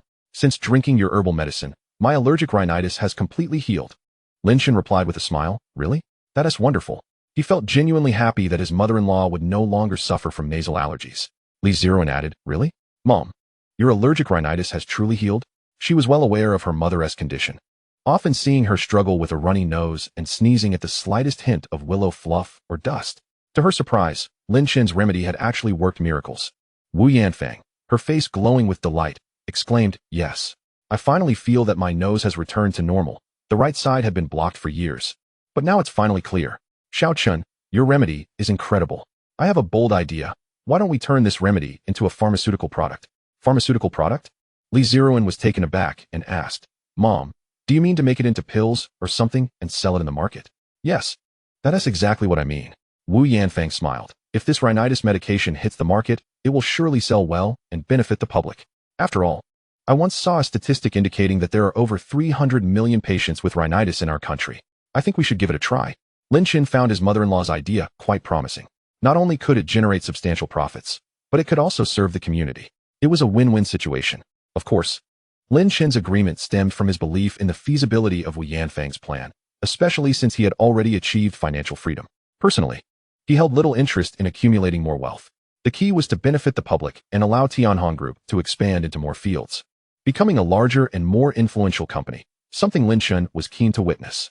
Wu Yanfang remarked, "However, if we pursue this, we will likely need to establish a pharmaceutical subsidiary, which seems a bit troublesome." "I don't think it will be a hassle," Li Ziren chimed in cheerfully. "Once the babies grow a bit, I can help manage these subsidiaries." "All right, it's settled then," Wu Yanfang decisively concluded. She was, in fact, a formidable businesswoman, having helped establish Tianhong alongside Li Tianhong before Lin Chen took over. Subsequently, Lin Chen wrote down the ingredients for the remedy on a piece of paper, which Wu Yanfang took and promptly contacted Li Tianhong. In the following days, Lin Chen remained at home, caring for the children. In the evenings, He would take Li Ziruan for strolls around the mall, enjoying their time together. When boredom struck, he would play video games at home. On good days, he would even prepare lunch. Whenever inspiration struck, Li Ziruan was always by his side. In summary, he was living a very relaxed and homebound life. He felt fortunate not to be like many others who, upon the sound of an alarm, hurriedly rushed off to work. Lin Chen could rise whenever he pleased, enjoying the freedom of sleeping in. How liberating. He had no need to rise early, go to work, or appease anyone's whims. Each day was spent in the company of his 4 little ones, watching them grow little by little. This was the life Lin Chen had always yearned for, and he had finally achieved it. Ding! Congratulations to the host for playing music for the babies. Rewarding skill. Music master. The system's voice suddenly resonated. Lin Chen was momentarily taken aback. He hadn't expected that playing I Have a Little Donkey for the Babies would trigger the system. Immediately, a surge of information flooded Lin Chen's mind.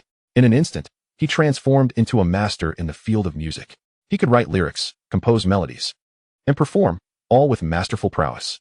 Suddenly, an overwhelming desire to create original songs surged within him. Without hesitation, Lin Chen dashed to the adjacent room, opened his computer, and began to compose. In less than 10 minutes, he crafted a song titled Extraterrestrial Object. He performed it himself and felt it was quite good, then recorded it and casually uploaded Extraterrestrial Object to a music streaming platform. Of course, Lin Chen merely posted it out of boredom, not anticipating it would become popular. After sharing the song, he returned to the bedroom to continue caring for the children. 3 hours later, numerous users on the music platform discovered Lin Chen's Extraterrestrial Object. Extraterrestrial Object? That title sounds a bit off. It doesn't sound appealing at all, was the user's initial impression, leading them to believe the song wouldn't be much good. However, after sampling it, their perceptions drastically changed. Wow, what a divine song this is. It is simply mesmerizing. Such a romantic melody. I almost let the title deceive me. The lyrics are breathtakingly beautiful. The creator must possess extraordinary talent. It is so captivating that I found myself listening to it on repeat for over 10 times. Feeling utterly entranced. Initially ignorant of the song's essence, I have since become one with its melody. Oh dear, hearing this song suddenly reminds me of my ex-boyfriend. I too am reminded of my ex-girlfriend. Zhou Shui, you are the taste of saltiness I have experienced. What a coincidence, my wife is also named Zhou Shui. Why is everyone reminiscing about their past loves? Am I the only one in the comments without an ex? At 22 years old, I haven't even held a girl's hand. Where do esteemed individuals like you find your partners? This song is exquisite. I cast my vote for it as the song of the year. Soon, with its surging popularity, Extraterrestrial surged into the top 10 of the charts. Meanwhile, an assistant to one of Hong Kong's for Heavenly Kings, Ma Dehua, noticed this song on a music app. Chen Feng, intrigued, wondered, has the app encountered a glitch? How could a song with such a title make it to the top 10? Driven by curiosity, Chen Feng clicked on Extraterrestrial. As the enchanting prelude played, his expression transformed into one of astonishment. Chapter 61. Li Tianhong invites Lin Chen to go fishing. This song is simply delightful. Its melodious tune, combined with a magnetic voice, captivated Chen Feng entirely. He was immensely curious about the illustrious creator behind this work. Thus, he opened the page to inspect the creator's name, Home with 4 treasures. Undoubtedly, this was not the original artist's real name, but rather a whimsical nickname. Yet, as an assistant to a superstar, Chen Feng was familiar with nearly every singer in Huagua, and he had never heard of this artist named Home with 4 treasures. Subsequently, Chen Feng conducted an online search, but found no information about this Home with 4 treasures. Could it be a newcomer in the industry? A novice, perhaps, just stepping into this realm of obscurity. With this thought, Chen Feng suddenly conceived the idea of purchasing the song's copyright to have the renowned Ma Dehua perform it. Given that Ma Dehua was set to hold a concert on the mainland soon and was in need of a good song, Chen Feng promptly called him to discuss this matter. Upon hearing his assistant rave about the song, Ma Dehua was filled with curiosity. He then accessed the music app his assistant mentioned and listened to Extraterrestrial. The experience left him with an overwhelming urge to worship. To call it a divine song would not be an exaggeration. Having been in the industry for decades, Ma Dehua was a household name in Huagua. He had won awards for Best Actor and Golden Melody, and he was the only one among the 4 Heavenly Kings still actively performing. However, he was currently lacking a fresh piece for his upcoming concert. While his previous songs were classics, his fans had grown weary of hearing them repeatedly. Discovering such a wonderful new song, Ma Dehua shared his assistant's thoughts. He too wanted to purchase the song's copyright. Ma Ge, what do you think? Shall we buy the copyright for this song? Absolutely. Ma Dehua replied. Let's first message the original artist and see if they're willing to sell. If they are, we must secure the rights at any cost. At that moment, Lin Chen was at home, playing with the 4 little ones on the sofa. Suddenly, The third child began to cry, looking utterly pitiful. Li Ziren, filled with concern, asked, "What's wrong, Sanbao?" Lin Chen speculated. Perhaps he was lying next to the mischievous Bao and accidentally got his eye rubbed. He noticed Sanbao Lin repeatedly blinking, his expression seemingly pleading, "My eyes hurt." "It's all right, Sanbao, Daddy will blow on your eyes," Lin Chen reassured, lifting the child and gently blowing on his eyes as if to disperse sand. Since the little ones were too young to rub their eyes, this was the best way to alleviate their discomfort. In reality, it was indeed Bao Lin Curson who had been fidgeting and inadvertently brushed against Sanbao's eyes. Fortunately, the incident was not serious. Children often fear pain, and any slight discomfort can lead to tears. There, little one, stop crying," Lin Chen softly comforted, and soon Sanbao ceased his weeping. Though he still appeared a bit wronged, his lips quivering. Observing this, Lin Chen and Li Ziren exchanged knowing smiles. Ding. Congratulations to the host for blowing on the baby's eyes. Reward skill, Master Fisher. The system's award was unexpectedly triggered. Master Fisher? Lin Chen's smile faltered slightly as he pondered what a trivial skill that was. However, the next moment, a flood of memories surged into his mind, completely reshaping his understanding. Fishing, seemingly mundane, held an abundance of intricacies. Fish could be caught in such diverse ways. Although this skill may not be immediately useful, Lin Chen believed it might come in handy in the future. Regaining his composure, he heard Li Ziren ask with a laugh, "Darling, do you think our children will fight when they grow up?" Lin Chen chuckled, "Of course they will. Have you not seen other children often at odds? With our 4 little ones, once they grow a bit older, our house will surely be in chaos. It is inevitable for children to squabble." Li Ziren nodded, intrigued, and asked, "Then tell me, if they do fight, who will you protect more?" "I shall protect neither," Lin Chen replied with a smile. "Whoever is at fault will be reprimanded. I won't show any favoritism. Education from a young age is crucial, regardless of whether it is a son or daughter. Lin Chen treats them equally. If they misbehave, they must be corrected, for that is how to cultivate a proper worldview in the children." "What if our son starts dating early?" Li Ziren shifted the topic. "Dating early?" Lin Chen chuckled. "If our son dates early, doesn't that mean he has my charm?" Thus, Lin Chen declared, "I would certainly allow it. In this day and age, early dating is quite normal." Li Ziren then inquired, "And what if our daughter dates early?" At this, Lin Chen's smile vanished. "In that case, I would break their legs and forbid them from leaving the house. What do they need a romantic relationship for at such a young age? Shouldn't they focus on their studies?" Lin Chen's response elicited hearty laughter from Li Ziren. She rolled her eyes at him, saying, "Humph, you claim not to be biased. You are clearly a daughter slave. Admit it." Lin Chen, feeling helpless, realized that the mischievous son and the tender-hearted daughter could not be treated the same way. Yet a daughter slave? Perhaps that was indeed true. Today, Li Tianhong had come over.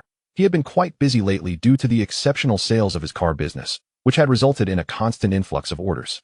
Meanwhile, Lin Chen, though publicly the CEO of the Tianhong Group, had been managing most of the operations behind the scenes and seldom visited the group. Certainly, Li Tianhong chose to remain silent, fully aware that the child held paramount significance for Lin Chen. "Come here, let your grandfather hold you. It seems like you've grown quite a bit during our brief separation," Li Tianhong exclaimed as he lifted Sanbao into his arms, his face radiating affection.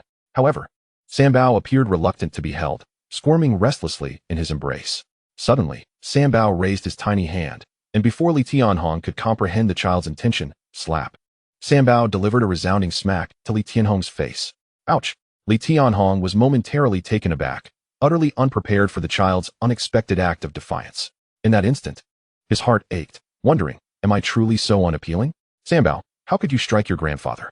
Li Ziren was rendered speechless. She, too, had not anticipated Sanbao's sudden aggression, leaving her momentarily flabbergasted. "If he were a bit older, I would certainly give Sanbao a good spanking." At that moment, Wu Yanfang caught a whiff of something and glanced at Li Tianhong with disdain. "No wonder Sanbao struck you. You reek of alcohol." "Do I?" Li Tianhong lowered his head to sniff his own attire, realizing he indeed bore the scent of alcohol. Earlier, he had shared a few drinks with business partners. Little did he know, it would lead to this unforeseen predicament. It was no surprise Sanbao had reacted this way. The strong odor would be intolerable for anyone, let alone a child.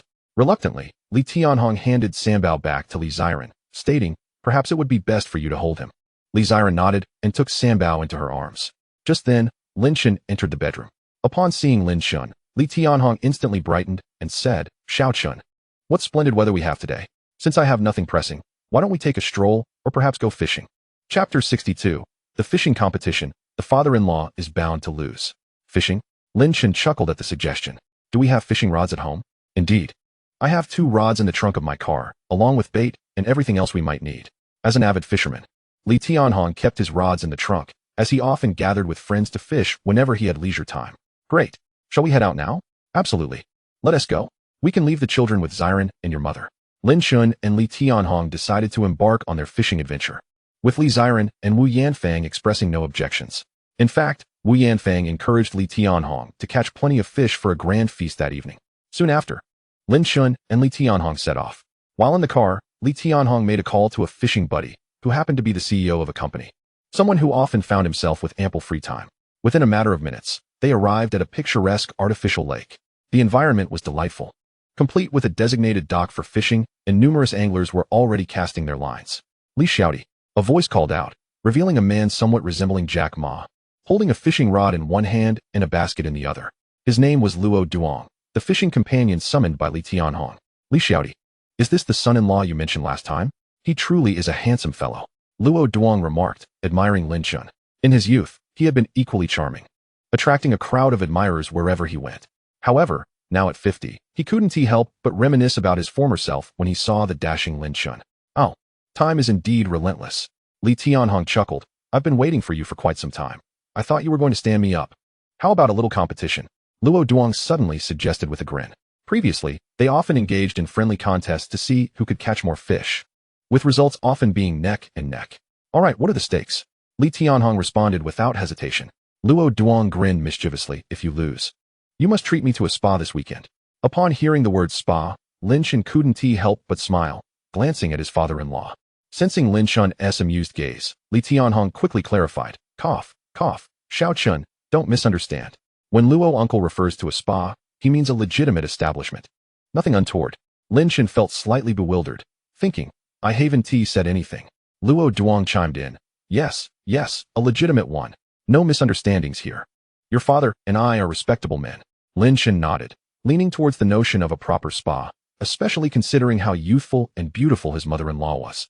Surely, his father-in-law wouldn't seek out anything unsavory. At that moment, Li Tianhong turned to Luo Duong and inquired, and what if you lose? Lose? Me? You jest. Luo Duong laughed. How about this?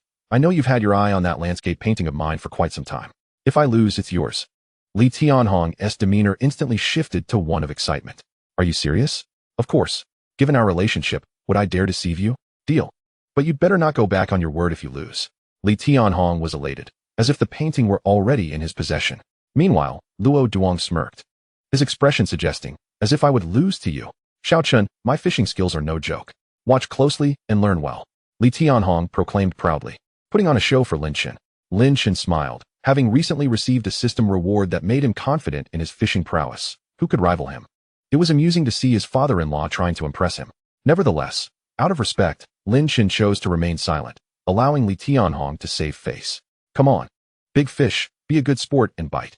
Luo Duong eagerly anticipated, just 2 meters away, his eyes fixated on the water's surface. Meanwhile, Li Tianhong opened a can of bait, skillfully attaching it to the hook of his telescopic rod before casting it into the water. After completing these tasks, he patiently awaited a bite, occasionally engaging in small talk with Lin Chen. Suddenly got one, Luo Duong exclaimed, swiftly pulling his rod as a plump grass carp broke the surface, ultimately landing in his net. Wow, Li Tianhong thought to himself, you caught one that quickly? Despite his calm exterior, he was internally anxious. He couldn't allow his composure to falter. Haha, Luo Duong laughed heartily. Although the fish was small, weighing just about half a pound, it counted towards their tally, and he was already in the lead. Luo Duong released his line again, eagerly awaiting his next catch. Minutes ticked by, and got one. He exclaimed again, reeling in another small grass carp. Lin Chen felt a tinge of exasperation. Luo Duong had already caught 2 fish while his father-in-law had yet to catch a single one. It seems my father-in-law's fishing skills leave much to be desired. At this point, Li Tianhong was growing anxious, staring at the placid water with frustration. Come on, little fish, bite already. After several minutes had passed, Luo Duong had successfully reeled in 7 or 8 small fish. At last, Li Tianhong managed to reel in 2 small fish. Yet the disparity between him and Lu Duwang remained considerable. Brotherly, I feel victory is within my grasp. Lu Duwang exclaimed with glee. Prepare to treat me to a lavish spa this weekend. We shall book a luxurious private room and invite a few lovely young ladies for massages. Ha ha ha. Don't get ahead of yourself. There are still 40 minutes left. The outcome is far from certain. Li Tianhong felt a surge of frustration at Lu Dewang's boastful demeanor. Yet he couldn't deny the truth. He was indeed lagging significantly behind. Alas, my luck today has been woefully poor. It appears I may truly lose, he lamented. Meanwhile, Lin Chen could no longer bear to watch and spoke up helplessly. Dad, let me take over. Otherwise, you'll surely lose. You? Li Tianhong nodded in agreement. Fine. You can give it a try.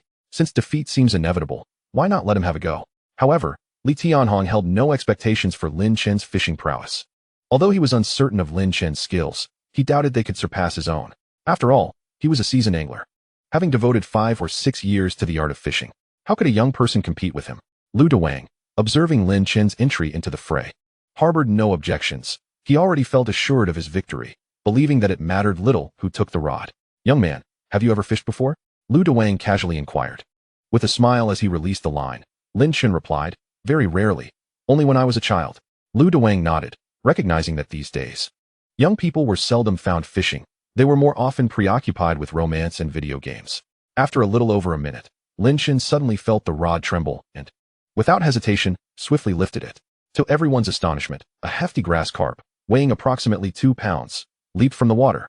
Witnessing this, Li Tianhong was left in stunned silence. His son-in-law seemed to possess some remarkable skill. Lu Dewang squinted, realizing that the young man had some talent.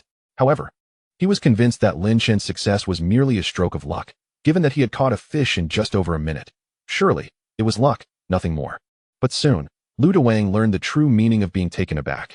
Just 2 minutes later, Lin Chen reeled in another sizable bream. 3 minutes later, he landed yet another base. Li Tianhong could hardly believe his eyes.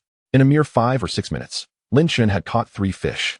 With the same fishing rod and bait, how was he able to continue reeling in fish while Li Tianhong struggled?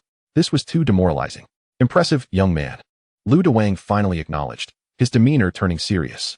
Once or twice, one might attribute it to luck, but 3 consecutive catches? That transcends mere fortune. It speaks to sheer skill. Both Lu Dewang and Li Tianhong now fixed their gaze intently on Lin Chen's fishing hook, just as it began to tremble violently once more. Another fish had taken the bait. Xiao Chun, quickly reel it in. Don't let the big one escape. Li Tianhong urged, his voice filled with urgency. There's no rush. Lin Chen replied calmly, sensing that this time it was a substantial catch, larger than the 2-pound grass carp. When one hooks a large fish, it is crucial not to rush the line. Underestimating the struggle of a big fish could easily result in a snapped line. With measured precision, Lin Chen began to reel in the line, and soon, a plump, thrashing yellow croaker broke the surface. My goodness, a wild yellow croaker. Lu Dewang was left speechless. Li Tianhong, too, was dumbfounded. They had not anticipated that Lin Chen would catch a wild yellow croaker, known for its tender, flavorful flesh and rich nutritional value. Such a fish could fetch hundreds of yuan per pound in the market. Unbelievable luck. A wild yellow croaker. Lu Dewang was thoroughly impressed. His gaze towards Lin Chen filled with admiration. I heard someone caught a yellow croaker over there. Is it true? That is impressive. Let's go see. In an instant, the surrounding anglers were stirred into action, converging to witness Lin Chen's remarkable catch. Wow, it's really a yellow croaker. You're amazing, young man. One onlooker exclaimed. That one must weigh around 3 pounds, right? You could sell it for a pretty penny. Young man, are you selling that yellow croaker? I'd like to buy it for my sister-in-law to boost her health. A bespectacled, portly man approached Lin Chen with an offer. Sure, take it. Lin Chen replied with a mild smile. However, Li Tianhong grew anxious. Wait, Xiao Chun, don't sell it. You've worked hard to catch such a big yellow croaker. Why sell it to someone else? It's just one yellow croaker. I can catch more, Lin Chen confidently stated. Look, another bite is coming. He sensed the rod shaking again, and with a calm demeanor, he began to reel in. Indeed, another yellow croaker was on the line. Wow. The crowd was once again astounded, a wave of admiration washing over them. They had witnessed skilled fishing before, but never to such an extraordinary extent. You're incredible. Do you have any fishing tips to share with us? Could you teach me your fishing techniques? I'd be willing to pay for lessons. The onlookers clamored, eager to learn Lin Chen's impressive fishing skills. Yet, Lin Chen merely smiled. There's no secret, just watch how I do it. As time slipped away, Lin Chen ultimately amassed 4 yellow croakers, 3 or 4 grass carps, and several bass. Lu Dewang glanced at Lin Chen's impressive haul, all substantial catches, and then at his own paltry collection, feeling a pang of regret. Brother, you've lost. Prepare to hand over the painting. Li Tianhong laughed heartily, exhilarated by his son-in-law's prowess. Had he not been so fortunate, he would have faced defeat. Though Lu Dewang begrudged the outcome, he had no retort. for their wager had not stipulated that a substitution was prohibited. Don't gloat. Wasn't it your son-in-law who secured the win for you? He retorted with a roll of his eyes. Li Tianhong, however, basked in his triumph, responding proudly, then why don't you have such a capable son-in-law? His words left Lu Dewang momentarily speechless. How shameless, having won a beautiful painting and caught a bounty of fish. Li Tianhong was in high spirits as he and Lin Chen returned home. Wow, you caught so many fish, and even a yellow croaker. Wu Yanfeng exclaimed, utterly astonished. Li Tianhong grinned. What do you think, dear? Am I impressive, or what? Quite impressive, Wu Yanfeng replied, but then her expression shifted. She recalled that Li Tianhong typically only caught 1 or 2 fish during his outings. Old man, did you really catch all these fish? Wasn't it Xiaochen who did? Under Wu Yanfeng's piercing gaze, Li Tianhong felt a pang of guilt and coughed. Well, I did contribute a bit. Didn't I? A bit? I wager the 2 smallest fish were your catch. Wu Yanfeng shot him a disapproving look before her expression softened as she turned to Lin Chen. Xiaochen, you're truly remarkable for catching so many fish. Lin Chen merely smiled, saying nothing further. Subsequently, he ascended to the 2nd floor of the villa, intending to check on the children in their room. When suddenly his phone rang. It was an unfamiliar number. Hello? I am Madahua. Upon hearing this, Lin Chen promptly terminated the call. What an imbecile to impersonate Madahua. Did he think I was a fool? Madahua is such a prominent star. How could I not have heard of him? Yet. Before long, the stranger called again. Lin Chen, disinterested, swiftly blocked the number. Darling, what's the matter? Who was calling you? Inquired Li Ziren, who was changing Sibao's diaper. It's nothing, probably just a scam call, Lin Chen replied nonchalantly, putting away his phone and walking over to assist her. Honey, could you look after the children for a moment? I need to hang some clothes out to dry, Li Ziren said as she stood up. Lin Chen nodded in agreement. All right, go ahead. After Li Ziren departed, Lin Chen entertained the giggling Sibao, while the other 3 little ones slept soundly like tiny pigs. Just then, Lin Chen's phone buzzed again. Another unknown caller. In truth, it was Ma Dahua who, upon realizing he had been blocked by Lin Chen, was now using his assistant Chen Feng's phone to call. Hello, is this Mr. Lin? Ma Dahua politely inquired. Lin Chen replied coolly, yes, what is it? I am Ma Dahua. You might find this hard to believe, but I assure you I am not trying to deceive you. Please do not hang up. I have an important matter I wish to discuss with you regarding a collaboration. Ma Dahua adopted a very humble tone, fearing Lin Chen would disconnect again. Lin Chen furrowed his brow. How did you obtain my number? Ma Dahua revealed his utmost sincerity, stating, there is a music streaming platform where you recently released a song titled Extraterrestrial. My assistant sent you a private message, but you did not respond. Therefore, I reached out to a staff member of the platform and obtained your phone number. I hope you do not mind. Lin Chen's expression shifted as he realized the situation. Indeed, he had uploaded a song titled Extraterrestrial just a couple of days prior. As for how the platform staff acquired his number, it was likely due to his registration on the site, which left a trace.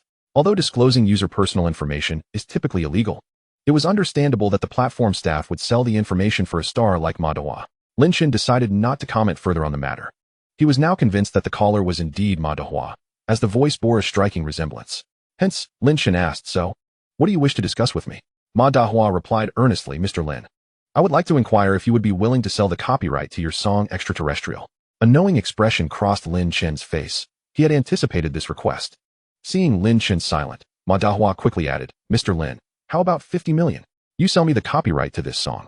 Unbeknownst to him, Lin Chen was the CEO of Tianhong Group, with a net worth not inferior to that of a superstar. He assumed Lin Chen was merely an ordinary individual. 50 million would indeed be an astronomical sum for an average person, leading Ma Dahua to believe that Lin Chen would not refuse. However, in the next moment, Lin Chen flatly declined. I'm sorry, but I do not wish to sell the copyright to this song. Ma Dahua was taken aback and felt a wave of embarrassment wash over him. He couldn't believe Lin Chen did not wish to sell. Did he think the offer was too low? Thus, Ma Dahua hastily responded, Mr. Lin, how about 100 million? Would you sell me the copyright for 100 million? The song was of great significance to him, as he had a concert coming up next week, and he hoped Lin Chen could do him this favor. Ma Dahua's humble plea was understandable. Even a superstar must sometimes set aside his pride for what he desires. Yet, Lin Chen remained unmoved. 100 million? He truly found it unappealing. It wasn't merely a matter of money. After pondering for a moment, Lin Chen suddenly asked, you mentioned you have a concert next week? Yes, indeed. Ma Dahua replied eagerly. Lin Chen continued, in that case, I want to sell you the copyright. But I will permit you to perform the song commercially at your concert this time.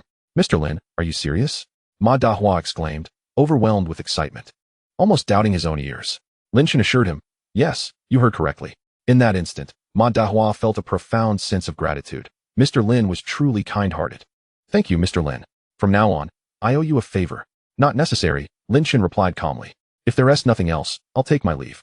All right. Thank you, Mr. Lin, Ma Dahua said before Lin Chen hung up the phone and resumed taking care of Sibao. Meanwhile, Ma Dahua was left feeling utterly dejected. What kind of person was Mr. Lin? It was his first experience feeling that his fame held no value. After spending some time with the children, Lin Chen lost track of time, and before he knew it, night had fallen. At 7 o'clock, the family gathered joyfully for dinner, which was quite lavish, featuring hairy crabs, sauerkraut fish, steamed bass, and delicious sweet and sour ribs. As they dined, Li Tianhong suddenly recalled something. Oh, Xiren, tomorrow is your uncle's birthday. Let us go to his house to celebrate. Li Xiren responded with a sound of acknowledgement, and then inquired, are we all going as a family? Yes. We'll take the children along. It will just be a simple dinner, and we'll return home afterward, Li Tianhong replied. There were no objections from anyone. And Lin Chen certainly had no qualms either. In fact, Lin Chen held a favorable impression of Li Changfeng, as he had written the wedding invitation for Lin Chen and Li Xiren's wedding. After dinner, Li Xiren and Wu Yanfeng washed the dishes in the kitchen while Li Tianhong and Lin Chen watched television and played with the babies on the couch. At 11 o'clock that night, after a playful tussle, Lin Chen and Li Xiren fell asleep in each other's embrace. The next afternoon, it was Li Xiren's uncle Li Changfeng's birthday. At around 4 o'clock, Lin Chen and the others arrived at Li Changfeng's home. Yuding, your sister has arrived. Go out and greet her. Li Changfeng's wife, Sun Hong, called from the entrance. All right, Li Yuding responded, getting off the bed. Beside her sat a stylishly dressed young man who was engrossed in watching Douyin. He was Li Yuding's newly introduced boyfriend, Lu Haowen. Haowen, my sister's family has come over. Let us go out and meet them, Li Yuding suggested. Lu Haowen, still absorbed in his Douyin, appeared somewhat impatient but eventually put away his phone and nodded. Sure. Let us go out and meet your sister who got pregnant before marriage. As they stepped outside, Lu Haowen immediately noticed Li Xiren sitting on the couch. Wow. She is stunning. Much prettier than Li Yuding. What a pity she's already married. Is that her husband beside her? He looks quite handsome. Yuding, is this your boyfriend? Wu Yanfeng exclaimed in surprise, drawing everyone's attention to Lu Haowen. Yes, indeed. Li Yuding felt a touch of shyness. Good evening, auntie. Lu Haowen smiled gently, greeting Wu Yanfeng, exuding a sense of gentlemanly politeness. Wu Yanfeng responded with a smile, and soon thereafter, Li Yuding and Lu Haowen settled onto a nearby sofa. Meanwhile, Lin Chen and Li Xiren remained silent, their attention primarily focused on the baby stroller before them, observing the movements of the little ones. At that moment, Li Chafeng brought over some fruit. Yuding, haven't you yet found a job? Why not inquire if your uncle's company has any suitable positions for you? Casually remarked Zheng Xiaohong, who was seated beside Li Changfeng. Upon hearing this, Li Yuding immediately turned her gaze towards Li Tianhong, playfully asking, Uncle, if I were to work at Tianhong Group, how much salary could you offer me? Her directness left Li Tianhong feeling somewhat awkward. Ahem, the company currently requires a financial accountant, and if I recall correctly, you majored in accounting at university, right? Li Yuding nodded enthusiastically. Yes, indeed, uncle. Well then, if you genuinely wish to join Tianhong, how does a monthly salary of 30,000 sound? Li Tianhong proposed, noting that the usual salary for accountants at Tianhong was merely around 7,000 to 8,000 per month. His offer of 30,000 was already generous, considering their familial ties. However, Li Yuding grimaced at the figure. What? A mere 30,000 a month? I graduated with a bachelor's degree. Is that all my degree is worth? Internally, she felt quite displeased, believing Li Tianhong looked down on her. A 30,000 salary was utterly beneath her, and she thought it better to stay at home than accept such an offer. Li Tianhong, on the other hand, was left speechless. The atmosphere grew quite awkward. You think 30,000 is insufficient? Do you even know the national average salary? Zheng Xiaohong interjected, exasperated. Her daughter's lack of understanding contrasted with her own sense of propriety. She lamented her parenting, which had led to Li Yuding's sense of superiority. Of course it's insufficient. I might as well work for Haowen's family business. Li Yuding declared proudly. Haowen told me last time that he could offer me 200,000 a month. The mention of this salary left Li Tianhong, Wu Yanfeng, and others taken aback, turning their gazes towards Lu Haowen, pondering whether he was indeed from a wealthy family. At this moment, Lu Haowen felt immensely awkward. While it was true that he was from a wealthy background and had said such things to Li Yuding, he was no fool. The 200,000 was merely a playful exaggeration meant to please her, with the sole intention of winning her affection. That night, Li Yuding had been delighted by his words, and they had ended up at a hotel together.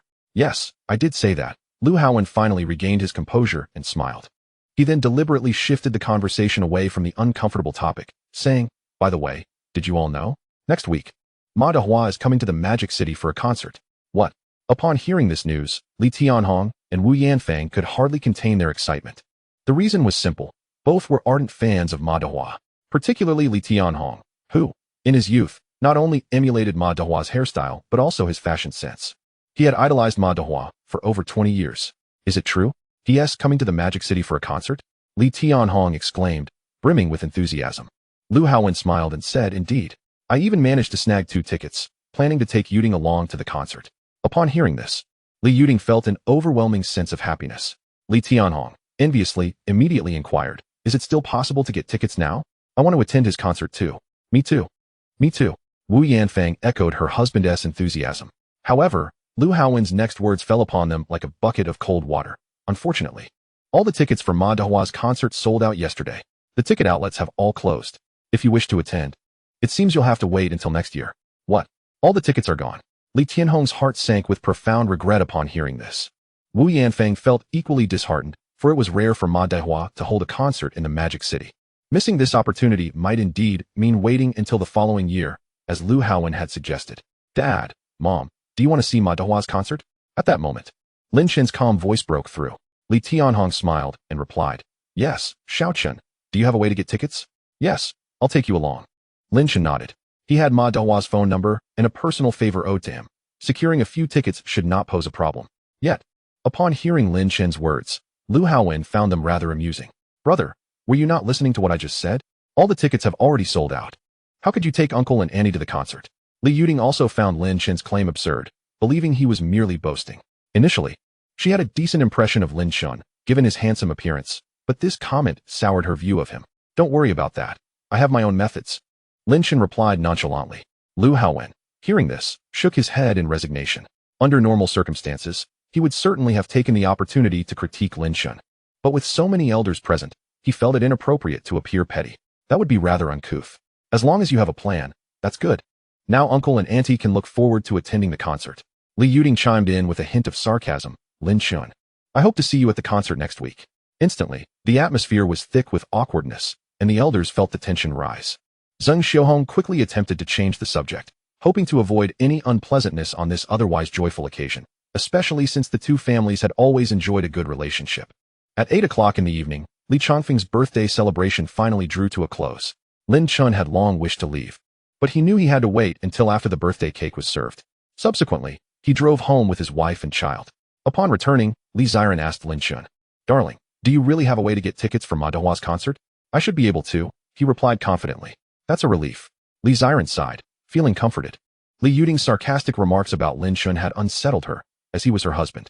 She had refrained from saying anything in front of the elders out of respect. You need not worry.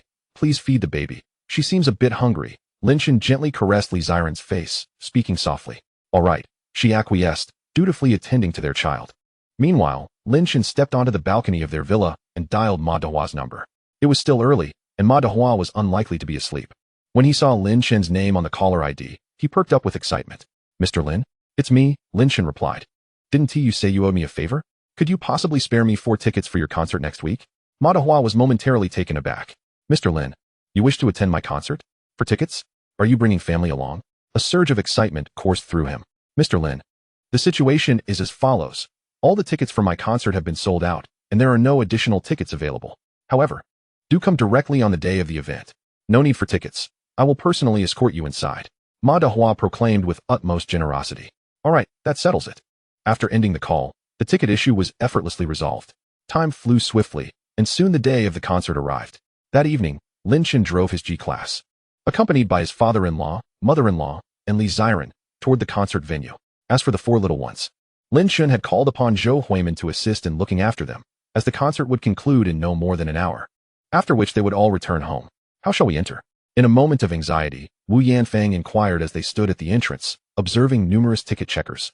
Entry required a ticket inspection. At that moment, a familiar voice called out, Uncle, Annie. It was Lu Haowen and Li Yuding. Lu Haowen was taken aback to see Lin Chen had indeed come, bringing along the entire Li Tianhong family. Li Yuding, too, was surprised. Could it be that Lin Chen had actually procured tickets? Ah, Yuding. Li Tianhong greeted with an amiable smile upon seeing them. Do you have tickets? Li Yuding asked, puzzled. Ah, no, Li Tianhong replied, a bit flustered. They had indeed no tickets. having come along only because Lin Chen claimed he had connections. Upon hearing this, Li Yuding and Lu Haowen sighed in relief. Did they come here without tickets, planning to listen from outside? They exchanged knowing glances, a smirk gracing their lips. They were certain Lin Chen was boasting. Tickets have been sold out. How could he possibly have obtained any? Who do you think you are? Lu Haowen scrutinized Lin Chen. The derision in his gaze unmistakable, though he remained silent. Uncle, don't worry, I'll record plenty of videos from the live performance and share them in the group. Li Yuding suddenly declared, further heightening the embarrassment of Li Tianhong and his wife. The concert is about to begin. We should head inside.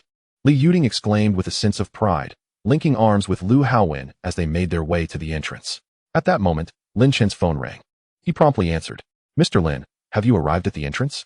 Ma Gu is currently occupied with an urgent matter. I've come to escort you in. I'm already here. Please come over, Lin Chen replied. All right, please hold on for a minute or two. After ending the call, Wu Yanfeng asked, is that your acquaintance on the line?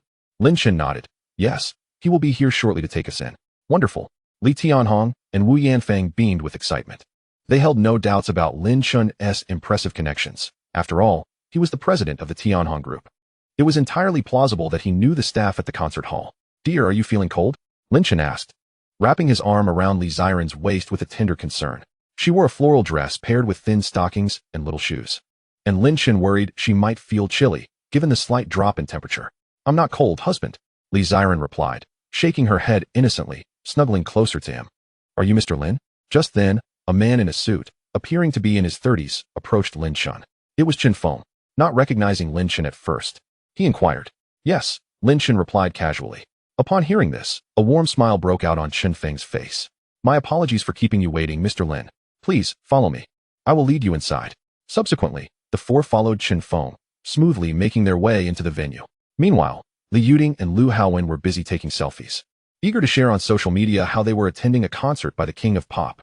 Suddenly, however, Lu Haowen's smile faded as he spotted the Li Tianhong family. He rubbed his eyes in disbelief, thinking, surely, I am not mistaken. Look, dear, your uncle's family just arrived. Lu Haowen exclaimed in astonishment, pointing towards Li Tianhong. Li Yuding turned to follow his gaze, her expression morphing into one of utter shock. What is happening? Didn't they say they had no tickets? How did they get in? Lu Haowen felt as though he had been slapped. Wasn't he entry contingent upon having tickets? How could they gain access without one? Could it be that they sneaked in? Li Yuding contemplated the possibility. Yes, that must be it. Amidst the crowd, they likely took advantage of a momentary lapse in attention from the ticket checkers to slip inside. How utterly distasteful. In an instant, Li Yuding's face darkened, jealousy and anger rising within her. Just then, a security guard passed by, and she quickly seized his arm, whispering something to him. After ushering Lin Chen's family inside, a staff member hurriedly approached Chen Feng. After listening to the staff member's report, Chen Feng turned to Lin Chen with a hint of apology. I'm sorry, Mr. Lin.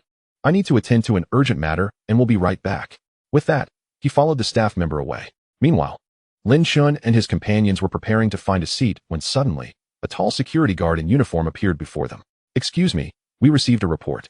Please present your entry tickets. The guard demanded sternly. What? In that moment, Li Tianhong, his wife, and Li Xiren were all taken aback. Present tickets? Was it truly necessary to show tickets after entering? Seeing their stunned silence, the guard's expression turned knowing. As expected, you all snuck in. He stated coldly. I'm sorry, but you have no tickets. Please leave. Upon hearing this, the gaze of Li Tianhong and the others shifted toward Lin Chen. What on earth is going on, Xiao Chen? His mother-in-law was utterly bewildered. Why are they asking us to leave after we've already entered? Don't worry, Mom. Please, take a seat, Lin Chen replied nonchalantly, pulling out his phone to dial Chen Feng, explaining the situation. At that moment, the security guard felt a sudden wave of unease. Could this young man have some sort of connection? Indeed, just seconds after Lin Chen hung up, Chen Feng stormed back, visibly agitated. Manager Chen, the guard's expression changed. Who authorized you to trouble them? Chen Feng scolded the guard, his face dark with displeasure. I was just responding to a report claiming they had no tickets. The guard stammered apologetically. Mr. Lin's family is a guest invited by King Ma. Do they need tickets? Hurry and apologize. Chen Feng was genuinely irate. He was fortunate to have arrived in time. Otherwise, he would have truly offended Lin Chen. I'm sorry, Mr. Lin, my apologies. The guard hurriedly bowed and apologized. He had a mortgage of $500 a month and 2 children to support. He simply could not afford to lose this job. It's all right. Lin Chen waved his hand, choosing not to engage in a dispute. Mr. Lin, allow me to escort you to your seats. Please, follow me. Subsequently, Chen Feng guided Lin Chen and the others to the front row. Xiao Chen, do you know Master Ma?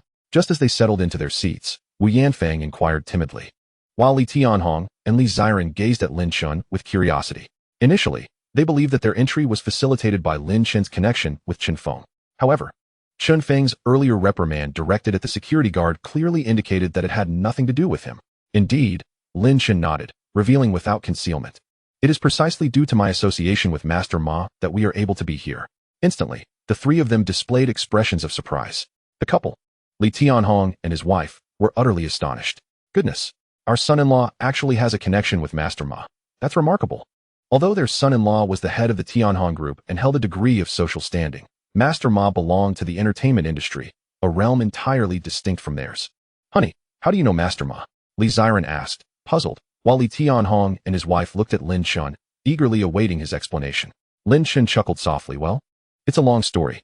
Meanwhile, Lu Haowen and Li Yuding were utterly perplexed as they observed that not only had the Li family not been ejected, but had instead been ushered to the front row. What on earth was happening? They were thoroughly bewildered, feeling both frustrated and disheartened. Before long, the stage lights illuminated brightly, and the crowd erupted into cheers as Ma Dahua made his entrance. The audience erupted in a cacophony of screams, predominantly from women, though men joined in as well, each brandishing light sticks and placards. King, King. The atmosphere was electric, and as the background music swelled, Ma Dahua smiled faintly, grasped the microphone, and began to sing. He performed several classic songs, enchanting the audience. Finally, it was time for the concluding song. The next song I will sing is titled Extraterrestrial, which many of you may have already heard online, Ma Dahua announced with a smile directed at the audience. Before I sing this song, I would like to express my gratitude to its original composer, Mr. Lin Chen. As these words resonated, Chen Feng, who was backstage, promptly signaled the photographer to capture Lin Chen on camera. In an instant, Lin Chen's handsome visage appeared on the large LED screen at the concert venue. The audience erupted in a frenzy of screams, countless young women covering their mouths in disbelief. This young man is so handsome. No way. The original singer of this song, is this attractive? Not only is he younger and more handsome than me, but he is also extraordinarily talented. How infuriating. I've listened to Extraterrestrial dozens of times. This young man is the original singer? No way. The young man was undeniably handsome, and suddenly, Master Ma seemed less appealing. At that moment, the most bewildered of all was undoubtedly Li Yuding. She had heard Extraterrestrial before, as it was quite popular on a music streaming app. However, she could never have imagined that Lin Chen was its original singer. No wonder they had been granted entry without tickets and were invited to the front row. At this moment, Li Yuding recalled her earlier remarks at the entrance and felt utterly ridiculous. Lu Haowen, too, felt a burning shame on his face. It turned out that Lin Chen had not been boasting that day. He was, in fact, a figure of remarkable talent, having not only penned a hit song, but also being well acquainted with Master Ma. How foolish he felt. Lu Haowen chuckled at himself, recognizing his previous disdain for Lin Chen and feeling like a mere clown.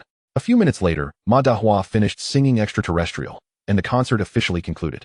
Fans began to disperse. Xiao Chen, you're amazing. The song you wrote is truly delightful. Wu Yanfang praised, still feeling euphoric. Honey, you composed such a beautiful song without telling me? When we get home, you must sing it for me.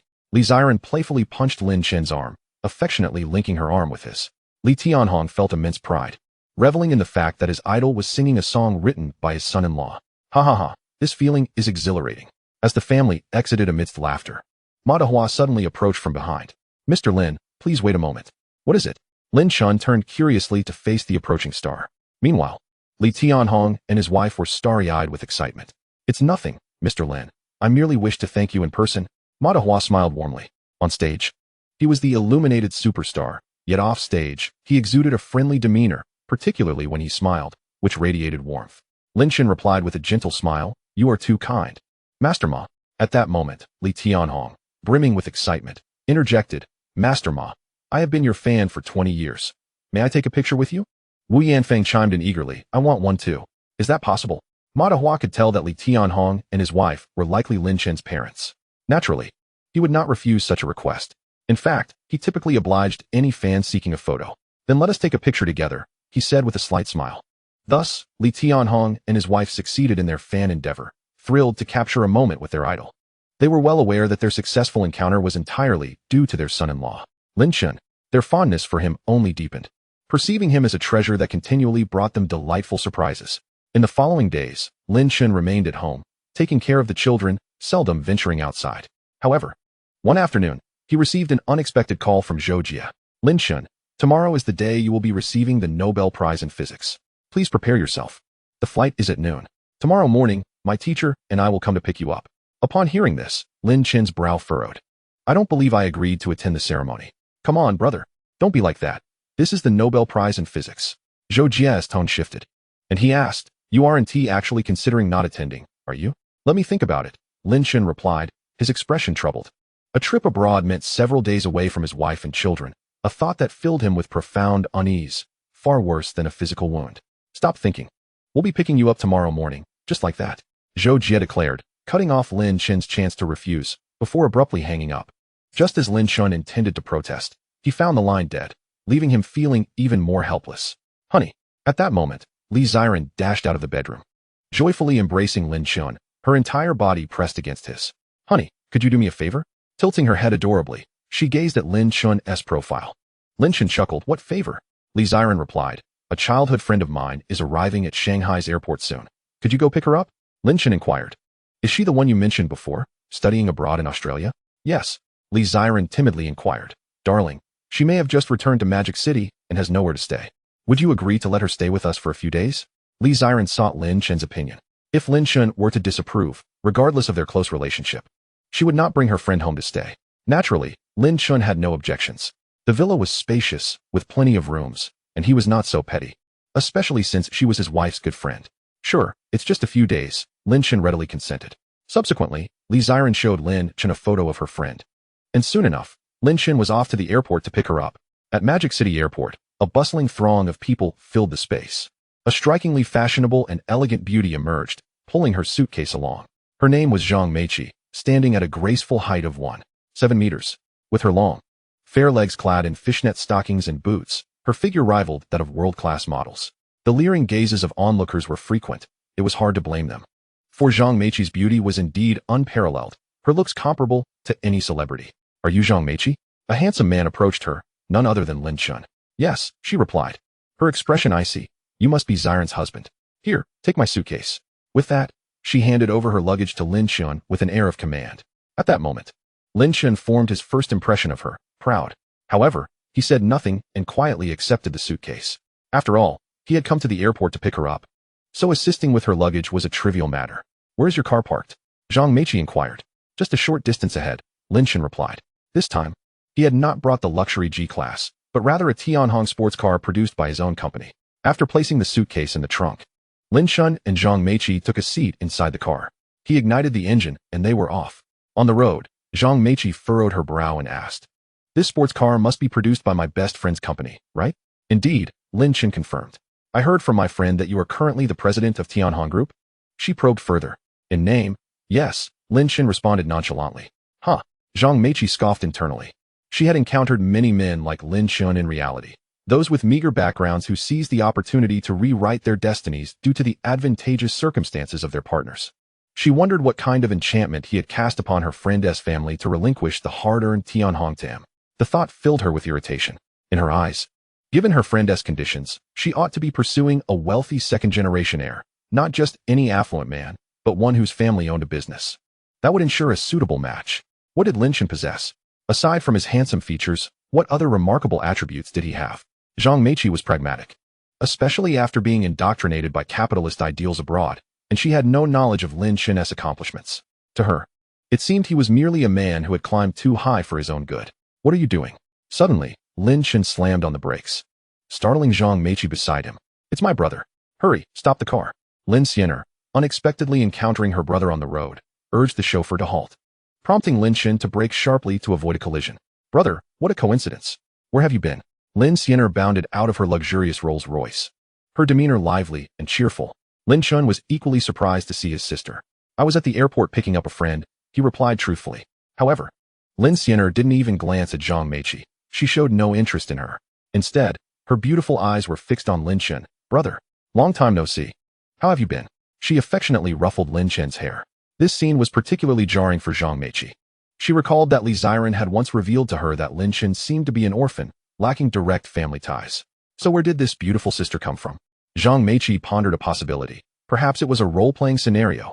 Many men nowadays enjoy having their girlfriends call them daddy. Lin Chen must have some sort of sister complex. And Lin Chen could not possibly be his biological sister. Their relationship was likely more complicated. Oh my goodness, how disgusting, Zhang Meiqi thought, feeling a wave of pity for her friend. What would her friend think if she saw this scene?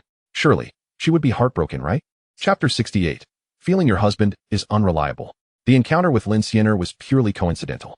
After exchanging a few words, Lin Chen soon departed, as she had other matters to attend to. Once Lin Chen left, Lin Chen restarted the Tianhong sports car. The ride was filled with silence. At the Bun Villa, Ziren, Zhang Meiqi exclaimed excitedly as she stepped out of the sports car, rushing towards Li Ziren. The weather was splendid. Li Ziren had brought the babies out of the bedroom to bask in the sun in the courtyard. Upon seeing Zhang Meiqi, Li Ziren was equally thrilled. After all, they had been childhood friends and had not seen each other in a long time.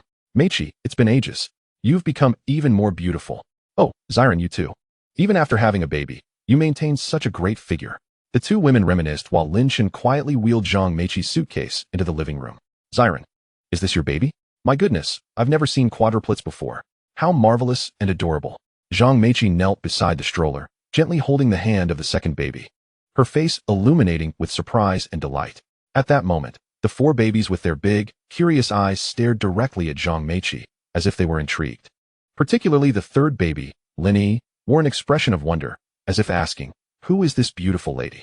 They're so precious. It makes me want to get married and have children, Zhang Meiqi remarked, her gaze softening as she looked at the babies. Li Ziren chuckled at her words. Go ahead and have some.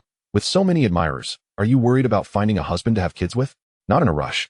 I'm not looking to date just yet, Zhang Meiqi replied with a smile. While she claimed she wasn't interested in romance, the reality was that she had yet to find her ideal type of boyfriend. Her ideal man was extraordinarily handsome, wealthy, and exceptionally kind to her. So far, she had not encountered such a man.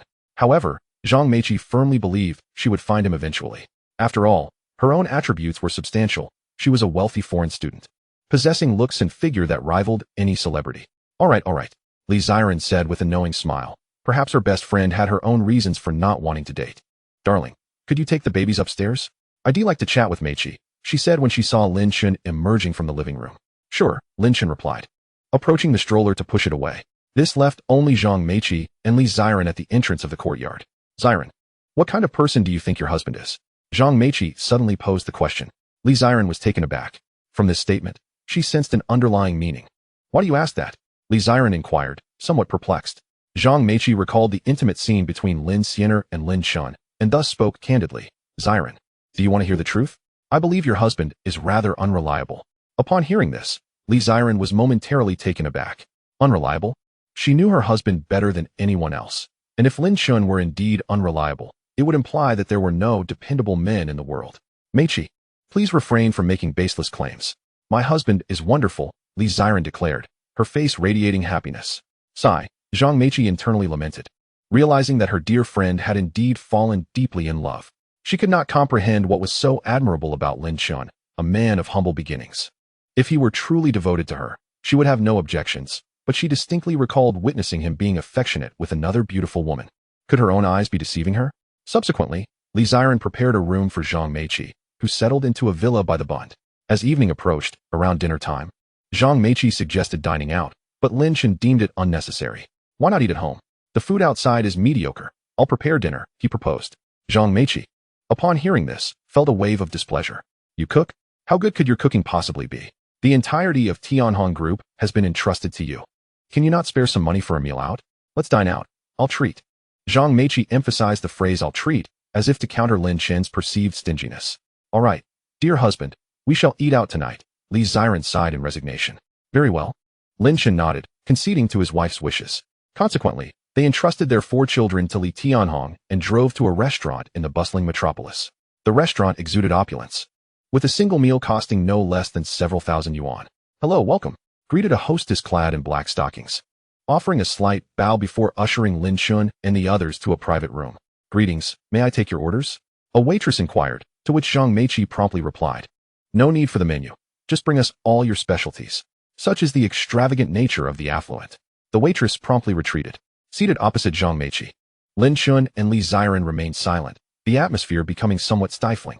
At this moment, Lin Chen glanced down at his shoes, an action that sparked disdain in Zhang Meiqi. Is this what men are like? My wife is sitting right beside me, yet he is preoccupied with his own legs. Zhang Meiqi thought, instinctively pulling her legs closer. Today, she wore fishnet stockings, her legs undeniably alluring. The dishes soon arrived, and Li Ziren and Zhang Meiqi began conversing, while Lin Chen appeared somewhat superfluous. After a few minutes of dining, an astonished voice suddenly exclaimed, "Zhang Meiqi?" All eyes turned towards the entrance of the private room, where stood a tall, slender man with a slightly swollen, sallow face. Although he was not unattractive, Lin Chen recognized instantly that this man had long been ravaged by indulgence. Su Jiqiang? Zhang Meiqi was taken aback, never expecting to encounter her high school deskmate here. A radiant smile spread across her face as she exclaimed, "What a coincidence. Are you dining here as well?" Su Jiqiang smiled in return. "Yes, just in the room next to yours. You've returned from abroad?" "Indeed, I just got back today. It's been a long time. Why not join me for a drink in my room?" "Sure." Zhang Meiqi immediately stood up and grinned at Li Ziren. "Ziren, I'm going to the room next door to drink with them. You two finish your meal and head back. I'll take a taxi later." Li Ziren was at a loss for words, while Zhang Meiqi had already crossed into the adjacent room. "Well, let's just finish our meal and head back," Lin Chen remarked nonchalantly. Li Ziren nodded. After dining, as they prepared to leave, Li Ziren called out to Zhang Meiqi in the neighboring room. However, Zhang Meiqi, along with Su Jiqiang and several other men, was enjoying herself thoroughly and indicated she would return later. Seeing this, Li Ziren and Lin Chen had no choice but to return to the villa by the bund. At 11 o'clock that night, Zhang Meiqi had yet to return. For reasons unknown, Li Ziren felt an ominous premonition. "Dear husband, could you go and fetch Meiqi? I'm a bit worried about her." Chapter 69, The True Dream. "Dear husband, could you go and fetch Meiqi? I'm a bit worried about her." Hearing his wife's anxious words, Lin Chen nodded. "All right, you go ahead and sleep. I'll check on her at the restaurant." With that, Lin Chen stepped outside and drove off. Meanwhile, inside the private room, a group of men were laughing heartily, exchanging lewd remarks while their gaze fixated on a beautiful woman slumped unconscious in a chair. This woman was none other than Zhang Meiqi. She had consumed a drink moments ago and had collapsed. Su Jiqiang had slipped something into her drink. "Su, this girl is truly exceptional. We're in for a treat tonight." A scruffy-looking man with protruding teeth and a height of over 6 feet leered. "Close the door," Su Jiqiang instructed. And someone promptly shut the door, as the men eyed Zhang Meiqi with greedy anticipation, ready to take turns. Just then, a knock echoed from outside. "Who is it?" One man went to open the door, but the moment it swung open, Lin Chen sensed the situation inside and forcefully kicked the door. Ouch! The man was struck hard, a large bump instantly forming on his forehead. "What do you want?" Su Jiqiang and the others regarded Lin Chen with caution. However, Lin Chen had no time for idle chatter. He unleashed a flurry of punches, swiftly taking down Su Jiqiang and his companions. Realizing Lin Chen's formidable skills, the group fled in a panic. Looking at the unconscious Zhang Meiqi, Lin Chen could smell the tainted air and deduced she had been drugged, an intense aphrodisiac mixed with a sedative. Zhang Meiqi would first succumb to slumber, and upon waking, she would become a woman consumed by carnal desires. No, I absolutely cannot take her home. It would frighten the family," Lin Chen thought to himself. Minutes later, in a hotel in the metropolis, Lin Chen used his identification to secure a room for Zhang Meiqi. He then descended to procure a box of silver needles, administering a few acupuncture treatments to her. This method was the most effective way to counteract the drug's effects. Having completed this, Lin Chen decisively departed, leaving Zhang Meiqi alone to sleep. Unbeknownst to him, while he was administering the treatment, Zhang Meiqi had momentarily stirred from her stupor. That night, she experienced an incredibly vivid dream, one in which she engaged intimately with Lin Chen, her body and soul achieving an unprecedented level of fulfillment. Upon awakening, she immediately realized that this dream had been real, as she felt a lingering sensation in a certain area, and her fishnet stockings were torn. "Lin Chen." Zhang Meiqi seethed, her beautiful eyes seemingly ablaze with fury. She believed that Lin Chen had violated her last night, for she vaguely recalled that she had been drinking and, in a state of inebriation, had been taken away by Lin Chen. Upon awakening briefly in the hotel, she caught a glimpse of Lin Chen's face. Zhang Meiqi was on the verge of a breakdown. She never anticipated that her best friend's husband would commit such an act against her. "Lin Chen, you beast." At the Bund Villa, Lin Chen awoke just as he received a call from Zhou Jia, which reminded him that he was to receive an award. He shared this news with his wife, Li Ziren, who was utterly stunned upon hearing it. She had never imagined that her husband would attain such dazzling glory. After preparing Lin Chen, he departed from their home. The very next day, Zhang Meiqi returned to the Bund Villa. Chapter 70, Still Believing in Lin Chen. It took Zhang Meiqi a full day and night to accept this heartbreaking reality. The following day, She resolutely decided to confront her best friend, determined to pull her out of the abyss and reveal Lin Chen's true nature. Meichi, why didn't you answer my call yesterday? Where were you? Didn't Lin Chen come to pick you up? Li Ziren inquired curiously. At that moment, Zhang Meichi appeared quite disheveled. She swiftly diverted the conversation, asking, "Where's Lin Chen?" Li Ziren candidly informed Zhang Meichi, causing her expression to stiffen. How can such a two-faced monster win such a grand prize? Zhang Meichi exclaimed. She could no longer contain her disbelief. She never expected Lin Chen, that beast, would boast such lies to her best friend. What an absurd fabrication. Only her best friend could be so gullible. Why are you cursing my husband? Li Ziren's expression darkened, glaring at Zhang Meichi. Zhang Meichi instinctively wanted to reveal the truth about being violated by Lin Chen, but hesitated, ultimately deciding against it. She sensed that Li Ziren loved Lin Chen deeply. If she disclosed the truth, it would likely shatter her, potentially leading to despair. What would happen to their 4 adorable children then? Thus, after a moment's pause, Zhang Meichi chose silence. Ziren, he deceived you. He could never have won such a sacred award. Zhang Meichi asserted firmly. Deceive me? Impossible. He would never lie to me. Li Ziren shook her head. Meichi, do you harbor some prejudice or misunderstanding about my husband? Ziren, if you refuse to believe that Lin Chen has deceived you, I can prove it. Zhang Meichi strove to maintain her composure. My cousin used to work at the research institute. I can easily find out if Lin Chen is indeed the one who validated this theorem. Then do it. Li Ziren remained steadfast in her belief that Lin Chen would never deceive her. Subsequently, Zhang Meichi retrieved her phone, scrolling through her contacts until she found a name. Then dialed a voice call. Soon, under Li Ziren's watchful gaze, the call connected. Yin Gu, I need to ask you something, Zhang Meichi began. Didn't you just leave the research institute last month? Do you know the name of the person who validated the quantum entanglement theorem? Of course, it's Zhou Jia. Yin Gu replied without hesitation. Although he was no longer part of the research institute, he was well acquainted with its internal affairs, and Zhou Jia was a former colleague. However, he was unaware of subsequent developments due to his departure. Thank you, Yin Gu. Zhang Meichi hung up and immediately told Li Ziren. Did you hear that? The person who validated the quantum entanglement theorem is named Zhou Jia, not Lin Chen. He deceived you. Those 4 words resonated like thunder in Li Ziren's mind. Did he really deceive me? She pondered, furrowing her brow. But soon, she shook her head firmly, insisting, no way. I personally saw the people from the research institute take him away yesterday. Plus, he sent me pictures of the night view from abroad last night. So he could never deceive me. Zhang Meichi found this response amusing. Ziren, are you truly naive or just pretending? You can find countless pictures of foreign night views online. However, Li Ziren stubbornly shook her head. I refuse to believe my husband would lie to me. Once again, she reiterated, I know my husband best. Although I haven't known Lin Chen for long, I believe I understand him well. How can I convince you to believe me? Zhang Meichi felt utterly hopeless. Lin Chen, what kind of potion did you give my best friend to earn her unwavering trust? Ziren, if you still refuse to believe me, then I can only show you this.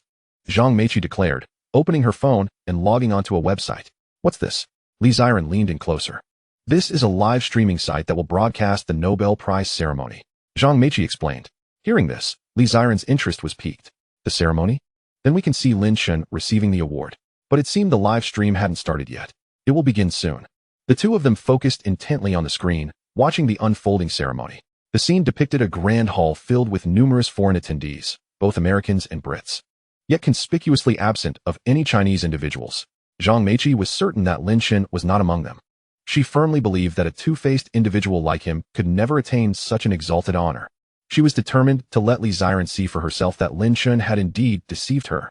As the camera panned across the audience, it only captured foreigners, leaving Li Ziren's expression somewhat perplexed. What's going on? Why are there only foreigners? Could it be that Lin Chen is truly not present? Did he really deceive me? But why haven't we seen him on camera? For a moment, Li Ziren felt her mind racing with confusion. Thus, they sat silently for several minutes, until suddenly, the scene shifted to reveal an American gentleman in formal attire standing on stage, beginning his speech. The previously hushed atmosphere grew even quieter. The live chat was flooded with comments. Who is it? Hurry up and announce it. We've been watching for 2 hours. Get on with it. As the American gentleman flipped through a document, he began to solemnly announce the winner, even though he spoke in English. Both Li Ziren and Zhang Meichi distinctly heard the name Lin Chen. Suddenly, Lin Chen appeared on screen, the camera capturing his visage. Zhang Meichi's phone nearly slipped from her grasp as she stood frozen in disbelief. Chapter 71. Buying tickets home overnight. Zhang Meichi pinched her thigh forcefully. Am I dreaming? The recipient of the physics prize is truly Lin Chen. How is this possible? How can this be real? Beside them, Li Ziren let out a sigh of relief upon seeing Lin Chen ascend the stage in his suit to receive the award. Indeed, trusting her husband was the right choice. Meichi, could you speak honestly with me? What is the source of your animosity towards Lin Chen? Li Ziren inquired, her curiosity piqued. She could sense Zhang Meichi's resentment, as if she harbored a particular disdain for her husband. Had Lin Chen offended her in some way? It's nothing, Zhang Meichi responded, grappling with the reality of the situation. Even if her face was slapped by the facts, what did it matter? Was it not true that Lin Chen had assaulted her last night? Should she forgive him simply because he had won this award and regard him with newfound respect? That was inconceivable. She gritted her teeth and declared, Ziren, I need to step out for a moment. Meanwhile, abroad, Lin Chen was following protocol to deliver his acceptance speech. Of course, he merely uttered a few casual remarks before stepping down from the podium. Mr. Lin, may I take a photograph with you? A somewhat handsome American man in his 50s approached Lin Chen, politely making his request. His name was Musk, and Tesla was but one of his many enterprises. He was currently the richest person in the world. Of course, Lin Chen replied with a nod. Subsequently, Musk activated his camera, joyfully standing beside Lin Chen as they both gazed towards the lens and shared a smile. Click. A photograph of the world's wealthiest individual alongside a great scientist was captured. After the photo op, Musk immediately shared the image on Twitter, garnering countless likes from netizens. Following this, more foreigners approached Lin Chen, eager for their own photographs. He acquiesced to most requests, as he could discern their genuine admiration for him. An hour later, Lin Chen returned to the designated hotel, weary yet elated, holding the trophy in his hands. The thought of soon reuniting with his wife and children filled him with joy, even surpassing the excitement he felt on stage. Just then, a knock echoed from outside. Upon opening the door, he was greeted by the sight of Zhou Jie and Yang Xianqing. You've arrived just in time. I was about to ask when we would be heading back, Lin Chen said, his eagerness palpable. It was 2:30 in the afternoon, and he was eager to return home. Yang Xianqing smiled and replied, tomorrow morning's flight. Of course we'll be heading back then. Lin Chen inquired, is there anything else on the agenda? None at all, Yang Xianqing assured him. All right, then I will book a ticket to return tonight, Lin Chen stated, pulling out his phone to check for available flights. Hey, Mr. Lin, are you in such a hurry to get back due to some urgent matter at home? Yang Xianqing asked, puzzled by Lin Chen's apparent urgency. Not at all, Lin Chen replied. Yang Xianqing chuckled. Well, that's good to hear. I thought you might have pressing issues. It's not every day one gets to travel abroad. Surely, you should experience the local culture. Indeed, Lin Chen. I know of a quaint tavern nearby, filled with lovely women from the fighting nations. How about we enjoy a few drinks there? Zhou Jie suggested, echoing Yang Xianqing's sentiments. Intent on having some fun before returning in the morning. I'm not interested, Lin Chen replied resolutely. While he had heard of the beauty of women from those nations, in his heart, Li Ziren would always be the most enchanting. You go ahead, I'll book a flight back tonight, Lin Chen insisted, having spotted a flight departing at 5 in the evening, allowing him to return home by midnight without hesitation. Zhou Jie was now even more confused. Lin Chen, why the rush to get back? Because I need to return to take care of the kids, Lin Chen explained. Take care of the kids? Yang Xianqing and Zhou Jie exchanged glances, both perceiving Lin Chen as somewhat peculiar. What sort of man was he, whose heart seemed forever occupied by his wife and children? At midnight, a plane gracefully descended at the airport in the bustling metropolis. Upon exiting the airport, Lin Chen immediately hailed a cab to head home. At this moment, Li Ziren was experiencing a bout of insomnia. Though it was already midnight, sleep eluded her. The events of the day with Zhang Meichi had left her unsettled. While she did not fully comprehend why Zhang Meichi harbored such animosity towards her husband, she was certain that Meichi had misunderstood Lin Chen. Just then, Li Ziren heard the sound of a door opening, accompanied by footsteps. She recalled that Li Tianhong and his wife had returned to their hometown for the night. Could it be a thief? The thought sent a chill through her, and she glanced at the sleeping babies in the stroller, her expression shifting to one of caution and seriousness. Dear, are you asleep? Lin Chen called softly from outside the door, mindful of the sleeping children. It's Lin Chen. My husband is back. Upon hearing his voice, Li Ziren felt a thrill of excitement and hurried to open the bedroom door. Honey. Just as Lin Chen was about to speak, Li Ziren flung herself into his arms. Lin Chen affectionately patted her head, surprised to find his wife still awake at such an hour. Did you not say you would return tomorrow? Why are you back so late? Li Ziren asked, looking up at Lin Chen, her heart filled with joy at the unexpected surprise. Because I missed you so much, my dear, Lin Chen replied, playfully pinching her cheek. Li Ziren shot him a playful glare, finding his words overly sentimental yet delightfully endearing. Have you bathed yet? Not yet. Then go wash up now. It's late. You should shower and get some rest, Li Ziren suggested, momentarily casting aside the day's unpleasantness. A shower? Lin Chen's interest peaked as he gently held her waist and smiled. Wife, will you help me wash? In response, Li Ziren playfully punched him lightly, giving him a mock glare before they both stepped into the bathroom together. The next day, the sun shone brightly, and the weather was splendid. Lin Chen awoke at 8 but did not immediately rise. Instead, he lay in bed scrolling through Douyin. Suddenly, he stumbled upon a video clip of himself receiving the award abroad. The video had amassed over 3 million likes and garnered tens of thousands of comments, all praising him. It seems that going out is going to be a hassle from now on, Lin Chen thought, feeling a bit of a headache. He had no desire for fame. Yet his appearance had already been exposed online. It was easy to imagine that whenever he stepped outside, passers-by would recognize him, leading to inevitable complications. Honey, come eat breakfast. Li Ziren's voice called from outside. Today, she had simply tied her hair into a ponytail and wore a loose sundress, looking exceptionally gentle and beautiful. Suddenly, Li Ziren recalled the events of yesterday and felt an overwhelming sense of confusion. When Lin Chen emerged from the room, she directly asked, Honey, did something unpleasant happen between you and my best friend? Chapter 72. Zhang Meiqi presents Lin Chen with an ultimatum. Upon hearing Li Ziren's inquiry, Lin Chen felt a surge of curiosity. There was nothing unpleasant at all. My dear wife, why do you ask such a question? Lin Chen gazed at Li Ziren with suspicion, pondering if anything had transpired at home during his brief absence abroad. Could it truly be? Li Ziren recalled the disdainful remarks made by Zhang Meiqi yesterday, which suggested a palpable animosity towards Lin Chen. Since then, she had not returned nor responded to any messages. My dear, has she spoken ill of me to you? Lin Chen furrowed his brow and inquired. Sighing deeply, Li Ziren recounted the events of yesterday's encounter with Zhang Meiqi to Lin Chen, leaving him bewildered. Logically speaking, having rescued her, she ought to express gratitude. Yet it seemed she harbored grievances against him. Could it be that Zhang Meiqi secretly desired to be entangled with Su Jiqiang and his group in the private room? By saving her, had Lin Chen inadvertently thwarted her intentions? If that were the case, perhaps he was indeed in the wrong for intervening. Forget it, my dear. Let it be. I haven't offended her in any way, Lin Chen remarked nonchalantly. Li Ziren nodded, inherently trusting her husband, yet she found the entire situation perplexing. In a hotel, Zhang Meiqi retrieved a photograph from her bag. The image depicted two enchanting little girls, around 7 or 8 years old, radiating charm and innocence. A closer inspection revealed that one bore a striking resemblance to Li Ziren, while the other resembled herself. As she gazed at the photograph, Zhang Meiqi was transported back to her childhood memories. When she was about 7, she had fallen into a river while playing by its banks.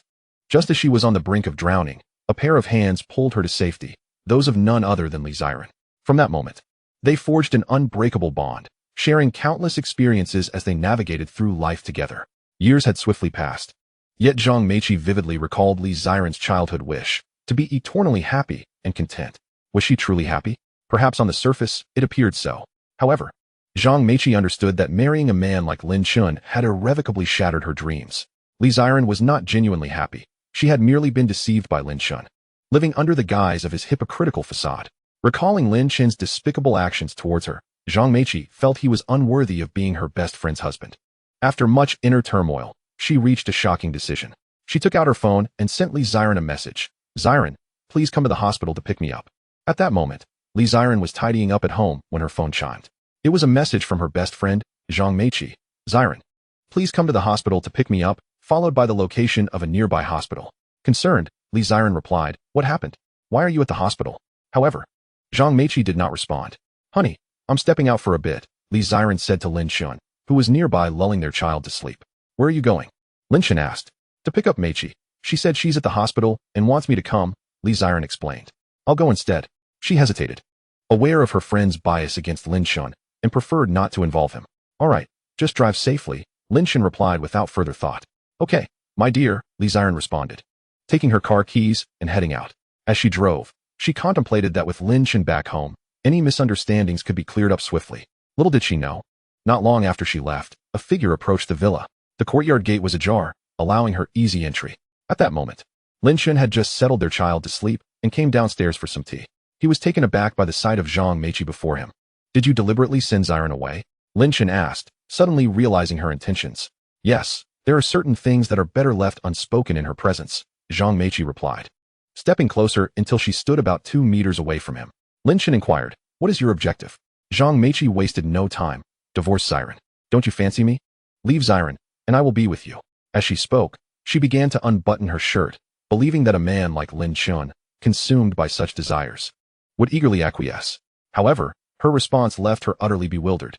"Are you out of your mind?" Lin Chen exclaimed, having never encountered such absurdity in his life. "I have no interest in you." "Lin Chen." Zhang Meiqi's emotions flared. "How long will you keep up this charade?" "What charade?" Lin Chen's brow furrowed, confused. "A few nights ago, you took me back to the hotel while I was drunk and assaulted me. Are you now too cowardly to admit it? Do you still consider yourself a man?" Zhang Meiqi's eyes burned with fury, as if she wished to tear him apart. "I'm afraid I don't understand what you're insinuating," Lin Chen retorted, utterly perplexed. He had indeed taken Zhang Meiqi back to the hotel that night, but solely to help her purge the drug from her system. He had left immediately after. He never anticipated she would misconstrue his actions as assault.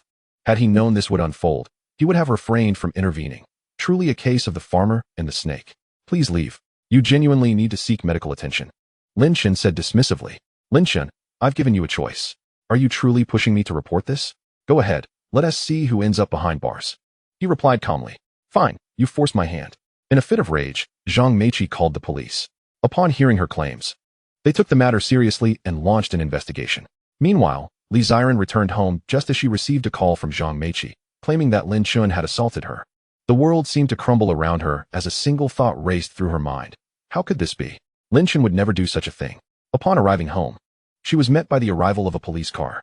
Several officers stepped out and approached Lin Chen. "Mr. Lin, we have received a report and need your cooperation for an investigation," the lead officer stated expressionlessly. "Of course," Lin Chen replied, composed and ready to cooperate. After all, a clear conscience has nothing to fear. "My dear," Li Ziren called out, rushing towards him. Lin Chen anticipated her concerns and smiled reassuringly. "You must trust me. I did not commit such an act." "Yes, I believe you," Li Ziren affirmed, her faith in him unwavering, though she struggled to comprehend why Zhang Meiqi would slander her husband. As this thought crossed her mind, anger surged within her, and she began sending a flurry of messages to Zhang Meiqi, demanding answers. She could not comprehend why her close friend had transformed so abruptly, leaving the current Zhang Meiqi feeling rather fearful. Lin Chen had been taken away to undergo an investigation at the police station. However, after merely an hour, the authorities released him, declaring his innocence. "Why did you let him go?" Zhang Meiqi could no longer contain herself as she confronted the police. "Miss, based on the surveillance footage from both the private room and the hotel, as well as hidden cameras within the hotel, we have found that you have misjudged Mr. Lin." A police officer replied in a soothing tone. "Misjudged? How could I possibly misjudge him?" Zhang Meiqi's expression shifted dramatically. She distinctly remembered the figure in the room being Lin Chen, and upon awakening, her fishnet stockings were indeed torn. "If you doubt our findings, you are welcome to view the surveillance footage," another officer chimed in, gesturing towards a computer before him. Without further ado, Zhang Meiqi approached him, and the officer clicked the mouse, initiating the video playback. Within the confines of the private room, Zhang Meiqi was seen engaging in games and drinking with a group of men, the atmosphere jubilant. Suddenly, her countenance changed as the footage revealed Su Jiqiang extracting a package from his pocket. Seizing the moment while Zhang Meiqi was distracted, he poured its contents into her glass. How could this be? Zhang Meiqi was incredulous, unable to fathom that an old classmate would betray her in such a manner. As anticipated, the unsuspecting Zhang Meiqi consumed the tainted drink and soon fell into a stupor, rendered unconscious. Laughter of a lewd nature filled the room, accompanied by vulgar remarks. Zhang Meiqi distinctly heard Su Jiqiang suggest that they take turns with her. In a shocking turn of events, he violently ripped her fishnet stockings. "Oh heavens!" Zhang Meiqi gasped, instinctively covering her mouth, now acutely aware that she might have wronged Lin Chen. She felt compelled to continue watching. Moments later, there was a knock at the door, and a figure approached to open it, only for Lin Chen to burst in. He swiftly dispatched the men, leaving them in a state of disarray, and then carried the unconscious Zhang Meiqi away. "This is the surveillance from the private room. Now let me show you the footage from the hotel's hidden camera," the officer stated, presenting another video to Zhang Meiqi. The screen shifted to reveal Lin Chen, for reasons unknown, escorting her to the hotel. He placed her on the bed, then exited, only to return shortly with a box of silver needles. Zhang Meiqi was taken aback, realizing that Lin Chen possessed knowledge of traditional Chinese medicine. Was he attempting to save her? She watched in astonishment as Lin Chen administered a few acupuncture needles to himself, completing the task in less than 10 seconds. Then, in a most unbelievable moment, he departed without even touching her. Mr. Lin did not return thereafter. You remained alone at the hotel until the next day. Thus, you have misjudged him. On the contrary, you should be grateful, as he was the one who saved you, the police remarked with a sigh. Yes, I should indeed express my gratitude. Zhang Meiqi felt a wave of weakness wash over her. a bitter smile gracing her lips. How absurd. Not only had Lin Chen not assaulted her, but he had saved her. And how had she repaid him? By misunderstanding him and even slandering him to Li Ziren. Attempting to unveil Lin Chen's supposed true nature, her actions could only be described as deranged. She had stubbornly believed that Lin Chen was unworthy of her friend. Yet in reality, was he truly unworthy? Lin Chen was handsome, skilled, knowledgeable in medicine, and modest. Li Ziren had often praised him in her presence, noting his culinary talents, household skills, and ability to care for children. A truly versatile and exemplary man.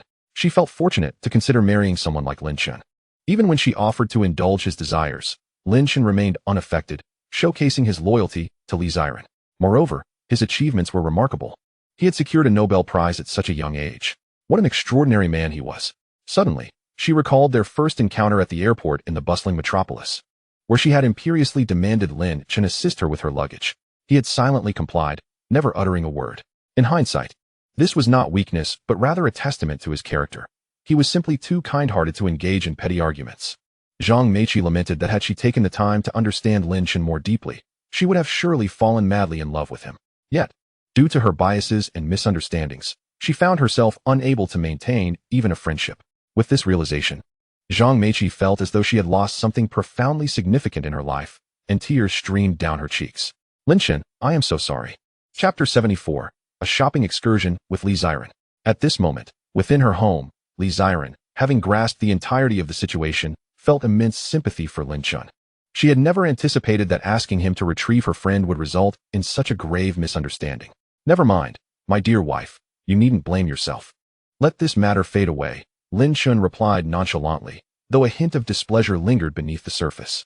He did not wish to burden his beloved with any negativity. In his view, she deserved to experience joy, indulgence, and merriment every day.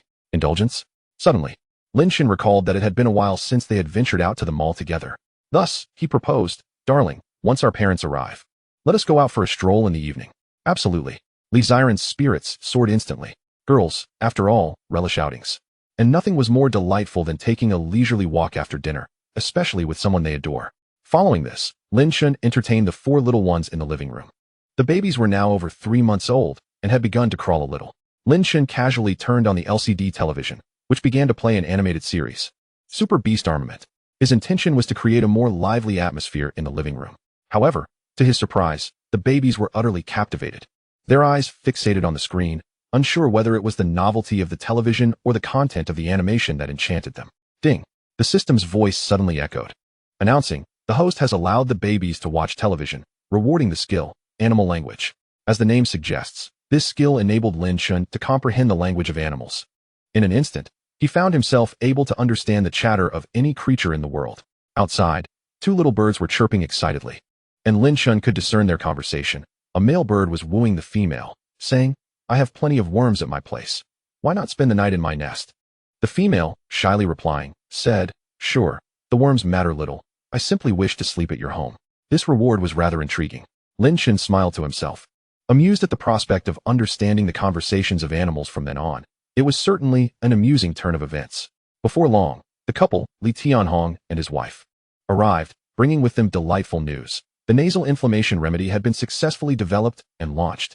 Xiao Chun, Ziran, take a look at the comments from these netizens. They are all singing praises for our nasal remedy. Wu Yanfang exclaimed, opening a Douyin video filled with enthusiastic remarks. Oh, I suffer from cold air allergies and cotton fluff allergies. My allergic rhinitis finally has hope. One comment read, Has anyone tried the nasal remedy? Does it really work? Another asked, I can assure you, it absolutely works. I've struggled with rhinitis for 7 or 8 years, tried countless medications, both traditional and Western, and was even considering surgery. Thankfully, I didn't go through with it. Now, after taking the nasal remedy, I'm cured. Another user chimed in. Is this for real? That's incredible. Yet another commented. I bought a box yesterday and took it last night. I feel so much better today. I woke up without sneezing, and my nasal discharge has no blood streaks anymore. I genuinely feel healed after just 2 days. I highly recommend this medicine, and at only 19 yuan a box, it's unbelievably affordable. This medicine has saved my life. Those who have never suffered from rhinitis cannot fathom the torment it brings. The comments were overwhelmingly positive, with no negative feedback in sight, clearly indicating that this remedy had indeed provided relief to countless sufferers. Lin Chen couldn't help but smile, although he wasn't a saint. Seeing so many grateful patients celebrating the remedy filled him with a sense of accomplishment. After all, the formula was crafted by his own hands. After dinner, Lin Chen and Li Ziren made their way to a large shopping mall, leaving their 4 little ones in the capable hands of Li Tianhong and his wife. Suddenly, a woman with a microphone approached them, accompanied by a photographer. Lin Chen immediately recognized her as yet another Douyin video blogger. "What brings you here?" he inquired. The woman, slightly older than them, addressing Li Ziren as Miss, made her feel a tad awkward. "You two are a couple, right? May I ask you a few questions?" the blogger inquired. "Actually, we are married," Li Ziren corrected her. The blogger was taken aback, surprised to discover that they looked so youthful, akin to university students. "Yet we're already married. What a case of youthful matrimony. Do you mind if your husband purchases a house without your name on it?" the blogger asked. At this question, both felt a bit embarrassed, as they already owned a spacious villa. "Not at all," Li Ziren replied, shaking her head. The blogger pressed on. "When was the last time you kissed?" Lin Chen instinctively wanted to whisk Li Ziren away, finding the interview rather tedious. However, Li Ziren smiled and said, "Right now." With that, she stood on her tiptoes and planted a kiss on Lin Chen's lips. "Wow," the blogger exclaimed, her face lighting up with surprise, while passers-by were equally astonished. "I can't believe just going out shopping leads to witnessing such affection. Who did I provoke?" A wave of envy washed over many, especially the men who had never experienced such an initiative from a woman. "She's beautiful, proactive, and dressed so well. It seems that good partners are always found in others' lives." Lin Chen was caught off guard by Li Ziren's sudden kiss, a smile unconsciously spreading across his face. "Dear, shall we go?" Li Ziren linked her arm through his, ready to leave, but the blogger called out, "Wait a moment. Thank you for participating in our interview. You may choose one of these one-piece figurines as a gift."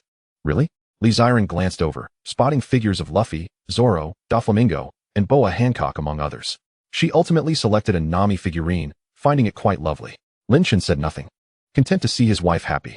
Subsequently, Li Ziren held on to Lin Chen's arm as they joyfully strolled through the mall. "Honey, I want to eat stinky tofu. Honey, I crave taro bubble tea. Honey, I haven't had grilled sausages in ages. Could you buy me a few?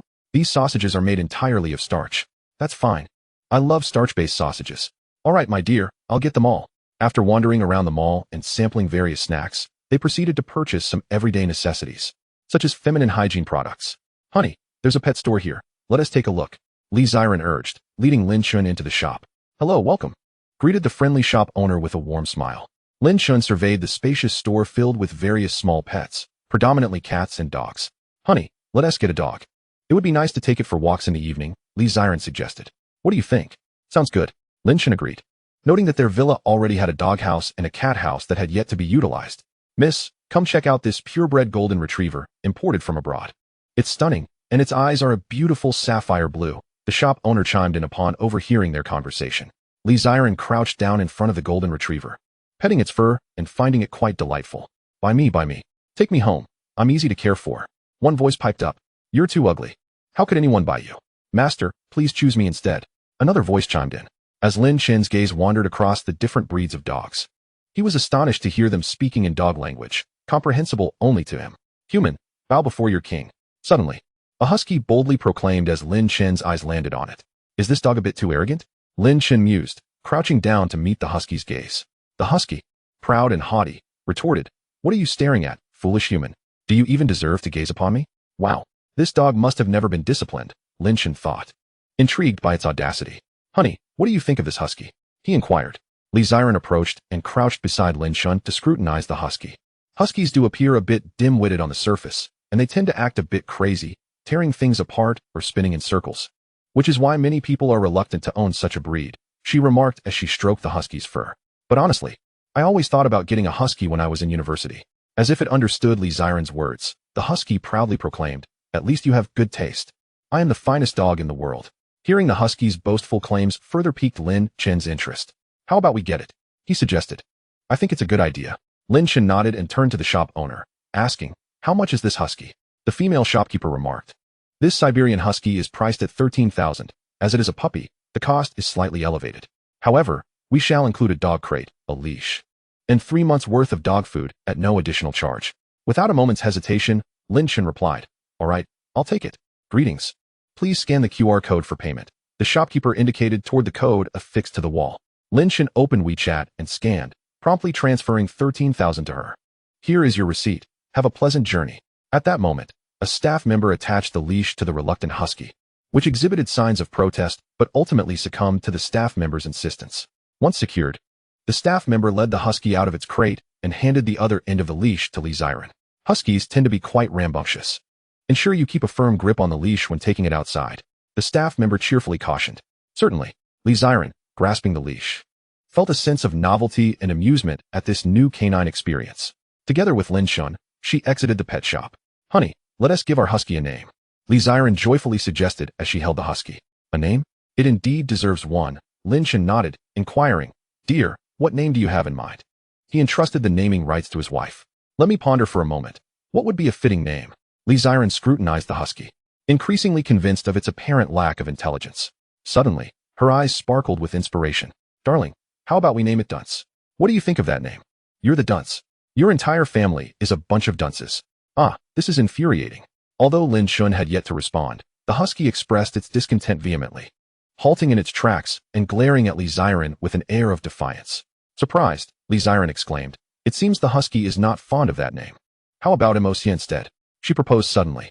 Upon hearing this name, the husky appeared delighted, immediately bounding in place. Emosia? That name is quite fitting. It befits my noble demeanor. It seemed to genuinely favor the name. Lin Chen, observing the husky's reaction, found it both amusing and perplexing, thinking to herself how astutely perceptive this dog was. However, since it adored the name, they would indeed call it Emosia. Upon returning home, Lin Chen led Emosia to its new doghouse, which spanned at least 10 square meters, elegantly constructed and adorned with a soft, plush blanket. This was indeed a luxury. Even the doghouse was of superior quality. What a beautiful abode. Is this truly to be my residence henceforth? Emosia, witnessing such grandeur for the first time, was utterly captivated. Previously confined to a cold metal cage in the pet shop, it had never experienced such warmth. It promptly burrowed into the doghouse, reveling in the cozy atmosphere. Even rolling about in delight, Lin Chen chuckled softly at the sight, pouring some dog food at the entrance of the doghouse.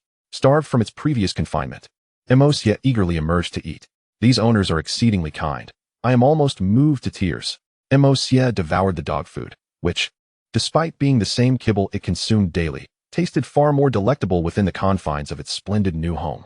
Emosia, you must be well behaved at home.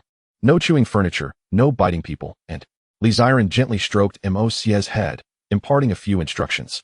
Meanwhile, on the second floor of the villa, Lin Chen checked his phone and discovered multiple messages from his university advisor. Lin Chen, Principal Liu just came by looking for me. He inquired about your phone number. It seems he has something to discuss with you, so do keep an eye on your phone. After reading the messages, Lin Chen felt perplexed. Principal Liu, the head of Modou Normal University, was seeking him? However, he had long since withdrawn from school and had not set foot on campus in ages.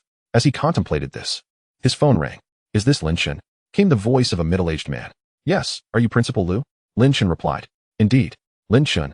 Congratulations on winning the Nobel Prize in Physics. I only learned of this yesterday through the news. You are truly remarkable, a pride of Modou Normal University. Principal Liu's enthusiastic compliments left Lin Chen feeling somewhat embarrassed.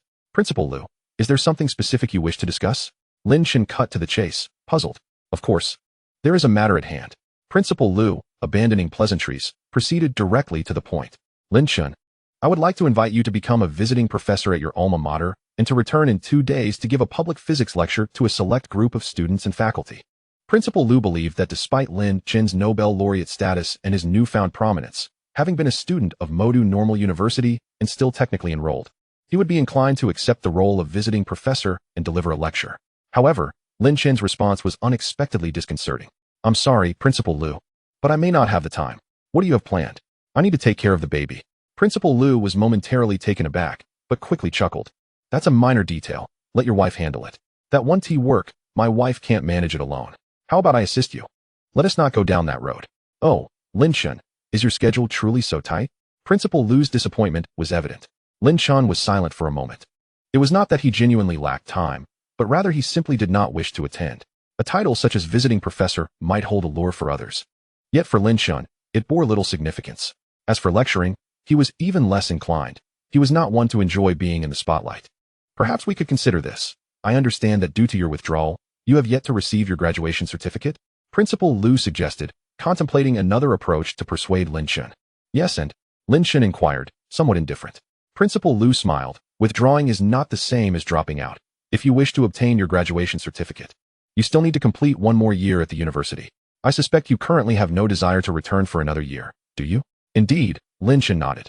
Acknowledging the truth in Principal Lu's words, he would never return to repeat his senior year, not for any reason. Thus, if you agree to return and deliver a 40-minute public physics lecture, I shall personally ensure you receive your graduation certificate without needing to return for further study. Principal Lu was willing to risk reprimand by bending the rules to secure Lin Chen's agreement. Really? Lin Chen's interest was piqued. Principal Lu stated with conviction, certainly. As the principal, I have the authority to issue diplomas. Do you doubt my capabilities? Lin Chen felt a flicker of temptation. After all, he had devoted over 3 years to earn that diploma. Moreover, the tuition fees for Lin Chen's university education were earned through his arduous labor. In those days, to afford the annual tuition of 5,000 yuan, Lin Chen spent his summer working tirelessly in an electronics factory, enduring grueling shifts and subsisting on meager meals. Surrounded by middle-aged women, an environment hardly fit for human habitation. Nevertheless, he persevered for 2 months. What was his motivation, if not the aspiration to secure funds for his studies? Indeed, he now finds himself free from financial constraints, enjoying a lifetime of financial independence. Yet, this diploma holds profound significance for the Lin Chen of yesteryears. To disregard it would indeed evoke a tinge of regret. Thus, after a brief moment of contemplation, Lin Chen declared, "Very well, I accept your proposition. However, I shall not assume the role of visiting professor. I will only conduct a single public lecture lasting 40 minutes. Upon hearing this, Lu Ziyuan's face brightened with a smile. That sounds perfect. Let us proceed with just the public lecture. Shortly thereafter, the conversation concluded. Darling, who were you on the phone with? Li Ziren's voice chimed from behind. She had been quietly listening for quite some time, choosing not to interrupt Lin Chen. It was the president of Modou Normal University. Lin Chen replied candidly, recounting the details of their conversation to Li Ziren. Then you should go back and give that public lecture. It's only 40 minutes, after all, she suggested after listening attentively. Lin Chen nodded in agreement. That's precisely what I was thinking. It won't take up too much of my time. By the way, dear, could you fetch me a diaper? It seems Sabeo Bayo has wet himself again. A day later, the time had come for Lin Chen to fulfill his promise to Lu Ziyuan by returning to his alma mater to deliver the public lecture. Rising early at 8, he savored the breakfast prepared by Li Ziren before driving towards Modou Normal University. Once Lin Chen left home, Li Ziren suddenly recalled something of great importance. Swiftly, she sent a message in her WeChat group for friends. Ladies, my husband's birthday is next month. What surprises and gifts do you think I should prepare for him? Any good suggestions? Indeed, Lin Chen's birthday was fast approaching, having never given a gift to a man before. This would be her first time preparing a birthday surprise for Lin Chen, leaving her somewhat uncertain about what to choose. Of course, she had some ideas of her own, but wished to hear her friends' opinions. Zhou Huimin. Wait, Lin Chen's birthday is coming up. Luo Yuding clothes? Shoes? A belt? Yi Zihan, does your husband have any hobbies? You could tailor the gift to his interests. Fang Yuan, how about gifting him a 5th child? Li Ziren, are you trying to get me killed? My quadruplets are barely 3 months old. How could I possibly consider a 5th child? Zhou Huimin, haha. Why not bake him a birthday cake yourself? It's evident that Lin Chen is a rather simple man. Yi Zihan, Huimin, that is a great idea. Fang Yuan, I concur. It's a fantastic suggestion. Zhou Huimin's proposal was something Li Ziren had already contemplated. She envisioned baking a birthday cake for Lin Chen, alongside preparing a gift. As for the gift, she had yet to finalize her thoughts, but the cake seemed like a delightful endeavor. It appeared she would need to visit a bakery to learn the ropes. Yes, that settled it. With this thought, Li Ziren felt her spirits lift and joyfully began tidying up. Meanwhile, Lin Chen arrived at Modou Normal University. After parking his car, he strolled through the campus. Surrounded by a sea of young women, each adorned with pure, beautiful faces and fashionable attire. As a teacher training institution, the gender ratio was a staggering 2-to-8, rendering it a veritable paradise for males. Finding a partner was a breeze for the boys, while girls faced a daunting challenge, given the scarcity of eligible bachelors. Lin Chen. Suddenly, amidst his walk, a voice called out. Turning around, he saw a striking girl with an appealing physique and features, accompanied by a bespectacled gentleman. Li Shuyun? Teacher Wang? Lin Chen exclaimed in astonishment. Li Shuyun was his classmate from high school, and like Lin Chen, she had gained admission to Modou Normal University. The gentleman was Wang Zitao, his former physics teacher. Lin Chen, it's been ages, Wang Zitao remarked, a hint of recognition evident in his expression. He remembered Lin Chen as the student whose physics grades were the lowest in the class during their first year. Lin Chen, disheartened by his struggles in the sciences, had eventually opted for the arts when the time came to specialize. Indeed, Teacher Wang, What brings you here? Lin Chen asked, genuinely surprised. Did you not know? I later pursued a Master's degree and am now a physics instructor here. Li Shuyun interjected, while Wang Zitao's face lit up with pride. It was an inspiring tale, transforming from a high school physics teacher to a lecturer at a prestigious university through sheer determination. Lin Chen, I heard you've already married and taken a break from your studies. Is that true? Wang Zitao suddenly recalled and inquired. Lin Chen nodded, affirming, yes. I am indeed married now. Wang Zitao responded with a comforting tone. Getting married early can be quite beneficial. Look at me. I'm 30 and still single. However, while he spoke these words, he couldn't help but feel a sense of pity for Lin Chen. To abandon one's studies for the sake of love seemed rather foolish. In his own youth, he too had been a valiant warrior for love. Yet when it came time for matrimony, the demands of his future mother-in-law, a request for a 50,000 yuan betrothal gift and a new apartment in the city center, had forced him to part ways with his girlfriend due to financial constraints. Nevertheless, he did not wallow in despair. Rather, he diligently improved himself. From a humble physics teacher in a small town, he ascended to a position at a 211 university through self-study. His perspective shifted. He now believed that a man should attain financial stability before considering marriage. Yet, he recognized that everyone has their own views and would refrain from judging Lin Chen, who had already committed to marriage. Are you now a stay-at-home dad? Taking care of the children? Li Shuyun inquired. Lin Chen smiled. Yes, that is correct. Oh dear. Li Shuyun lamented softly. At such a young age, barely in your 20s, you're already home caring for children. Don't you have to work?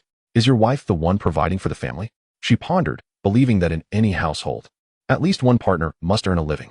How could both stay at home raising children? If both were to do so, how would they support their family? Relying on parental assistance? That seemed rather disheartening. In Li Shuyun's mind, she had silently labeled Lin Chen as a failure, though she would never voice such sentiments to his face, as it would only bring him embarrassment. Every day spent at home with the child is quite delightful. For the little one indeed requires companionship, which greatly benefits their physical and mental well-being, Li Shuyun reassured. Lin Chen nodded in agreement, indeed. By the way, Lin Chen, are you planning to attend the open physics lecture? Li Shuyun, assuming Lin Chen was unaware of the event, excitedly informed him, do you know? This year's Nobel Prize laureate, Professor Lin, is coming to our school to give a physics lecture. Lin Chen, would you like to join us in attending Professor Lin's physics lecture? This is a rare opportunity not to be missed. Wang Zitao added. It's perfect timing since your physics grades are rather poor. Perhaps it will be beneficial for you. Upon hearing their words, Lin Chen smiled, imagining their astonishment if they were to discover that the esteemed Professor Lin they spoke of was none other than himself. Naturally, he refrained from revealing this, knowing they would hardly believe it. Let us go see for ourselves, Lin Chen declared, as he too was heading to the lecture. Before long, the trio arrived at a multimedia classroom, which was already filled to capacity with students from the physics department and various physics instructors, all gathered to listen to the open lecture by Professor Lin, the Nobel laureate. They, like Li Shuyun, understood that it was a rare privilege to have such an esteemed figure come to teach, especially without any cost involved, leading to a completely packed room. I heard that Professor Lin is quite young, only in his 20s. Oh really? If that's the case, I must touch up my makeup. Upon hearing her friend Fan Yuan's comment, Yi Zihan immediately retrieved a small mirror and a lipstick from her bag, applying a lovely shade to her lips. Sitting so close to the front, she certainly wanted to leave a good impression on Professor Lin. Of course, she harbored a little hope that perhaps Professor Lin might take a liking to her. With her beauty, reminiscent of a campus belle, such a possibility was not entirely out of the question. Lin Chen, Li Shuyun, and Wang Zitao walked along. The voice of Principal Lu Ziyuan rang out. Principal Lu. Upon seeing the principal approach, Li Shuyun and Wang Zitao wore eager smiles. However, Lu Ziyuan did not even glance at the two, but instead, with excitement, smiled at Lin Chen. I've been waiting for you for quite some time. I thought you weren't coming. Principal Lu, how could I not come after promising you? Lin Chen replied with a slight smile. The lecture is about to start. Why not come to my office for a cup of tea first? Lu Ziyuan warmly invited. Certainly, Lin Chen nodded, and was promptly led away for tea. Watching the two depart, Li Shuyun and Wang Zitao were left in a state of bewilderment. What was happening? The principal was being so courteous to Lin Chen. They exchanged glances, both filled with surprise. However, they thought little of it, assuming Principal Lu had some other matter to discuss with Lin Chen, and proceeded into the multimedia classroom. When is Professor Lin arriving? The lecture starts in 10 minutes. Let us wait a bit longer. Various voices of discussion filled the air as Li Shuyun and Wang Zitao found a seat in the second row. Finally, 10 minutes later, amidst the anticipation of hundreds of eyes in the classroom, a handsome figure strode in from outside, making his way to the podium. He walked with an air of composure, as if the world were a mere breeze. It was none other than Lin Chen. In an instant, Yi Zihan and Fang Yuan were taken aback. Oh my! Isn't that Lin Chen, the husband of our friend Li Ziren? On the day of Li Ziren's wedding to Lin Chen, Yi Zihan and Fang Yuan had served as bridesmaids, and naturally, they were acquainted with him. Wow! I can't believe Li Ziren's husband is the esteemed Professor Lin. That's incredible. I'm so envious. Yi Zihan exclaimed, realizing her makeup might be in vain since Lin Chen was already married, and to her own friend no less. Fang Yuan also felt a pang of envy, wondering why her friend could find such a perfect husband while she struggled to find one. At that moment, the most shocked individuals were undoubtedly Li Shuyun and Wang Zitao. Upon seeing Lin Chen ascend the podium, their jaws nearly dropped, especially Li Shuyun, whose mouth hung open as if she could fit an egg inside. Lin Chen, how can it be you? Li Shuyun and Wang Zitao were both left dumbfounded. Yet, Li Shuyun quickly regained her composure and called out to Lin Chen on stage. Lin Chen, come down. Professor Lin will be here soon. Wang Zitao chimed in. Lin Chen, what are you doing? If you stand on the podium, where will Professor Lin go when he arrives? He will be upset. Come down. Despite not understanding why Lin Chen had taken to the stage, both Li Shuyun and Wang Zitao were anxious for him. I am the Professor Lin you speak of, Lin Chen declared. While some students in the classroom had likely seen Lin Chen's photographs online and were aware he was the recipient of this year's physics prize, those who were oblivious to the current Nobel laureate's identity were left utterly astonished by Lin Chen's admission. Is this truly the Nobel Prize winner? He looks so young and handsome. Why does he seem so familiar? Isn't he a student at this university? The admiration surged among the female students, as Lin Chen appeared to be around their age, given that male students were already scarce at the normal university. A handsome man of Lin Chen's caliber was truly a rarity. Lin Chen, what on earth are you saying? Li Shuyun was speechless, even questioning whether Lin Chen had taken leave of his senses that day. Just then, another figure appeared at the door. It was Principal Lu Ziyuan. Upon seeing the principal enter, Li Shuyun thought, oh no, this is going to be embarrassing. The principal must be here to escort Lin Chen down. Wang Zitao shared the same thought. Mentally preparing for the impending scene, Lu Ziyuan approached, holding a microphone, and with an apologetic expression, addressed Lin Chen. Professor Lin, I nearly forgot the microphone for this classroom. It was taken by me last time. As he spoke, he placed the microphone in front of Lin Chen's equipment and affectionately patted Lin Chen on the shoulder. Please, continue your lecture. With that, Lu Ziyuan promptly exited.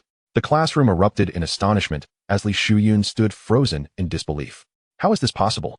How could Lin Chen be the revered Professor Lin, the Nobel laureate here to deliver our lecture? At this moment, Wang Zitao was equally dumbfounded. If Lin Chen was indeed the lecturer, it meant that the first physics prize in Huahua was awarded to him. The student who had once struggled with physics had now achieved a groundbreaking physics award? Good heavens, this was almost surreal. Mr. Wang, I looked it up. And it's true, Lin Chen is this year's Nobel Prize winner, and his information can be found online. As Li Shuyun gazed at the entry on her phone, a bittersweet smile graced her lips as she spoke to Wang Zitao. Wang Zitao cast a glance, and his mind was met with a thunderous realization, still struggling to grasp the truth.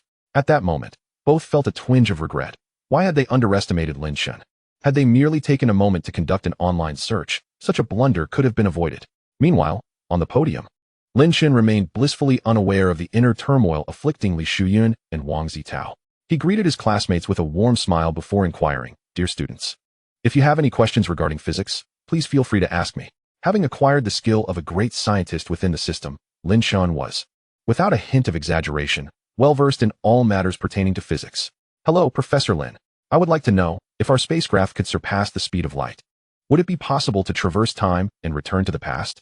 Professor, do you believe light is a wave or a particle? Professor, what are your thoughts on Schrödinger's quantum cat concept? Before long, a multitude of physics enthusiasts, even those captivated by science, began to pose their inquiries to Lin Chen. He adeptly navigated their questions, leaving each student thoroughly satisfied and fostering a genuine admiration for him. Even Wang Zitao could not help but recognize the chasm that separated him from Lin Chen, exclaiming in awe, truly, he is deserving of the physics award. Lin Chen's expertise in the field of physics far surpassed that of Wang Zitao, who was merely a college physics instructor. Ironically, Lin Chen had once been one of his most struggling students. The bell rang, signaling the end of class. Upon hearing it, Lin Chen turned to his students with a gentle smile and said, All right, class is dismissed.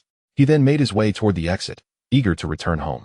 Simultaneously, Li Ziren was not at home. Her figure appeared at a nearby cake shop. The establishment was modest, about 50 square meters in size, with 4 or 5 employees. Hello. May I ask if the owner is present? Li Ziren timidly inquired as she approached the front desk. Over there. The staff member pointed in a direction and called out. Aunt Wang, someone is looking for you.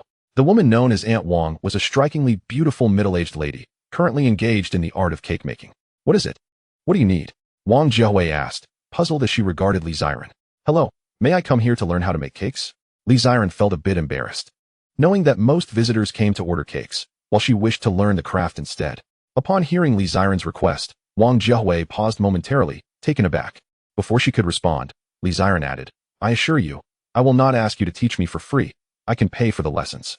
Wang Jiahui quickly regained her composure and smiled. Of course, that would be wonderful. Are you serious? Li Ziren's face lit up with joy. That's fantastic. However, it seems to me that you are not merely interested in learning a skill for its own sake, are you? Wang Jiahui observed Li Ziren's attire and demeanor, recognizing her as a young woman from a wealthy family, given that her t-shirt was from Gucci, priced at over 2,000 yuan. Furthermore, it was unlikely that someone of her affluence would seek to learn a skill they had no need for. I suspect you have a family member or friend whose birthday is approaching and you wish to bake a cake for them, but you lack the skills? Wang Jiahui surmised, a smile curling at her lips as she scrutinized Li Ziren. Feeling slightly embarrassed at being so accurately guessed, Li Ziren nodded. Yes, you are correct. My husband's birthday is coming up. Upon hearing this, Wang Jiahui and the other staff members couldn't help but sigh in admiration. Is this what love looks like? How wonderful. It was evident that the stunning woman before them held a deep affection for her husband, as she was willing to learn to make a birthday cake from scratch, despite the arduous nature of cake making. After all, one could easily purchase a cake from the shop. Yet Li Ziren chose to learn, believing it would better convey her heartfelt sentiment. How enviable. The only male employee in the shop remarked wistfully. Why can't I meet a girl like that?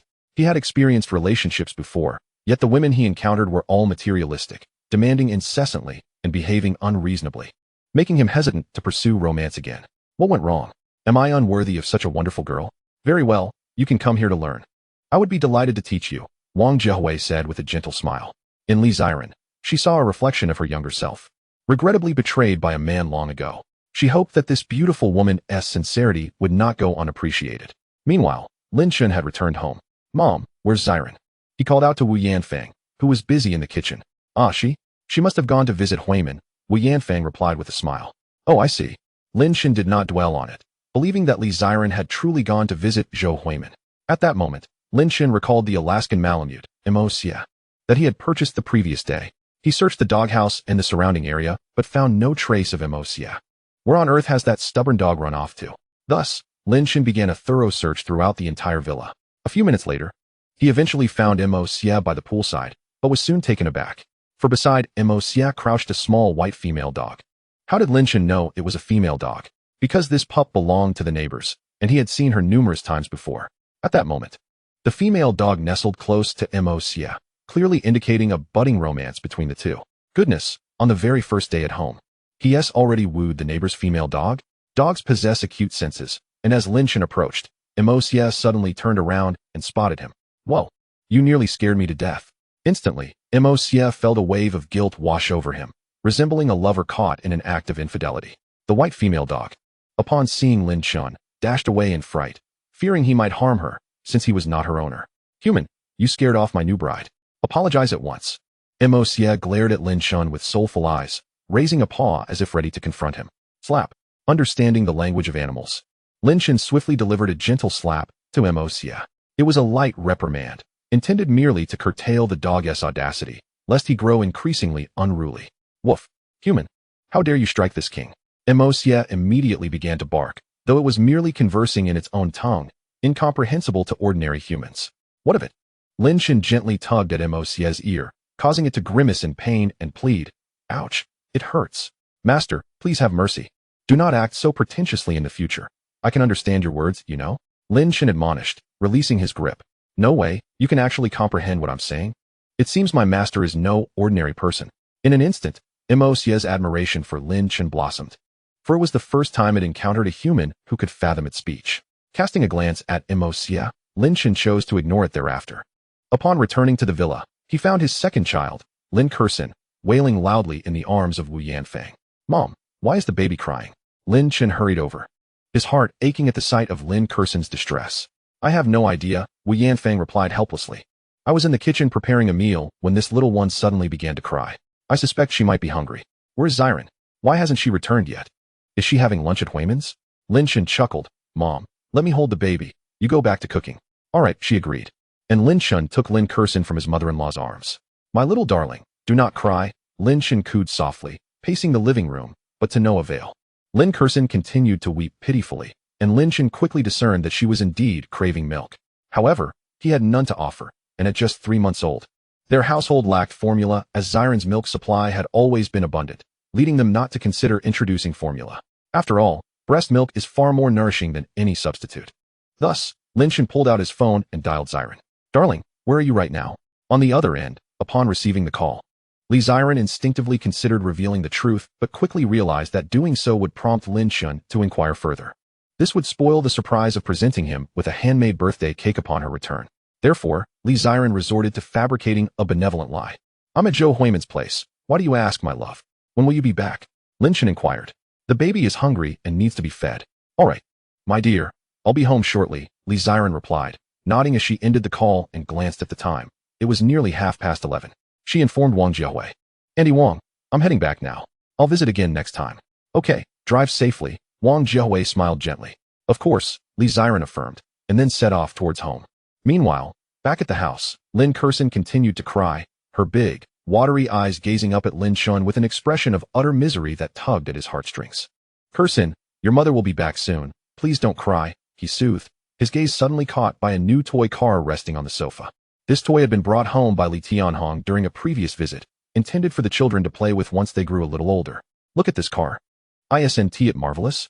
Lin Chen lifted the toy and waved it in front of Lin Kurson. In an instant, Lin Kurson's expression transformed. She ceased crying. Her enchanting eyes fixated on the toy car with curiosity. Seizing the moment, Lin Chen placed the toy car in her tiny hands, supporting her grip as she was still too young to hold it alone. At that moment, Lin Kurson stopped crying altogether, using her little hands to explore the toy car. Simultaneously, a voice echoed in Lin Chen's mind. Ding. The host has given the baby a toy car. Reward skill, super driving. Chapter 80, Long Chen. Super driving? What manner of skill is this? As a wave of information flooded Lin Chen's mind, he instantly transformed into a seasoned driver. To be precise, he became a veritable god of driving. Regardless of the vehicle, be it a train or an airplane, Lin Chen could maneuver them with effortless ease and unmatched proficiency. His driving skills, particularly with automobiles, had reached an extraordinary level. It would not be an exaggeration to say that if Lin Chen were to compete against world-class race car drivers, he would easily outshine them. This skill seemed quite exceptional, Lin Chen mused, nodding in approval. Lost in thought, the sound of a car horn echoed from the yard. Lin Chen recognized it as his wife's return. Indeed, shortly thereafter, Xiren entered the house. Honey, come, feed Kurson some milk, she beckoned. Lin Chen smiled slightly as Xiren gently took Lin Kurson from his arms. Almost immediately, Xiren lifted her shirt and began to nurse the baby right before Lin Chen's eyes. Lin Kurson latched on eagerly, her face lighting up with contentment. Darling, why do you smell like cake? Lin Chen's keen sense of smell detected a sweet aroma in the air. Oh, I had a piece of cake at Huiman's, Xiren replied, naturally omitting the fact that she had been learning to bake, revealing that would eliminate the surprise she had planned. Is that so? Lin Chen thought little of it, rising from the sofa. Honey, I'm going to check on the other babies. All right. The following days passed rather uneventfully for Lin Chen. While Xiren seized every opportunity to learn cake making at the bakery, gradually, Lin Chen began to sense something amiss, as Xiren was frequently out. When he inquired, she would concoct excuses about attending to matters at her father's branch company, and Lin Chen, trusting her implicitly, thought nothing of it. Days slipped by until one afternoon. As was her routine, Xiren left the bakery after more than an hour of practice. However, as she made her way to the parking lot, a group of individuals suddenly took notice of her. Wow, boss. Look over there, a stunning beauty, a young man with bleached hair exclaimed, nudging his leader and gesturing excitedly. Instantly, Long Chen turned to see Xiren entering his line of sight. So beautiful. In that moment, Long Chen was utterly captivated, frozen in place. As a well-known rich heir in the city, he had encountered countless women, internet celebrities, flight attendants, and even some stars from the entertainment industry, yet none had ever stirred him like this. However, upon seeing Xiren, he nearly drooled at the sight of her exquisite beauty. I must have her, he declared, striding confidently towards her, his entourage trailing closely behind. At that moment, Xiren remained blissfully unaware of the attention she had attracted. She retrieved her car keys and opened the door to her Tianhong sports car. Then, She plopped down into the seat. Just as she was about to drive the Tianhong sports car away, suddenly, Lin Chen and his entourage blocked her path. Hee hee, beautiful lady, how about adding me on WeChat? Lin Chen leered, his gaze lecherously fixed on Li Ziren. Instantly, Li Ziren frowned and declined. I'm sorry, but I am already married. Married? This revelation took Lin Chen and his underlings by surprise. Li Ziren appeared so youthful, barely in her early 20s. Who would have thought she was already wed? Oh, being married is even better. I have a particular fondness for married women, Lin Chen chuckled, revealing his predatory nature. He had always been drawn to the wives of others, relishing the sense of conquest it provided. What did you say? Li Ziren was bewildered. What was happening? Shouldn't he have left upon learning of her marital status? Why was he not adhering to the norm? Beauty, are you going to give me your WeChat or not? Lin Chen leaned into the car window, attempting to tease Li Ziren. Don't touch me. Li Ziren quickly recoiled. Since she had grown aware of herself, aside from Lin Chen, no other male had ever laid a hand on her. Naturally, she would not allow Lin Chen to do so. The thought repulsed her. Oh, come now, beauty. Even if you're married, why pretend to be a naive little rabbit? Does your husband satisfy you? Honestly, I am much better in that regard. Would you care to experience it? Lin Chen and his companions erupted into crude laughter, while Li Ziren felt a wave of panic wash over her. Having been well protected throughout her life, she had never encountered such an ordeal. In haste, she opened her phone and sent a voice message to Lin Chen. Honey, help me. She then sent him her current location. You all better get out of the way, or I will call the police. Li Ziren clenched her phone, attempting to intimidate Lin Chen. Call the police? Go ahead. In this entire magic city, the Long family reigns supreme. Lin Chen boasted arrogantly, and indeed, he had the backing to be so. The Long family was one of the top families in Magic City, with assets exceeding trillions, surpassing even Ma Huading. I advise you not to test my patience. You think Long Gu would fear your husband? His two underlings chimed in with mocking laughter. Lin Chen added with a sinister grin, if your husband shows up, that would be even better. I would love to give him a good beating. Enough to make him obediently hand you over to me. Huh? You. Li Ziren was infuriated, and she decisively considered calling the police, but at that moment, Lin Chen snatched her phone away. Meanwhile, at home, Lin Chen received Li Ziren's message and location. His expression shifted dramatically as he informed Li Tianhong and his wife before rushing to the garage. Hey, Xiao Chen, where are you in such a hurry to go? The couple had never seen Lin Chen so frantic before. Typically, he exuded a laid-back demeanor, seemingly indifferent to everything except their family. But what was happening now? I'll explain later. Lin Chen's voice echoed as he sped off in his car. On the road, Lin Chen ran red lights, his speed soaring to 120 km/h. What the heck, speeding in the commercial district? This kid has a death wish. Someone exclaimed, nearly colliding with him. Is he drunk? Call an ambulance. Due to Lin Chen's excessive speed, passers-by voiced their complaints. However, Lin Chen felt the pace was still too slow. He pressed the accelerator, reaching 160 km/h. What does that imply? To put it simply, the maximum speed on the highway is usually 120 km/h. Yet Lin Chen was achieving 160 km/h in a bustling street. Speeding was trivial. The real hazard lay in such velocity in a commercial area, where it was nothing short of miraculous that he hadn't hit anyone. Yet, Lin Chen indeed had not collided with anyone, thanks to the skills he acquired from the system, super driving. At this moment, Lin Chen was akin to a driving deity, remaining calm and collected even while severely exceeding the speed limit. To save time, he even drove against traffic. At that moment, a large truck approached head-on. Honk, honk. The truck driver frantically pressed the horn and slammed the brakes, dumbfounded, fearing a collision. But Lin Chen skillfully swerved, the tires screeching against the pavement. Wow. The truck driver was drenched in cold sweat, watching as a Mercedes sped away. On the other side, you wanted my WeChat, right? Here it is. Li Ziren, whose phone had been snatched, devised a plan. It was merely a matter of exchanging contact information. She would give it to him. She would leave this place first and delete him later. However, upon hearing her, Lin Chen burst into laughter. Sorry, beautiful. I've changed my mind. I want to take you to a hotel right now, ha? Get lost. Li Ziren was genuinely angry. Lin Chen's vulgar remarks were nothing short of an insult to her. Ha ha. Come out, pretty sister. As he spoke, Lin Chen's arm reached through the car window, attempting to pull Li Ziren out. Just then, Lin Chen, speeding recklessly, finally arrived. He stepped out of the car and immediately saw a group of men surrounding a Tianhong sports car, with his wife inside. At that moment, a surge of fury coursed through Lin Chen. Any man would be unable to tolerate his wife being sexually harassed by another. Honey. Upon seeing Lin Chen, Li Ziren called out excitedly. Huh. Lin Chen turned his head, but in the next instant, a heavy fist struck his face, sending him flying. Lin Chen had exerted considerable force, coupled with his martial arts training. The punch left Lin Chen bloodied and unconscious on the ground, his fate uncertain. "You dare to lay a hand on Long Xiao? You're finished," one of the blonde-haired henchmen exclaimed in disbelief. Having relied on the Long family's power for years, they had always bullied others without consequence. Yet now, Lin Chen had been severely beaten. Lin Chen paid no mind to their words. His sole focus was on Li Ziren. "Are you okay, my love?" "I'm fine." Li Ziren opened the car door and rushed into Lin Chen's embrace, visibly shaken. "Don't be afraid. I'm here," Lin Chen reassured her, relieved that his wife was unharmed. Otherwise, he would have annihilated those men. "Long Xiao? Long Xiao?" Several henchmen surrounded the unconscious Lin Chen, panic-stricken. "What are you waiting for? Call an ambulance." Yes, call for help." As one of the henchmen reached for his phone, Li Ziren and Lin Chen had already driven away. 10 minutes later. At home.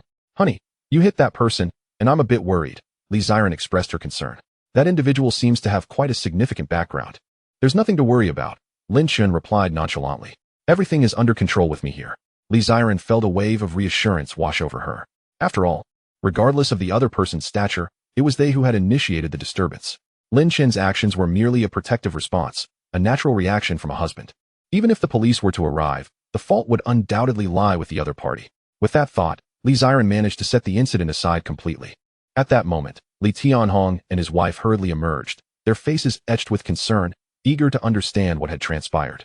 Lin Chen and Li Ziren did not conceal the truth, recounting the events as they unfolded. Such despicable behavior.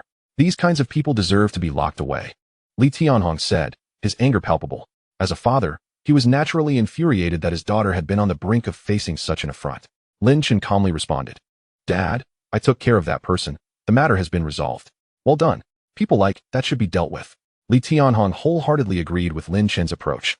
While Wu Yanfeng also felt Lin Chen had acted correctly. As a man, it was imperative to cherish and protect one's wife.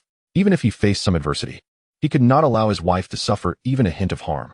Clearly, Lin Chen had done just that. Subsequently, Lin Chen ascended to the second floor of the villa to tend to the children, casually turning on the television. At that moment, a thrilling car racing competition was being broadcasted, the S12 Racing League Global Finals. Drivers from the Cold Nation were set to compete against those from the Hua Nation, promising an exhilarating spectacle. As Lin Chen cradled the four treasures, he became engrossed in the show. He had become quite the car enthusiast himself and understood the intricacies of such racing programs. Soon, the representatives from each nation took to the stage. The commentator began with an enthusiastic introduction. First up was the racer from the Cold Nation, Jin Minjun, aged 22. He had debuted at 17, clinching the first championship of the Cold Nations Racing League. Over the ensuing years, he amassed numerous accolades, solidifying his place in the annals of racing history. On the other hand, the racer representing the Hua Nation was a rising star of the past 2 years, Li Yuanhao. He was a 3-time champion of the Racing League MSI competition, boasting formidable skills and regarded as the top racer from Hua Nation. Unfortunately, he had yet to secure a world championship title. Should he triumph over Jin Minjun today, Li Yuanhao would become the second Grand Slam champion in the history of the Racing League. As the camera shifted to Li Yuanhao, Lin Chen paused in surprise. Wasn't he his middle school classmate? Initially, when he heard the commentator introduce Li Yuanhao, Lin Chen did not make the connection. After all, there were countless individuals with the same name in the world. However, it dawned on Lin Chen that this Li Yuanhao was indeed his former classmate. He was astonished to see how many years had passed and how this guy had become a professional racer. Lin Chen reminisced about their friendship in middle school. They had maintained a good relationship. Li Yuanhao had a penchant for chasing girls and often sought Lin Chen's advice. He was also one of the few classmates with whom Lin Chen occasionally kept in touch after graduation. Thus, Lin Chen found himself rooting for him to defeat the racer from the Cold Nation. "I declare the S12 Racing League Finals officially underway," the host exclaimed passionately on the television. Soon after, Jin Minjun and Li Yuanhao took their places in their respective cars, poised at the starting line. Bang! With the sound of a gunshot, the two cars shot forward like arrows released from a bow. Wow, look at that. Li Yuanhao has a lightning-fast start and is currently in the lead. As they approached the first turn, Jin Minjun lagged behind. With a graceful drift, Li Yuanhao pulled ahead by several meters. The crowd erupted in cheers, predominantly from Hua Nation supporters, who fervently hoped for Li Yuanhao's victory in the World Championship. However, Lin Chen's brow furrowed slightly. He could discern a disparity in driving skills between the two. Jin Minjun's technique was evidently superior. The reason Li Yuanhao was leading was likely a deliberate choice by Jin Minjun. Sure enough, just seconds later, at a sharp corner, Jin Minjun executed a stylish drift. overtaking Li Yuanhao. Kid, do you have any idea what's ahead of you? Are you really that naive? Jin Minjun smirked, deftly maneuvering the steering wheel and leaving Li Yuanhao far behind. A few minutes later, Jin Minjun unsurprisingly claimed the championship. Damn it, Li Yuanhao exclaimed, filled with frustration. He had nearly caught up. Although finishing second was quite an achievement, in his eyes, it held little value. Only the champion would be remembered. No one would recall the runner-up. Lin Chen felt a twinge of regret for his old classmate's loss in the World Finals. Just then, Li Tianhong rushed upstairs, breathless, and said to Lin Chen, "Xiao Chen, something's gone wrong. The traffic police are here looking for you." Huh, traffic police? Lin Chen suddenly recalled that in an attempt to save Li Ziren, he had engaged in reckless driving on the road, running several red lights. It was only natural for the police to seek him out. They were likely here to issue him a citation. With that, Lin Chen nodded, cradling the 4 treasures, and followed Li Tianhong downstairs. In the villa's main hall, several traffic officers were indeed standing by, just as Lin Chen had surmised. There to issue him a ticket for his reckless driving, especially for racing through a commercial street and running red lights. This warranted strict punishment. Mr. Lin, however, upon seeing Lin Chen, the leading officer was taken aback. "You know me?" Lin Chen asked, puzzled by the officer's reaction. "How could I not recognize you, Mr. Lin?" The officer exclaimed with admiration. "I watched the live broadcast when you received the physics award abroad. It was amazing. You are my idol." The officer's tone was filled with excitement, akin to a fan meeting their hero. The previously stern atmosphere dissipated, replaced by smiles directed at Lin Chen. "Mr. Lin, may I take a picture with you?" Lin Chen was about to respond, but the officer eagerly continued, "Of course, that would be wonderful."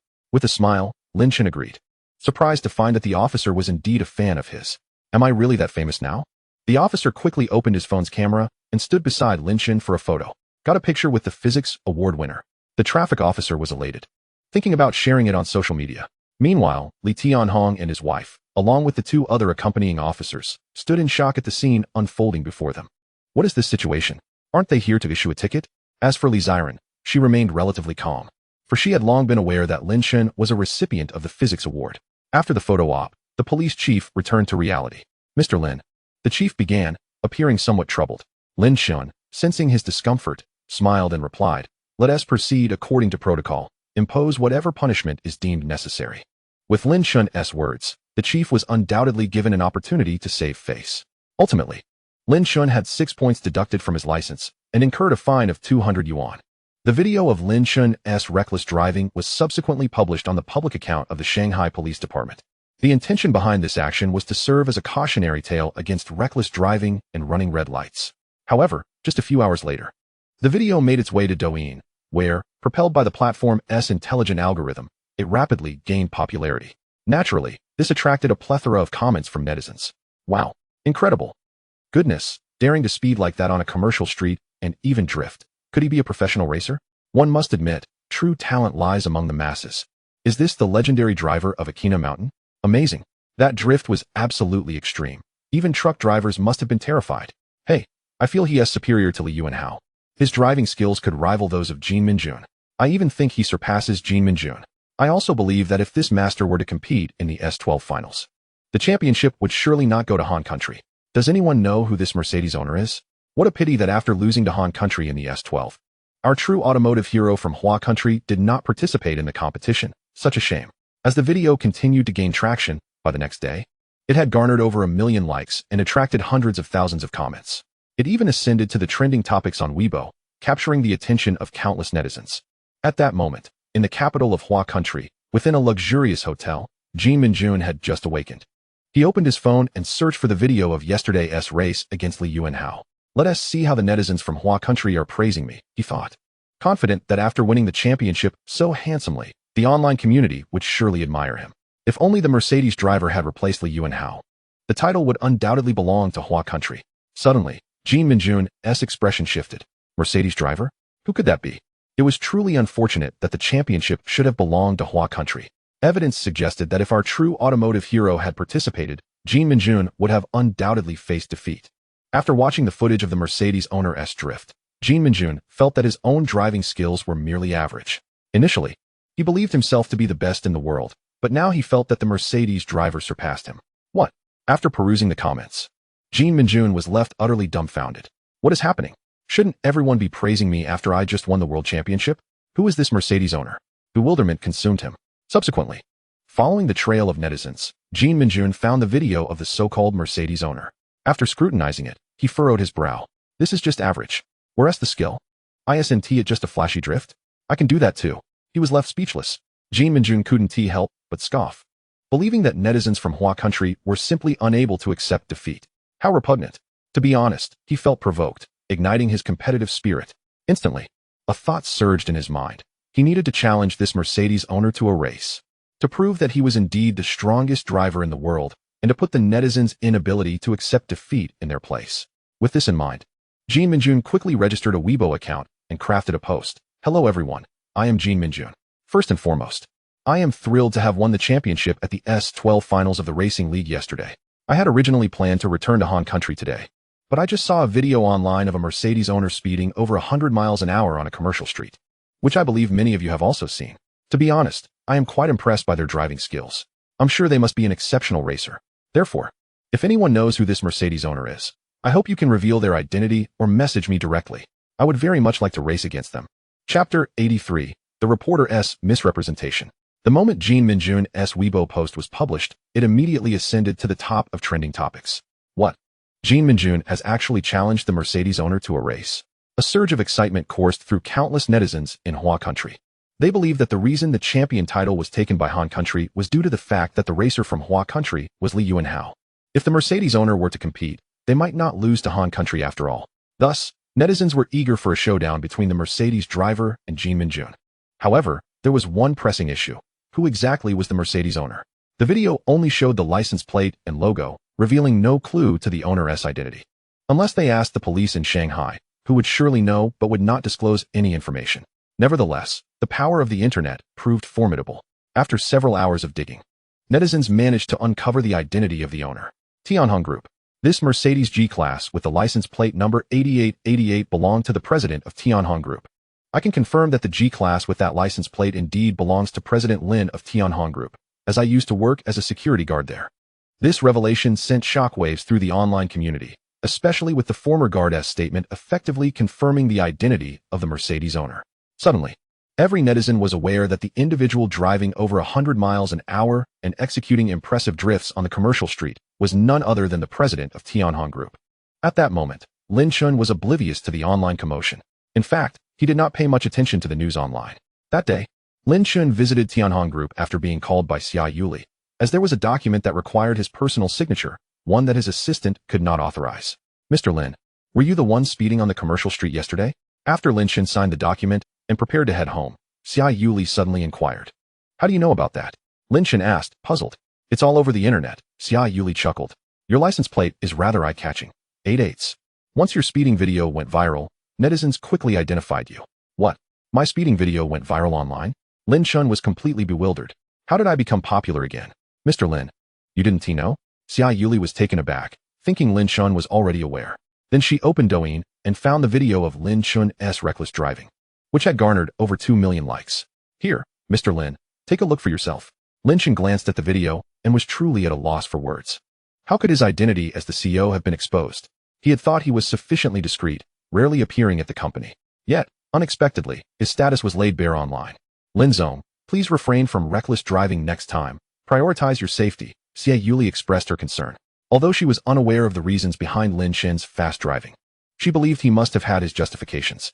After all, based on her understanding of him, such dangerous behavior was uncharacteristic. Yes, I will. Lin Chen replied before turning to leave. Xia Yuli opened her mouth to say something more, but seeing his departing figure, she hesitated. At the company entrance, Lin Chen slowly drove out in his G-Class. Suddenly, a throng of eager reporters surged forward. Consequently, Lin Chen had no choice but to slam on the brakes. Hello. We are reporters from Moda Daily. Are you Mr. Lin? Inquired a rather charming female reporter, looking up at him, leaning against the car window. Lin Chen lowered his head and replied, I am. What is it? Could you provide a direct response regarding Mr. Jin Minjun's invitation for a race? She quickly followed up. Lin Chen was taken aback. Jin Minjun? Hadn't he just defeated Li Yuanhao, the Korean racer, the day prior? Did he seek a race against him? Perhaps the video had gained traction, prompting him to challenge Lin Chen? I'm afraid I'm not interested, Lin Chen stated, stepping on the gas and driving off.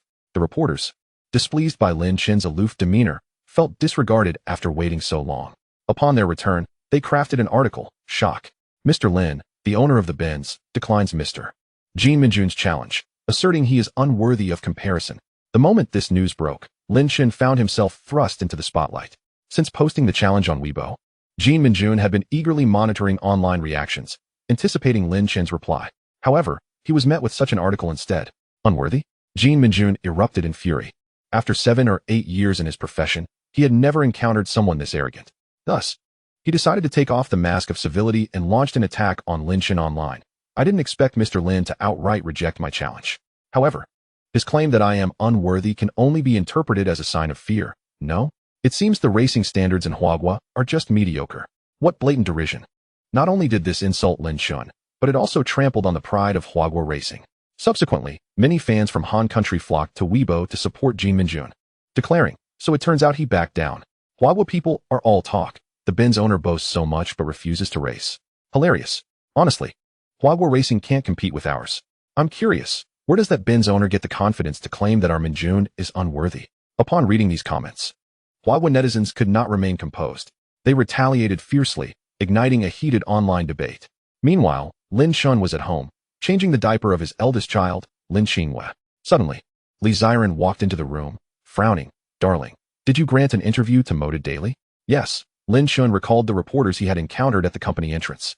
I need to show you a piece of news, Li Ziren replied. I can't believe you would say something like that. She then found an article and presented it to Lin Chen. Shock. Mr. Lin, the owner of the Benz, rejects Mr. Jean Minjun's challenge, asserting he is unworthy of comparison. Goodness. Lin Chen exclaimed after reading it, utterly speechless. What I actually said was that I wasn't interested in racing with him. How did it transform into him being unworthy of racing with me? Are journalists nowadays so unscrupulous, twisting words like this? Li Ziren also found it absurd. Indeed. Because of such misreporting, you're being criticized all over the internet.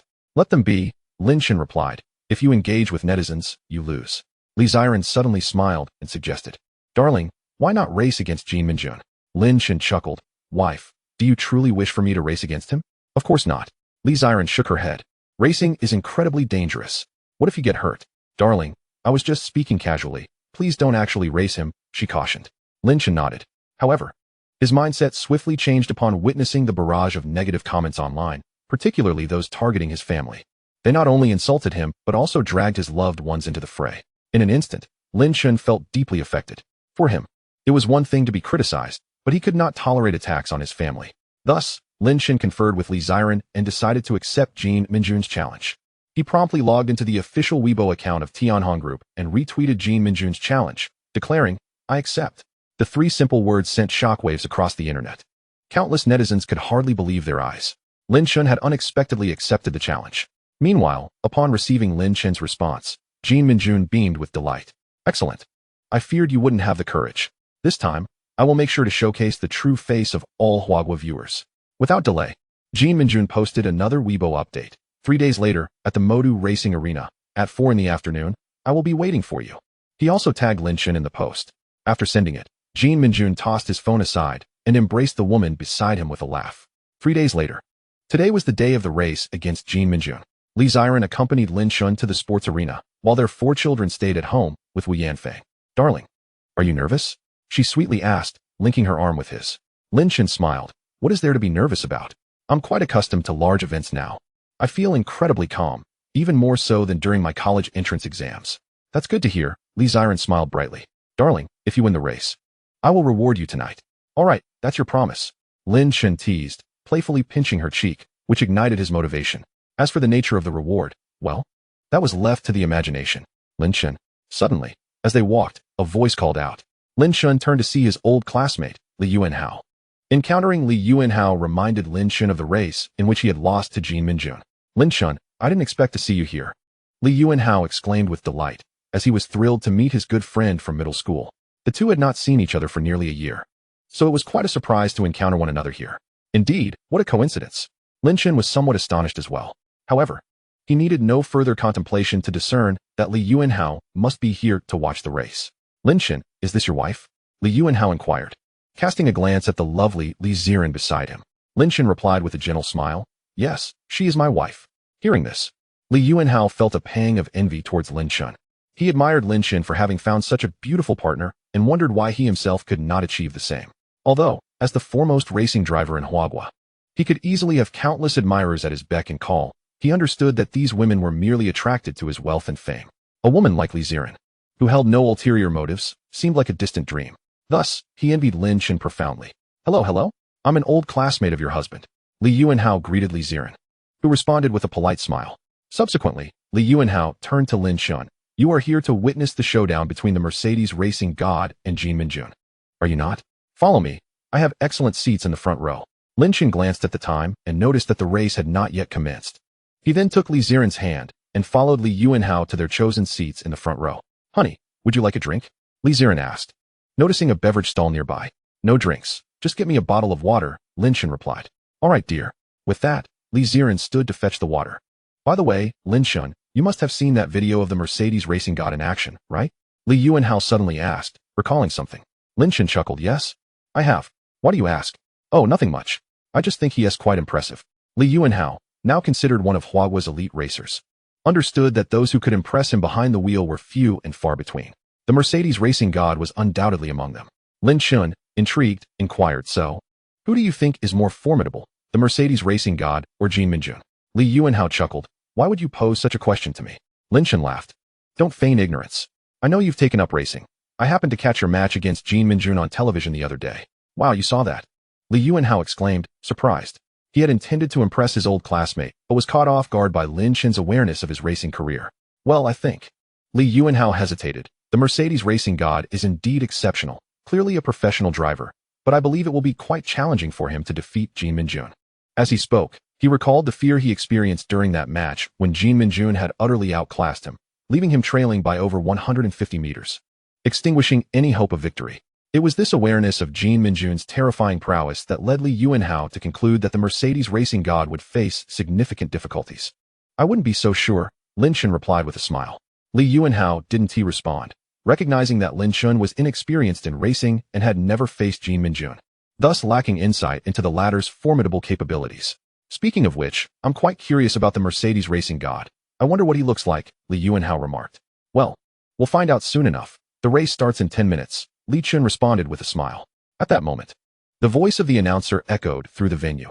Ladies and gentlemen, may I have Mr. Jin Minjun and Mr. Lin come to the stage for a pre-race warm-up, as the competition is about to commence. As the announcement rang out, the arena erupted with exhilarating cheers. Lin Chen immediately stood up and walked toward the announcer. What are you doing, Lin Chen? Li Yuanhao asked, puzzled by Lin Chen's sudden movement. However, he quickly realized that Lin Chen might be heading to the restroom. He kindly reminded, Lin Chen, that's not the restroom. It's to your left. Hearing this, Lin Chen replied with a calm smile. I'm not going to the restroom. I'm going to race against Jin Minjun. Race? Li Yuanhao's expression morphed into one of astonishment. Could it be that Lin Chen was the Mercedes racing god? No way. When did Lin Chen learn about racing? Li Yuanhao found it hard to believe, just as Li Ziren returned with the water. Hey, sister-in-law. Are you here to support Lin Chen in his race against Jin Minjun? Li Yuanhao quickly asked. Indeed. To be precise, I'm here to cheer for my husband. Li Ziren replied with a smile. But where is my husband? Li Ziren looked around but couldn't spot Lin Chen. He has already gone up on stage.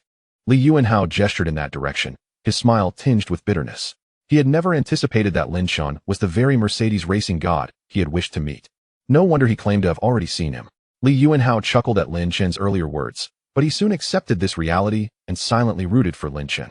He hoped Lin Chen would triumph over Jin Minjun, which would serve as a form of vengeance for himself. Meanwhile, on stage in the lounge, when Lin Chen walked in, Jin Minjun immediately recognized him, understanding what the online sensation of the Mercedes racing god looked like. Hello, Jin Minjun greeted politely, holding his helmet. Hello, Lin Chen responded. At that moment, a staff member handed Lin Chen a set of professional racing gear and a helmet, pointing towards the changing room. Mr. Lin, please change into the racing suit. The match is about to begin. No need, Lin Chen shook his head. He wasn't particularly inclined to don such cumbersome attire. Primarily, he found it too much trouble and was reluctant to change. Are you sure you don't want to change? The staff member asked, frowning slightly. Lin Chen replied nonchalantly. Is there a rule that requires us to wear racing suits for the competition? Well, there isn't a strict requirement, the staff member admitted. The racing suit is not mandatory, it is mainly for safety reasons. Racing suits typically come equipped with protective gear like wrist guards, knee pads, and helmets, which can offer some protection in the event of an accident. Thus, most drivers would not refuse to wear them. After all, while the competition is important, It pales in comparison to 1's life. Wow, what a show-off. Jin Minjun interjected, unable to suppress his disdain. In his 7 or 8 years of racing, he had never encountered such a pretentious opponent who refused to wear a racing suit. Did he not fear for his life? Or did he believe that his car was superior, incapable of causing him harm? With this thought, Jin Minjun's expression darkened. Kid, I'm going to make sure to teach you a lesson. Lin Chen declined to wear the racing suit, and the staff did not press the issue. Shall we begin now? Lin Chen inquired, eager to return home to care for his child. Meanwhile, Jin Minjun had completed his warm-up and nodded at the host. The host then took to the stage, exuberantly announcing, "Thank you to all the spectators and fans who have come to watch the race. Good afternoon, everyone. Our competition is about to commence. Please welcome our 2 racers."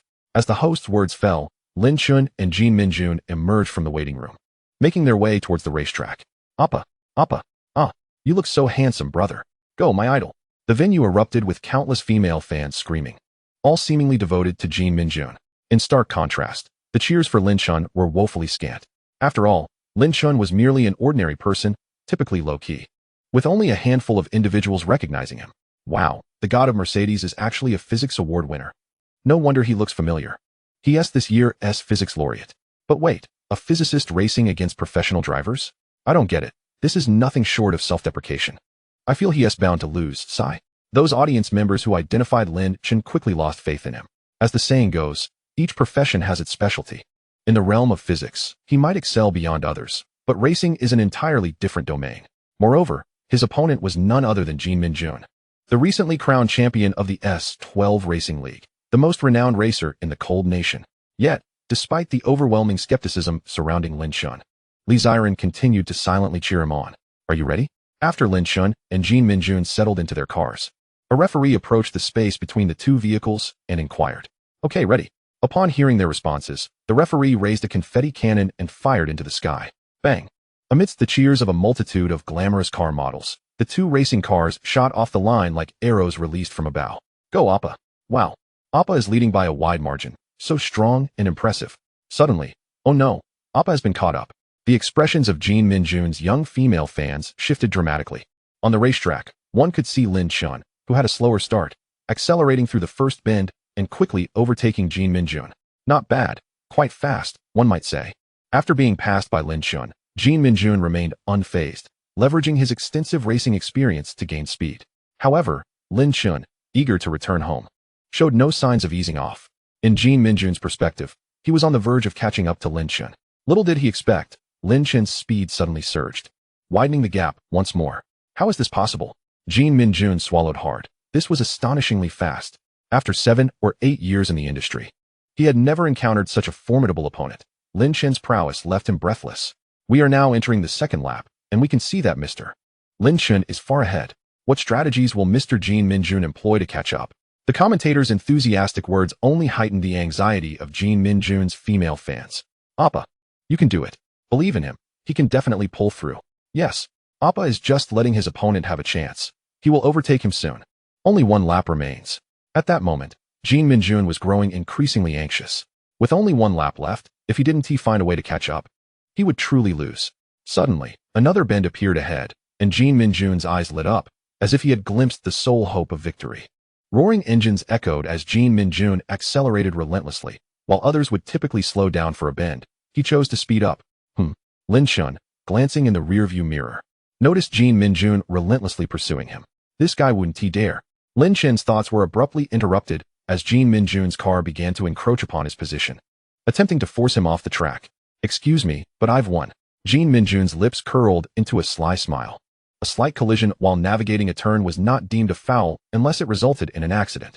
However, with Jin Minjun's vast racing experience, he could maintain a balance that made everything appear seamless. The 2 cars drew ever closer, seemingly on the brink of colliding. But suddenly, Lin Chen's car tipped sideways. Jin Minjun was left utterly astounded. What kind of divine maneuver was this?